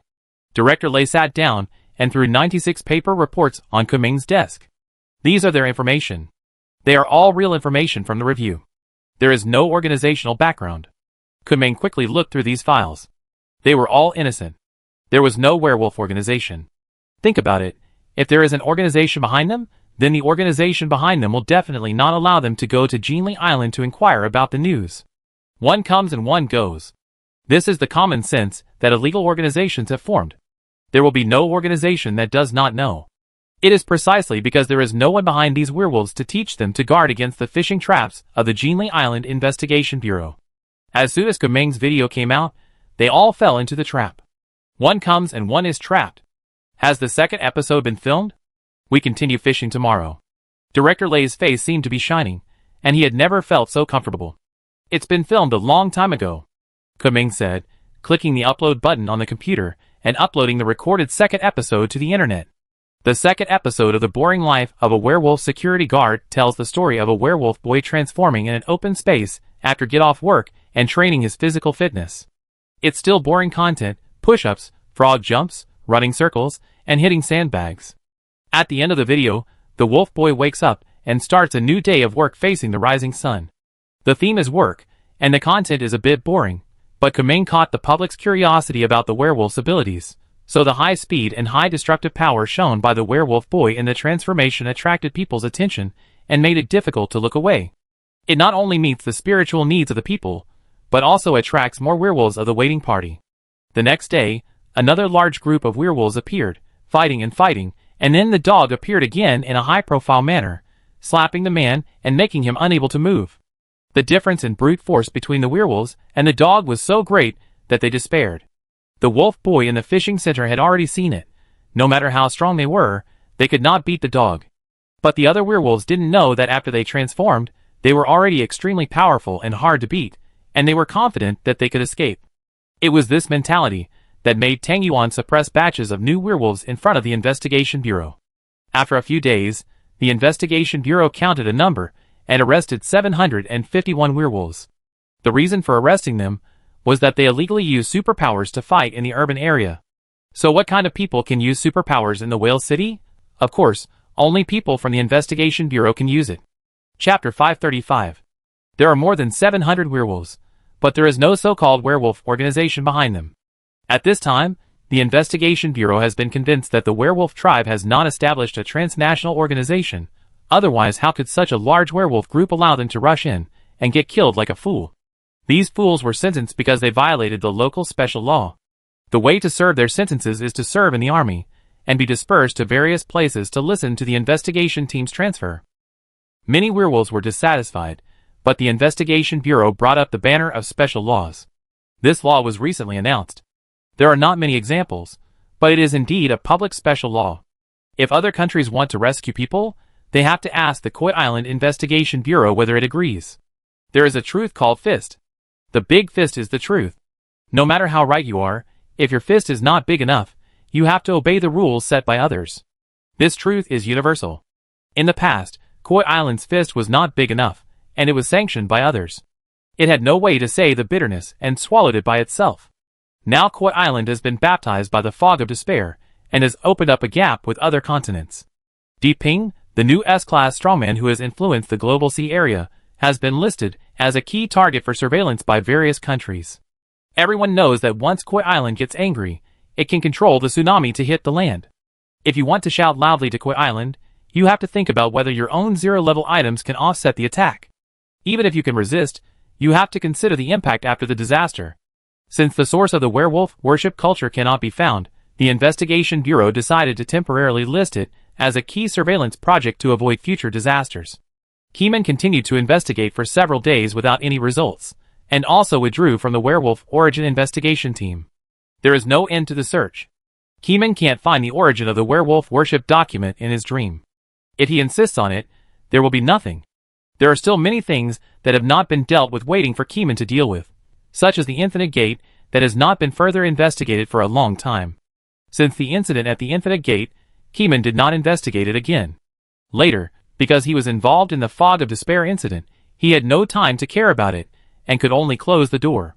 Now the leader of the Shadow Organization is gone, the Frog Society is gone, the backbone of the Blood Clan is gone, and the werewolves are controlled by the Investigation Bureau before they have formed a climate. There is no clue about the Gate Organization. The Infinite Gate is related to the Gate Organization. If we investigate it in depth, we should be able to find clues. In addition, there is another door related to the Gate Organization, but that door is too scary. The bandaged man who opened the door has gone crazy and used amnesia to forget what he saw. Keeman sat in the office and circled two things on the paper. The Infinite Gate, a door related to knowledge. In terms of the degree of danger of these two things, the Infinite Gate is obviously safer and less dangerous. The doors related to knowledge are very dangerous. Last time, Keeman didn't dare to open it because his spiritual perception felt the crisis. Keeman thought for a long time in the office. With his progress, he could get 1,500 resistance points in a month. By the end of the month, he could get more than 5,000 resistance points. Keeman wrote an application first. The doors related to knowledge have been sealed in the sealing pavilion of the General Administration. The sealing pavilion is a zero-level thing with unparalleled growth potential, but it cannot crush everything now. The Infinite Gate is still in Octopus City to avoid mistakes.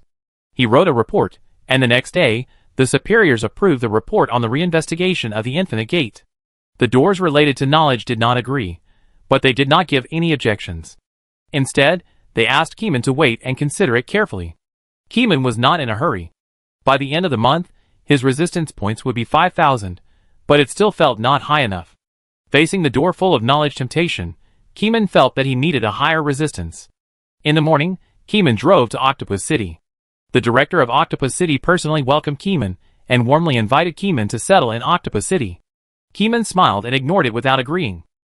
The director of Octopus City was not annoyed. He smiled and talked to Keeman about the lecture, hoping that Keeman could hold a lecture in the branch campus of Octopus City. The last lecture was held in the branch campus of Whale City.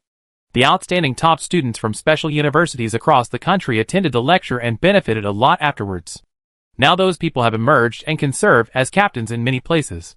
Their future growth will surely be amazing. The director of Octopus City was also jealous. Although these materials have been recorded and can be viewed in the bureau with contribution points, lectures are still the most shocking to listen to in person. The recorded videos do not have a 100% teaching effect. Let's talk about it when we have a chance.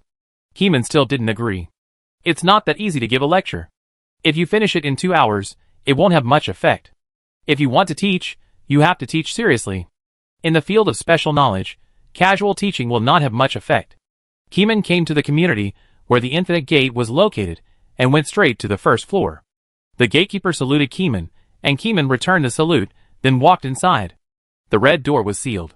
The gatekeeper came over, tore off the seal, and retreated. There was a camera left in the room to record what happened here. If something scary rushed out of the door, it would be convenient for the investigation bureau to react immediately. Keeman touched the door and felt it silently. It was still difficult to predict what was on the other side of the door. What he saw was a door behind him, which was the gate of infinity. However, the feeling that there was something hidden behind him was gone, and only the feeling that there was still a door behind the door remained. Gone?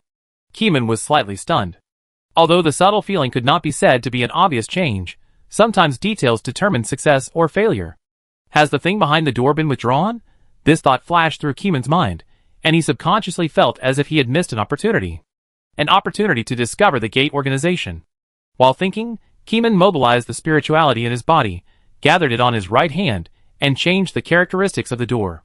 Slowly pushing open the red wooden door, a humid and salty smell of swamp wetlands blew in with the wind. Keeman squinted and slowly opened his eyes. The air was a bit dull, but the sea flavor was very strong. The gray fog no longer shrouded this place, as if something mysterious had left here.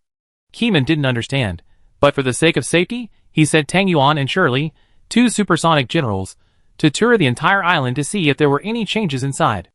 After receiving the order, the 2 generals disappeared in a flash. There were bursts of sonic booms in their ears, and a strong wind blew in the forest, shaking the trees and rustling.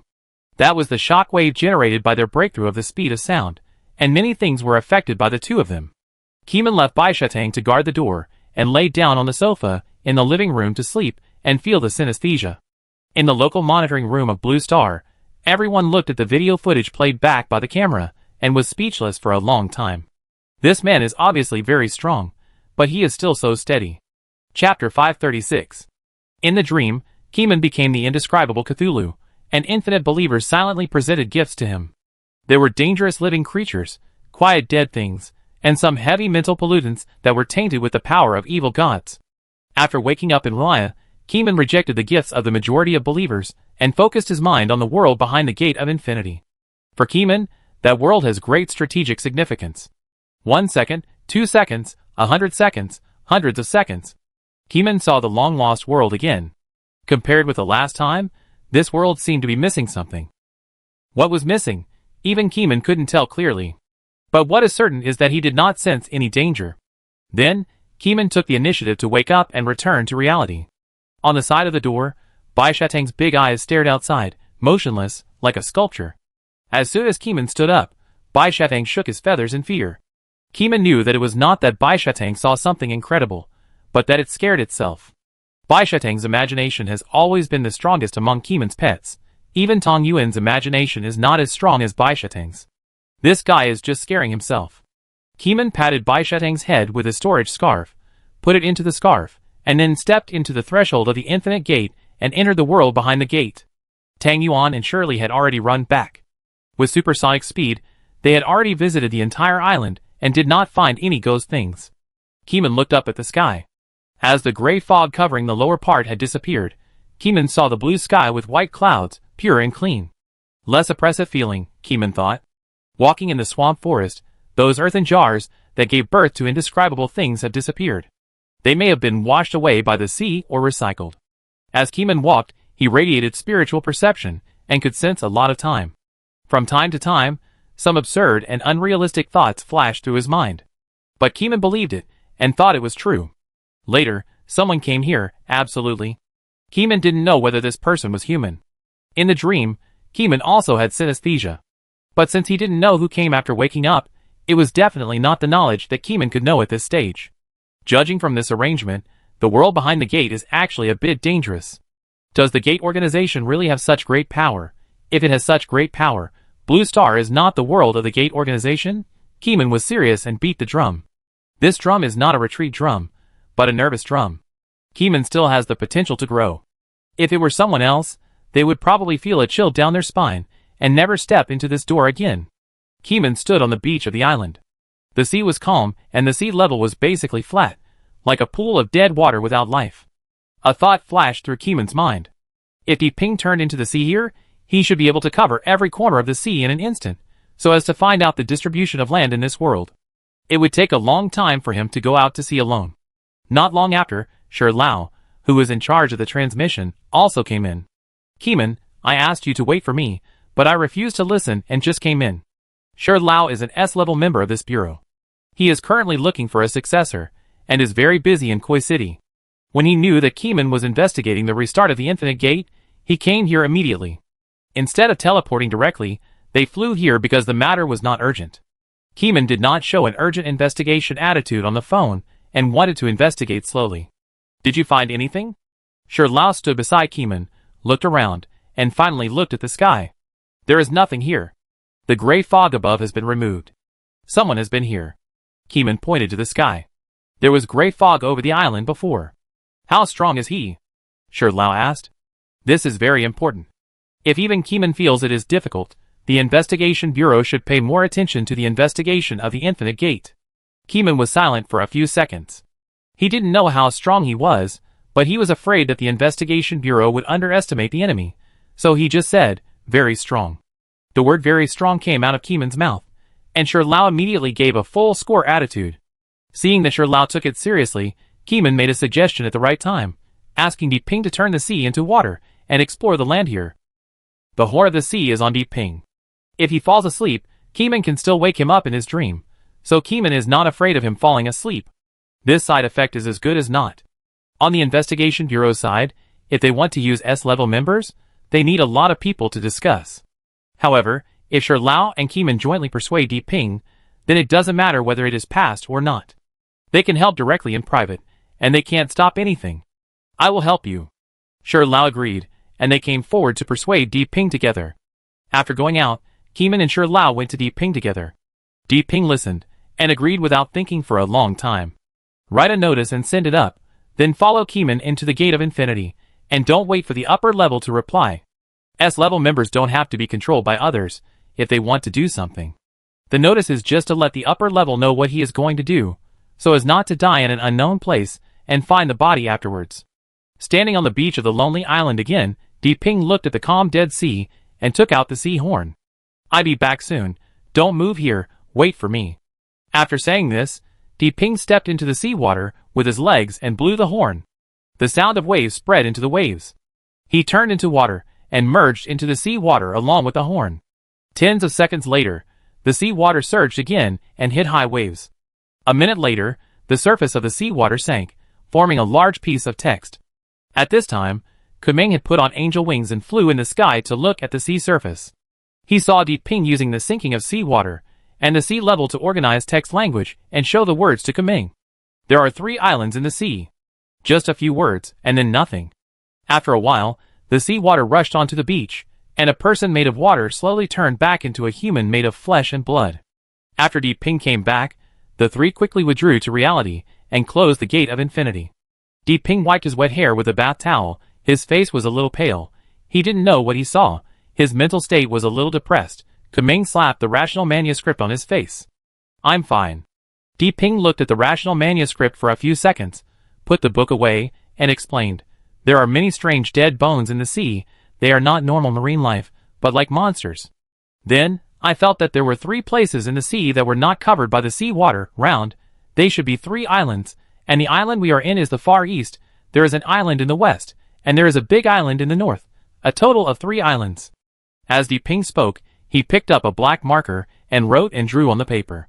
First draw a square, then draw 3 circles in the east, west and north directions, using the size of the circles to express the size difference of the island. Chapter 537. 3 islands. Keeman pointed to the island in the far north. Have you seen anything on the island? Deep Ping is the embodiment of the sea, and the entire sea is his eyeliner, but this does not mean that he cannot see anything. In fact, as long as Deep Ping piles the waves high enough, he can look down at the land from a high place. According to this method, Deep Ping can see very far away. That island is an iceberg. There seems to be no living creatures on the iceberg, but there are some broken ice blocks. I feel that they are broken by humans, Deep Ping stated. Keeman nodded and secretly remembered this feature. The other island that I have not been to is a desert. There are broken buildings on the desert, and there is no sense of the existence of living creatures. After Deep Ping said this, he took out a pencil and drawing paper and drew a sketch on the paper. Sketch is now a must practice for every S-level member, in order to draw what they feel or see, retain information, and convey information. Deep Ping's intelligence is already very high, and his learning ability is off the charts. He has also spent a lot of effort to learn sketching recently, and his sketching skills are not inferior to those of sketching masters. After a while, he drew the general appearance of the 2 islands. An iceberg and a desert. The broken ice on the iceberg looks like some neat geometric shapes being broken. The buildings in the desert are made of stacked stones, and the walls formed by sand and stone seem to have something carved on them, but those things have been scratched out with rough strokes. What is this? Keeman pointed to the place with rough strokes. The wall there is like this, with deep scratches, and it feels like a sign of human intervention. Deep Ping shook his head. That is to say, there were people in that world, but they destroyed things and left there? Sure, Lao added. If they were from the sect, they must have left through another channel. Kumeng stood up and walked a few steps. He couldn't just talk about it here, he had to go to the field to investigate. After hearing this, Sure Lao didn't agree to leave immediately. They have a planned evacuation, so they must have expected us to explore the 2 islands of iceberg and desert. They may have left traps on the islands for us to step on. Sure Lao is very experienced. If this trick hadn't been told, Kumeng might have just used his body to resist it. Then send drones to explore first, and then send live animals to explore. Kumeng was not a stubborn person. After listening to Sure Lao's reminder, he immediately said the backup plan. Drones and live animals are resources that Koi Island can afford to consume. They don't need the approval of the higher-ups. The 3 people use their power to operate the military's drones and animal resources for this purpose. In addition, there are warship resources, which they can directly rent from the local military district representatives in Whale City. After dinner, Keeman entered the world behind the gate again, bringing drones and animal resources. On the sea, Keeman fluttered his wings and floated, taking out the warship from the storage props borrowed from the military. The warship fell into the seawater, and Deep Ping turned into seawater and actively pushed the warship forward. Deep Ping couldn't bring anything over. When he turned into seawater, his body melted, and special items couldn't be brought over, so he could only use seawater to push the warship over. Keeman and others didn't go, and continued to stay on the island to avoid accidents. The warship was placed with observation props that didn't need to be connected to the internet. Keeman sat on the beach and took out a mirror. Keeman said to the mirror, "Mirror, mirror, you are the most beautiful mirror in the world." A blurry face appeared on the mirror, and it hummed in a Lolita voice. "No matter how much you praise me, I will not agree to you. I was wrong. You are the most beautiful mirror in the world." Keeman praised again. This is a far-sighted mirror, which is formed by the mutation of two mother and child mirrors. The small mirror has the personality of a little Lolita, and is arrogant. The mother mirror has the personality of a lazy young woman. At this time, the mother mirror is on the battleship, and the child mirror is in Keeman's hands. It is necessary to praise it vigorously, and it must not anger the other party, otherwise the other party will be angry and refuse to show it. Look, after Keeman praised it twice, the small mirror reluctantly agreed to Keeman's request. Okay, I show you the view from my mother's side. The next moment, the scene on the battleship was reflected in the mirror.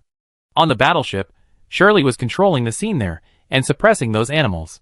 In addition, drones also need to be controlled, and there are pets left by Shirley on the battleship. Time passed slowly. The warship first drove to the iceberg island in the north. The warship stopped at the shore and did not approach. One after another, drone reconnaissance aircraft took off and flew into the interior of the iceberg. The drone here refers to military drones, not the small four-rotor machines used by ordinary people. The drone hovered over Iceland and slowly lowered its flight altitude. The animals were also driven onto the island and headed towards the center of the island.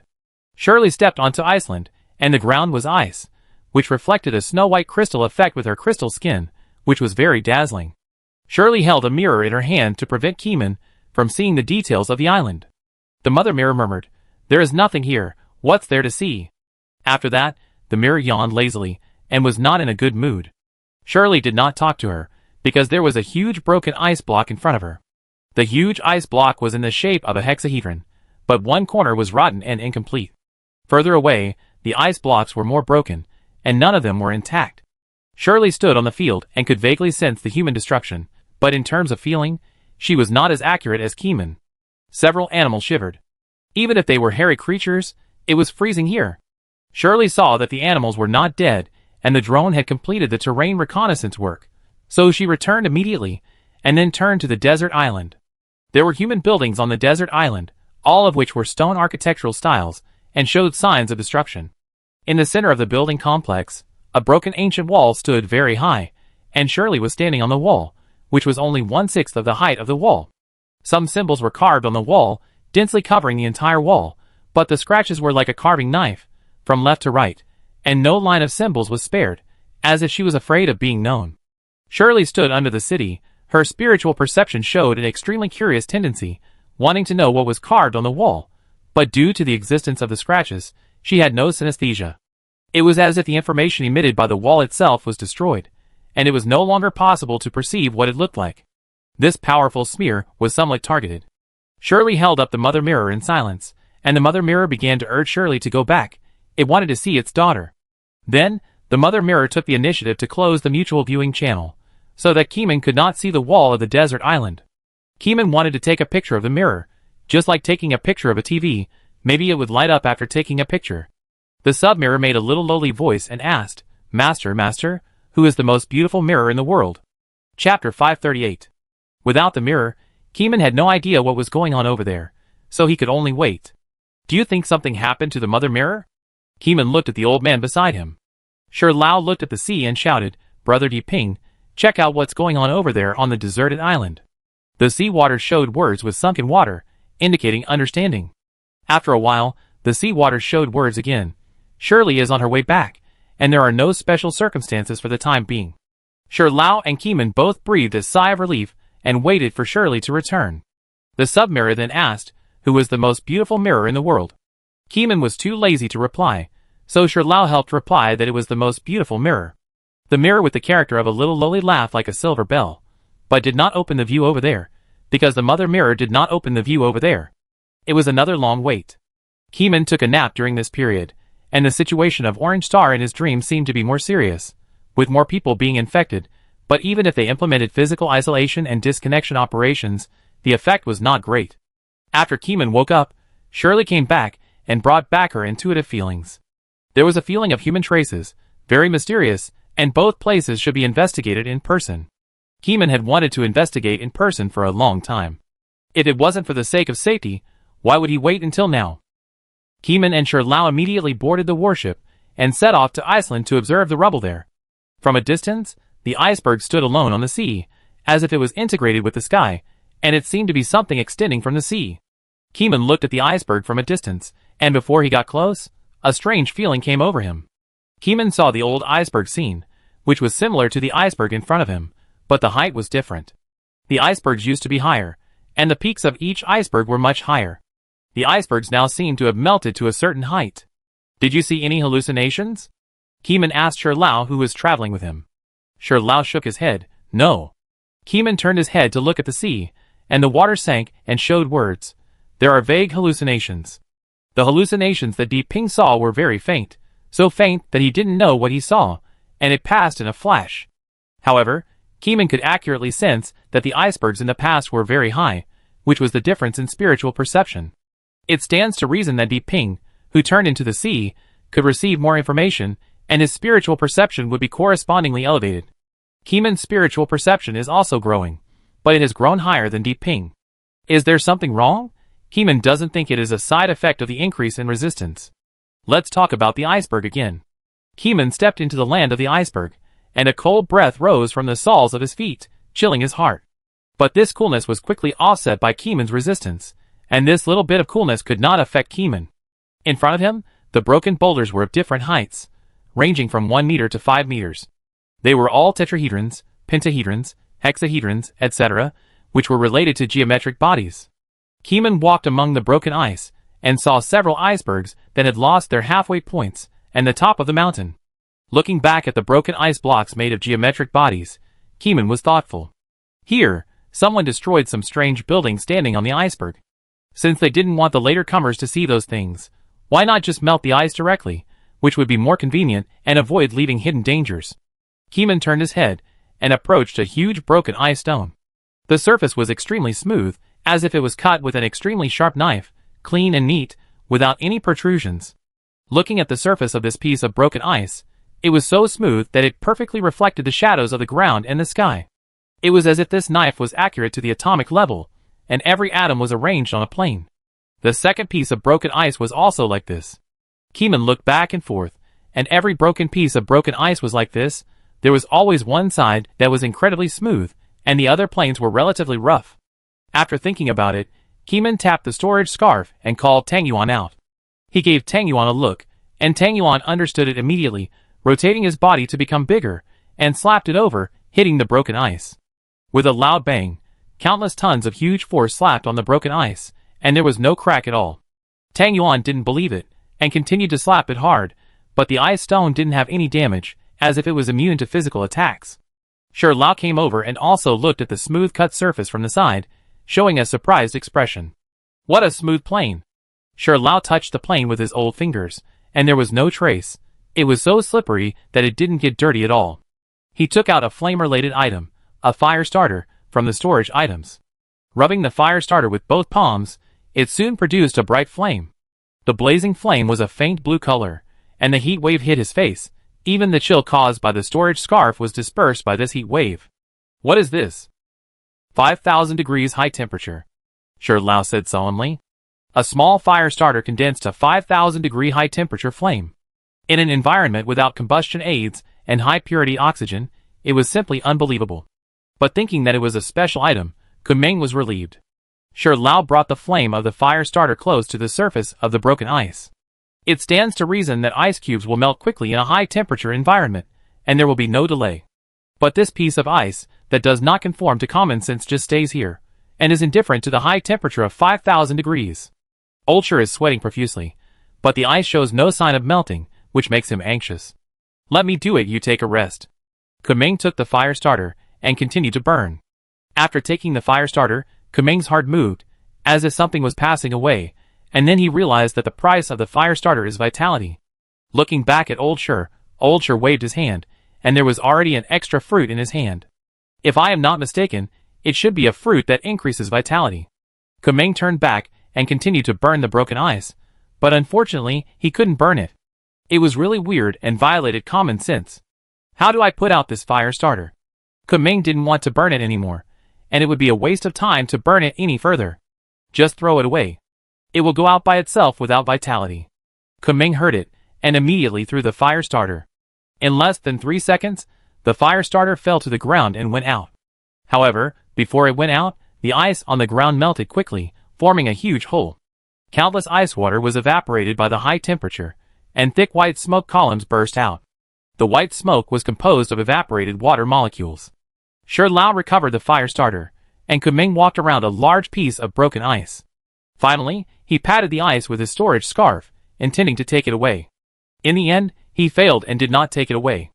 The moment the broken ice disappeared, it slid out again. This was the first time Kuming saw something sliding out of the scarf, since he tested the scarf.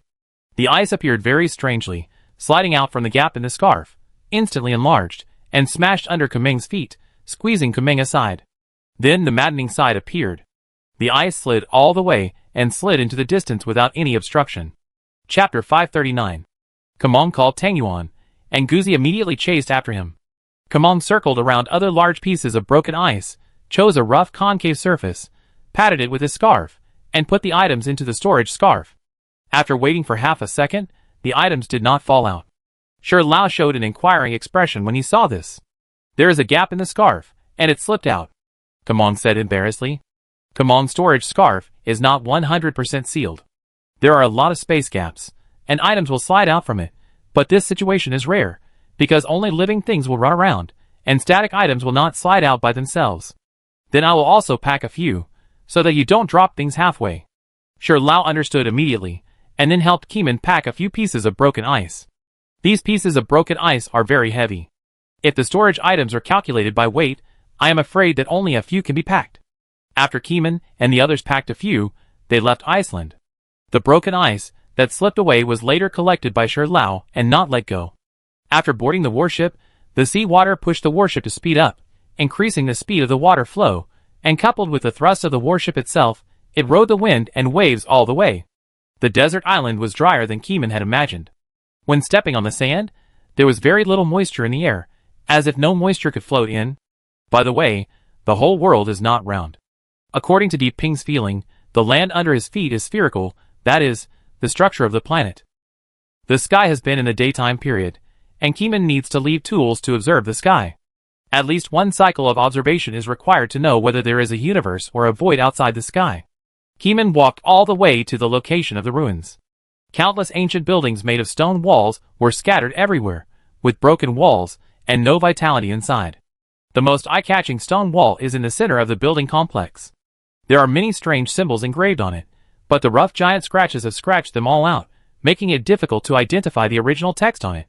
Keeman stood under the wall and felt a strange feeling. But the feeling was very fragmented, as if something had destroyed it abruptly, causing Keeman to not feel the complete information. It seems that something cut off the middle, leaving only the beginning and the end.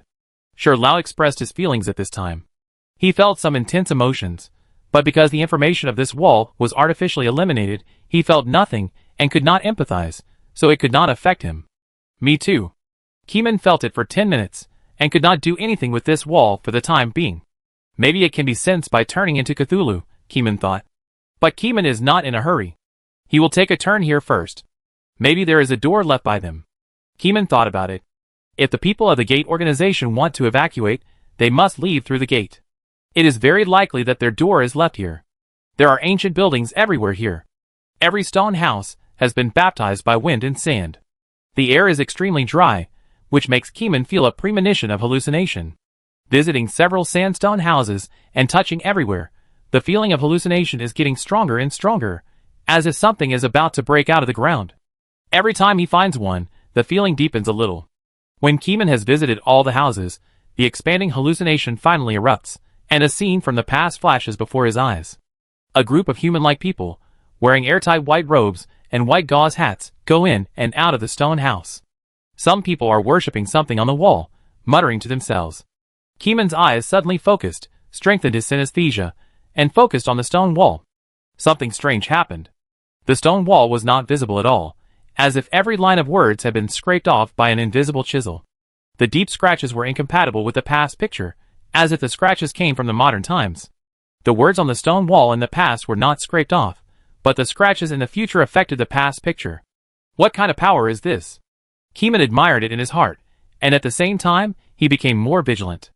The door organization deliberately destroyed the information on the wall to prevent later generations from knowing what was recorded on the wall. The means were very powerful. This is not the Frog Society, the Blood Clan, an organization that has no crisis prevention means. Maybe it is several times stronger than the shadow stream. The peeping illusion disappeared at this time. Keeman, I seemed to see something just now, but it disappeared in a blink of an eye. It seemed that I saw some people, but I didn't recognize their faces. Sure Lao came over. Keeman is not the only one with high spirituality. Sure Lao's spirituality is also quite high. Of course, compared with Keeman, the gap is still a bit big. Keeman recounted to Sure Lao what he had just seen and his feelings. Sure Lao was silent for a few seconds and slowly said, "Things that use objects to affect the past should not exist. It may be that the objects that target synesthesia have an effect. Affecting the past involves a time paradox." Sure Lao will definitely not agree with the time paradox, because if the past is changed, he and Keeman may also disappear. The butterfly effect caused by a change in a time point is enough to make the whole world change dramatically. Sure Lao is still alive. He believes that the Gate organization does not have the ability to change the past. The Gate organization may forcibly erase the information emitted by the stone wall. By the way, use your big face cat to see what it is. Sure Lao remembered that Kumeng still had a 0-level item on him. After that, Sure Lao shook out all the broken ice and placed it on the sand, waiting for the big face cat to identify it. Kumeng took out the big face cat from the storage scarf. The big face cat fell to the ground, still with the same fixed expression that had not changed for thousands of years, looking up at the sky at a 45-degree angle. Kumeng stared at its eyes, and Sure Lao also came over curiously. Facing this S-level creature, many S-level strongmen in the Bureau had never experienced it. Although Sure Lao had experienced it, the number of times was very small. After 15 seconds of watching, the two people's brains simultaneously possessed strange knowledge. The destroyed wall.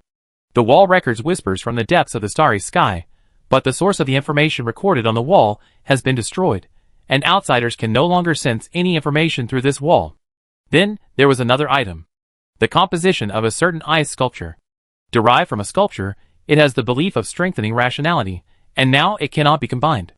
The information provided by the big-faced cat is very little, but it is also very helpful. At least it reminds Keeman of an item that has been hidden in the bottom of the box repair fluid. Earlier, Keeman had obtained a pottery jar repair fluid from a believer, and later used a magnifying lamp to magnify it continuously until it reached the limit of the light bulb. Later, the pottery jar was hidden in the bottom of the box by Keeman and was rarely used.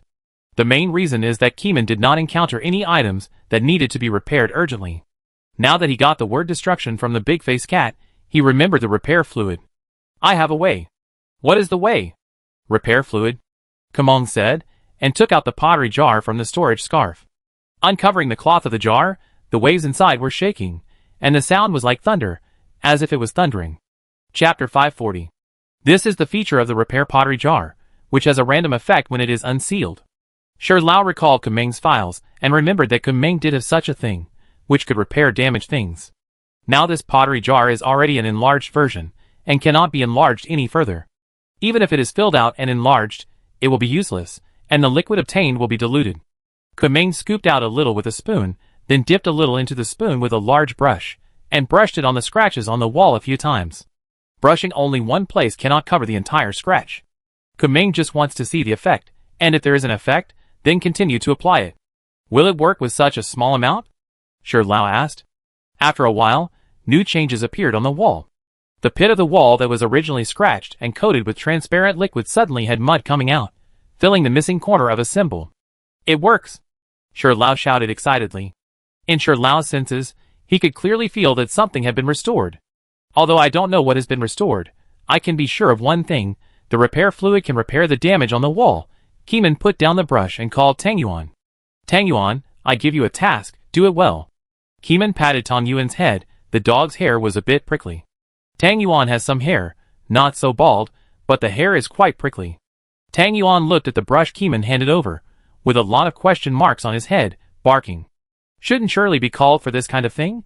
In fact, Keeman just wanted to tease the dog, and seeing that Tang Yuan was not fooled, he handed it over to the crystal bodyguard Shirley. Shirley took the brush and slowly applied it. The more the repair fluid was applied, the more complete characters appeared on the wall, and at the same time, the inexplicable feeling deepened. Something is reviving. Keeman sat on the wall and looked up at the tall wall. Humans are a little insignificant in front of it. The whole wall is very high, about 10 meters high. 10 meters high does not mean that it has to be painted 10 meters high. Some places are left blank, and some places are empty. Even so, it takes a lot of repair fluid just to paint this wall. Keeman asked Shirley to stop painting, and scoop out a large spoonful for magnification. Under the effect of the body magnifying lamp, the repair fluid is magnified, but also diluted. After the effect is diluted, the wall can also be restored, but it cannot be completely restored. At the end of the repair, there will be some potholes that have not been restored. Keeman let Shirley paint like this first, taking one step at a time, saving money. Maybe next time there will be an ancient artifact that needs to be repaired. This repair work took a long time, and Keeman was not idle during this period. He put on the wings of an angel and flew to the blue sky to see what the sky was like. However, the sky was too high, and Keeman was also affected by gravity. When he flew to a certain height, he felt like he was going in circles and couldn't fly out. He couldn't fly out, so he had to go back. Keeman wanted to go to outer space to have a look. At this time, Keeman remembered another item placed in the investigation bureau, a chair, which could send organisms into space. Keeman asked Shirley, and Shirley recalled, "It seems to be called the reversal chair." Keeman snapped his fingers. "That's it. Bring it in next time. Then you have to tell them in advance. The chair has a cooling period, so you don't have to wait for the cooling time when you want to use it," Shirley reminded. The reversal chair is used by the Investigation Bureau as an auxiliary special item to launch materials into space. It is powerful. At present, the Investigation Bureau has built many things in space. Send a trip to space, take things directly from the storage props. Convenient and fast, space has formed a large space factory, producing high-precision parts. At this time, the whole wall has been repaired for the most part. When Keeman looked at it again, he could already feel something. "This is a whisper from the depths of the starry sky," the big-faced cat said. Shirley didn't dare to look at it. As the repair time prolonged, his spirituality issued a crisis warning. He shouldn't look directly at the content on the wall, so he withdrew and waited for Keeman's news in the distance. Keeman looked directly at the wall, and his fantasy in his heart was infinitely churning, as if something was about to break out of the ground. Keeman used resistance to suppress the abnormal restlessness, and soon, his heart became normal. The illusion still appeared, but it didn't make people feel depraved. Keeman's resistance was super high, so he was naturally not afraid. In the illusion, the sky was full of stars flashing. Some kind of jerky and unpleasant strange sound rang in his ears, which made Keeman feel disgusted together. It came from the starry sky, and seemed to be just unconscious dream talk, but mixed with emotions that humans could not understand and could not bear. The listeners only listened to this sound, and the illusions in their minds doubled like a hurricane. Keeman realized that what was recorded on this wall was extraordinary. No wonder Shirley dared not look at it, because this thing was terrifying. At this time, Shirley, who was in charge of painting, put down the brush, covered her head with her left hand, and apologized. "Master, I can't paint anymore." "Okay, go and take a rest. Go to Shirley to see the rational copy." Keeman took the brush, and he completed the next work. Shirley covered her head and left. Tang Yuan held on for a while longer, but after 10 minutes, Tang Yuan couldn't hold on anymore. His brain was swollen and about to burst, and he couldn't hold on any longer, so he slipped away. At this time, Keeman had painted more than half of the wall, and the degree of completion was 3/5, with 2/5 of deep pits and scratches left to be painted. Keeman stood under the wall. His head was also swollen. Although he could hold on better than others, 5,000 points of pits were really nothing in front of this wall. If converted into the resistance points of the game character, it was nothing either, and there was still a lot of room for growth. Keeman painted another 5th, and his head became more and more dizzy and swollen. Hallucinations appeared in his eyes, and his body seemed not to be his own. Buzzing, the resistance power had already boiled to the extreme, but there was nothing he could do. Keeman put down the pen and crushed the short-distance teleportation stone. Yes, Keeman didn't even have the mind to fly away, he just wanted to leave this place of trouble as quickly as possible. This wall requires special items to offset its impact. As Keeman thought, a transparent bubble wrapped Keeman's body, dragging him into the void. After a few seconds, he saw the light again, the bubble burst, and fell out of the void. He landed on the sea, letting the seawater wrap around his body, closing his eyes, his mind full of confused thoughts. The seawater rolled up Keeman's body and swam towards the warship, without a drop of seawater flying into Keeman's nose. Keeman was too sleepy, and fell asleep while floating on the sea. In his dream, Keeman opened his eyes, and saw the silent Raya. What he heard and saw just now seemed to have never existed. Hallucination? No, it was not an illusion, it was something real. Keeman carefully recalled the contents of the wall. Only then could his brain be free from mental interference, and think clearly about the meaning expressed by the wall. He could not read the words on the wall, but the meaning contained in it had surpassed the expression of the text form. As long as the spirituality was high enough, the meaning inside could be understood. However, those who could hear and see it would most likely go crazy. Chapter 541. Keeman calmed down and savored it carefully. These languages are actually some mysterious technology. They are used to make some special items. Their function is to soothe the restless body and soul from the spiritual level, so that there are fewer negative things in the heart. It uses very complex technology, not the technology at the physical industrial level, but the technology at the spiritual level. In other words, it uses the spirituality of the intelligent body, which requires the maker to be able to skillfully control the spirituality in the body, inject the ethereal spirit into the artifact, and follow the specific circuit routing. Any slight mistake will cause the failure of the special artifact manufacturing. Keeman tasted it, but couldn't finish it, because the Keeman in reality didn't repair it. He only repaired 4/5, and there was still 1/5 of the gap that was not filled. Keeman tried to use Cthulhu's body to sense the real world. Maybe the evil god could feel more things. The result is self-evident. Even if the evil god came out, he couldn't see the 1/5 of the content that was carved away. What he saw was the invisible carving. This destroyed the information source from the source. If you want to repair it, you must use special items, such as the repair source. At the same time, because of this wave of awakening from the chaos, Keeman's mind thought of many things. For example, side effects. The side effect of the Dragon Slayer sword becoming a Dragon Slayer, and the side effect of the lost light, etc., can all be regarded as delayed side effects. As long as Keeman becomes Cthulhu in his dream, the delayed side effects acting on the soul should also be eliminated. After thinking about it this way, this is more than just a debt that is not a burden. This is simply being debt-free and free. What are you afraid of? There is nothing to be afraid of. With the evil god, as the final backup, Keeman's confidence is back. Even if he falls into madness, he must persevere to the end and crack the information inside. Keeman once again sensed himself, aroused his spiritual alertness, and immediately woke up. There was the sound of splashing water around him, and his body was soaked.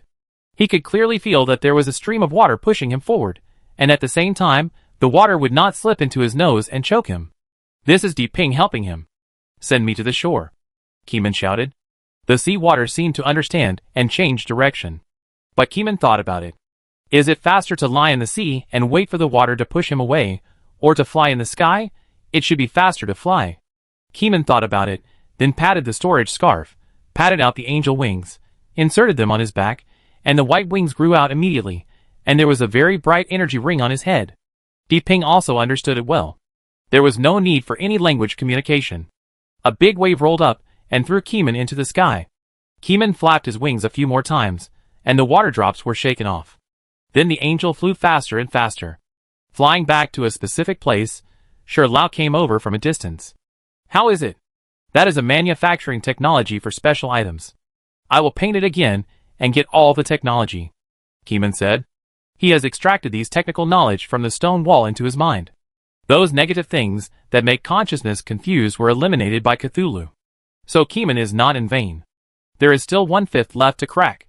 Keeman must go back to understand it again and get all the technology into his mind. This great technology, if it can be mass-produced, will have an immeasurable impact. Because this technology produces items that can reduce negative impacts on people. Sher Lao couldn't stop Keeman, so he could only give Keeman a mental test on the spot. The test results showed that Keeman had many absurd ideas in his subconscious, but when it came to the level of destructive behavior, he was as calm as ice. Keeman went to the desert island again, and was far away from the wall. Before he walked into the 500-meter area, he felt endless thoughts pouring into his mind from afar. Keeman closed his eyes, didn't use his eyes to see, and actively turned off his spiritual sense of vision. Hearing was also subconsciously turned off. This is an application at the spiritual level. Except for Keeman himself, no one in the investigation bureau can mobilize his own spirituality as accurately as he does. After closing the sound, the skin's touch, smell, taste, etc. receive information from the outside world. Keeman shut down these 3 senses in succession and made himself blind.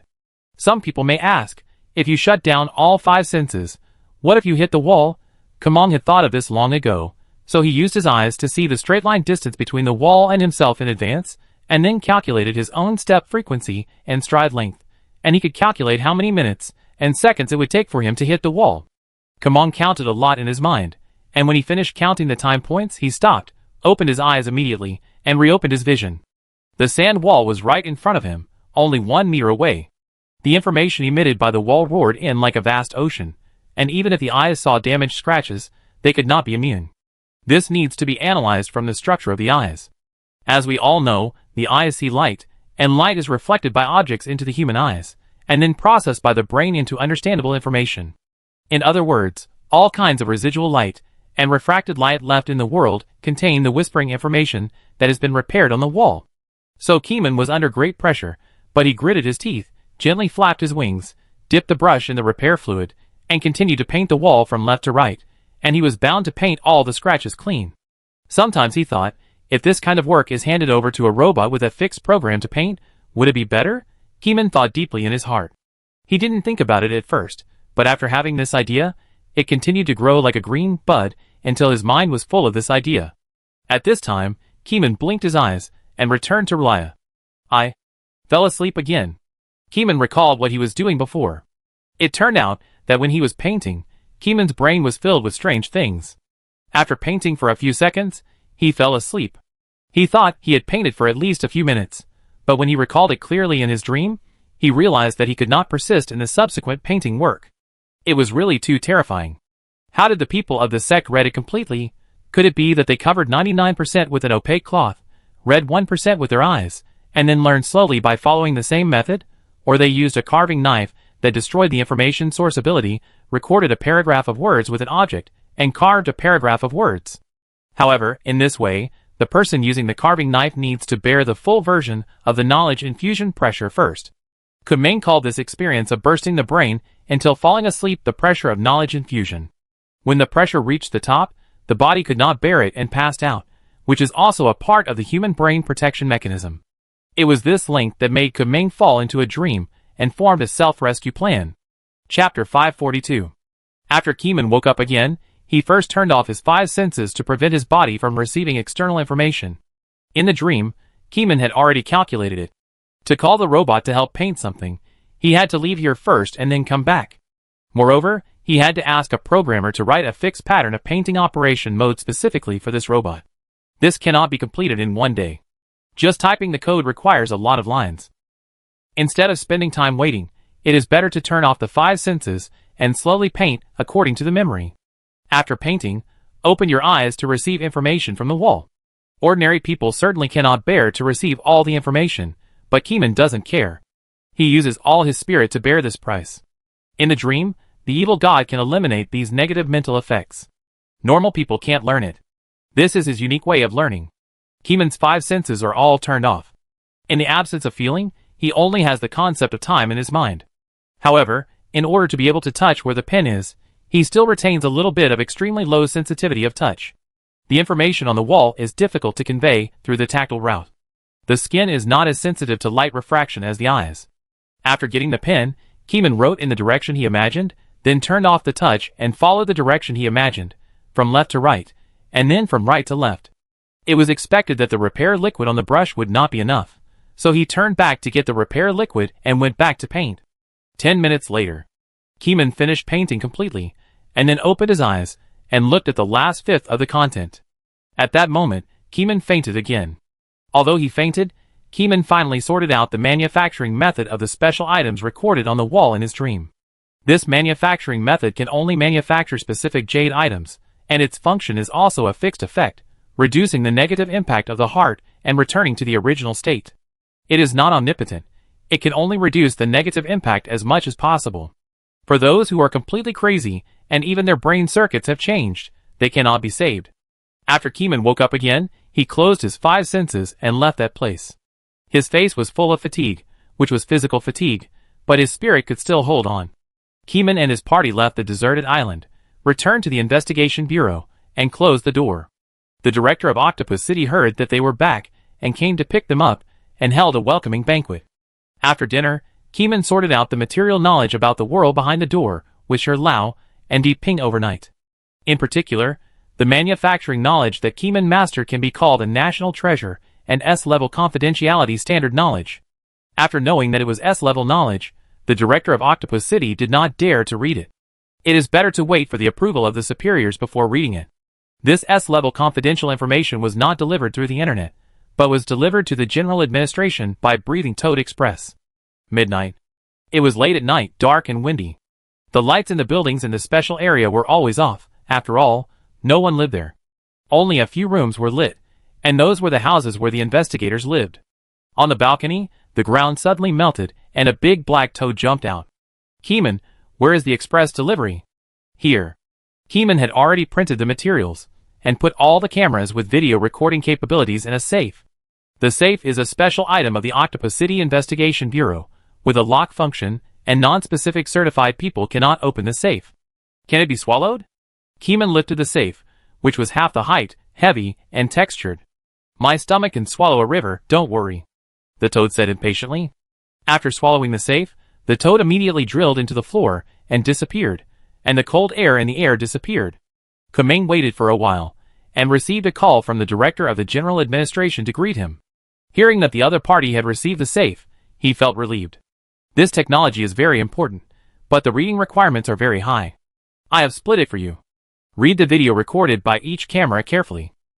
The video was recorded by time period. The first camera recorded 1/5 of the content, and the remaining 4/5 had not been restored at that time. At this time, people can still read normally, and will not be seriously affected. Then came the 2/5 of the restored version, which was a major watershed. Those who can't hold on should withdraw early, and don't hold on. Those who can hold on, depending on their physical condition, are not recommended to hold on. For 3/5 of the field, they are no longer recommended to read. As for 4/5 and 5/5, that is not an area that people should look at, it is too scary. In short, Keeman split these contents.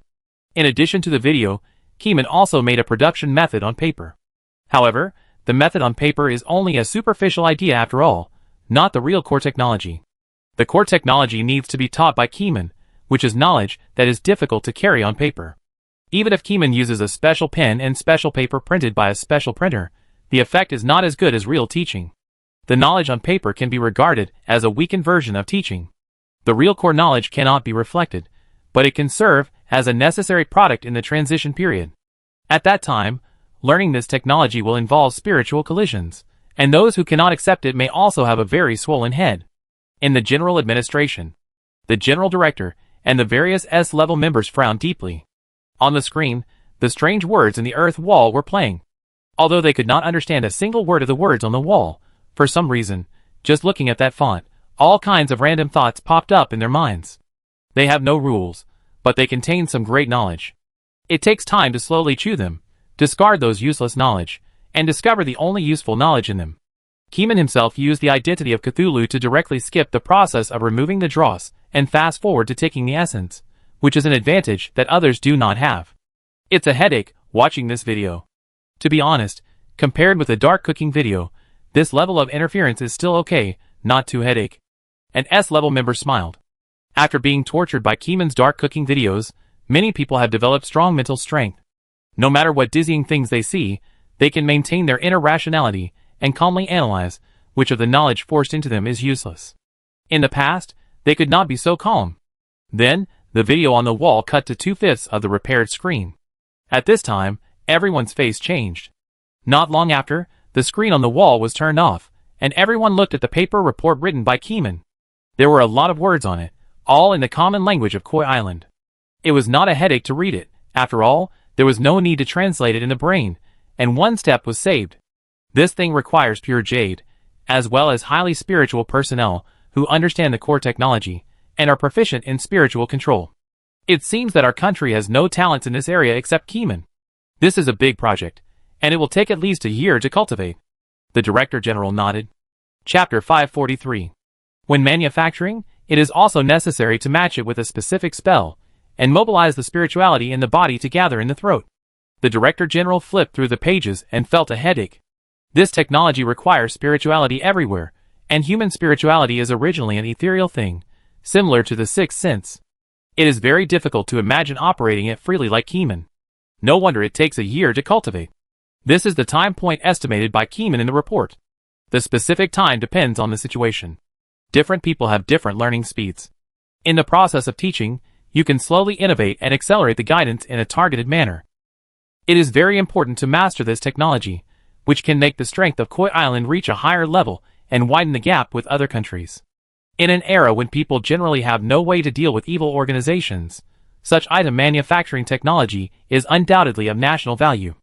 At the end, there is another evaluation report. Keyman wants to continue investigating the whole picture of the world behind the gate, and find the gate used by the gate organization to evacuate. If they don't know where the gate is, they are very likely to come back again, and the consequences will be disastrous. In addition, Keyman deliberately emphasized the strength and mystery of the gate organization. Whether it is the zero-level items that control the sea, or the pottery jars that breed indescribable creatures, or the gray fog covering the island, the unknown world behind the gate of knowledge, and the Shadow Stream sneak attack on Koi Island, it also borrowed the gate of the gate organization to go to Koi Island for a surprise attack, etc. All kinds of signs show that the gate organization is even stronger. The Director General carefully reviewed this assessment report, and the words between the lines revealed Keyman's awe of the gate organization, which made the Director General subconsciously solemn, and attach great importance to this mysterious organization that he had not yet met. The gate organization is extremely low-key, and there is almost no official information about it. If Keyman hadn't captured a disciple through the Infinite Gate, no one would have known that there was such an illegal transnational organization in the world. No, the Gate organization can no longer be called a transnational organization. The Director General looked through the Gate organization information files recorded by Keyman, and at least 2 small worlds have been involved with the Gate organization. One is the world behind the Infinite Gate, and the other is the location behind the Gate of Knowledge. In addition, there is the case of the disappearance of the Chen family mother and daughter, which seems to involve clues about the Gate organization. The gate that the Shadow Stream borrowed from is also a key point, and it is possible that a small world was used as a transit. After sorting out the information in his mind, the Director General had a flash of lightning in his mind, and an inspiration flashed through his mind. The Gate organization is a cross-border organization. It is 1 level larger than a transnational organization and can cross the world. For an organization like this, even if it controls the fate of a country behind the scenes, the Director General would not feel strange. Rather, he felt strange because they couldn't do it or didn't want to do it. Then came the third report, about the space test of the reversal chair in the world behind the gate. There was nothing wrong with this, and the director signed it, expressing his strong support for Keyman's work. After Keyman rested for a day, the reversal chair had been delivered to his downstairs. As luck would have it, the reversal chair only needed to wait another 3 hours to end its cooling period. Keyman took the reversal chair and returned to the world behind the Infinite Gate. He put the chair on the ground and thought about who to use to launch it into space. Tang Yuan, this guy, is not very good. The main reason is that Tang Yuan's scientific research ability is not good, and it can only stare blankly when it flies into space. So this mission was given to the bodyguard Shirley. Shirley spent a day on special training, using the internal network dedicated line to exchange experiences with scientists and astronauts of the space agency. With the storage props, Shirley sat on the reversal chair. At that moment, Shirley was in the air. The reversal chair would reverse magic and life points, spell strength and physical attack. Shirley flew higher and higher, and under the influence of special power, no matter what the magnitude of gravity was, it would be sent into space. The time to send her into space was very fast. After more than 10 minutes, Shirley had passed through the atmosphere and drifted in space. Outside the atmosphere, there is infinite darkness. She took out a mother mirror of a mother and child mirror from the storage props. Keyman observed the sky outside the planet through the child mirror. It is indeed the cosmic background. Keyman muttered while taking a photo of the star map displayed in the child mirror with a camera. Go back and ask astronomers to study whether the starry sky there is similar to that on the blue planet. If not, it must be a planet from another place.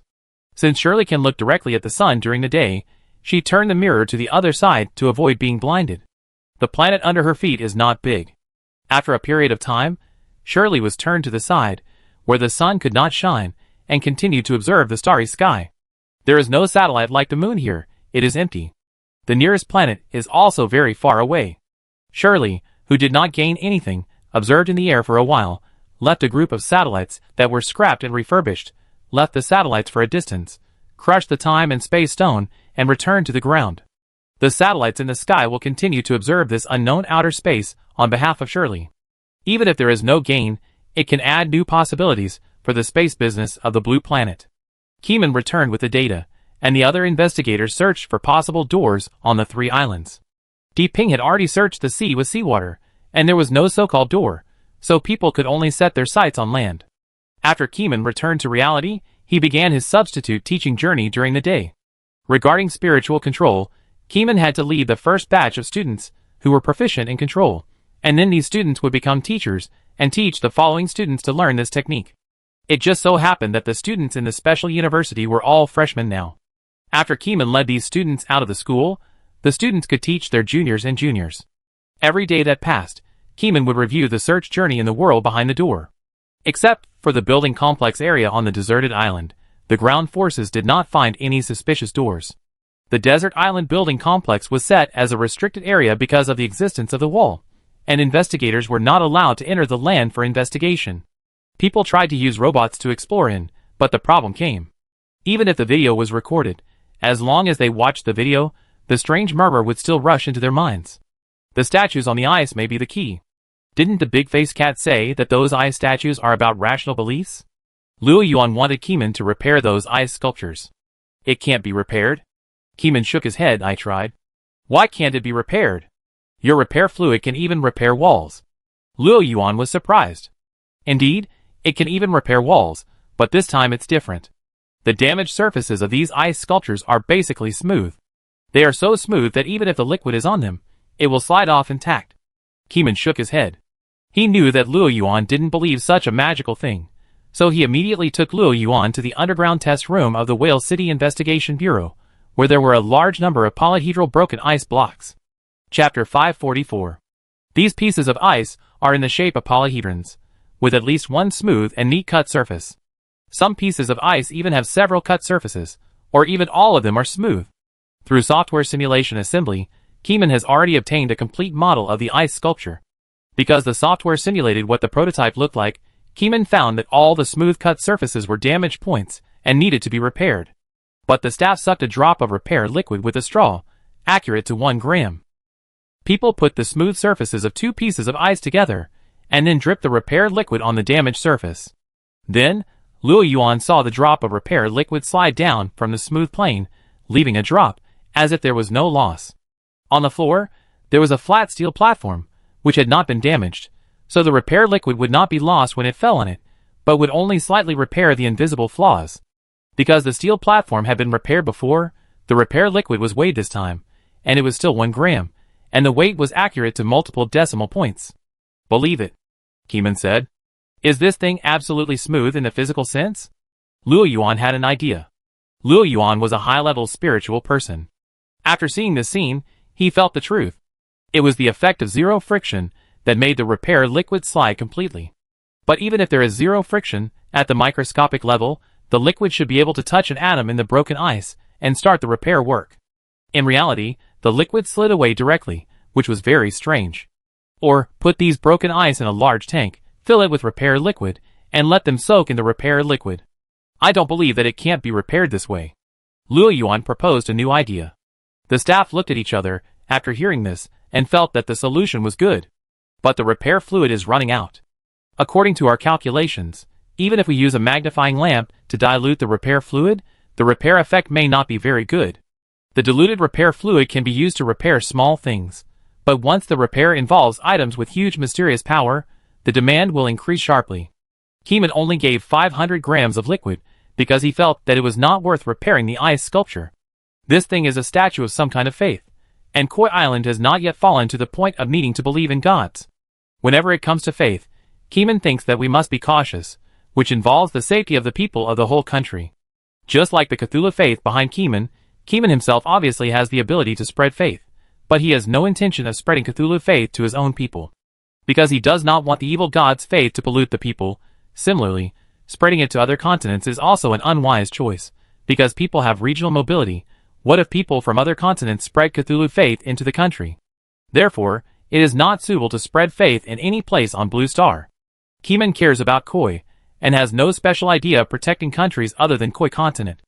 Just like on Orange Star, in order to make Cthulhu break free from the seal faster, Keeman started the road of spreading faith, but because of Orange Star's resistance, It has gone too far.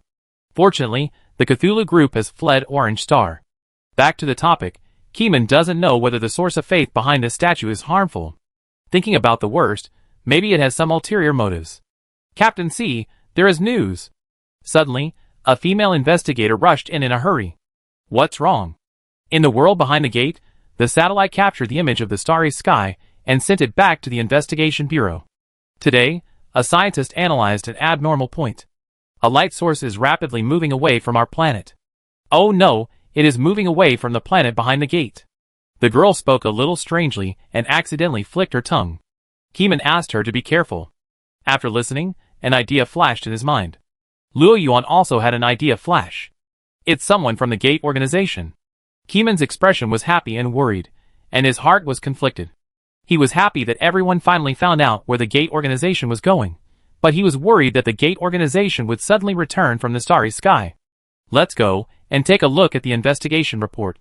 Keeman shouted and took Luo Yuan to Director Wu. Director Wu's secretary came halfway to inform Keeman to go to a meeting, claiming that the investigation bureau had a major discovery about the gate organization. Keeman heard it and immediately turned to the meeting room of the investigation bureau. In the meeting room, several people had already taken their seats, and then people came in one after another. When Keeman sat down, nearly half of the people were seated. On the projection screen, there was a large picture of the universe. This was not a color picture of the sky that was open to the general public, but a professional image. Through a rough interpretation, Keeman knew that a small object in the image showed a red shift phenomenon, proving that it was moving away from the planet where the satellite was located. As for the speed, we have to wait for experts to speculate how fast it is, and at what speed the other party is moving away from the planet behind the door. In another minute, everyone was there. Director Wu sat in the first seat and looked around. Next to him were Keeman and Director Lei. The director coughed and said, "Everyone has seen this picture. Scientists have found through analyzing the map that there are abnormal moving objects in space, which are moving away from our planet at 1,000th of the speed of light. 1,000th of the speed of light." As soon as this was said, everyone was shocked. What is the probability of 1,000th of the speed of light? First of all, the speed of light is about 299,792 kilometers per second, and the opponent's speed is at least 299 kilometers per second. This speed has surpassed the speed of the fastest rocket on the current blue star.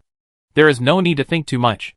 It is likely that the increase in the speed of special items allows them to have 1,000th of the speed of light. The direction they are heading to is a planet that is relatively close to us, but that planet is full of sandstorms thundering all day long, and the weather conditions are extremely bad. The director said the conclusion of the scientist's analysis, considering that it is related to the gate organization, we have not yet found the location of the gate, and coupled with those man-made destructions, we have reason to suspect that the other party has completely evacuated the planet behind the gate world and moved to the second planet. In addition, the planet where the gate organization is heading is very likely to have a gate. The director put his hands on the plane, clasped his hands together, and subconsciously looked at Keeman. "I suspect that the gate we can't find is on that planet." When the director said this, everyone present was shocked and felt inspired. "Captain Ko, what do you think?" the director asked in an inquiring tone. It is clear who is the leader and who is the follower. Keeman didn't care about such small details and directly said his inner inspiration. "It is very likely to be right. At least my sixth sense thinks that what the director said is right." Yes, when the director was halfway through, Keeman had already vaguely felt that, and when the director mentioned door, Keeman had already flashed relevant inspiration in his mind. Why can't you find the door? Because the door is not on the planet, but on another planet. Chapter 545. The whereabouts of the door organization shocked everyone. If there was no satellite to capture this image, who would have thought that the other party had moved to another planet? After the meeting, Keeman had a private chat with the director. "Do we have a chance to catch up with them?" Keeman asked. "There are many items in the bureau, and there may be items that can be directly chased. If they don't chase them, Keeman can be sure of one thing: the other party may really evacuate and close the door. Besides, the investigation bureau will not sit idly by and watch what is on that planet. Let me think about it." Director Wu fell into deep thought. To catch up, this kind of item must be faster than others. At this time, Director Wu replied, "There is no such fast item for the time being. Although it is a pity, this is the answer." Keeman turned around, but he saw Director Lei coming to the door before he took 2 steps, and suddenly remembered the past. "By the way, Director Lei, What is the speed of the item that can transform into a beam of light? Director Lei was stunned for a moment, then remembered what item Kumeng was talking about. Transformation Light Stick, a first-level item. The user can transform into a person of light, and the speed is extremely fast, looking like a beam of light rushing past. However, its speed is not the real speed of light, but 1/10,000th of the speed of light. The speed is not as fast as the opponent's escape speed, and the side effect of our transformation light stick is that the longer the transformation lasts, the longer the light will be annoyed. Director Lei explained. It is not the real speed of light, and it is not even 1/1000th of the opponent's speed of light. It is a dream to catch up with it. After hearing this, Keeman gave up the idea. Since we can't catch up, then don't chase. No, although we can't catch up now, they still have to make a follow-up investigation plan, send a rocket or some kind of object that can travel in space, fly to the unknown planet, and see what is in the base of the Gate organization. Maybe they will find a different civilization from the blue planet. Keeman thought about it. It shouldn't be the orange planet. After thinking about it, Keeman consulted scientists again, wanting to know what the color of the surface of the planet looks like. The scientist replied, according to observations, the planet is full of sandstorms, and the atmosphere should be full of red dust containing rust. From the outside of the planet, its color should be red. Keeman remembered that a planet with sandstorms on its surface could not be the orange planet. The orange planet is a habitable planet, and it is impossible for the planetary environment to be so bad. Thank you. You're welcome. If there is a chance to fly there for scientific research, I hope you can add me. I don't have much time left, and it would be great if I could dedicate the rest of my life to space. The old scientist had a head full of white hair and smiled peacefully. Keeman could feel that the faith in the old scientist's heart was burning. I will tell them. Keeman did not agree directly. After all, this matter was not his responsibility. He could only mention it to make the name of this old scientist more prominent in the eyes of the upper class. The old scientist looked at Keeman unexpectedly. He thought that the young man in front of him was just a small captain or a person with little power, but from Keeman's tone, it seemed that he was a powerful person. Days passed one after another. Keeman spent 3 hours every day teaching students to control their spirituality. The rest of the time, students digested and explored on their own. Every time class time came, Keeman would check their learning results. For example, if you only control the spirituality of the throat, if you want your voice to have a strong persuasiveness or strange functions, you must mobilize the spirituality of the whole body to converge in the throat. In order to master this technology, the premise is to mobilize the spirituality, but the premise of mobilization is perception. This step alone is a big project. Keeman had given a lecture before, and now these students gathered in the classroom again. They haven't seen each other for a while, and they have vaguely touched the threshold of spiritual control. Keeman taught slowly, and at the same time, he was practicing this manufacturing technology from the depths of the starry sky. The students are not yet able to manufacture, but Keeman has been able to use this technology to try to make the first special item. The material is pure jade, which must have spiritual affinity. Spiritual affinity sounds a bit mysterious. Not every piece of jade has this trait. Users need to feel the texture of each piece of jade themselves. If they feel that this piece of jade is suitable, then they can use it. To put it bluntly, it depends on feeling, and it cannot be screened by machines. Kumeng has been taking an hour every day recently to review all the good jade sent from all over the world. Since he has a full set of manufacturing technology in his mind, the knowledge of jade is naturally in his mind. As long as there is good jade, he will immediately feel it in his spiritual perception, and know that this piece of jade is suitable for making special items. The sun sets.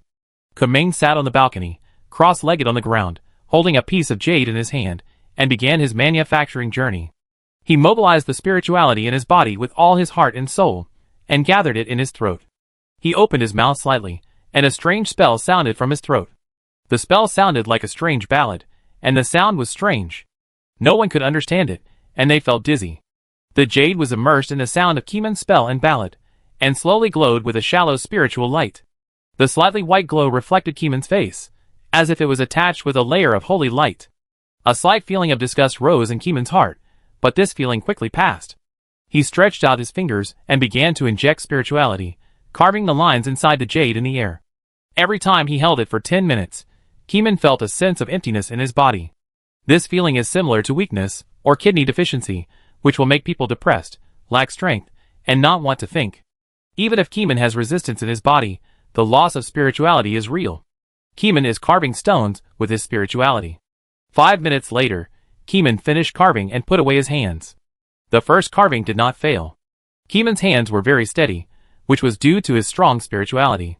The group of people sitting in the room held their breath and had been waiting for a long time. Luo Yuan saw Keeman closing his eyes, as if he was sleeping, for a minute, and whispered, "Did you finish carving?" "Done." Keeman opened his eyes and handed the jade to everyone to take turns to look at. The jade looked ordinary, with a bright rune mark on the surface, as if it contained some kind of heaven and earth truth. Anyone who held the jade had a strange feeling in their hearts, a feeling of bursting in the head, and recalled all kinds of unpleasant memories. If you feel a headache, it means it is helping you eliminate those bad effects. Hold it in, Keeman said. Luo Yuan hissed, gritted his teeth, and persisted. Fine sweat gradually appeared on his head, and black spots slowly emerged on the surface of the pure jade. Chapter 546. Huh? Luo Yuan opened his eyes and took a long breath, as if he had just returned from a steam room, sweating all over. Even the clothes on his back were wet. It seems that my mind is much clearer. Luo Yuan shook his head, sweating all over. Director Wu also held it and tried it, and his face changed for a while, as if it was painful like a needle. But after holding on, his whole body was refreshed and his mind was much clearer. However, the spots on the surface of the jade were as black as ink, occupying 4/5, and there were still some places that had not turned black. It seems that this jade cannot be reused. The director looked at the spots on the jade and immediately knew that this jade was useful, but it must be made by people. Therefore, mass production talents must be available. Before, I didn't feel deeply, and only stayed at the description on paper. Now after using it personally, it is really a magic weapon. After making a piece of jade, Keeman also needs to rest. Spirituality does not disappear after use. With daily rest, spirituality will slowly recover. One day later, Keeman returned to normal. Then Keeman made a few pieces intermittently to get a feel for the manufacturing process, so that it would be convenient to pass it on to students in the school in the future. At this time, the upper side observed that the people of the Gate organization had landed on the Red Planet. After knowing the news, Keeman went to Koi City as soon as possible. Keeman had applied before to feel the threat level of the Gate of Knowledge. Now that the resistance points have accumulated to more than 5,500 points, Keeman wants to test whether he is qualified to push open the door. The Bureau has agreed to let Keeman check. Underground, Sealing Pavilion. This opening journey will be carried out in the Sealing Pavilion. If there is an accident, the Sealing Pavilion will personally suppress it. Keeman once again stepped into the territory of the Seal Pavilion and felt the power of the Seal Pavilion. It was stronger than last time, and it should have harvested a lot of special items. Hello, Keeman, the door is in the east corner. The spirit inside the Seal Pavilion said in Keeman's ear. Thank you. Inside the Seal Pavilion, there are many bookshelves, and each book may seal some special items. Keeman came to the corner of the Seal Pavilion, and the door was supported by an invisible force and stuck to the wall. At this moment, the door representing knowledge seemed to come alive, and there was some inexplicable breath flowing secretly. Before Keeman approached, he felt the temptation emanating from this door. There is infinite knowledge here. It was the same last time. There is infinite knowledge in the door. As long as there are any unsolved problems, you can push this door open and get knowledge. After many months, the people of the Gate organization should know that this door has been lost. According to Keeman's thinking, the people behind the door may have evacuated or ambushed. The people of the Gate organization were unwilling to contact the Bureau of Investigation. Keeman thought that it was not because they were not powerful enough, but because they did not want to contact them for some reason. Otherwise, they would not have to destroy those things and take them away from the planet behind the Gate of Infinity. Keeman stood in front of the door, touching the facade of the Gate of Knowledge with his hand. The voice of temptation became more and more manic, as if the greatest temptation in his life could not be solved if Keeman did not push the door open. Keeman secretly urged the resistance force to resist this manic interest. I don't need it, Keeman said in his heart. Under the effect of the resistance force, this manic enthusiasm decreased a little. A minute later, his heart was calm and no longer affected. But this does not affect the fact that it is fine to push the door open. Keeman touched the door, and as long as he had the idea of pushing the door in his mind, his spiritual perception immediately issued a warning that there was danger. This danger comes from the head. Once the door is pushed, it is possible to accept too much knowledge. Of course, it is also possible to fall asleep and then eliminate the negative effects in the dream. Keeman dared to stand here to test because of the convenience of his identity in the dream.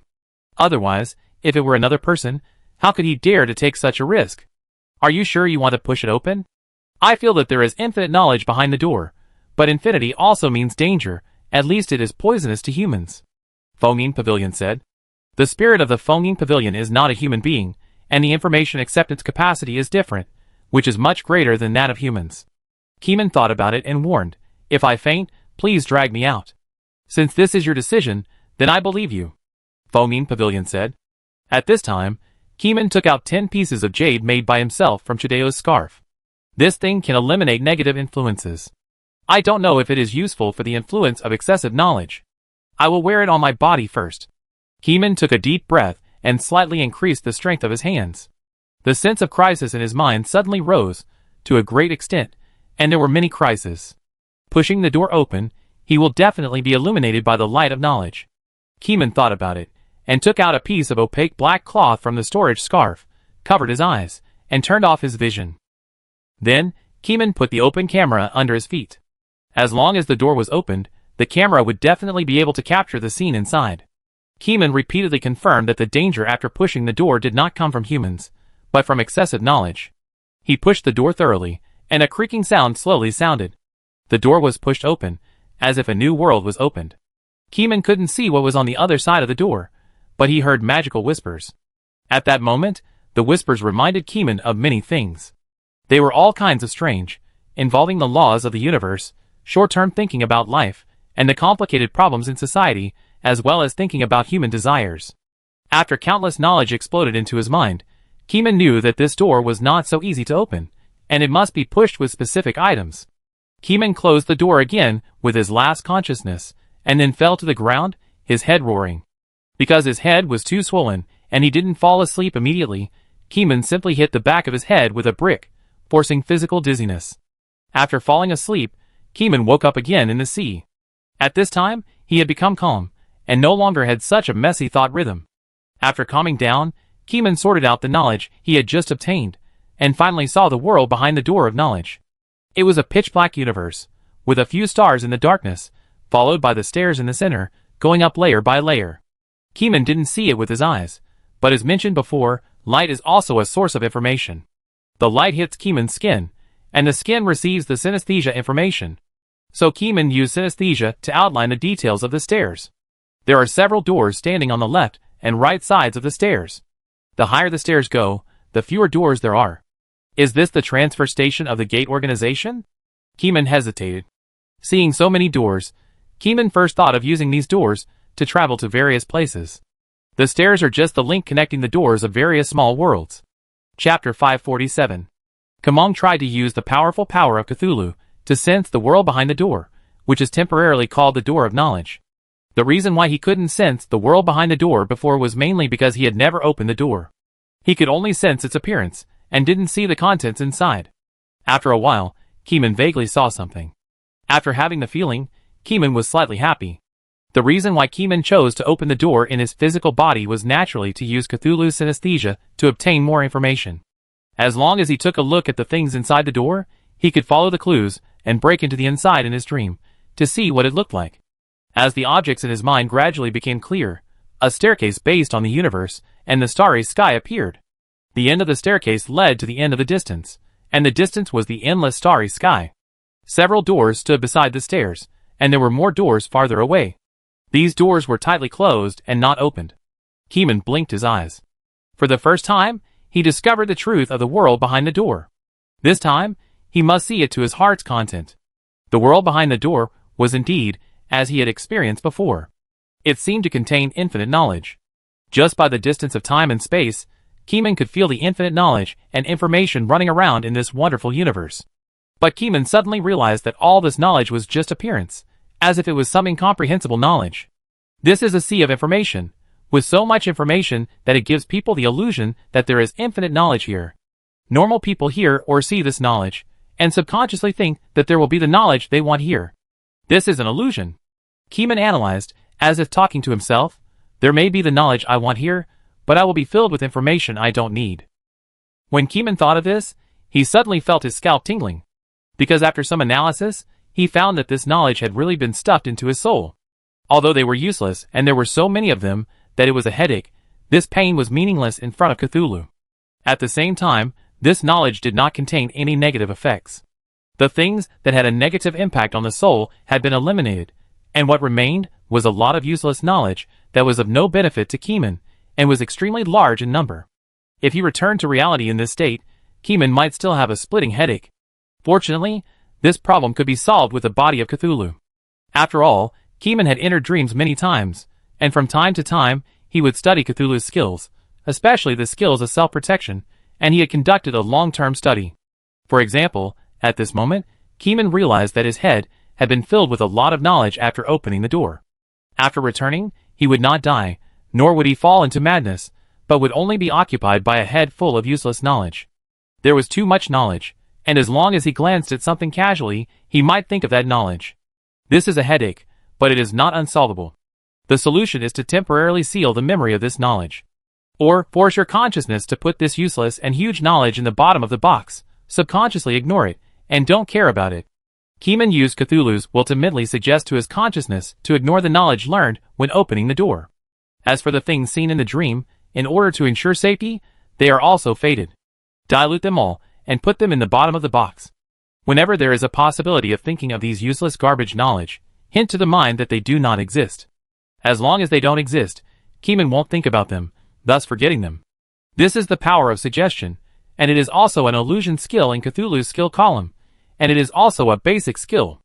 Many boss-level skills rely on the suggestion skill as one of the foundations, such as bewitching the enemy, direct brainwashing, the power of the evil god, etc., and also refer to the suggestion method.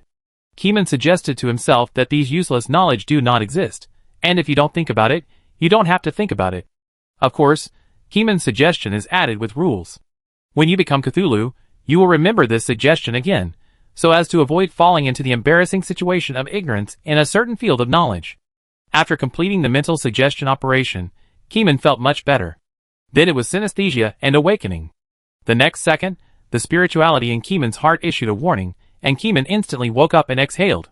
Every time he awakens himself, he wakes himself up in this way. To be honest, Keeman is not particularly at ease.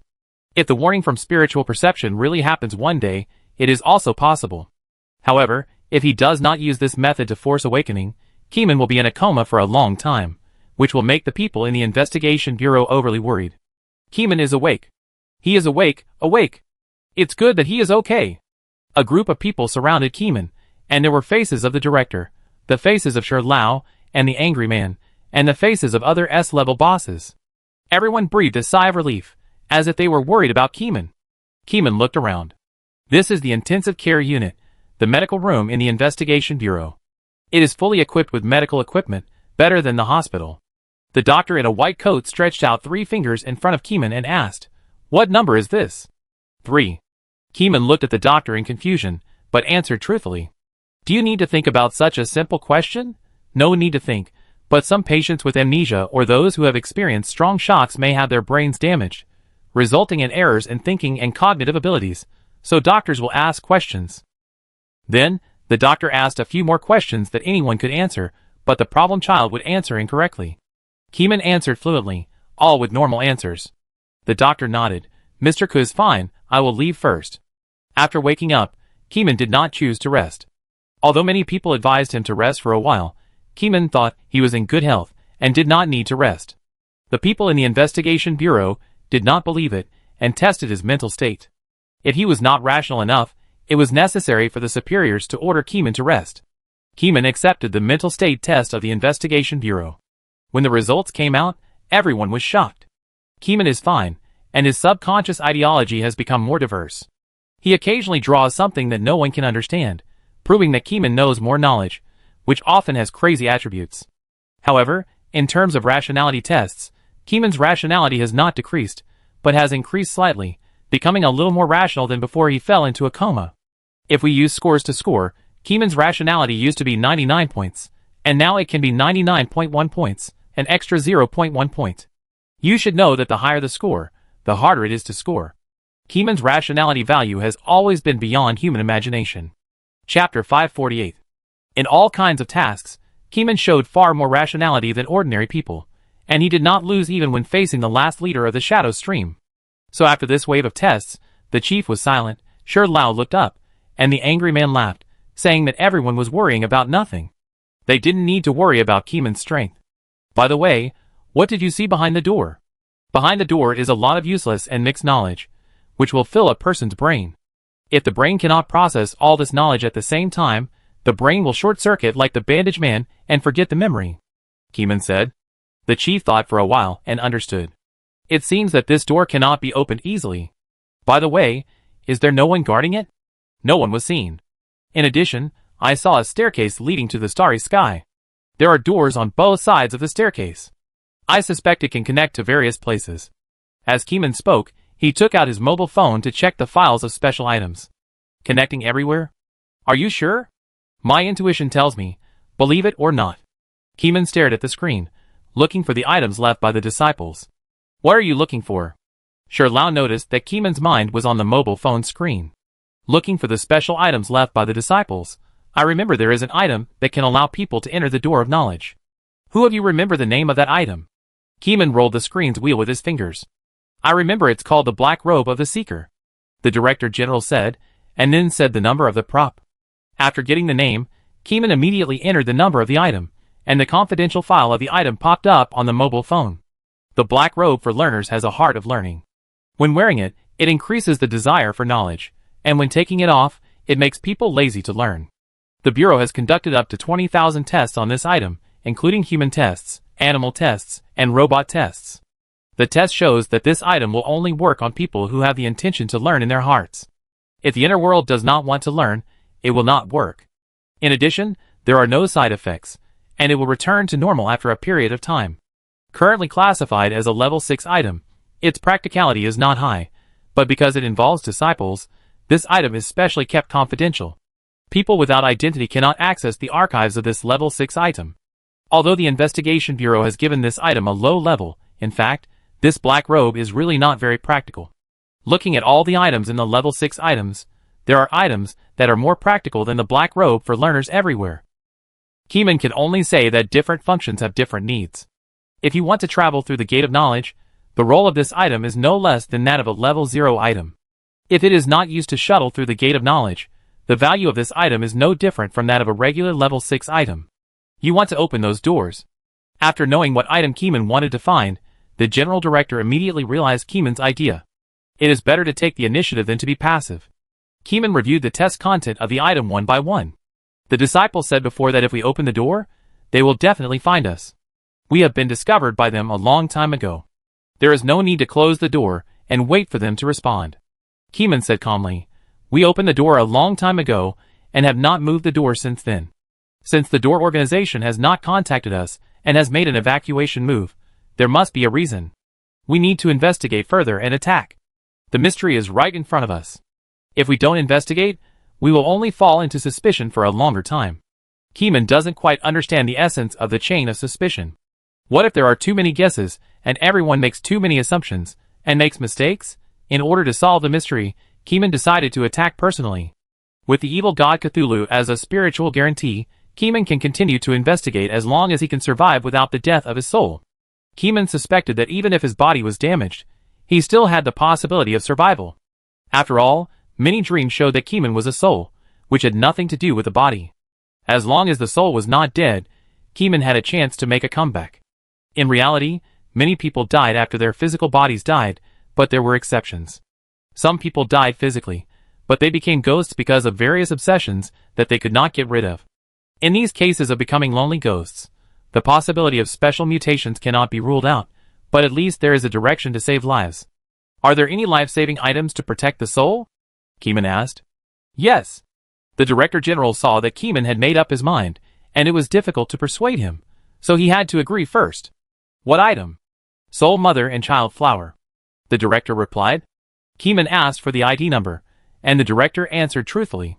After checking the file of the item, Keeman thought it was worth it, and immediately spent countless contribution points to exchange for this first-level item. This is a life-saving item, divided into mother and child flowers. If the person carrying the child flower dies, he will be reborn at the mother flower, but not in the flesh, but as a lonely soul at the mother flower. It does not require Keeman to cut blood, nor does it require cutting a soul to be deposited in the item. The user has not died yet. He can only sense its function of soul rebirth through spiritual perception. It has been certified by many people, and has been comprehensively rated as a first-class thing. The owner is the Director General. This is his core life-saving item. However, as mentioned earlier, as long as Keeman wants something, the Investigation Bureau will give it to him. The Director General reported the name, naturally wanting to give it to Keeman. This is the daughter flower of the soul. The mother flower is placed in the sealed pavilion by me. It is the safest place there. You can go and have a look, the Director General said, closing his eyes. Between his eyebrows, a pure white lotus penetrated his skin and slowly emerged. This is a beautiful white jade lotus, with a strange aura all over the body. People who look directly at it can feel their bodies being washed and refreshed. At the same time, Keeman's spiritual perception noticed that this is a flower that can revive the dead, but the price is to abandon the body, and the soul will be reborn in another flower. Keeman took out the big-faced cat for verification, and the results showed that it was indeed a life-saving lotus with no so-called side effects. It was divided into mother and child flowers. The child flowers were stored in people's minds, and the mother flowers were the resurrection points. The flower of Mother Sue with child flowers originated from a family relationship. It was divided into mother flowers and child flowers after mutation. The child flowers can be stored in the soul. When the soul dies, it will be reborn in the mother flower. With this flower as a life-saving item, Keeman felt more at ease. After accepting the child flower from the director, Keeman went to the ceiling pavilion to see the mother flower again. He used the big-faced cat again to confirm that the information of the mother flower was indeed related to resurrection, and then he returned to the gate of knowledge with peace of mind. This trip was risky, but the opportunity to unlock the secret was right in front of us. Knowing that Keeman could even withstand the temptation of the gate of knowledge, everyone couldn't help but look forward to it again. Maybe Keeman would bring back good results. Chapter 549. Standing in front of the gate of knowledge again, Keeman has put on the black robe of a learner. In order to make the black robe effective, Keeman actively called on the resistance force not to resist the special effect of the black robe. Perhaps it was the thought that took effect. In an instant, Keeman felt that his thinking had changed in some way, but he couldn't tell what the change was. This is probably the mood of being eager to learn? Keeman was in high spirits, silently analyzing the world behind the gate of knowledge, while thinking about other things in his mind at the same time, multi-threaded processing. This is the effect of the black robe of a learner. When wearing it, you are extremely eager to learn, and after taking off the black robe, you will fall into a state of aversion to learning. Keeman calculated his time. It is not time to take off the robe yet, so wait a little longer. He wore a black robe and flipped through books in the sealed pavilion, checking the good things in the sealed pavilion to kill time. The sealed pavilion actively recommended good things to Keeman. For example, this one, a white data cable with a flat round mouth. Foaming Pavilion introduced it like a treasure. This data cable originated from a university investigator. The data cable in the dormitory mutated. One day, he suddenly had the idea of plugging it into the brain, and it worked. Its function is to transmit data. One end is plugged into the computer, and the other end can be plugged into the human brain. The audio, video, text and other data in the computer are transferred into the human brain, so that people can have more audio, video and text memories out of thin air. Can this data cable really be plugged into the human brain? Won't the brain die? Kumeng's eyes were shocked, and then his brain turned and analyzed it quickly. No, but transmitting data will put the human body under an unbearable mental high-pressure state. If the will is not strong enough, it will be severely damaged afterwards. This is the case with the university student investigator. Now he dare not touch the data cable. Foaming Pavilion said regretfully. The ceiling pavilion is very user-friendly, as if there is really a person standing next to Keeman explaining these things. Keeman played with the data cable in his hand. Due to the effect of studying, his mind worked quickly, and he came up with a brilliant idea. If I plug this data cable into the main server of the network beast, can its body be transmitted into my brain? The scene was silent for a few seconds, and Luo Yuan, who was following Keeman, was also stunned. I don't know about this. You have to ask the network beast what it thinks. The ceiling pavilion said truthfully that it didn't know what the consequences would be, and it was difficult to predict. For normal people, it will definitely be a dead end. For you, I don't know. I know that your personal will is stronger than anyone else. Maybe you can withstand this world-class massive data, but it may also crash directly. The ceiling pavilion was not optimistic. Yes, if it is someone other than Keeman, there is no possibility of success, and the connection will crash. The crash here refers to the brain crash, not the server crash. Luo Yuan said, Captain Ke, don't mess around. This is not a joke. You can't store the data capacity of the network beast. No, I just put forward a hypothesis. Any knowledge starts with asking questions. It doesn't mean I will implement it. Kunming shook his head. At this moment, Kunming was full of curiosity. Although he said he wouldn't implement it, his mind was full of possible questions. Luo Yuan felt a little scalp numb. Seeing Kunming's posture, he actually took out his mobile phone to contact the network beast. Is there really no problem? The network beast was also a little confused. As an artificial intelligence, it naturally knew the power of special items, and the information of the data line was naturally recorded in the network database. It knew it. Facing Keeman's question, the network beast replied, if I completely abandon the big database and only keep my main core program, I only need 1 terabyte of capacity. What is your database? Keeman asked. For trillion GB, almost the entire internet is my database, and it can be called from anywhere connected to the internet. My stored data is already on the internet. The network beast replied. The terrifying amount of data, Keeman didn't need to think about it. He knew that the entire database was not something Keeman could swallow. At this time, Keeman felt that the time was almost up, walked to the gate of knowledge, and asked Luo Yuan to stop. You can go and rest. Wait for my good news. Seal Pavilion, please clean up the place, and don't let everyone see the light coming out of the gate of knowledge. Got it. The Seal Pavilion said truthfully. The light of knowledge contained in the gate of knowledge is harmful to humans, because the human brain has limited tolerance. The Seal Pavilion is different. It is a super storage facility that has already contained countless special items. It can be called a super information source collection. Its bearing capacity is many times stronger than that of humans, and it will not easily fall into madness. A few seconds later, the Seal Pavilion was silent. Keeman took off the black robe of a student and stuffed it into his storage scarf. At this moment, Keeman had an infinite aversion to learning in his heart. He didn't want to receive any knowledge from the outside world, nor did he want to think about why the world works like this, how people live, and what he didn't want to think about.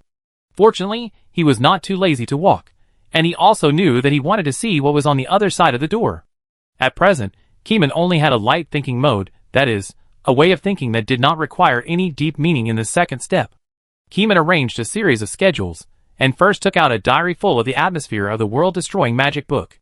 This book is Keeman's personal item.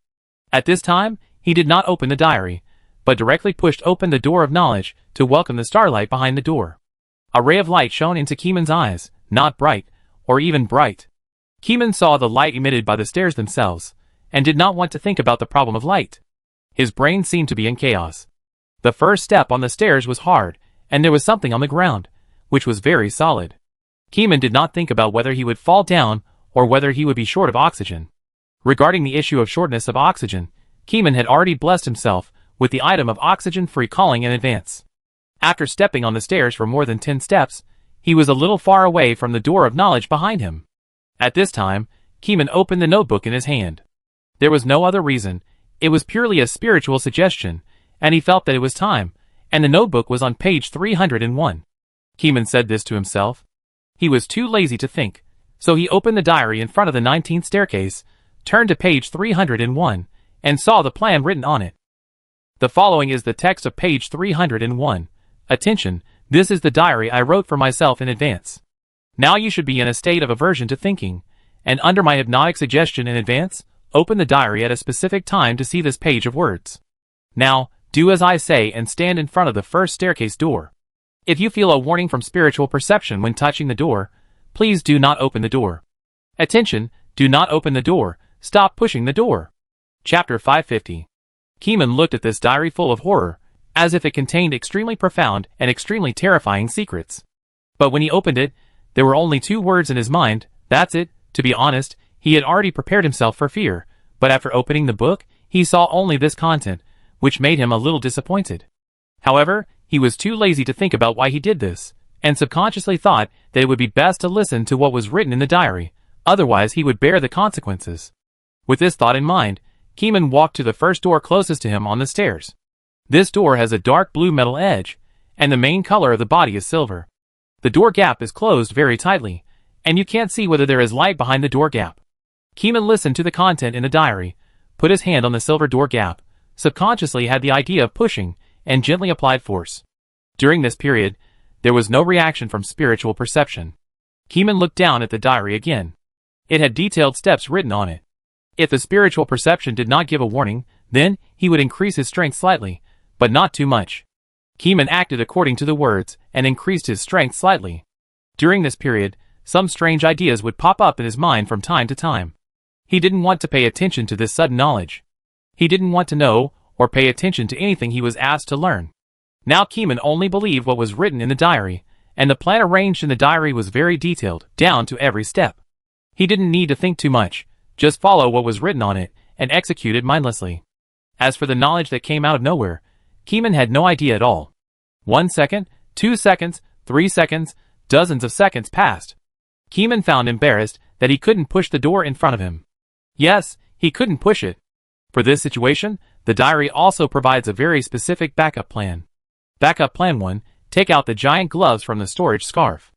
He didn't wear the giant gloves before because he thought that he might push the door open with too much strength, which was not safe. Now that he found that he couldn't push the door open, he put on the giant gloves according to the plan written in the book, and pushed the door hard with his right hand. The first door still couldn't be pushed. The spiritual perception silently gave the idea that it was impossible to push it open, and Keeman followed suit, so he simply didn't push it, and pushed the second door to see. He looked down at the diary. This was the reminder in the diary. As long as there was no danger, he would check whether it was written in the diary before taking any action. Any unexpected situation has been written in Keeman's diary, including the situation where the giant gloves couldn't push the door. The diary says that if the giant glove can't push the door, then try another way with more kinetic energy. As we all know, pushing the door involves energy transfer. When an external object hits the door panel with high kinetic energy, the door panel will be knocked open and the kinetic energy will be reduced. Keeman saw the method in the diary and used the super electromagnetic gun. He looked down at the Thunder King ring on his finger, which could just release the super electromagnetic gun. The power was also full. There was nothing he needed to worry about. He just needed to follow the steps. Keeman stepped back slightly. Even if he was a fool, he still knew some common sense. If he was too close to the door, he might be injured by the shock wave. Shock waves need a medium to transmit. This is a vacuum world, but vacuum does not mean that there is really nothing inside. Keeman had sensed in his dream that there were some micro-dust particles floating in this universe. Keeman was not sure whether there were micro-particles in the farther place, but Keeman knew that every time the door was opened, the dust particles from the outside would flow into the dark universe behind the door, so the vacuum was not a vacuum. He stretched out his fingers, and instantly built a circle of electromagnetic fields, and a steel core bullet was ejected. With a whoosh, the steel bullet that exceeded the speed of sound rushed towards the tightly closed silver door, like a condensed beam of light, hitting the silver giant door. The giant door was bombarded by the steel core bullet, making a huge sound, and the sound waves were transmitted to Keeman's ears through the dust particles. The huge kinetic energy carried by the steel core bullet was transformed in this instant, and the high temperature melted the matter, and countless substances flowed to the surroundings and impacted. The light was only a brief moment, and there was no so-called cloud explosion seen. After all, the silver door was too strong, and there was no extra matter to provide the material basis for this spectacular scene. Keeman didn't know the doorway here, but felt that he should read the diary. After the substances containing extremely fast kinetic energy hit the body, and after confirming that there is no danger in the vacuum, he took out the diary containing the power of world-destroying magic. Once the first door is ineffective in the face of the super electromagnetic cannon bombardment, Keeman needs to push the second door, and so on, until the door can be pushed. Or if he feels danger, he will stop pushing the door immediately to save his life. Keeman followed the plan in the diary and executed them one by one. Because he didn't want to think, he pushed numbly. If he couldn't push it open, he would use the super electromagnetic cannon to bombard the silver door with powerful kinetic energy. Even though he knew that the silver door was indestructible, he had to try, because Keeman's core idea was not to destroy the door, but to open a door and see where it was connected. The result came out, and there was no problem with the second door. Then came the third door, the fourth door, and the fifth door. There was no warning of danger from each door, as if the people of the door organization had been prepared and closed each door. Keeman had already followed what was written in the diary, mobilizing the spirituality in his body to gather in his hands, and changing the direction he wanted to push the door. But it was useless. You want to change the direction of pushing the door, but the premise is that you can't push other people's doors open, then there is no point. If you can't push the door open, any spiritual method related to the direction of pushing the door is useless. Keeman numbly followed what was written in the diary, like a puppet who couldn't think, and only walked along the predetermined route. The starry road is very long. When Keeman pushed the 49th door, the exit behind him was already 3,000 meters away from Keeman in a straight line. Keeman walked towards the next door, and then subconsciously looked down at the diary. The diary mentioned the remaining time. If the door was not opened by this time, he should return to the exit to avoid fainting on the ground after the effect of learning aversion disappeared. So the time is up, then I will go back quickly. Keeman was a little disappointed. It seemed that this expedition was not successful. But it was not without gain. At least he knew that there were 49 doors that could not be opened.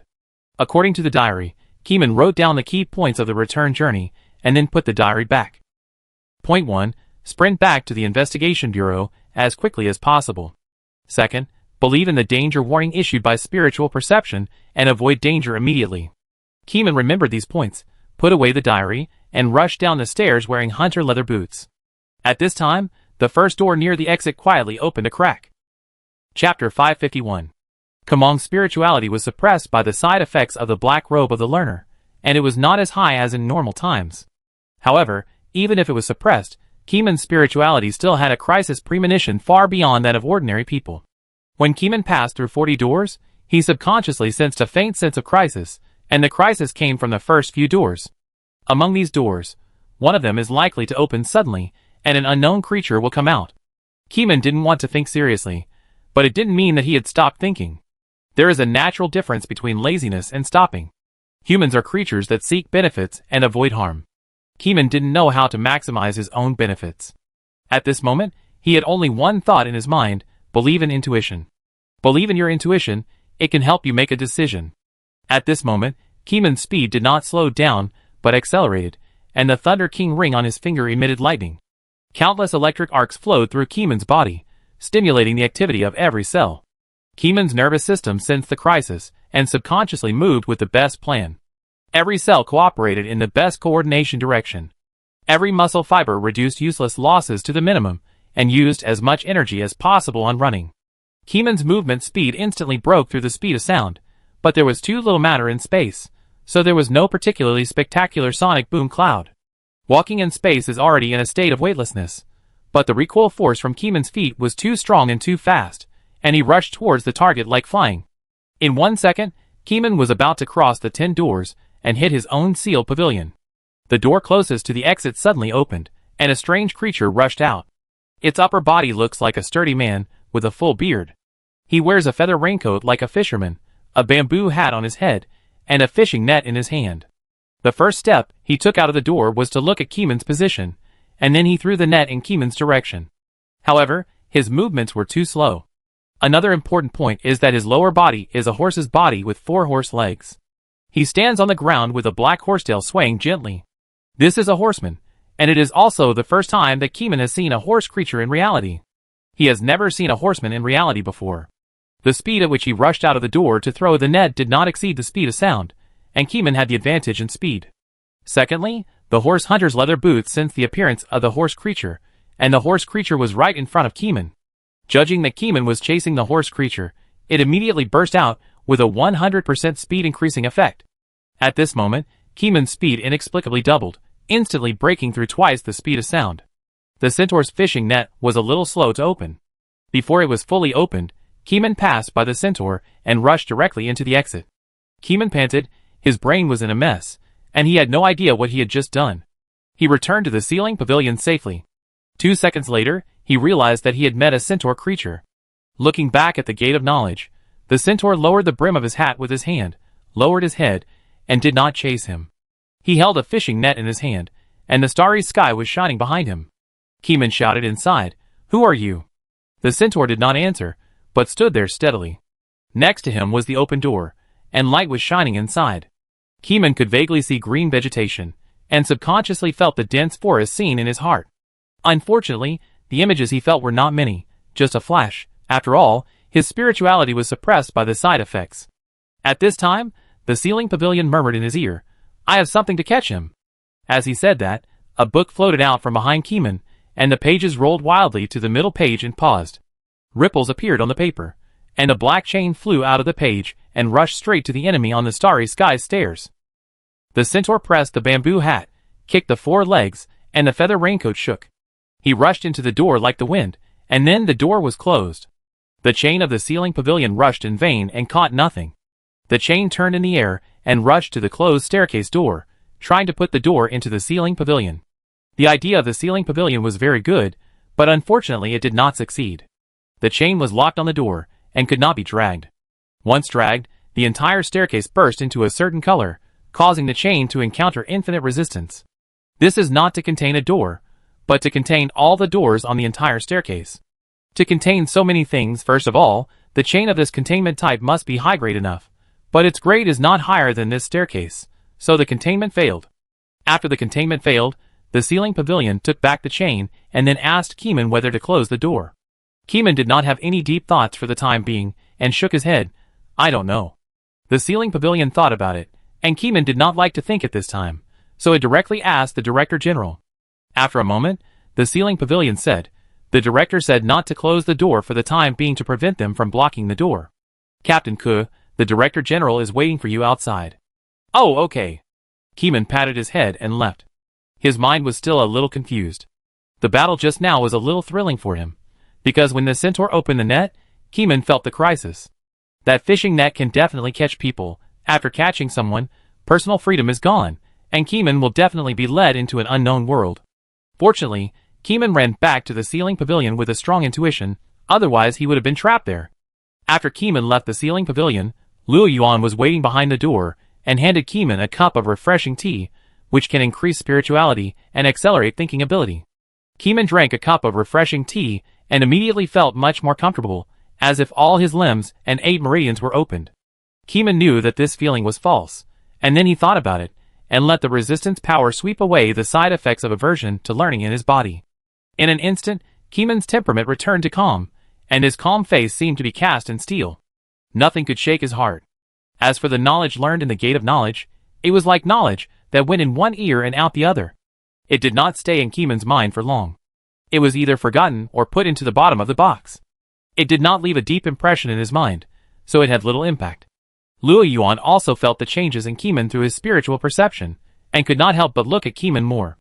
Luo Yuan could feel that the original Keeman was back, and he did not have the stupid and indecisive temperament and style just now. The conference hall. It was almost full of people, only the side seat of the general director was not occupied. The director patted the stool and motioned Keeman to sit down. Keeman sat down immediately, and then faces looked at him, waiting for him to report the situation behind the Gate of Knowledge.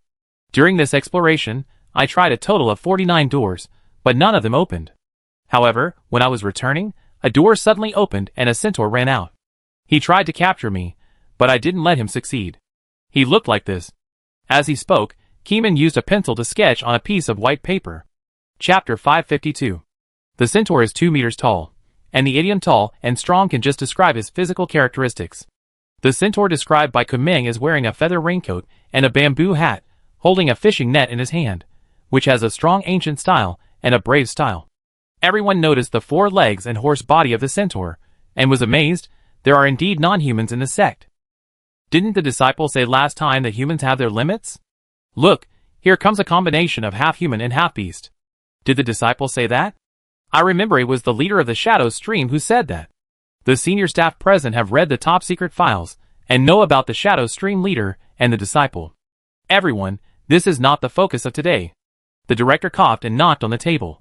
Since all 49 doors cannot be pushed open, but the centaurs suddenly opened the door to attack Keeman, it must be that the gate organization has premeditated to close all the doors.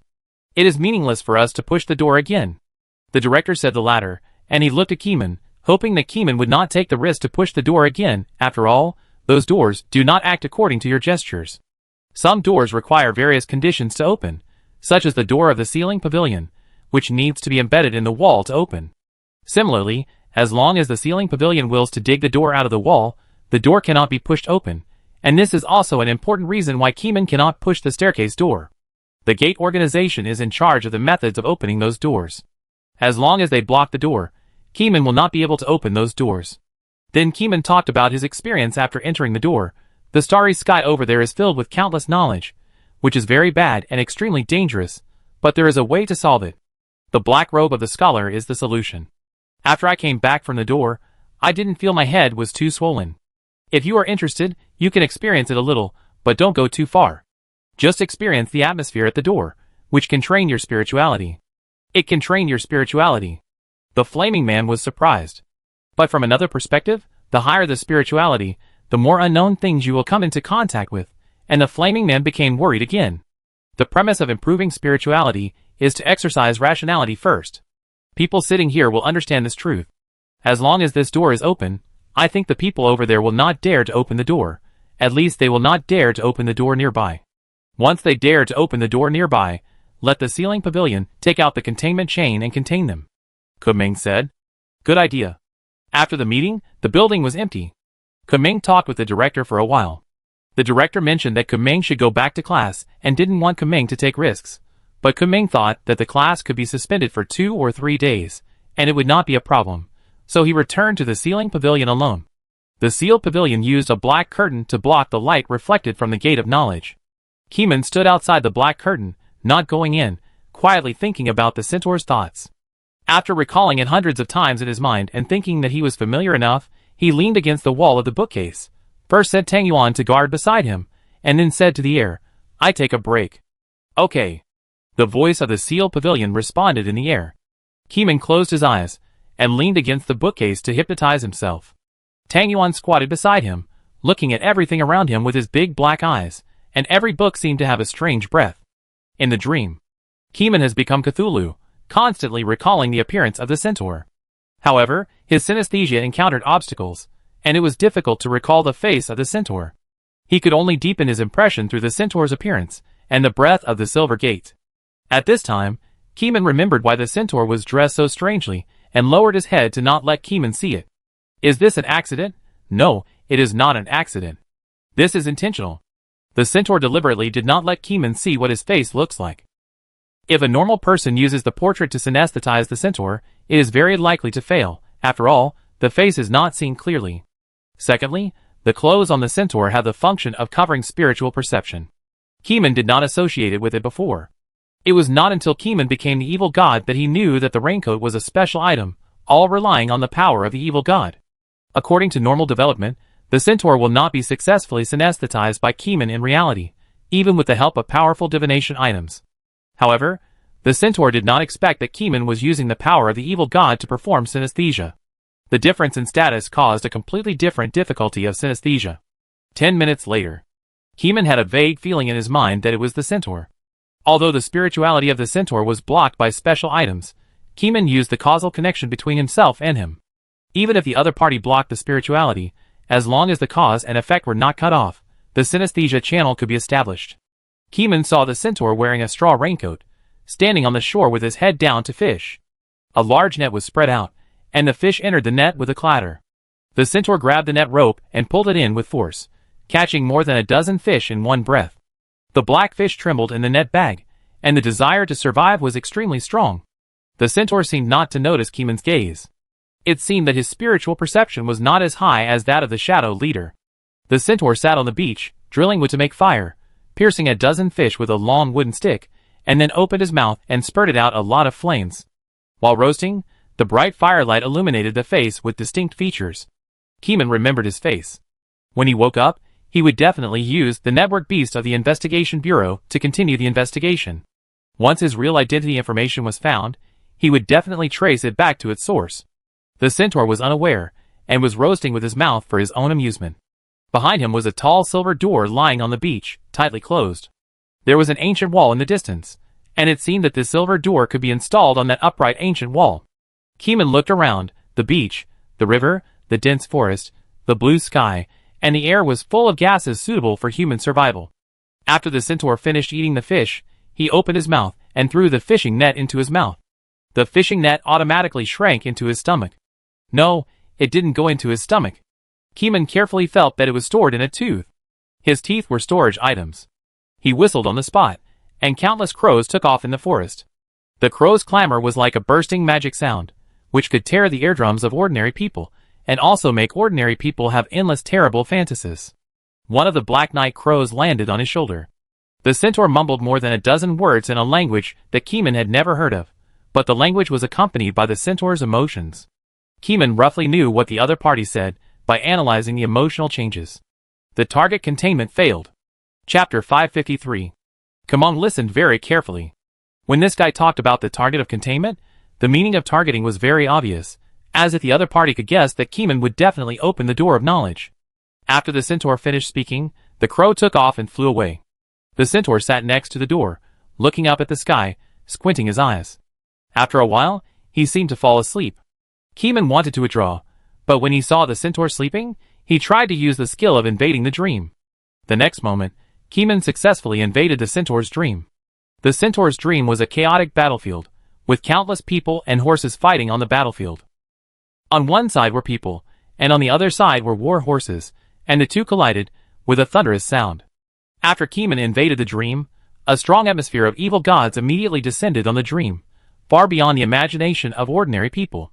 Keeman hadn't used this skill for a long time, and knew that this skill had a strong ability to infect. Once the invasion was successful, it was very likely to leave the mark of Cthulhu in the opponent's dream, and there was a chance that he would become a believer. Or Keeman could take the initiative to control the dream and distort the opponent's thoughts through the dream. Among all the ideas, Keeman thought very simply, directly remotely becoming a believer and using the centaurs to explore the structure of the sect.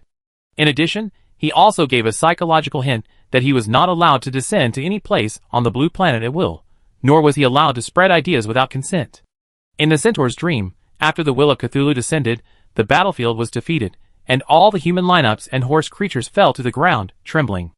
The only person who had not knelt on the battlefield was Mr. Centaur, who stood on 4 legs, standing tall and strong. After all, he is not an ordinary human, but a special creature, whose endurance far exceeds the limit of ordinary people. However, no matter how extreme it is, it cannot withstand the coming of the evil god. Keeman opened his eyes, and his indescribable gaze transcended the limitations of space and time and plunged into the dream. The soul of the centaur trembled, and the last string of rationality in his heart could not hold it anymore, and it broke with a bang. The centaur fell down, he ran on the ground trembling, covering his head with his hands, with many illusions flashing in his eyes, and many indescribable horror memories in his mind. As the brain became confused, the dream also changed drastically, the battlefield collapsed, and countless fragments of life memories were replayed in the dream, like a revolving lantern before death. Keeman felt that the soul of the centaur was entering the final madness, without a bit of rationality, and the soul was already polluted to the inside. Keeman tried to cross the border to harvest the other party's soul, but failed, because there was no stable time and space channel locally. Keeman came by the power of synesthesia, not the body. Too fragile, Keeman said in his heart with disdain. The centaur died directly, and what was left was a crazy soul without any rationality. If Keeman sucked away the chaotic information in its dream, there would be nothing left but an empty shell. People with weak wills will have such a bad end, without even a chance to turn around. In order to prevent the people of the Gate organization from discovering the clues, Keeman had to suck away the source of chaotic information in the dream. Then Keeman controlled the dream and wove a fictitious dream, restoring the cause of death of the centaur in the dream.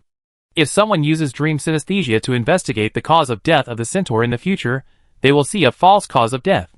After finishing these tasks, Keeman quietly retreated. The centaur rolled his eyes and fell to the ground. He did not spit blood or foam in the mouth. His facial expression was stiff, as if he had been petrified. He was not alive at all. Keeman did not know how long it would take for the people of the Gate organization to discover the death of the centaur. He quietly sensed himself and forced himself to wake up.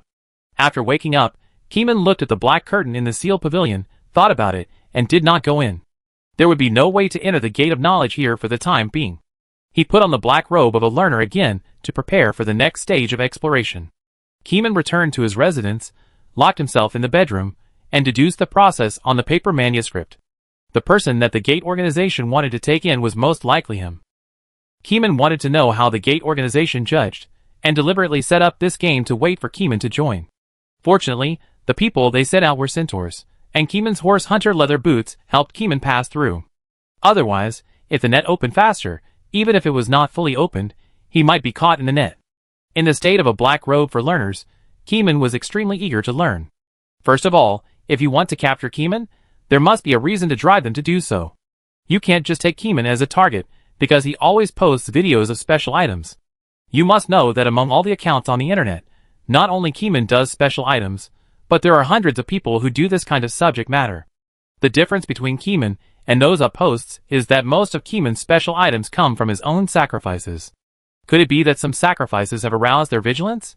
Keeman wrote down the key points in the bedroom. Some sacrifices may attract the attention of the Gate organization. This is not impossible. After all, the Gate organization has too many gates. Maybe there is a door leading to another world, and that other world may even be the game world. Keeman's conjectures are very jumpy. This knowledge is of the type that cannot be shared.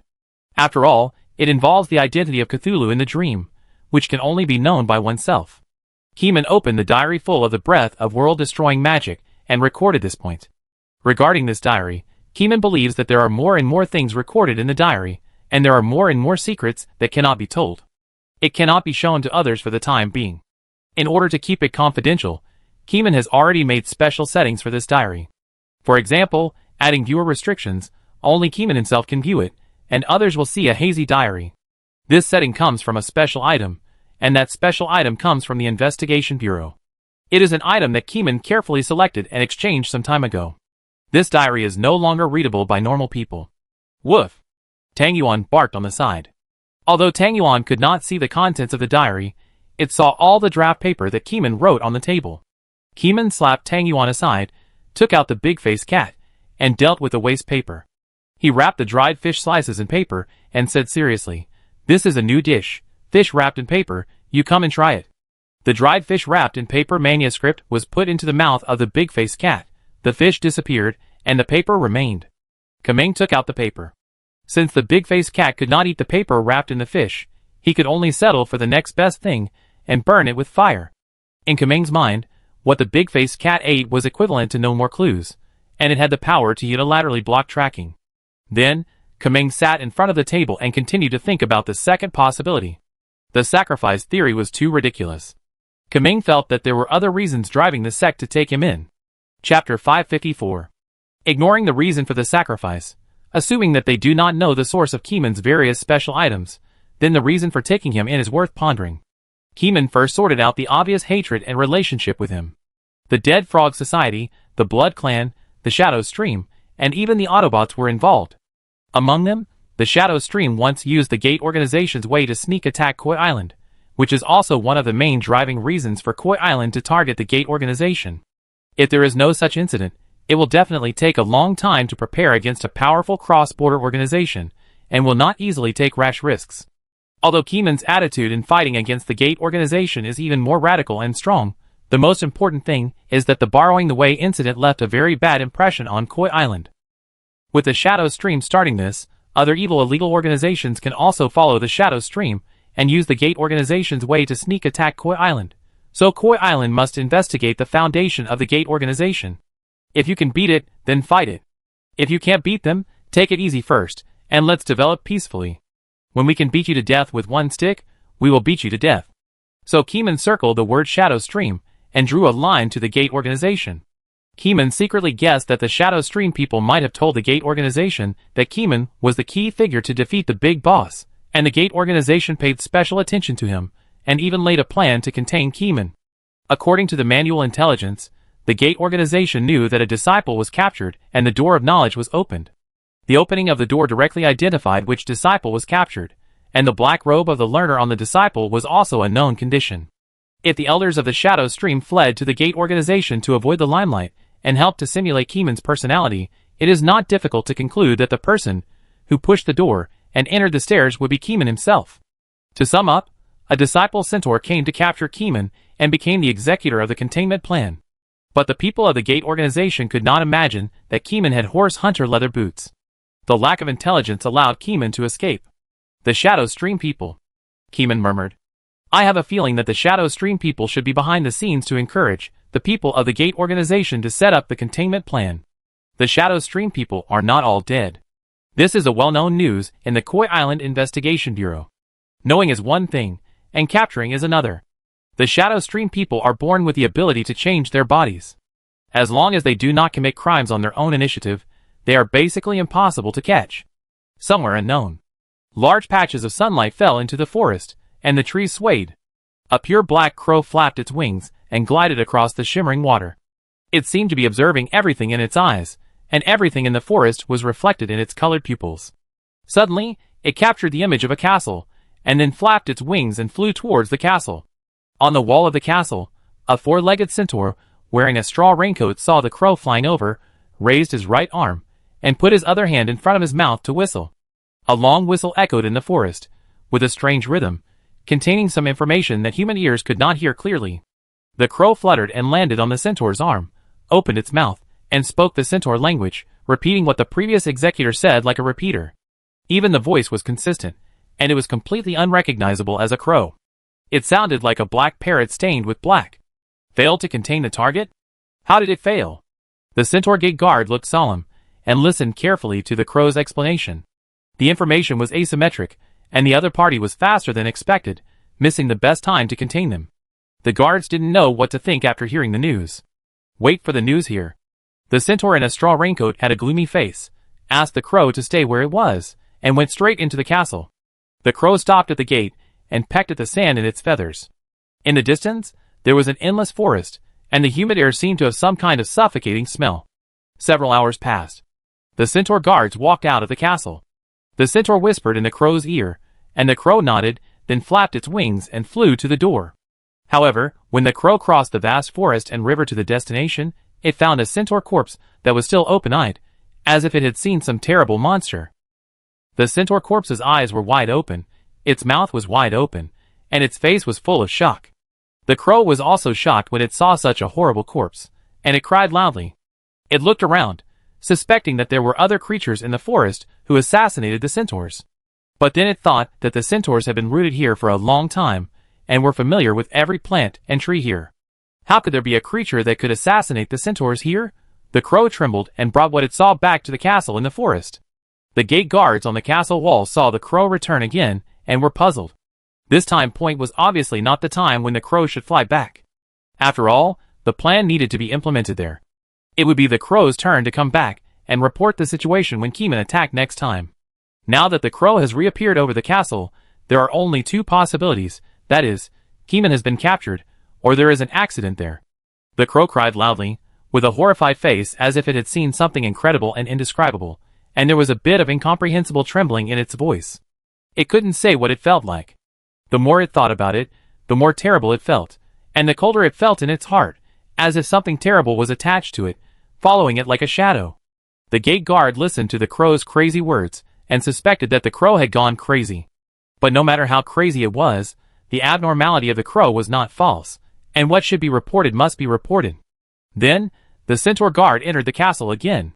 But this time, the crow was not left outside, but brought into the castle together. In less than a quarter of an hour, the castle became noisy, and the main gate was wide open.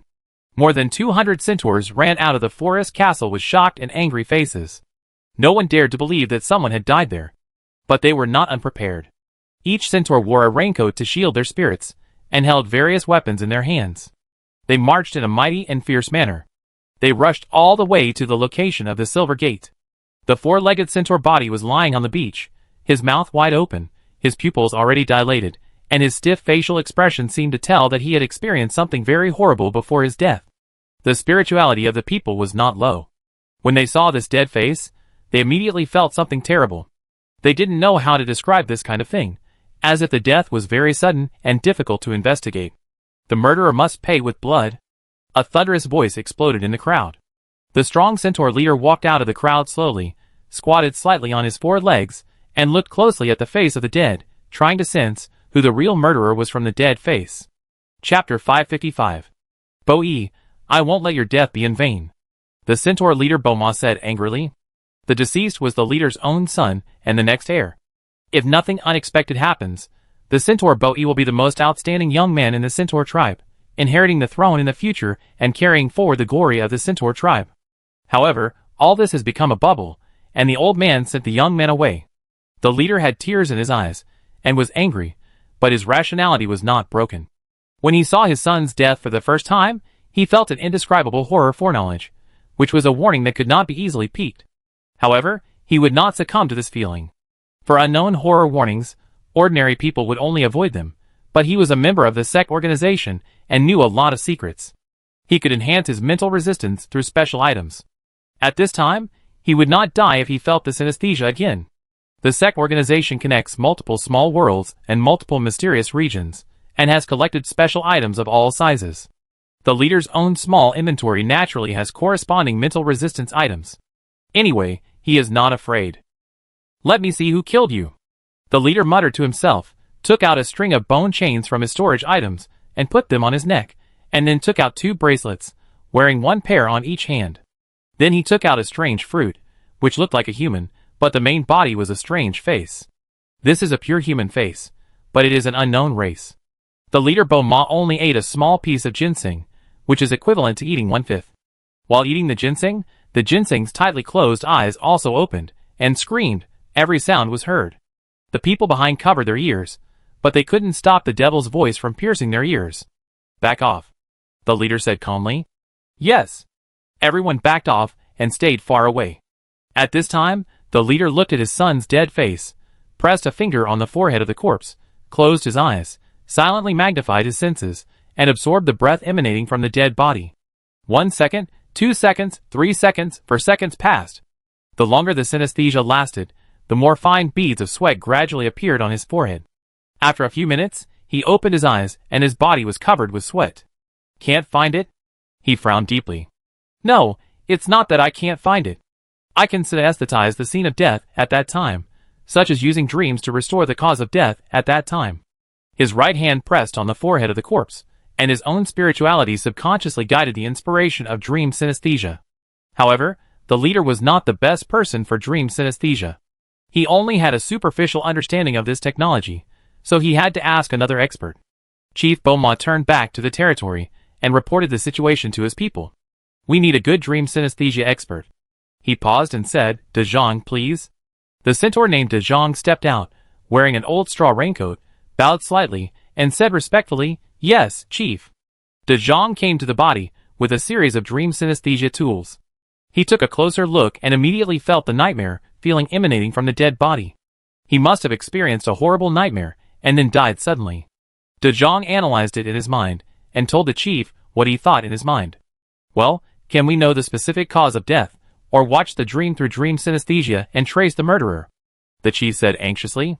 De Zhang placed 8 candles around the corpse, cast strange spices, and then looked at the surrounding woods and hung bone wind chimes on each branch. Wind chimes are soul-calling bells. The sound of the bells cannot summon the soul, but it can deepen the connection between me and him through the corpse. De Zhang explained while calculating the points. The location of each wind chime is a profound knowledge. Dream synesthesia is not just about getting the ritual materials ready. The leader stood aside with a half-understanding. When the scene was arranged, the sound of wind chimes rang loudly in the forest, tinkling and tinkling, evoking the leader's memories. The candle flame was bright yellow, but as the sound of the wind chimes became louder and louder, coupled with the terrifying death emanating from the dead, the scene was no longer so bright. At some point, the light at the scene dropped several levels. The flame on the candle trembled and turned into a deep blue, with a sense of soul-like transparency.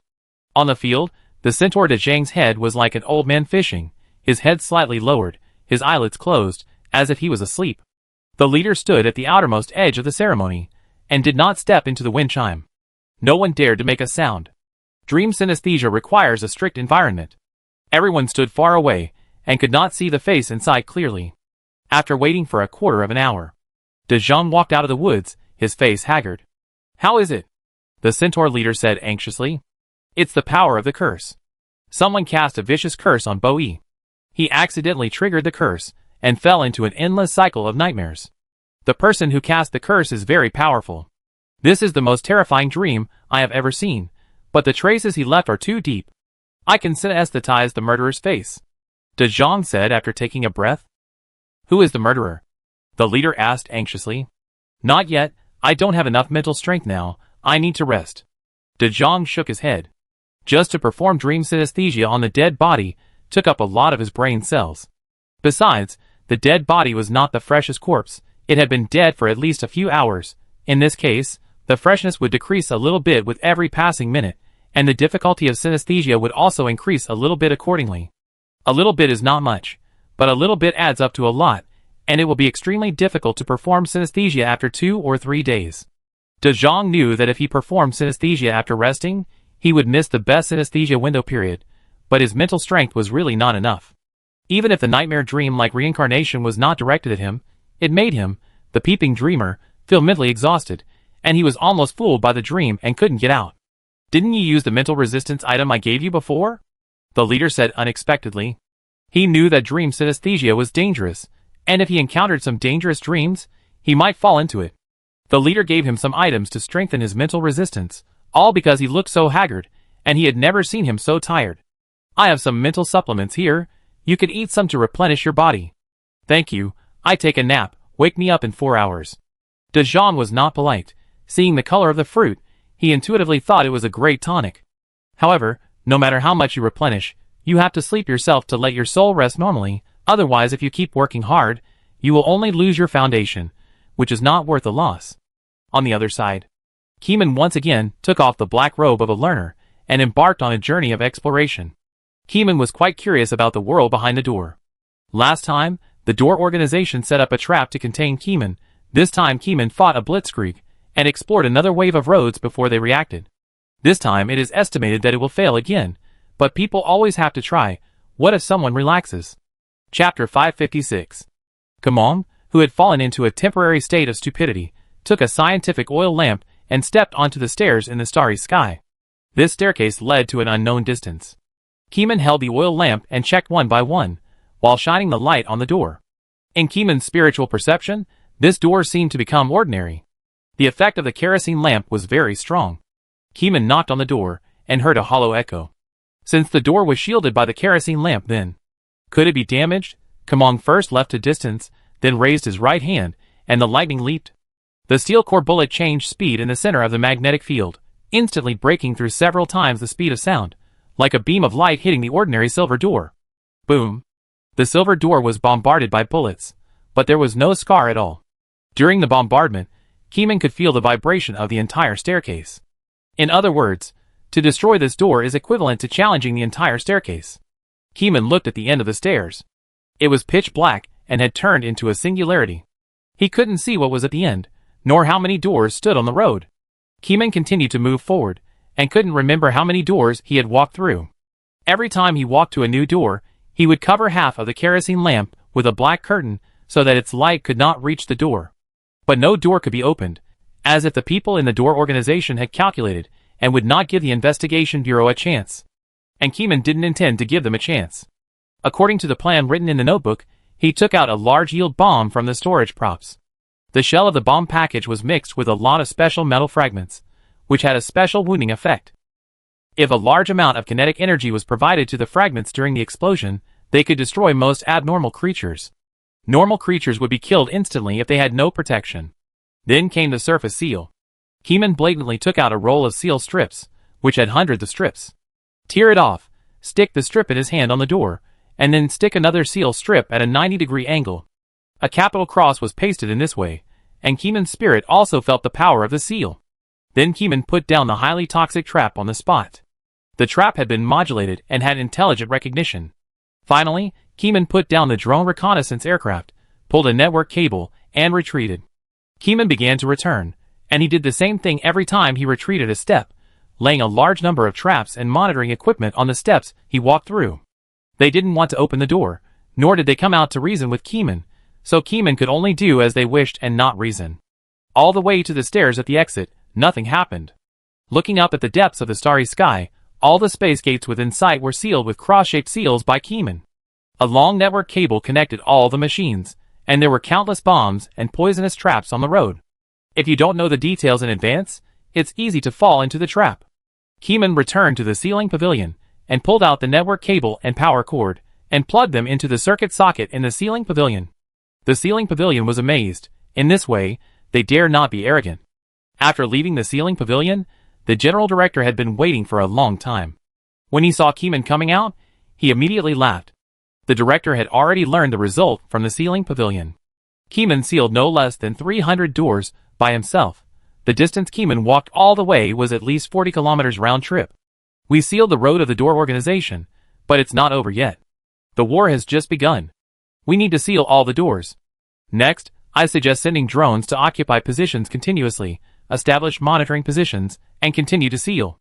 Keeman's purpose is very simple. He will seal as many doors as the gate organization has. The gate organization will definitely not sit idly by. The next step is to keep a close eye on the Starry Sky Road. Once a door shows an abnormal phenomenon, Keyman and others will have to move and act accordingly.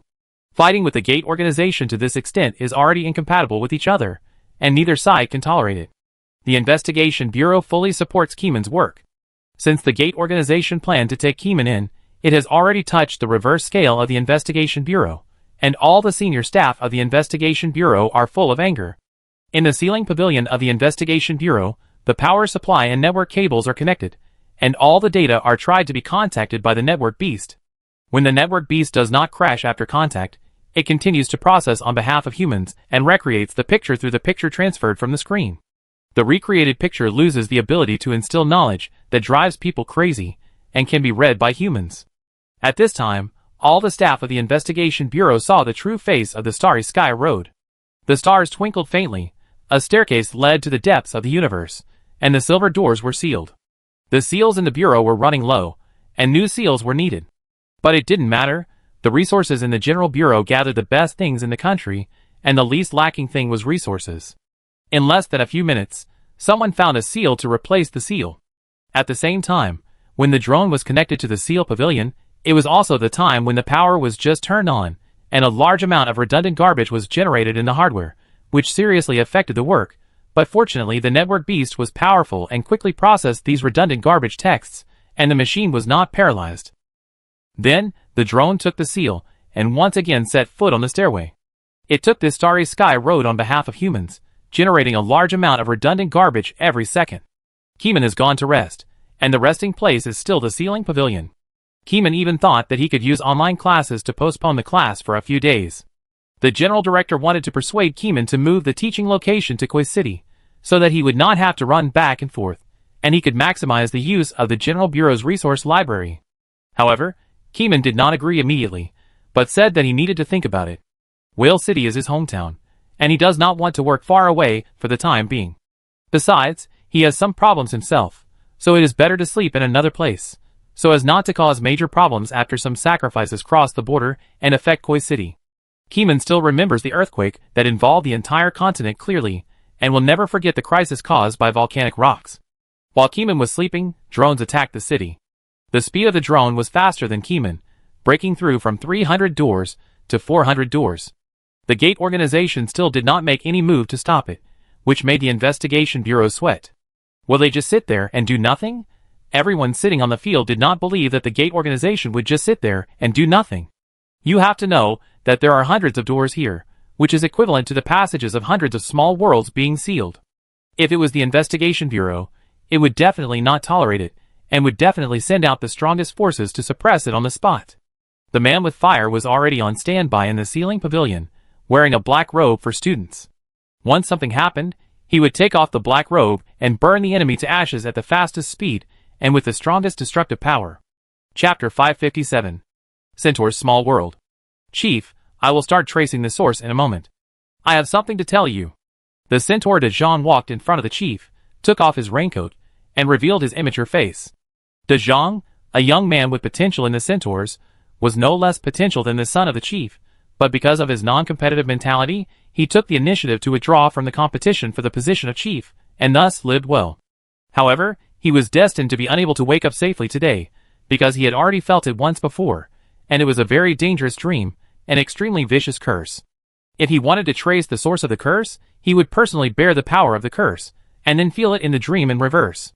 In other words, if he felt it for too long during the process of tracing the source in reverse, his body might be completely trapped in the vicious curse. If the time of tracking the cursor was short, he would be sure to get rid of the curse, and repair the loss of his mind through later recuperation. In short, tracking down the real culprit of the curse is a self-defeating thing. Whether the enemy's true identity can be found depends on the progress. What's the matter? The Centaur leader frowned and stood in awe. The leader has already felt that this trip is likely to be dangerous. He couldn't help but think, in order to track down the real culprit, risking the loss of a general, is it worth it? However, when the leader thought of his son who died with his eyes open, the angry people, and the danger of this territory, he felt it was worth it. He has governed this territory for a long time, and there has been no creature that can threaten the Centaur tribe. Even if there is, it has been destroyed into slag, and even the offspring does not exist. who can curse his own son, and there is a big problem here. Those enemies in the past were not good at dream curses. In order to find out the truth, this trip is still necessary. I am in danger during this dream synesthesia, but I know that the safety of the territory is more important than me, so I will do my best to track the real murderer. If I can't come back and die in the nightmare, please bury my body on a high cliff facing the sea with spring flowers blooming, De Jong said firmly. However, if I succeed, please allow me to propose to your daughter. De Jong paused and spoke from his heart. The leader has a son and a daughter, and De Jong is thinking about someone. I agree to this marriage. You must come back alive. The leader waved his hand and agreed to De Jong's last request. De Jong smiled with satisfaction, and then began to arrange the dream synesthesia scene. Everyone looked at each other. This is really explosive news. The taciturn De Jong actually has a dream lover. All disperse. Don't interfere with the construction of the ceremony site. The leader waved his hand to drive his men away. In the crowd, a four-legged centaur girl showed a worried look. De Jong smiled at her, and then hung up the wind chimes with the function of summoning souls. Ding-ling-ling-ling. It was like the soul-calling sound of hell ringing in the forest. Each candle was arranged in a circle around the corpse, burning slowly, shaking from yellow flames to blue spiritual flames. The young centaur brother sat next to the corpse with a terrifying face, lowered his head slightly, holding a long incense in his hand. As the incense burned, the curling white smoke split into two beams, one beam drilled into the nose of the living, and the other beam drilled into the nostrils of the corpse. The white smoke is like a bridge, building a bridge of communication between the living and the dead. The bells in the wind rang loudly, guiding the soul of the centaur De Jong to move forward, and the fantasy in his mind was gradually covered with a layer of impenetrable white fog. The fog enveloped him, making him unable to see the direction. An inexplicable call gradually came to his ears, which was difficult to describe, and it was not a language with special meaning. He thought carefully. This sound could not be meaningless, but with his identity and status, he probably couldn't guess it even if he racked his brains. At this time, a black shadow appeared in the white fog. The black shadow had 4 horse legs, a horse body, and a human body on the upper body. It was the figure of the deceased Bo-E. De Jong chased after him. His heart was beating. This time, he used long incense to cover the dream with fog, trying to cover the content of the horror dream, so as to achieve the effect of protecting the mind and maintaining rationality. He knew that the person who cast the curse must be a dream master, otherwise it would be impossible to use dreams as poison for the curse. When facing such a master, the first thing to avoid is the content of the dream. Once you see certain content in the dream, you are very likely to be cursed. Last time, he did not observe Bo-Yi's dream so closely, but only took a rough look from the perspective of a passerby. This time he was deeply involved, and he had already used his soul to join the synesthesia, in order to increase spiritual perception, and at the same time, he could know the danger in the first time, and then choose to retreat. 1 step, 2 steps, 3 steps, the footsteps of people and horses echoed continuously in front, and De Jong felt something was wrong. As the sound slowly spread, a huge outline appeared in front of the white fog. This outline was extremely huge. He couldn't tell how big it was. He didn't know what unit of measure to use to measure its size. De Jong only knew that the monster was very big, so big that it was unimaginable. This was no longer something that could be described in words. Is this still a human? Before the dream synesthesia, De Jong had imagined several possibilities, one of which was that the murderer was not a human. The murderer might be an unknown being from the void. These unknown beings were not gods, but beings with the possibility of ascending to the throne of gods. They were extremely terrifying. If De Jong ran into any of them, he would die without a complete corpse. They contained a lot of knowledge that was difficult for normal creatures to understand. For high-level beings, this knowledge was nothing, but for a small person like him, it was a deadly poison. Could the cursor come from the void? He couldn't help thinking like this. The giant outline in front of him was too huge. He could no longer accurately imagine the other party's true appearance in his mind. He just felt that he couldn't describe it, and subconsciously didn't want to think about it. He told himself that some dream masters could deceive others through true and false pictures. The giant silhouette in front of the white fog may also be an illusion set up by the other party. My spirituality has not sounded the alarm yet, so it should be fine. He muttered to himself, but he didn't realize that his heart rate exceeded the usual warning value. His brain cells were extremely active, and fine sweat flowed down his forehead, but he was unaware of it. In front of him, the black shadow of the centaur in the white fog stopped. The white fog gradually became lighter, and the giant phantom above his head seemed to become real. De Zhang stopped immediately, and his spiritual perception trembled for a moment. What is that? De Zhang asked in his heart, and silent fear filled his mind. He wanted to escape from this dream, filled with white fog, but found that he had already sunk into it without knowing when. Chapter 558. The scene of the dream synesthesia ceremony. Outside the ceremony, the centaurs dared not enter, and could only circle around the edge. They looked anxious, looking at the scene revealed through the tree gap. White smoke covered the scene, covering the stinking corpse, and De Zhang himself. Chief, De Zhang's expression just now was not right. We should stop him. It always feels bad. By the way, you don't have a daughter, only a son. Is De Zhang suffering from paranoia? The passers-by talked to each other, with some worry on their faces. They didn't dare to say it before. Until De Zhang entered the dream synesthesia state, they started to discuss.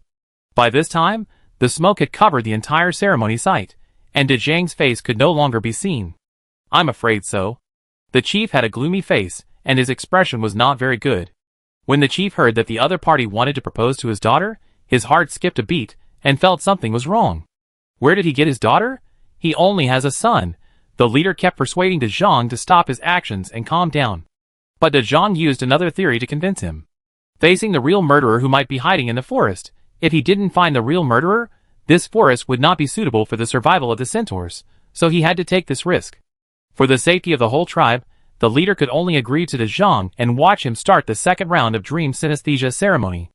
The second round of synesthesia ceremony was different from the first round. This round of dream synesthesia adopted a more in-depth contact, which was bound to be more dangerous than the previous round, but if he could come back alive, he would most likely be able to find out who the real murderer was. After more than 10 minutes, the smoke on the field gradually faded. A black figure like a walking corpse walked out of the smoke. His face was withered, his pupils were dull, and his eyes were dull, like a man who had not recovered from a serious illness and woke up from a nightmare. De Zhang, how are you? Everyone rushed up, hoping that he was okay. The necklace and bracelet are all cracked. Look, leader. A confidant pointed out that all the things on De Zhang's body had dark spots and cracks, and no mental resistance items were intact. I'm fine, I feel good now. De Zhang's face was withered, his neck was like a rusty iron block, creaking and twisting his head, turning to the leader at a weird 90-degree angle, and bowed his head and said, Leader, I know who the real murderer is. It doesn't matter, your current state is very strange, you need to rest, otherwise you will die. The leader said distressed. The appearance of his subordinates was obviously suffering from painful torture, and their mental state was extremely poor, and they could fall into endless madness at any time. Strangely, De Zhang's expression was not crazy, but just like a zombie. Death is not the end. When the stars return to their positions, the eternal sleeper will revive me. This is also where Bo-E is going. Lord Chief, I am not dead. I saw the truth. I saw my ending. It is a bright future. Mr. De Zhang, the centaur, opened his mouth numbly and uttered a paragraph of inexplicable words. But no one believed what he said. They thought it was a terrible language that could not be heard or taken to heart. It must be forgotten. The chief closed his eyes, looking very painful. The tall centaur waved his arm, and his arm turned into a steel blade and slashed towards De Zhang's neck. Swish! The sound of breaking wind sounded, blood splattered, and De Zhang's head fell to the ground. De Zhang's idiotic eyes stared at the place behind the leader, with an inexplicable sense of calmness, as if he was staring at a certain existence, calmly accepting the fact that he was temporarily dead. Because De Zhang was sure that in the distant future timeline, the eternal sleeper would resurrect him. De Zhang! A centaur cried. The leader stood there, with tears in the corners of his eyes. He didn't want to kill his subordinates himself, but it was too late. De Zhang couldn't come back. The remaining body had accepted some kind of mental pollution, and completely transformed into another kind of strange creature that could not be explained. Hold a cremation for Bo-E and De Zhang. The leader gathered his mood and set off again. Yes, the subordinate said with sadness. Half an hour later, the cremation ceremony began. The cremation site was the site where they died. The centaurs did not move their bodies, and burned them in place to ensure the integrity of the cremation ceremony. High wooden walls were built around the bodies of the two centaurs. That would overlap to form a 2-meter-high square formation. There were 3 cremation racks for 2 bodies and 1 head. The centaurs circled around the wood pile, singing the centaur's farewell song. The singing was accompanied by a strange rhythm, which gave the scene a mysterious sense of ritual. The leader threw away the 3 torches in his hand, and lit 3 wood piles. The blazing flames immediately built a tall column of fire, and the smoke slowly rose to the sky. The fire covered the rotten corpses and the headless centaurs. The third pile of fire surrounded the large head and burned fiercely. I don't know if it was due to the thermal current, but Zhang's head seemed to have a last gasp. Is this the world of the future? Zhang's eyes instantly regained their spirits, and a moment of vitality made him see a blazing light filling his retina, thinking that he was resurrected to the future. Then, he was engulfed by the fire, and could no longer make his own voice. In a place unknown and invisible to the centaur, Keeman secretly followed the development of the situation. Seeing the believer Zhang die in cremation, he sighed lightly, and a self-brainwashed believer died just like that. Yes, Keeman called this centaur a self-brainwashed believer. Because Keeman did not invade Zhang's dream at first, nor did he deliberately interfere with Zhang. This was the first time Keeman saw a real dream synesthesia method. Although it was a non-human dream synesthesia method, it also made Keeman feel very magical, so he watched Zhang's dream synesthesia ceremony with relish. As a result, Keeman also saw that Zhang's ending was very tragic. He was too deeply involved and fell into it. He was deeply involved in the horror dream. In the end, he glimpsed a breath behind the murderer in the process of reverse synesthesia. It was a breath of the evil god, which he sensed. Just sensing a breath, Zhang's mind left an indelible first impression, that is, the first impression of Cthulhu. Zhang didn't know what Keeman looked like, nor what the evil god looked like. Everything was an image he made up in his mind. The huge shadow was difficult to describe, and could not be seen. It came from the void, and was good at cursing. All kinds of information made Zhang imagine a creature that he thought was very scary. The scary impression gave him a different understanding of death. So after Zhang woke up, facing the leader's question, he expressed his feelings and claimed that he saw a bright future. Kumeng looked at Zhang's body being enclosed by the impenetrable flames. His prediction was correct. He was indeed surrounded by a future full of light. Chapter 559. From this example of death, Keeman saw another possibility. The image created by the believer's own imagination was far from the real image of the evil god Cthulhu that Keeman saw, and only the feeling matched. Of course, the evil god Cthulhu did not have a very specific image, which Keeman also knew, but after many months of synesthesia, Keeman found that most believers retained several obvious features in their initial impression of the evil god. For example, the octopus head, countless tentacles, and other features, which are impressions of most Cthulhu believers, but this centaur believer has no such special features at all. The image of Cthulhu in his mind is completely derived from his own imagination. Because of information asymmetry, the direction of his imagination was a bit distorted, which was quite different from the mainstream impression that Keeman knew. Such an example caused Keeman to think deeply. The evil god may have different images and faces in the eyes of different people. Then on the blue planet, those strange statues can also be understood as being carved by different people according to the image of the evil god in their hearts. Some statues have different images, but the gods behind them may be the same. With this awareness, Keeman's thinking has been broadened, but there is no more inspiration for the time being. After waking up again, Keeman asked the people in the bureau if there was any abnormality behind the door. With such a large-scale sealing of the door organization will definitely take action, Keeman guessed in his heart, but who would have thought that the door organization would keep silent? Luo Yuan shook his head. We have sealed the 1000th door, and still no one has come out of the door to cause damage, and we found that the stairs have come to the end, and there is no way forward. Is 1000 doors the limit? Keeman murmured. Keeman planned to try it himself. But this time the investigation bureau disagreed. The last time, the gate organization had not reacted. This time, the large-scale ban was very likely to touch their bottom line, and they would definitely counterattack. If Keeman went up at this time, he would inevitably face a storm-like attack and must be careful. The Flaming Man has been living there for 24 hours, waiting in a light sleep state. Once there is a situation, he will go out and burn everything. Keeman thought about it, and it was indeed the truth. In his dream last night, Keeman saw the actions of the centaurs and knew that they were still not the core members of the Gate organization, but a branch organization of the Gate organization, the centaurs. The entire tribe is loyal fans of the Gate organization, and the leader and a few elites are disciples of the Gate organization. In other words, behind a door, there may be only a single-digit number of disciples, and the rest are non-staff members of the Gate organization. If a war is to start, these non-staff members will be the cannon fodder advance team. Keeman stayed for another 2 days, and taught 2 online classes. There were no accidents on the stairs behind the door, and the centaurs were stable, and did not make trouble. Keeman could only return to Whale City to continue teaching and teach students to control spirituality. There are many smart students in Keeman's class who have already touched the feeling of spirituality and broken through the barriers of perception. With successful examples, the students in Keeman's class are very excited. This indicates that this technology is not a unique innate ability of Keeman, and it can be mastered through acquired learning. Keeman taught carefully, communicated with outstanding students, understood their difficulties, and then pointed out solutions one by one.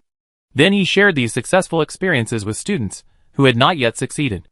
Half a month later, more than a dozen students successfully sensed the existence of spirituality. With more and more trial and error experience, the students behind him slowly found the direction and successfully sensed spirituality one by one.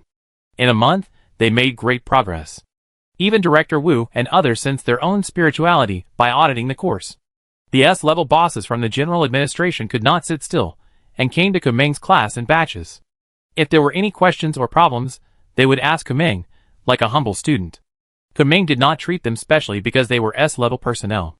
Basically, he treated everyone equally and gave them some guidance, but would not tell them all the details and processes. This involves the teaching style. Kumeng did not want to be a person who gave fish, he wanted to be a person who taught him how to fish. Instead of giving them fish, it is better to give them the method of fishing, so that they can explore and improve themselves. If they encounter new problems in the future, they can solve them by themselves. After all, everyone's spirituality is unique, and Keeman's experience really can't help them for a lifetime. After leading them on the right path, the rest of the work has to be done by themselves, and Keeman can only provide vague guidance. In the Centaur territory, the centaurs have not appeared since the cremation ceremony, and even the door has been moved away. Keeman's connection with the things there is not deep enough, and he can't communicate with farther places, so he can only focus on that one place for fixed communication. Therefore, he doesn't know what the centaurs are doing recently. The gate organization seems to be a calm and mysterious person, and has not taken any special actions for a whole month and a half. 1,000 doors were sealed, but the gate organization could actually endure it. Keeman couldn't help but think of another possibility. Is it possible that these doors were strategically abandoned by the gate organization, and the original owners of their world behind the gate were all cleared out and left through another door? If this is true, Keeman has to reinitiate an investigation into the gate organization. After all, there are not many illegal organizations that pose a threat on Blue Star. Who else can they look for if not the gate organization? Shadow creatures are very smart. Unless Keeman takes the demon map and searches all over the world, he can completely eradicate the Shadow Stream organization. In such a stable day, Keeman's resistance has steadily increased. By constantly posting videos and harvesting the attention of the world, Keeman's resistance points have expanded to 8,000 points. Compared with the time when he explored the world behind the gate, Keeman is more tough and more resistant. But compared with the players in the game world, there is still a distance. First of all, the players in the game world have successfully reached level 360 through difficult leveling, and are slowly attacking level 400. Some people can already adventure in the level 500 area, but players cannot kill the level 500 monsters. Those monsters are very scary, and can kill a large number of players in one slap. With Keeman's resistance points, he can also be killed in the level 500 area. It can be seen that the monsters in the game world are far superior to those on the Blue Star, and they can unilaterally beat the illegal transnational organizations known in the market. Even if the former Shadow Stream leader is reborn, he will only be killed in the face of the monsters in the game world. Keeman is so concerned about the level of game players, and naturally wants to know what level of players his 8 resistance points are benchmarked against. According to Keeman's long-term observation, 8,000 resistance points are benchmarked against players at the level of 350.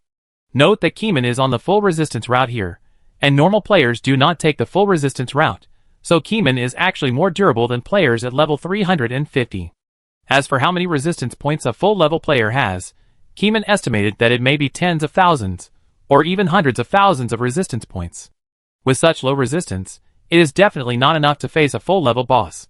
In addition to the natural increase in resistance due to level, players also have other ways to improve. Hundreds of thousands of resistance points are not the limit for human players. Chapter 560. Sometimes the calmer the wind, and the quieter the waves, the easier it is to think of the storm after the calm. The world behind the gate has been peaceful for too long, so peaceful that people have become accustomed to it. Even the fiery man who sits in the ceiling pavilion subconsciously feels that the gate organization has given up this path of the starry sky ladder.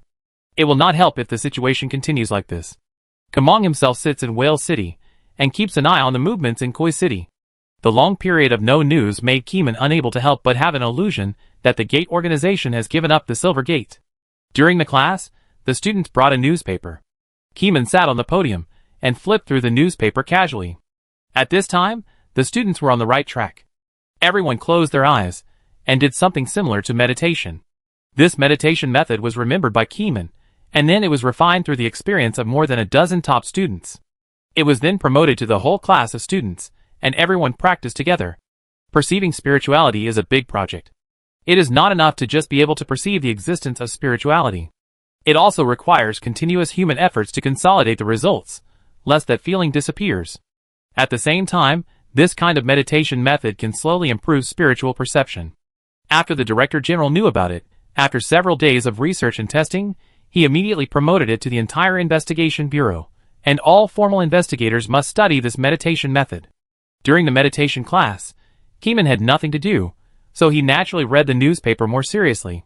Keeman noticed a strange news page. The urban cluster with Shirley City, as the axis experienced continuous rainfall. For 5 days, the rain was getting heavier and heavier, and it never stopped. At present, the flood is rampant. The relevant departments have issued a red alert and sent fire brigades to support several cities and dozens of villages, including Shirley City. Keeman saw a news briefing picture.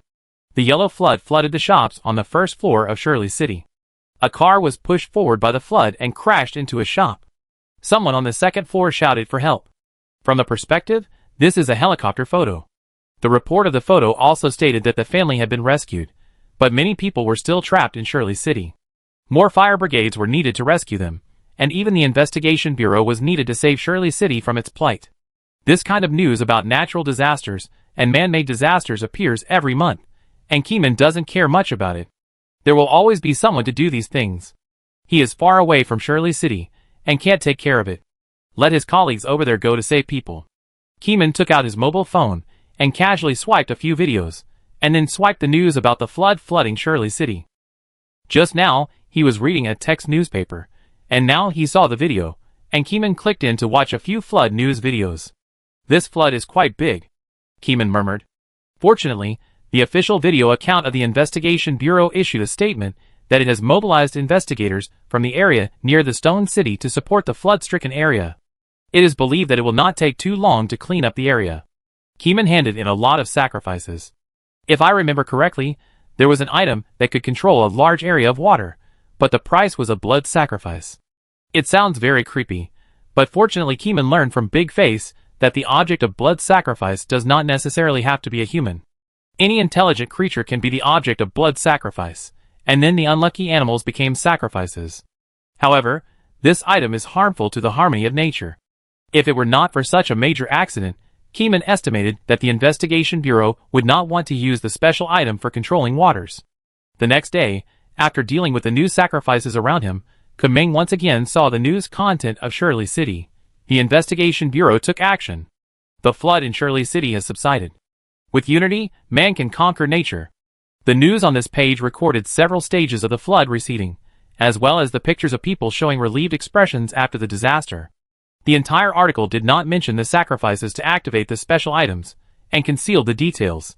Kameng knew that this was because the Investigation Bureau did not disclose the side effects and activation conditions of this special item in order to avoid confusion. Kameng turned to log into the official website with his mobile phone and used his top privileged identity to access the flood control files of Shirley City. File: The altar of good weather and good harvests govern Shirley City. The user used 1,000 monkeys as sacrifices to successfully control the floods, and the user had side effects. He is now addicted to blood and wants to eat monkey's blood. Treatment suggestions. There are not many words recorded in the file, but the details are clearly stated, and you can tell at a glance how serious the user is. Side effects: blood addiction, liking to eat blood. The target of eating is the blood used in sacrifice.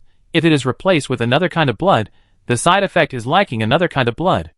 This blood addiction is different from vampires. Vampires suck blood and can perfectly digest the nutrients and energy in the blood, but the side effects of the altar of good weather and good harvests are different. The victim infected with this side effect cannot absorb perfectly like a vampire. He will only crave that kind of blood endlessly, Even if he cannot absorb it perfectly, he will want to suck it until his stomach bursts, or slowly become mentally alienated in the process of sucking, and become a strange person. The side effects are very bloody, but it is not hopeless. Through careful mental treatment, it can be slowly recovered. Keeman put away his phone, and the next second he heard a female student asking for advice. The question was about what to do when hearing some strange sounds in spiritual perception. Keeman thought about it. This kind of question should have been learned in other courses, how to ask him. Keep your heart, don't believe those voices, and filter those voices selectively. Keeman paused and said, "You don't need to ask me about this knowledge, right? It's like this, I was meditating just now, and I reached the stage of telepathy. I heard someone calling me in my ear, and many drowning people called me," the girl said worriedly, using the term drowning. Keeman asked her to wait, and immediately closed his eyes, amplified his senses, listened to the wind around him with his ears, felt the wind direction in the air with his skin, felt the smell with his nose, and then used his soul to feel the fluctuations of the mind. The meditation stage involves the 5 senses of form, sound, smell, taste, and touch. Keeman's method is to close the eyesight and strengthen the other 4 senses to achieve synesthesia. When the 4 senses are proficient to a certain degree, the mind's eye can be opened through the soul to perceive the fluctuations of the mind. This mind's eye is not the physical sense of visual synesthesia, but the synesthesia at the soul level, which is considered to be a relatively advanced stage in the meditation method created by Keeman. And when Keeman used his mind's eye to perceive the fluctuations around him, he did perceive unusual fluctuations. By analyzing that kind of fluctuation, Keeman heard an inexplicable sound, like a drowning person calling for help. Keeman opened his eyes and looked at the phone. The source came from the phone. In other words, these strange sounds came from the internet video content played on the phone. Flood. Chapter 561. Reading about floods for 2 consecutive days was just a habit of Keeman. He did not actively look for flood information, but the flood information actively entered Keeman's field of vision. From the perspective of others, it was a coincidence. But Keeman did not believe in coincidences. Since he could sense the calls of certain groups from his heart, there must be some invisible fate. It was fate that made Keeman meet these voices. "Excuse me, teacher, where do these voices come from?" The young female student saw Keeman's eyes glancing at the phone and asked curiously. "From the internet." Keeman half concealed, and did not say which city the sound came from. Knowing too much is not a good thing for students. At least wait until they have mastered the means to save their lives or have the strength to fight before telling them where the drowning sound in their ears comes from. After class, Keeman cleared his throat and said, "Students, if you hear any strange sounds during meditation, don't panic. Think about what you have browsed on the internet recently. Some of the content may not be strange to you at first, but during meditation, you may recall the hidden information again. These secret messages may be some kind of prophecy, or they may be traps left by secret existences. I suggest that you don't believe in the guidance of these extra-physical languages. Just believe in yourself. Then, get out of class is over." After Keeman finished speaking, the students did not leave, but stayed to review. A few people ran up to ask Keeman what he meant by what he said just now, and whether there were any new risks. Half an hour later, Keeman appeared inside the Whale City Investigation Bureau and met with Luo Yuan. "Are you sure? There is something wrong with the flood in Leisure City?" Luo Yuan asked again. "This kind of thing can be big or small. He needs to confirm it many times to avoid false alarms. There must be something wrong with this flood. Check it. We must check it," Keeman said firmly. Others dare not listen carefully to those unreal voices, for fear that they will fall into madness, but Keeman is not afraid. He will listen to as many of these voices as he can, and will not stop until he finishes listening. In this half hour, Keeman reviewed all the videos of the flood in Leisure City in a fast-forward manner, and then conducted a new round of meditation and synesthesia, and listened carefully to the cries for help from the drowning people. Those cries for help were very painful, as if they were oppressed by something and caught in an endless vortex.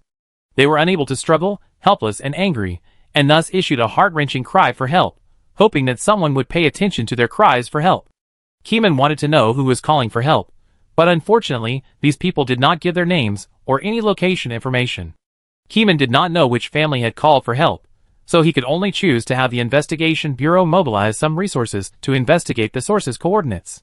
Luo Yuan listened to Keeman's narration, and then systematically compiled it into a completed report file based on Keeman's information, submitted it to his superiors, and applied for the establishment of an investigation project related to Shirley City.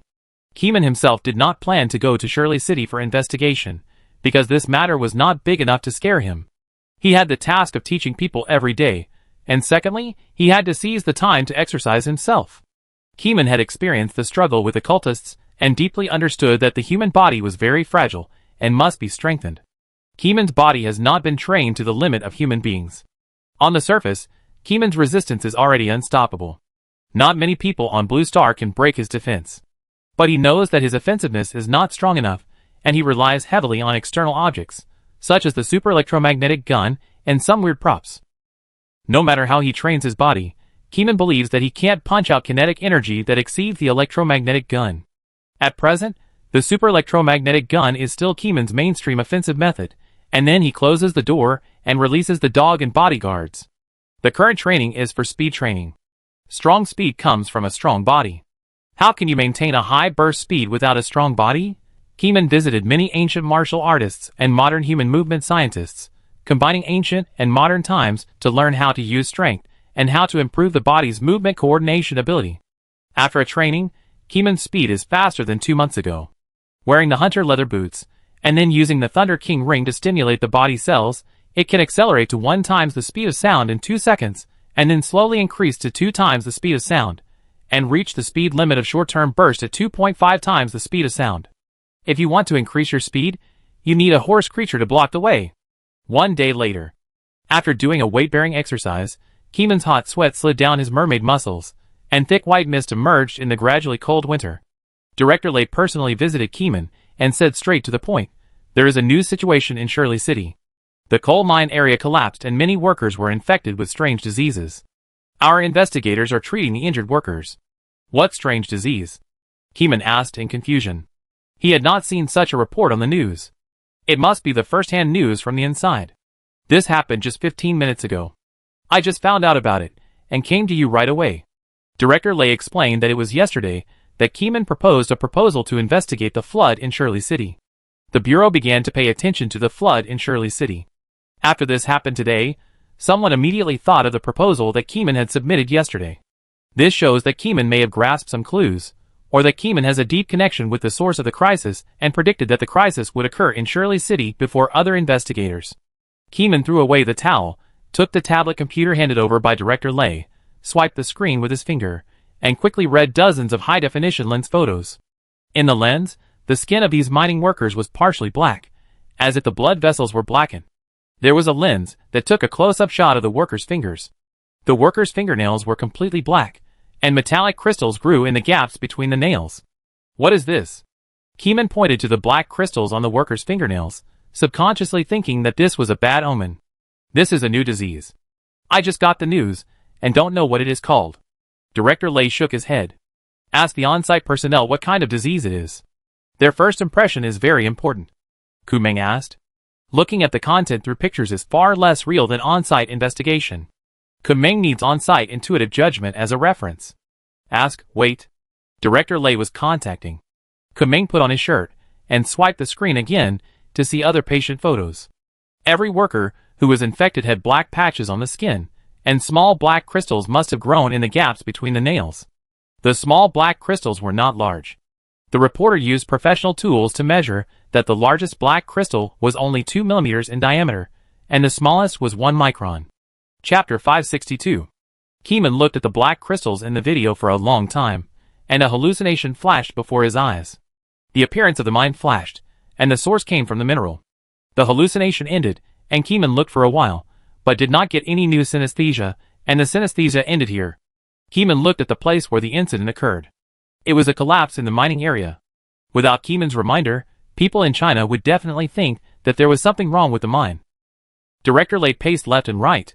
"How big do you think this matter will be?" "I don't know." Keeman shook his head. "They will soon realize how big this matter is." Half an hour later, the miners in the mining area approached for inspection, and found that black crystals had grown in the gaps between their nails. The investigators on the scene called these diseases mineral diseases, and the source came from the ore. The investigators decided to enter the mining area to detect the source, wearing isolation items and sealed isolation clothing.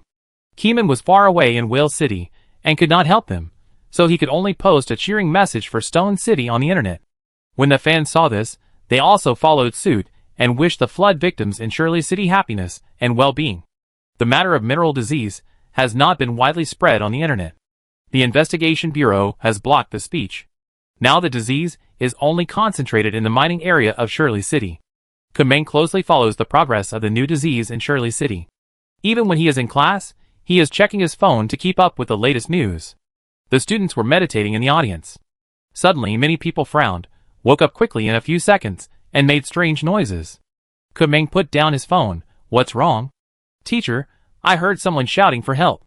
I heard it too, teacher. Did everyone hear it?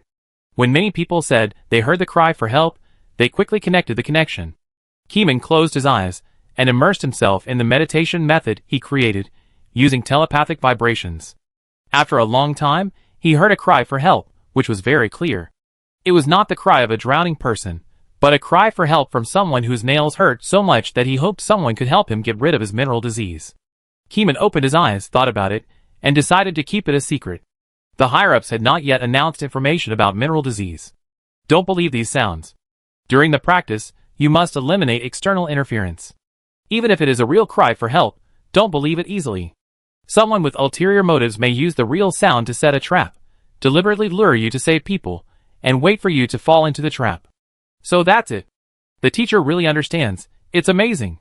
The students suddenly realized, quickly cut off their worries and hesitations, and firmly believed in the teacher's teachings. After Kumeng finished this teaching, he thought of the group of investigators who entered the mine to investigate, and the probability of accidents was very high. But as Kumeng said, he could think that these real sounds might be traps, and the experienced personnel in the bureau could certainly think of it. Kumeng asked Luo Yuan for the phone number of the person in charge of the mining incident in the Shirley City Investigation Bureau, and then called the person in charge after class to understand the situation. The person in charge of the mining incident replied that in view of the attention of a big shot a few days ago, their investigators were naturally equipped with high-standard life-saving props and teleportation escape props in the branch. The big shot was naturally Kumeng himself, but because of the principle of confidentiality, the person in charge of Shirley City did not know which big shot paid attention to it. In short, they equipped the investigation team with good things to prevent them from getting into trouble. A few minutes later, the investigation team returned to the Investigation Bureau branch dejectedly. They dug up strange ore, but black crystals began to grow in the gaps between their fingernails, and they felt a burst of tingling. The black crystals were squeezing the flesh of the nails. A brave investigator wanted to pull out these crystals. He communicated with his superiors, and half an hour later, they agreed to the investigator's application to pull out the ore. Kumeng returned to the bureau and watched the live broadcast in the director's office. Finger mining is not pulling out the nails, but pulling out the mineral crystals growing in the gaps between the nails.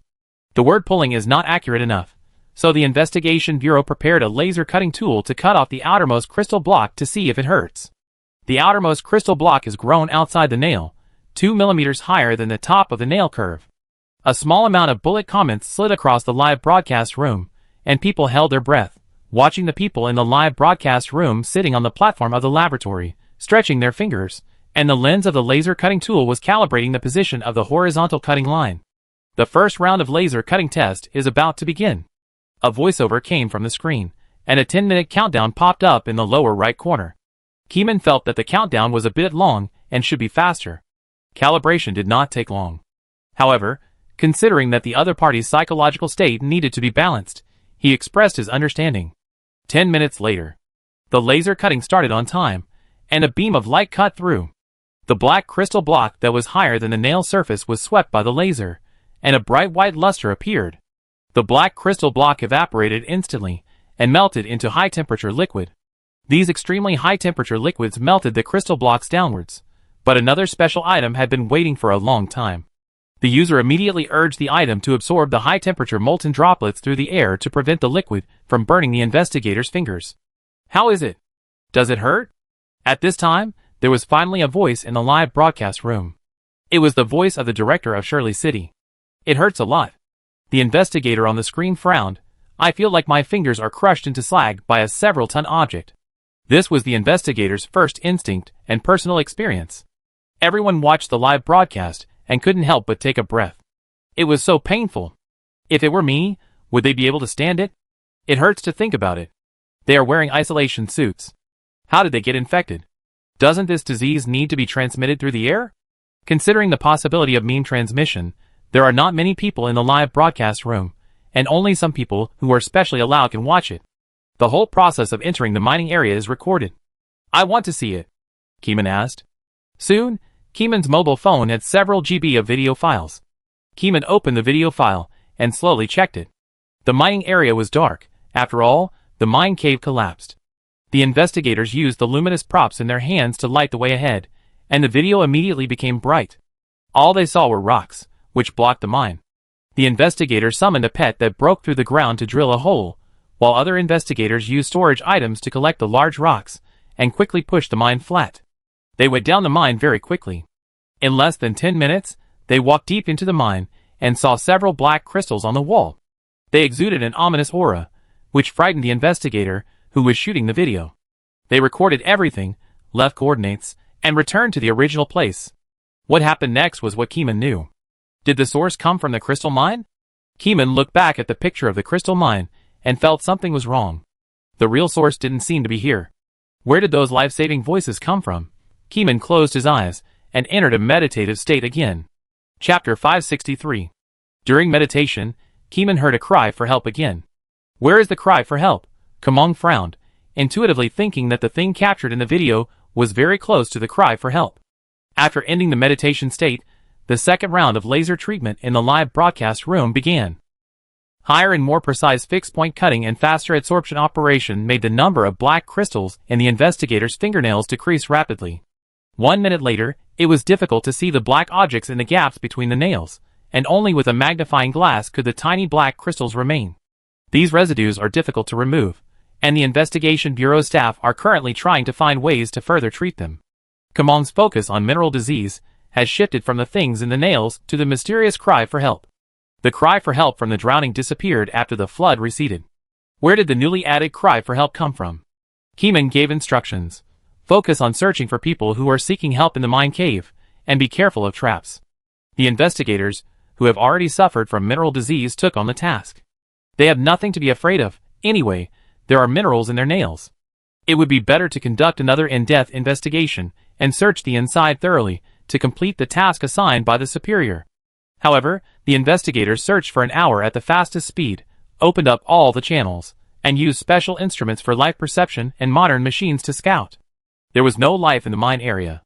There were not even small insects, which was very strange. After a while, the air composition test report came out. The bacterial content met the mine area standards and contained a small amount of viruses, but these viruses were all known to humans, not unknown viruses. The situation became more and more confusing. After half a day, the investigation still made no progress. The number of infected people began to expand. Citizens in Stone City had black spots on their skin and nails. Keeman also felt that the situation was difficult to investigate further, and needed to be investigated by himself. I plan to go to Stone City. The school does not need new courses for the time being. Let them study slowly on their own, Keeman said. Okay. Director Lay nodded. He also felt that something was wrong there. In addition, Keeman had been paying attention to it for a long time, so there was no reason for them to stop Keeman from going. Before leaving, Director Lay reminded him, "You are more resilient than anyone else. I know that even if someone sets a trap, it can't hurt you, but you still have to be careful. After all, there are some things in this world that can still threaten your life." Luo Yuan followed Keeman to Stone City, spent the night on the plane, and dreamed of Laya. In Laya, Keeman took the initiative to sense the cry for help. In the real world, Keeman could not sense the source, but only knew that the person who called for help might be in the mining area. In the dream world, the power of the evil god level eliminated all interference, and he could feel the most original information. After a while, Keeman recalled the heart-wrenching cry for help, as if the flesh of the nail had turned into ore. After a while, Keeman felt that the whole finger had been assimilated into ore, and then a large amount of ore grew in his body. The ore rushed out of the body surface, covering the entire human body, and turned into a black ore, embedded in the mine wall, and became a natural ore. Is this a person turning into ore? Keeman was surprised in his heart. The channel of transmission is still unclear, and Keeman doesn't know where it started to spread. Perhaps only after experiencing it in the local area and feeling it again can we know how it spreads. After the plane landed, Keeman woke up. Then the two rushed to the mining area and parked the car at the mining area. The gate was already under martial law. The local mine area manager came out to greet Keeman, shook Keeman's hand, and expressed his welcome. Our investigators have returned and are resting under that shed. You can exchange information and see if there are any new discoveries. The manager pointed to the small shed 100 meters to the right of the door. Several investigators sat on the ground drinking water. The black color of their fingernails had spread to their fingers. Black crystals grew outside the nails, forming a thick layer of nails. Several investigators saw Keeman and nodded to him, jokingly saying, "Captain Ke, are you going to shoot the material of Or Becoming Spirit today?" Everyone knows that Keeman is an up-host on the internet. He specializes in shooting special items. He has the Investigation Bureau as a backup. He dares to shoot anything, and the Investigation Bureau dares to release it. Several investigators don't know how important Keeman's position is among the top leaders, but they know his name. Facing Keeman, they seemed very friendly. Maybe they could also be on camera. No or material shooting today. Keeman shook his head, sat down and carefully looked at their nails. Tell me about the situation inside. The faces of several investigators froze, and considering the confidentiality level, they immediately looked at the face of the person in charge of the mining incident, only to see the person in charge nodded and said, "Keeman is an investigator airdropped by the superior. You are now under his command." Does this mean that Keeman's level is higher than the person in charge? Several investigators secretly took a breath. They didn't expect that the status of this video blogger who dared to shoot anything was higher than they imagined, and he was the superior of the superior. At this moment, their attitudes changed subtly. They adjusted their postures slightly, and reported the contents of the mining incident in a rigorous tone. While listening, Keeman tapped the mineral crystals on his teammates' fingernails with his fingers. The crisp sound entered his ears, making his body feel strange. The next second, the resistance in Keeman's body cleared the abnormal fluctuations. There is a problem? There is indeed a problem. Keeman looked at the person in charge, who was not wearing an isolation suit. Do you have an isolation suit? Give me one. Keeman turned his head and asked. Since the isolation measures were useless, they have not used this crappy suit. Anyway, it is infected anyway. Yes, but that thing is useless for mineral disease. They ignore air transmission through the body. The person in charge said this, but still found Keeman an isolation suit and matching isolation items. Keeman has isolation items, but he does not have the kind of absolute isolation clothes that hold your breath. After dressing up, Keeman tapped the crystal block on his teammate's nail with his hand again. That strange feeling came again, but it was once again ruthlessly crushed by the resistance force, leaving nothing behind. Is this mental interference? Keeman's intuition says no, it is not mental interference, but another kind of power. Curse. These two words flashed through Keeman's mind. The core of mineral disease is the power of curse. Keeman instantly understood why mineral disease can ignore the air and physical isolation conditions and spread through the air. Curse is an unreasonable thing. It acts according to the rules of curse and will not be restricted by physical rules. How is it, Keeman? It is the power of curse. We need to find the source of the curse. Keeman stood up and asked someone to help take off the heavy isolation suit on his body. After taking off the heavy isolation suit, Keeman stepped into the mine. Whether it is a man-made curse or a naturally generated curse, it must be eliminated, otherwise there will be serious consequences of widespread spread. Chapter 564. Before entering, Keeman took out Tang Yuan to see if it could resist the curse of mineral disease. Tang Yuan shook its body and was fine. Then the bodyguard surely proved that she could also resist the curse of mineral disease. Kamong entered the mine with one person and one pet. The people behind him did not continue to enter because Keeman stopped them to avoid them from being unable to resist when an accident occurred inside. At present, humans are still a little weak and cannot deal with this mineral disease. The person in charge and several investigators were waiting at the door, whispering about Keeman's true status, but the person in charge shook his head and did not talk too much about it. Inside the mine, Shirley held up the lighting crystal. She herself would not emit light, but special items could emit light. For example, the white crystal in her hand could emit natural light, illuminating part of the mine. At the same time, it has a light effect and can cause destructive damage to dark things. Kamong walked very fast. His sixth sense told Keeman that the sound of help was just ahead. After turning dozens of corners, the sixth sense became stronger and stronger, so strong that a clear call came out in his heart. Save me, save me! Save me, I don't want to die! The painful cry for help echoed in Keeman's ears. Keeman vaguely heard the sound of human skin, blood, flesh and bones turning into black crystal ore. The scream stimulated Keeman's body again and again. Keeman's physical resistance swept away the new mineral disease curse again and again, which indicated that the source was close. Keeman stood in front of a stone wall. With the natural light of the crystal block, Keeman's face was reflected on the surface of the black crystal ore. The reflectivity of the black crystal ore is amazing, showing Keeman's face with a reflectivity close to 100%. The only difference is that Keeman's cheeks are covered with black spots on both sides. Those spots are micron-level crystal ore, densely packed in a whole piece, enough to make people with intensive phobia faint instantly. Keeman saw that his eyes were as beautiful as black crystals, with a gem-like luster, and they were completely unlike humans. The moment he looked at the black ore, Keeman could feel that the number of times the resistance of his physical strength rolled increased, more than 10 times per second. Be careful, try not to look at the ore, Keeman reminded. Shirley and Tangyuan were both looking at the ore. When they heard Keeman's reminder, they immediately stopped looking. Keeman knocked on the ore with his hand, and heard a dull echo. A fleeting curled-up figure flashed before his eyes. There is a person in the ore.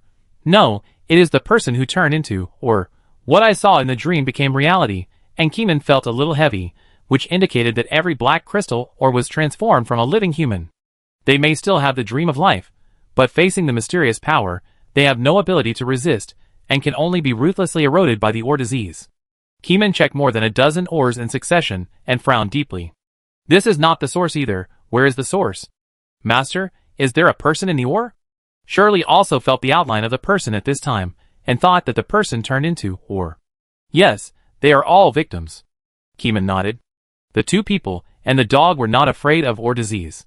They searched the mine and saw a mining machine lying on the ground, which was smashed by broken stones, and could not run for the time being. While touching the ore, Kumeng called the local person in charge.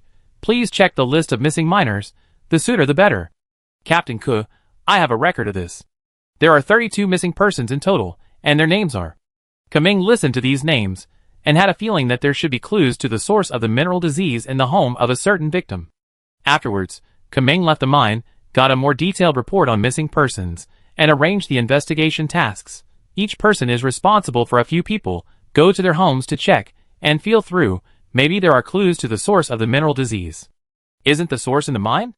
No, the mine is not the first crime scene. The source is in another place. Kumeng shook his head. When investigating, let the other party's family move first to prevent them from being infected with the mineral disease in you. You are the infected. If the source is around, you should be able to sense it, and report it immediately if there is any situation. Yes. Captain Ke. Several investigators immediately set out to investigate from house to house. Keeman picked a few names from the many names, and then chose the order according to his feeling. He first took Tang Yuan and Shirley to the home of a victim named Luo Tong. The victim's family had red eyes, and when they saw Keeman, they wanted to ask how his old man was doing. Sir, how is my Luo Tong? Keeman asked the official personnel, who were traveling with him, to come out and answer, and he went into the house to feel it carefully. There was nothing very special in Luo Tong's house. Ordinary furniture, ordinary electrical appliances, and various ordinary objects hanging on the wall, all of which were ordinary. Keeman stood in the middle of the living room, and felt nothing. After turning around and still not finding anything, he walked out of the door. As he was about to leave this place, the noise in his ears returned, all of which were the crying of the family members. Just after taking a step out of the main door, Keeman stepped back again. The family members' crying seemed to weaken a little. There is a problem here. Keeman keenly sensed that there was a problem. Keeman went in and out of the main door, and every time he could feel the changes in the family members' crying. It was either low or high, and it was not always in a stable state. Some people would say that people were not in a stable state when they cried. But what Keeman wanted to say here was that the sound of the internal and external environment was too outrageous, just like the sound of the player should jump from 10 to 8, but it collapsed from 10 to 5 points, a drop of 3 points. In contrast, the other bedroom doors did not have this strange feeling. There is something wrong with the door. Keeman's mind instantly connected with the door organization. This door must be related to the door organization.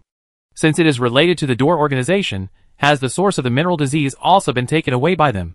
After Keeman knew that there was a problem with the main door, he wanted to remove this door, and did not want it to stay here.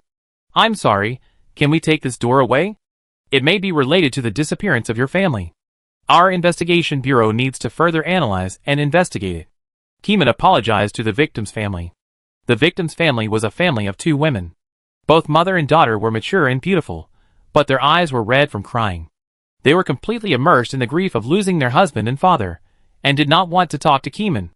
The victim's wife just nodded and held Keeman's arm, begging, "Take it if you want, but can you bring my husband back?" The special commissioner of the investigation bureau used soft force to remove the woman's palm, preventing her from touching Keeman, and stood in front of Keeman and explained softly, "Madam, our investigation bureau will do its best to save your target. Thank you for your understanding and support." After a while, the door was taken back to the investigation bureau. However, things were far from smooth as Keeman imagined. The doors of each victim's family had a strange sense of falling tone. So the investigation bureau moved 32 doors back to the investigation bureau in one go. Chapter 565. Each door has a different shape, and they have one thing in common, that is, the renovation time is the same day. These 32 doors are all newly installed. The old doors either have broken locks or decayed door panels. Later, the families of these victims replaced the main doors at the same time on that day. If the investigators had not found the installation dates in the interview records with a godlike similarity, they would have almost suspected that these 32 families were linked together. Have you asked the decoration company and furniture store? What's the reason? Kumeng asked seriously. This matter could be big or small in normal times, but it must be related to the gate organization at the moment, so Kumeng attaches great importance to it. The investigation bureau also thought of the gate organization. This terrible organization has cross-border capabilities, which is more terrible than Shadow Stream. The Shadow Stream is just a mutual body, and it does not have this kind of cross-regional combat capability. The gate organization can fight across regions, ignoring many local blockades, causing great difficulties for Koi Island. We have asked the installers and bosses of the decoration company and furniture store. They received a call from the victim's family that day and needed a door installed, so they went to decorate.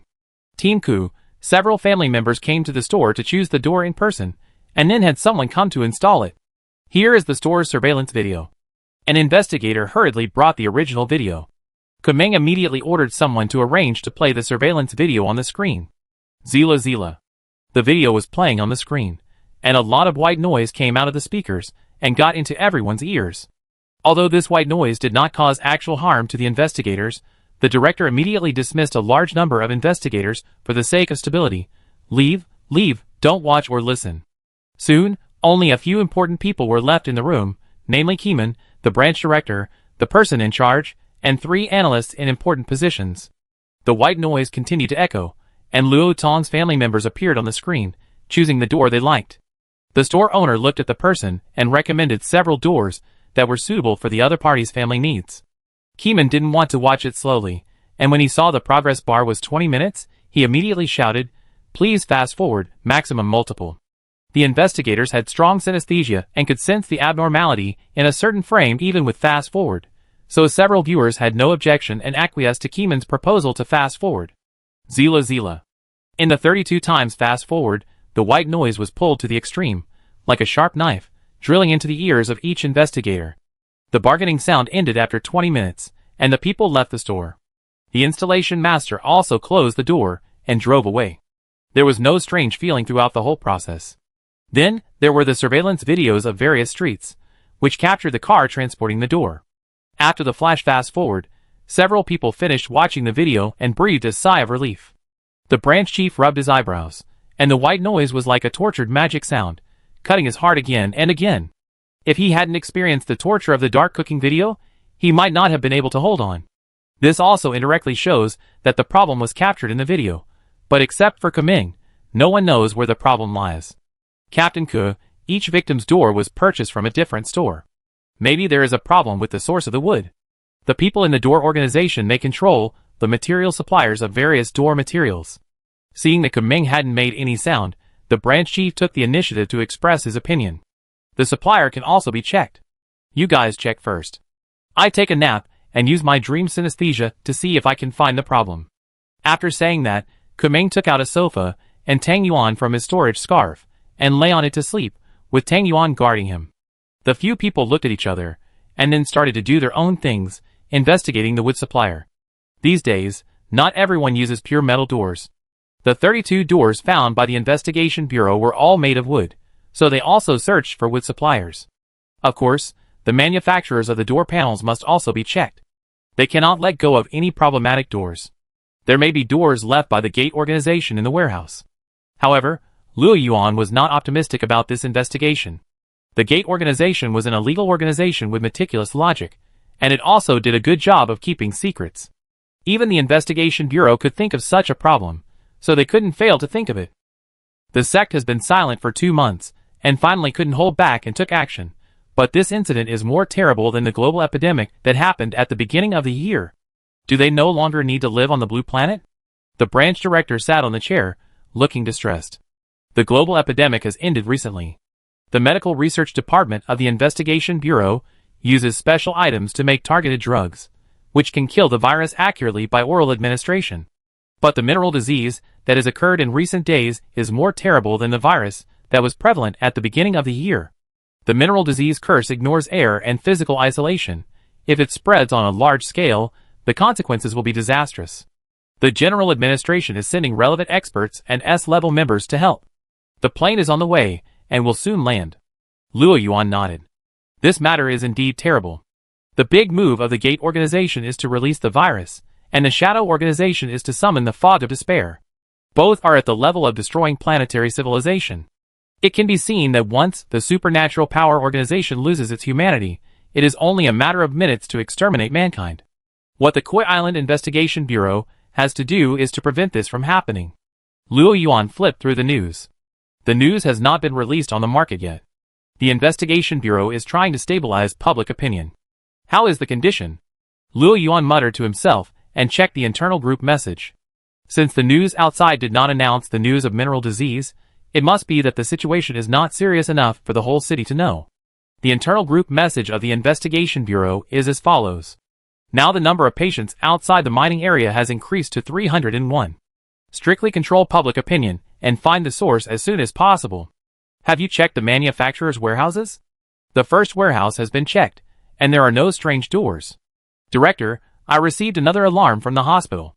Black crystals appeared in the nail crevices of someone. The citizens are panicking. Do we need to block the hospital? The chronological order of the patient's onset has been marked on the map. This is the latest large map of the epidemic. Map.jpg. A technician sent a large map to the group. Luo Yuan clicked on the map and saw that it was radiating from the mining area. All the patients were close to the mining area. People were infected in all directions and were evenly distributed. Luo Yuan looked at the map and his heart beat fast.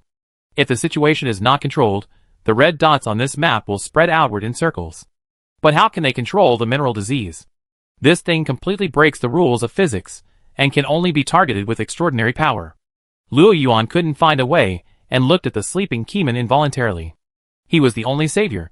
Tang Yuan stood aside. The pure gold dog hair had covered the flesh color, returning to its round shape, and its big copper bell eyes reflected strange light and flickered slightly.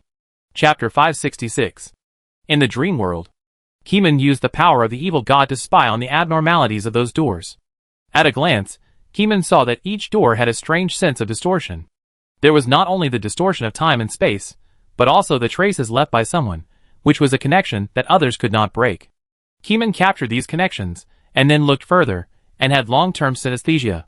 Only by peeping at who was the manipulator behind the scenes, Keeman would have a chance to turn defeat into victory in the real world, otherwise he would only be led by the nose. As the peeping time increased, Keeman gradually became synesthetized to the short 5-second picture. This time, the synesthesia had a serious frosted texture, dim vision, and the synesthesia conditions were not good. Keeman saw a narrow passage, like the corridor of a hotel, with 2 rows of hotel room doors. In the middle of the corridor, there was a strong man with broad shoulders, with his back facing Keeman's perspective. Master, I'm back to atone for my sins. Someone's frightened voice sounded in his ears, but Keeman couldn't see where that person was, and he might be blocked by the back of the sturdy man in front of him. Here is a new task for you. A man's steady voice came from the front, and the voice faded. As he spoke, the man named Master had a bottle in his hand out of thin air, and a pure black crystal block was sealed in the transparent bottle. The black crystal block was not a dead object, but a living creature. There were extremely small tentacles at the bottom of the crystal ore, which twisted slowly and crawled randomly in the sealed bottle. The breath emanating from the black crystal block instantly reminded Keeman of the mineral disease in the real world. This is a natural disaster generator. The Redeemer lost his voice, as if triggering some terrible memory. From the change in his tone, Keeman could sense his fear. The 5 seconds came to an abrupt end here. Keeman wanted to feel it again, but there was no more content. He could only see the same 5-second picture. After Keeman had no new information, he looked at the 32 doors with the vision of the evil god, and analyzed the mystery between the doors through the god-level knowledge in his mind. Soon, Keeman cracked the mystery between the doors. But the problem came. Keeman cracked it based on the knowledge of the evil god. After returning, if the knowledge of the evil god was involved, these contents would be forgotten again. Keeman tried to wake up actively, opened his eyes, and saw everyone with anxious faces. "What's wrong, Keeman? Have you associated any clues?" Keeman patted his head, and sorted out the knowledge in his mind for a few seconds. Keeman could vaguely feel that he knew who was behind the scenes and the mystery of the 32 doors, but when he recalled the secret of the door, his mind was empty. At this time, Keeman responded, when interrogating the members of the Frog Society before, there was an extra recording made by a recorder. "Find it. I remember the recorder's number seemed to be 6 to 4135. With the number, the investigation bureau checked it quickly. After a while, the file of this pen was retrieved. It is currently stored in Wales City. The original recording file is still stored in the recorder, but the copied data is stored in the server of Koi City. Transfer the copied data." Keeman used his mobile phone to connect to the internet and issued a command to the network beast. With the identities of these people, it must not be so easy to retrieve data. Kuming's hidden authority is much higher than theirs. In less than 5 seconds, the network beast has transferred the data to Keeman's mobile phone. Kuming clicked the play button, and the phone immediately made a rustling sound, like someone's roar. The next second, the elevator roared. The investigators who were listening to the recording subconsciously gurgled in their throats. Then the recording file played the conversation between the Lord of the Golden Sect and the Redeemer, mixed with information about the 97th door, which was suspected to be the place of redemption. "You mean, the mastermind behind the scenes is the Lord of the Sect, but we don't know what the real name of the Lord of the Golden Sect is. Did you see his true appearance in your dream?" Director Shur asked, with a hint of expectation on his face. "No, I only saw the back of the Lord of the Golden Gate." Kuming shook his head, sat on the sofa, and calmly stated, "The Redeemer has come out of retreat. He did not die in the land of redemption. When he came out of retreat, the Lord gave him a bottle with living black crystal ore in it. The Redeemer called this thing a natural disaster generator. It is not difficult to guess that the bizarre flood a few days ago was caused by the natural disaster generator. I don't need to say more about the mineral disease. We need to find the natural disaster generator, or find the Redeemer directly." Kuming stood up, found a table, took out white paper and pencil, and sketched at lightning speed, restoring the bottle, black crystal ore, and the back of the Lord of the Golden Gate, and the corridor scene. With the sketch, everyone also had a first impression of the back of the Lord of the Golden Gate. The sketch was scanned onto the computer, and sent to the directors of the local branches, asking them to collect information, and then the network beasts compared the information to find out whether the place where the Lord of the Golden Gate was located was the corridor of a hotel. After uploading the picture, Kuming no longer paid much attention to it. He had seen it many times in his dreams, and could not perceive any more information. Now he could only deal with the things at hand, such as curing the mineralogy. If it cannot be cured now, then try to slow down the spread. Keeman went to the medical department of the local branch to check the treatment process of mineral disease. A professional in a white coat held a recording tool and showed Keeman the results of several hours of testing. The first plan was laser cutting, the second plan was freezing fingers, and the third plan was electrotherapy. All kinds of tests were carried out once, and people exhausted their wisdom and tested all the directions that could be measured. Even if Keeman participated in it personally, it would not be so meticulous.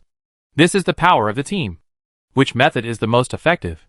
We found that cutting off the damaged part and then using a stimulating item to grow the cut flesh back in a short time can perfectly cure mineral disease. An investigator sighed, it's just that there are not many such stimulating items, and the side effects are also quite troublesome. In other words, the treatment method cannot be mass-produced, and the effective way is to directly cut off the diseased part. Keeman's face was not very good. He knew what the current dilemma was, which was time. Have you dispersed the crowd? Keeman turned his head and asked the branch chief beside him. The local people have been dispersed. If we can't find a treatment method within a day, we can only temporarily relocate all the residents of the city for a period of time. The branch chief scratched his hair in annoyance. Faced with this unreasonable supernatural disease, he had no idea. At this time, Keeman somewhat understood why the Redeemer described the thing in the bottle as a natural disaster generator. In front of the mineral disease that ignores the restrictions of physical isolation, humans are too small. If this is not a natural disaster, what else can it be? Chapter 567. With the mining area as the core circle, the people around were forced to evacuate. The plane of the General Administration has landed. The investigators on the plane did not waste time going to the local investigation bureau. After they knew the urgency of the matter, they rushed to the scene as soon as possible. Since the last super earthquake caused by volcanic rocks, the Investigation Bureau has been absorbing experience and forming a natural disaster rapid force, which is specially born for large-scale natural disasters and responds quickly. After the rapid force arrived at the mining area, it immediately mobilized the space transfer items in its hands to form a regional living creature transfer array. Using consumable teleportation stones as materials, the living creatures in this area are transferred. Keeman watched the internal live broadcast in the branch and saw dozens of military uniforms wearing yellow raincoats, using the items in their hands to form a complex array. Like the design of a magic array, beams of light were transmitted in the human-shaped array points, and then a huge bright blue-purple beam rushed straight into the sky, illuminating a cloud in the sky and lighting it up blue. Blue clouds burst open, blue rain fell to the ground, soaking the local people. In this rainy land, the investigators used a special item with a loud voice similar to a lion's roar to shout to the open space, "Attention all residents who have not had the opportunity to evacuate, go outside, go outdoors. As long as you are in the rain for 30 seconds, you can be transferred to another isolated area. Please cooperate with our work." The sound traveled far, so there was no need to worry about no one hearing it. The power of this item has been tested tens of thousands of times. The investigators wore raincoats to avoid being drenched by the rain. Also, don't wear raincoats to avoid being unable to teleport. At least your face should be drenched by the rain. The investigators continued to shout. Some disabled people have no hands or legs, but they still have heads, so as long as the face of their heads can be exposed to rain, they can be teleported away through the carefully established teleportation rules of the Investigation Bureau. Soon, the frontline combat personnel sent back the life fluctuation data of the area. Except for the life fluctuations of the investigators, there are no humanoid creatures in the mining area. The insects lying underground cannot enjoy the teleportation treatment, because it takes time for rainwater to penetrate the ground, and the large area teleportation array set up by the investigators has a time limit and cannot be opened all the time. Seeing that the situation was temporarily under control, Keeman breathed a sigh of relief. However, the struggle with the gate organization is still not over. Since they have made a move, there should be a follow-up move. He has to find out where the Redeemer is. Keeman looked at the screen in the bureau and pondered silently. He thought of an idea. The gate organization wants to take him in, so if he is openly exposed to the public, will the gate organization send someone to take him in? After Keeman's fishing plan was born in his mind, he began to plan the details. Time was of the essence. Kameng sent the plan to the General Administration, asking them to help improve the details, and then set off for the mining area and open the live broadcast room on the way. Sitting in the car, the phone kept ringing, and people from the General Administration called Kameng from time to time. Kameng, calm down. The Min organization used the mineral disease to force you out so that they can take you in. I don't know which bastard leaked your information. The Min organization must be greedy for your special ability. Don't be impulsive. Sure, Lao cursed, and all his anger was vented on the Min organization. After thinking it over and over, Sure Lao still didn't understand why the Gate organization wanted to take in Keeman. He could only base the reason on the Gate organization's discovery of Keeman's special abilities. In the Bureau, after a lot of memory erasure, only those who knew about it knew that Keeman could continuously produce special items. This super-secret information is absolutely unknown to outsiders. Even if there are insiders, their memories will be erased by the Investigation Bureau. Keeman's expression moved slightly. After Sher Lao reminded him, Keeman suddenly remembered something he hadn't remembered for a long time. The former tenant, Mrs. Chen, and her daughter Chen Momo have disappeared. There is a closed door in the missing room. They may also be one of the sources of intelligence information for the Gate organization. In the Gate organization, not only the Shadow Stream people can provide information about Keeman. The mother and daughter of the Chen family are both acquaintances of Keeman. They were possessed by the lower-level members of the Shadow Stream at the beginning, and they have an inseparable fate with the Shadow Stream. If they were tortured, or if they were originally members of the Gate organization, then the information before Keeman's rise would also be placed on the desk of the Gate organization's boss. Logically speaking, the information that Chen's mother and daughter knew was not valuable. They didn't know that Keeman had the ability to continuously produce special items. Unless, the people of the Gate organization inferred that Keeman had the ability to produce special items through clues. For example, the honey video, the giant gloves video, and the big-faced cat version of the garbage disposal video. These things were things that Keeman had before joining the investigation bureau. If the people of the Gate organization analyzed them carefully, they might be able to infer that Keeman had the ability to produce special items. After all, no matter how much Shadow Stream persuaded the Gate organization to take in Keeman, the persuasiveness felt weak. But if the Gate organization knew that Keeman could continuously produce special items, there would be a reason to accommodate Keeman. Is this really the reason for accommodation? Keeman asked himself in his heart. Put yourself in their shoes. If you were a member of the Gate organization, after knowing that a person could produce a large number of special items, would you not accommodate him and keep him for the new year? Hey, Keeman, are you listening? Calm down. I know you are very strong. Even if a nuclear bomb explodes on your head, it may not kill you instantly. But they don't want to kill you, they just want to kidnap you, and there are 100 ways to do it. Sure Lao nagging on the phone. Sure Lao, mineral disease will expand. Keeman murmured to the phone. Keeman paused the live broadcast. The microphone function of the live broadcast room had not been turned on just now, so no sound was transmitted to the live broadcast room, and they could not hear the above conversation. I go to your place, wait for me. Sure Lao was silent for 10 seconds, and finally made a decision. It was time to fight with the Gate organization. Keeman put down his phone and thought about the decision to deal with it. Through live broadcast, he exposed his position and let the people of the Gate organization come to him directly. Of course, they may not take action. Keeman is betting that the Gate organization will move against him. After 2 months of silence, the Gate organization came prepared. When they found an opportunity to take Keeman in, they would not let him go easily. They would try it even though they knew there was a trap. Just like Keeman himself knew that the Gate organization was prepared, he still wanted to fight the Gate organization head-on. The leaders of both sides are confident in themselves. Keeman closed his eyes, his thoughts sank into the storage scarf, and looked through his various offerings.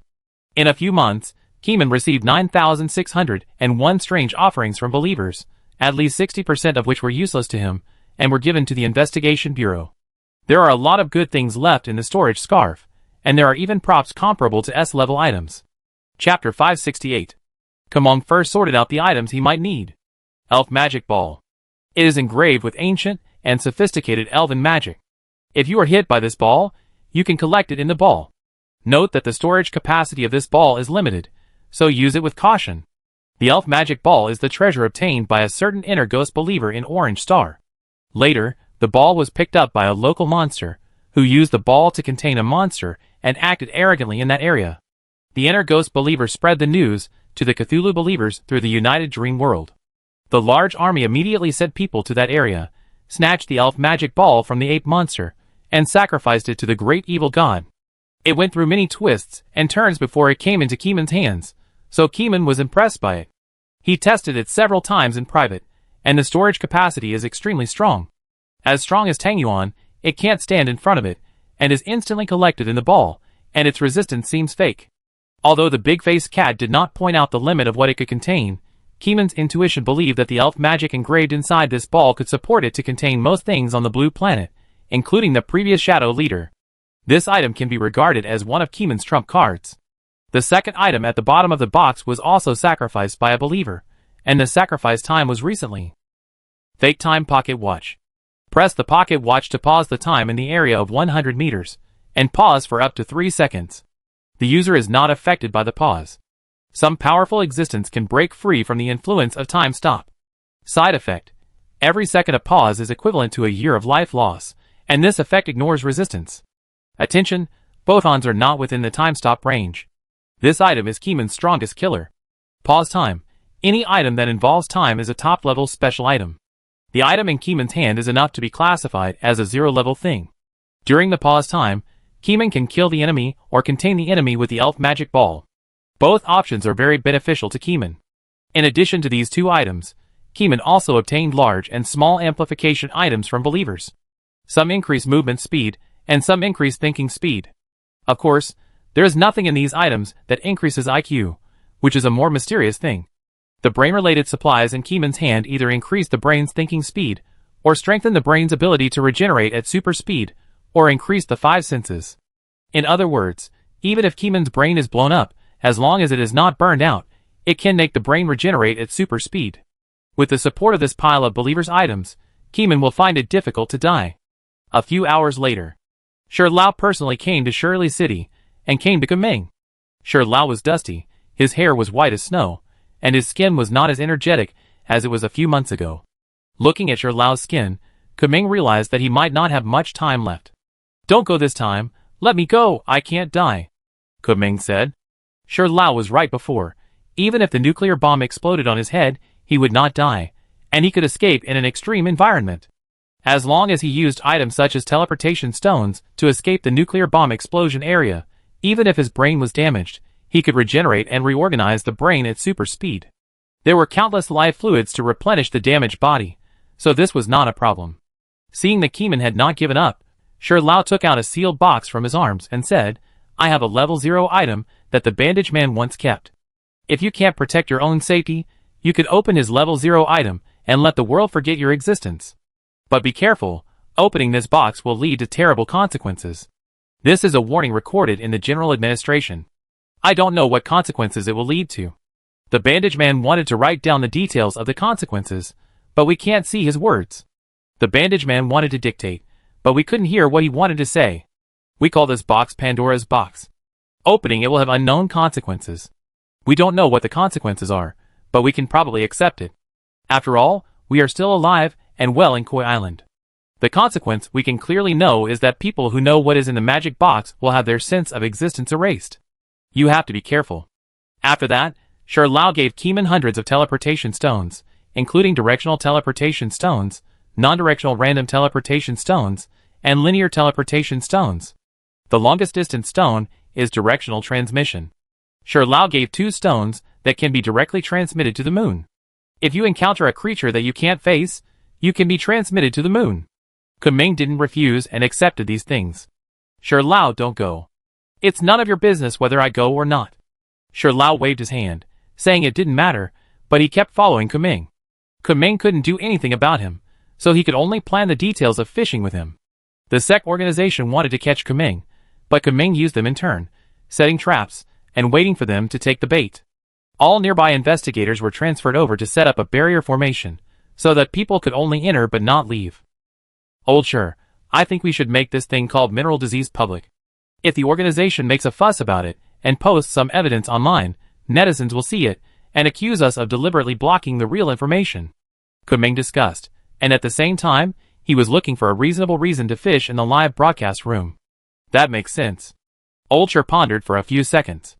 The news of mineral disease has been blocked by the internet beast.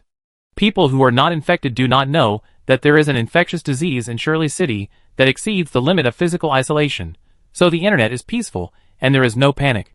But unless they can come up with special items in the internet field, any news released will be blocked by our internet beast. Old Sure frowned, wondering if there is any point in announcing the disease. This infectious disease is very scary, and the treatment method is too rough. The panic is likely to spread to every corner of the world, and everyone will regard the people in Shirley City as the source of infection. This is not the scene that Old Sure wants to see. The cursed disease with extraordinary power is indeed terrible, but they are still standing here on the front line. If the people in the rear are panicked, how can they fight with peace of mind? After a while, the superior sent news. Considering the cross-border capabilities of the Gate organization, as well as the harmfulness of items such as the sea horn and the natural disaster generator, the other party may also have items in the network field. Keeman, you can reveal the news of the mineral disease to seduce the Gate organization, but don't mention that the mineral disease ignores physical isolation. Our migration operation is already underway, and the panic of the people has no effect on our work. The Director General gave an order. After obtaining the authorization of the Director General, Keeman fiddled with the phone for a while, and started the live broadcast.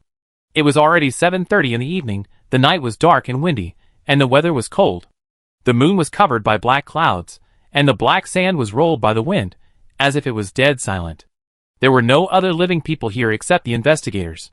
Chapter 569. Live Broadcast Room. Live Broadcast Exploration. The main reason behind the Great Migration of Shirley City. Kuming's account has many fans. After Kaming started the live broadcast, hundreds of people immediately flocked to the live broadcast room. Wow, Kaming started a live broadcast. Rare, is there any big news in Shirley City? I called my old friend in Shirley City to ask. The news about the migration of the entire city of Shirley City was just published on the internet for less than a second. The time of publication happened to be the time when Kaming started the live broadcast room. It is not difficult to see that the Investigation Bureau deliberately suppressed the news. A year ago, when there was no announcement of special items, the Investigation Bureau also suppressed the news through online means to prevent the public from knowing that such strange things existed in the world, and to avoid mindless panic among the public. After Kaming released the live broadcast, in less than half a minute, the audience, who called Shirley City, came back to post barrages. I can't get in touch with the people in Shirley City. What's going on? Look at the official news. Because of the emergence of a new infectious disease, mineral disease, citizens need to temporarily relocate. The Investigation Bureau is currently starting a phased space transfer. Don't run around. You can still come back. What did you say? Relocate the entire city? Are you kidding me? Space transfer? Am I right? What kind of technology is this? Is it a new item, or a newly developed combination technique?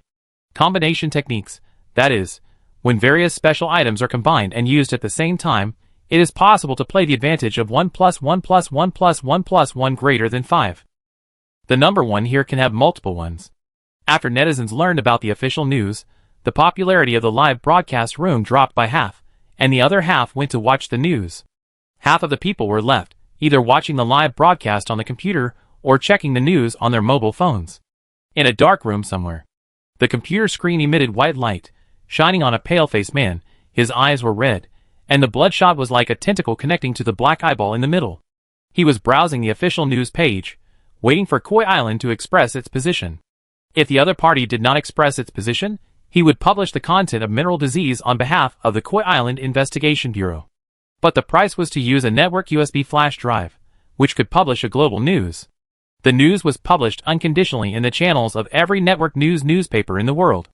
The above information was the spiritual prompts obtained by the Door organization through the synesthesia of the USB flash drive. In the powerful intuition of the Redeemer, this item was not as powerful as the network beast, and it might be deleted by the network beast, but it would take some time. He groaned and found that the official Investigation Bureau had finally released the news about mineral disease. Clicking on the news that he had been thinking about, it mentioned that a new infectious disease was discovered in Koi Island. Investigators are currently being arranged to conduct regional space transfers. The whole city is sealed off, waiting for the transfer, and will come back in the future. That's all? The Redeemer murmured, very dissatisfied. Ignoring physical isolation, such important information dare not be announced. The Redeemer grinned. It seems that he still has to take action, otherwise the people will not feel the panic. At this time, his phone rang. The phone buzzed beside his ear. This is an old flip phone with a small screen that can only display text messages. It does not have the functions of a smartphone, and it does not even have the functions of a camera and secret monitoring. He looked at the number of the caller, but did not answer the call. He put the phone aside. After a while, the caller hung up the phone. Codename Keeman, has he made any new moves? The Redeemer murmured. The caller just now was an intelligence worker in the sect, and the code represented by the phone number was Keeman. If you don't answer the phone, there will be no chat records. Even if the network beast is so powerful in the information network, it is impossible to know the meaning of the code of this phone call. After a while, he searched for Keeman's account and found that he was broadcasting live. The content of the live broadcast room was to explore the mine area in Shirley City in person. Keeman is in Shirley City. He widened his eyes, and the bloodshot in his pupils showed signs of twisting for a moment. He is in Shirley City. He is in Shirley City. He is in Shirley City. The Redeemer stood up and turned around 3 times in this small room, looking crazy. His mind was full of photos and images of Keeman. He could draw what Keeman looked like with his eyes closed. This was the containment mission assigned to him by the Lord of the Golden Gate. It was also the first mission he had to do after his redemption.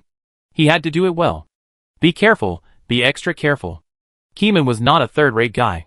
From the information given to him by the Lord of the Golden Gate, there was a lot of evidence that Keeman was stronger than the boss of the Shadow organization. A strong man like this must not be contained by ordinary means. He did it on purpose. He definitely did it on purpose. He was waiting for me to come over.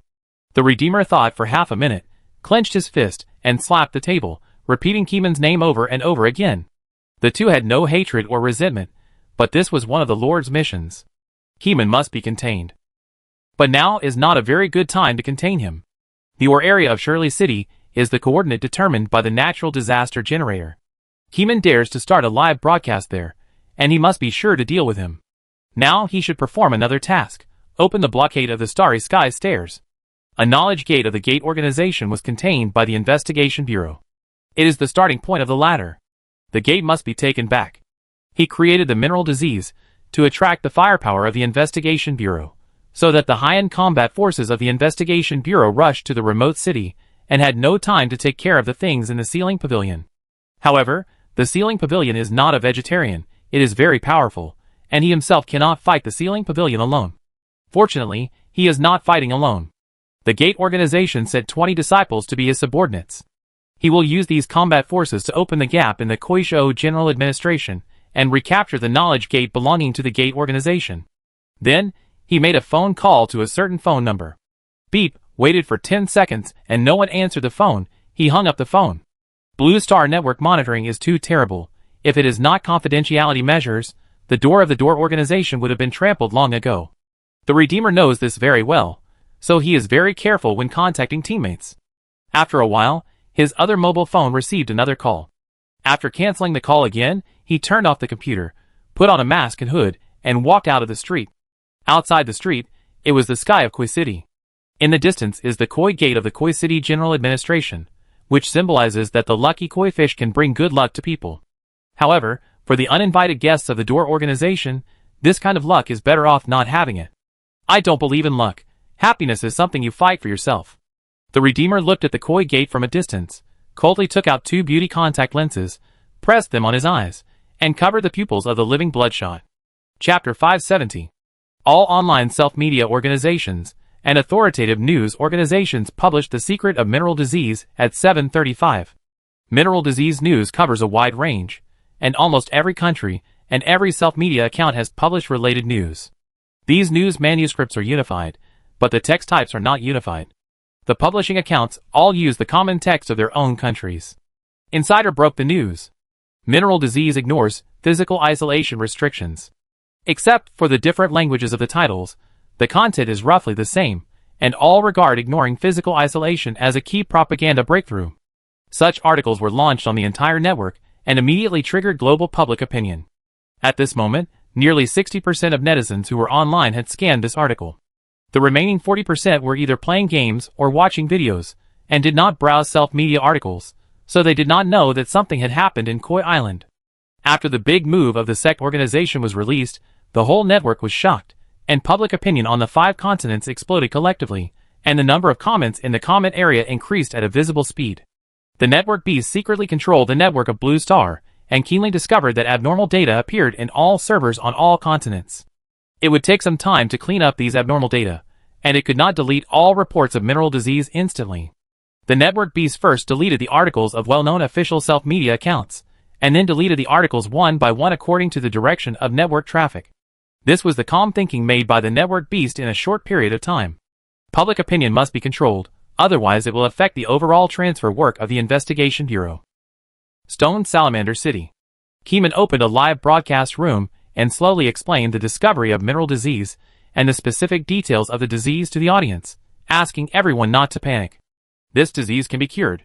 As long as the source is found, the spread of mineral disease can be stopped. It was also at this time that Keeman found that the style of the live broadcast room barrage had changed, with many more question marks and inquiries about physical isolation restrictions. Captain Ku, does mineral disease ignore physical isolation? I see a lot of news about this. Up host. The internet has exploded.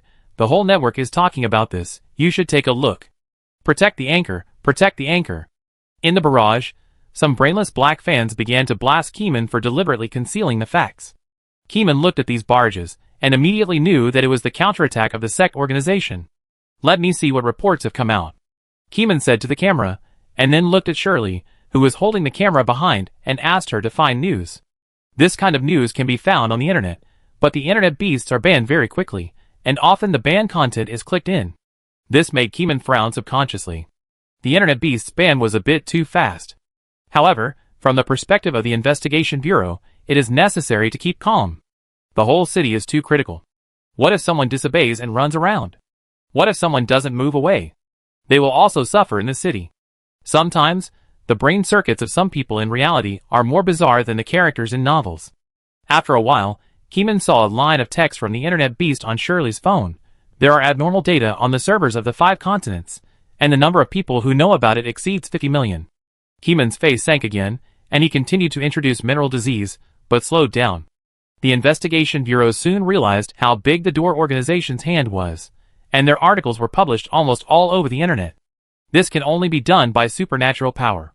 The General Administration knew that Keeman was live streaming, so they sent a text message to Keeman, asking him to keep his word steady. It can be revealed that the mineral disease has the ability to ignore the restrictions of physical isolation, but the condition is controllable, and everyone must believe that the Investigation Bureau can perfectly transfer the people of the city out. Keeman thought quickly, is the Door organization's counterattack really that simple? I'm afraid it's not as simple as creating panic. After waiting for a few seconds, Keeman sorted out the words in his mind. In order to be more convincing, Keeman moved his mind and let the Dragon Slayer in the storage scarf release the pressure. The pressure of the Dragon Slayer overflowed from the gap into space, adding a sense of majesty to Keeman. Keeman calmly said to the camera, as you can see, there are a lot of news about mineral disease on the internet now. This is not official news. To do this, it must be a big illegal organization. I had planned to introduce the fact that mineral disease ignores physical isolation, so don't panic. We are confident that we can fight the enemy to the end. Please cooperate with the transfer work in the future, don't panic. Tens of millions of viewers around the world were originally panicked, but seeing Keeman's calm face, for some reason, they seemed to have a stable direction in their hearts, and were not so afraid. Panic emotions are not helpful in confrontation. Believe in the Bureau of Investigation, this matter will soon be over. Keeman left this sentence, and continued to introduce information about mineral disease. The live broadcast room was filled with comments, and there were more voices of encouragement. Some people expressed understanding, but there were still some irrational people who cursed the Bureau of Investigation and Keeman for deliberately concealing the truth. Keeman always pretended not to see these people who cursed. He didn't want to comment on them or answer their questions.